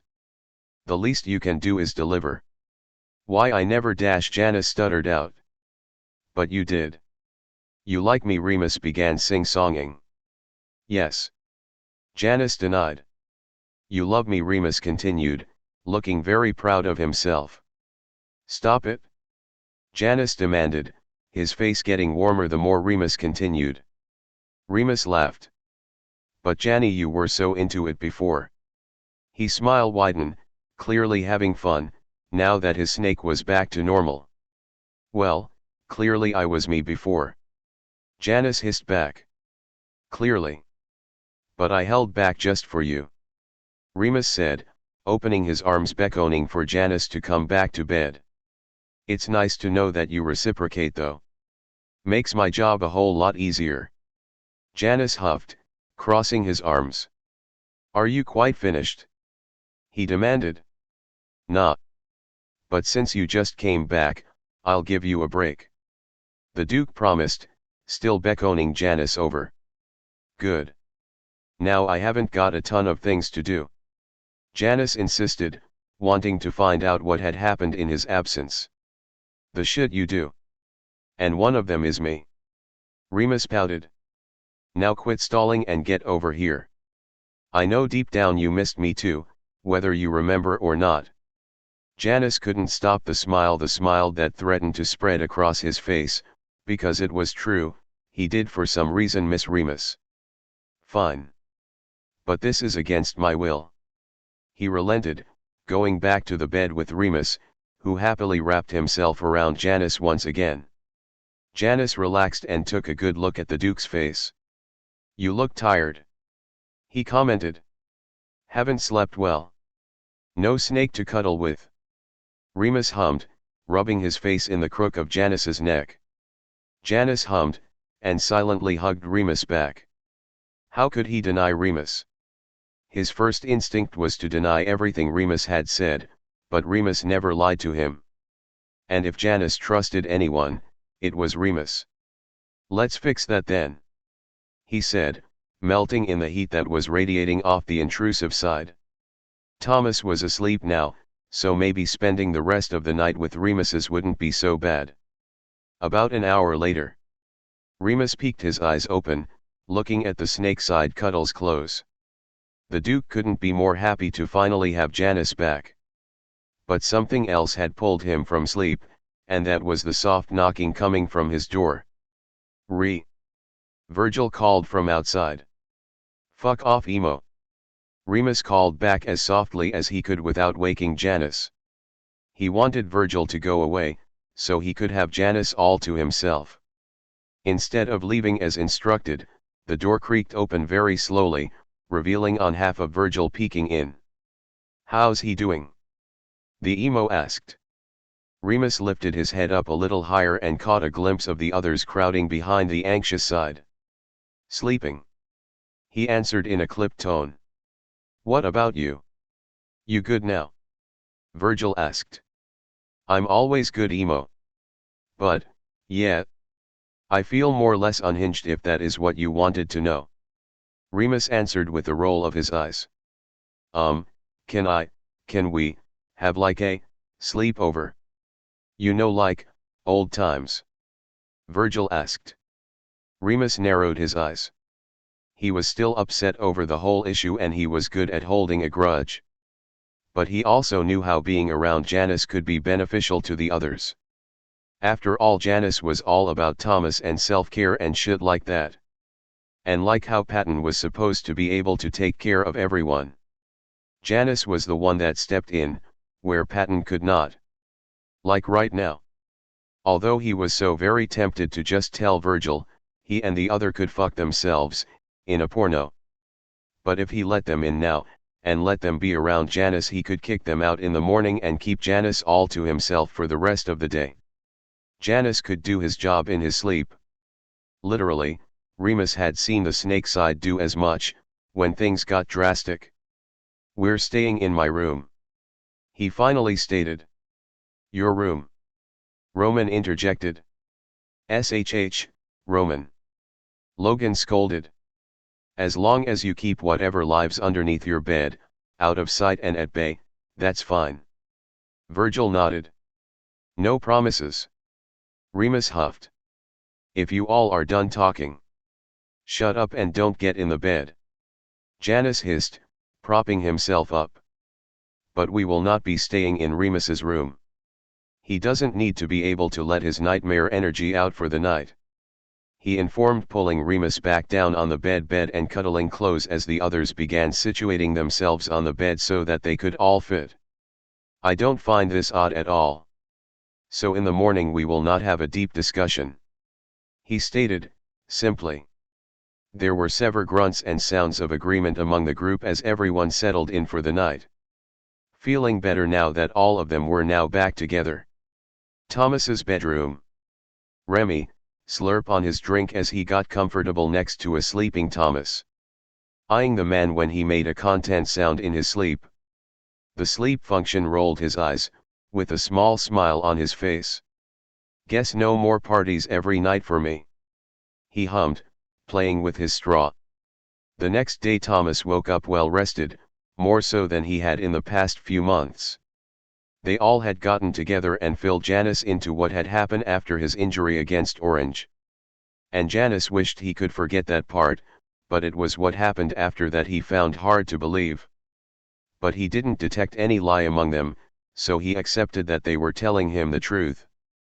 He also couldn't deny the change of wants from everyone, including Thomas. They wanted him. And if Janus wasn't who he was, he'd break down and cry. But he wasn't Patton or Roman, so he kept those good feeling to himself. He was just happy that after what seemed like forever, Thomas was back in a more healthy frame of mind. They were all finally getting along, and that was all that he wanted for everyone and Thomas. However, there was one thing he regretted. "Janny," Remus whined, hugging onto the snake-side's leg. "Please. Just once, maybe more than once, but please."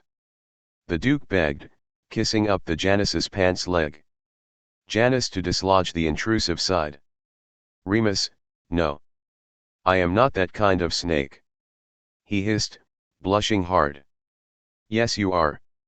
I've seen it," Remus said, practically climbing his way back to his feet to pull the deceitful side in closer. "You have a slutty side," he declared. "Remus. Why I never. Don't get off of me." Janus blushed, shoving at the Duke. Which somehow ended with him being dipped by Remus. "Admit it?" Remus demanded, with mischievous smile on his face. Janus chuckled, putting on a sly smirk, and bringing his mouth close to Remus.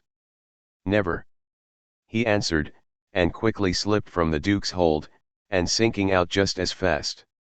His destination the imagination to see if he could lose the Duke. "Ack! You tease!" Remus shouted with a wild smile. Following after. "You can't outrun me," he declared before he was gone, following after Janus.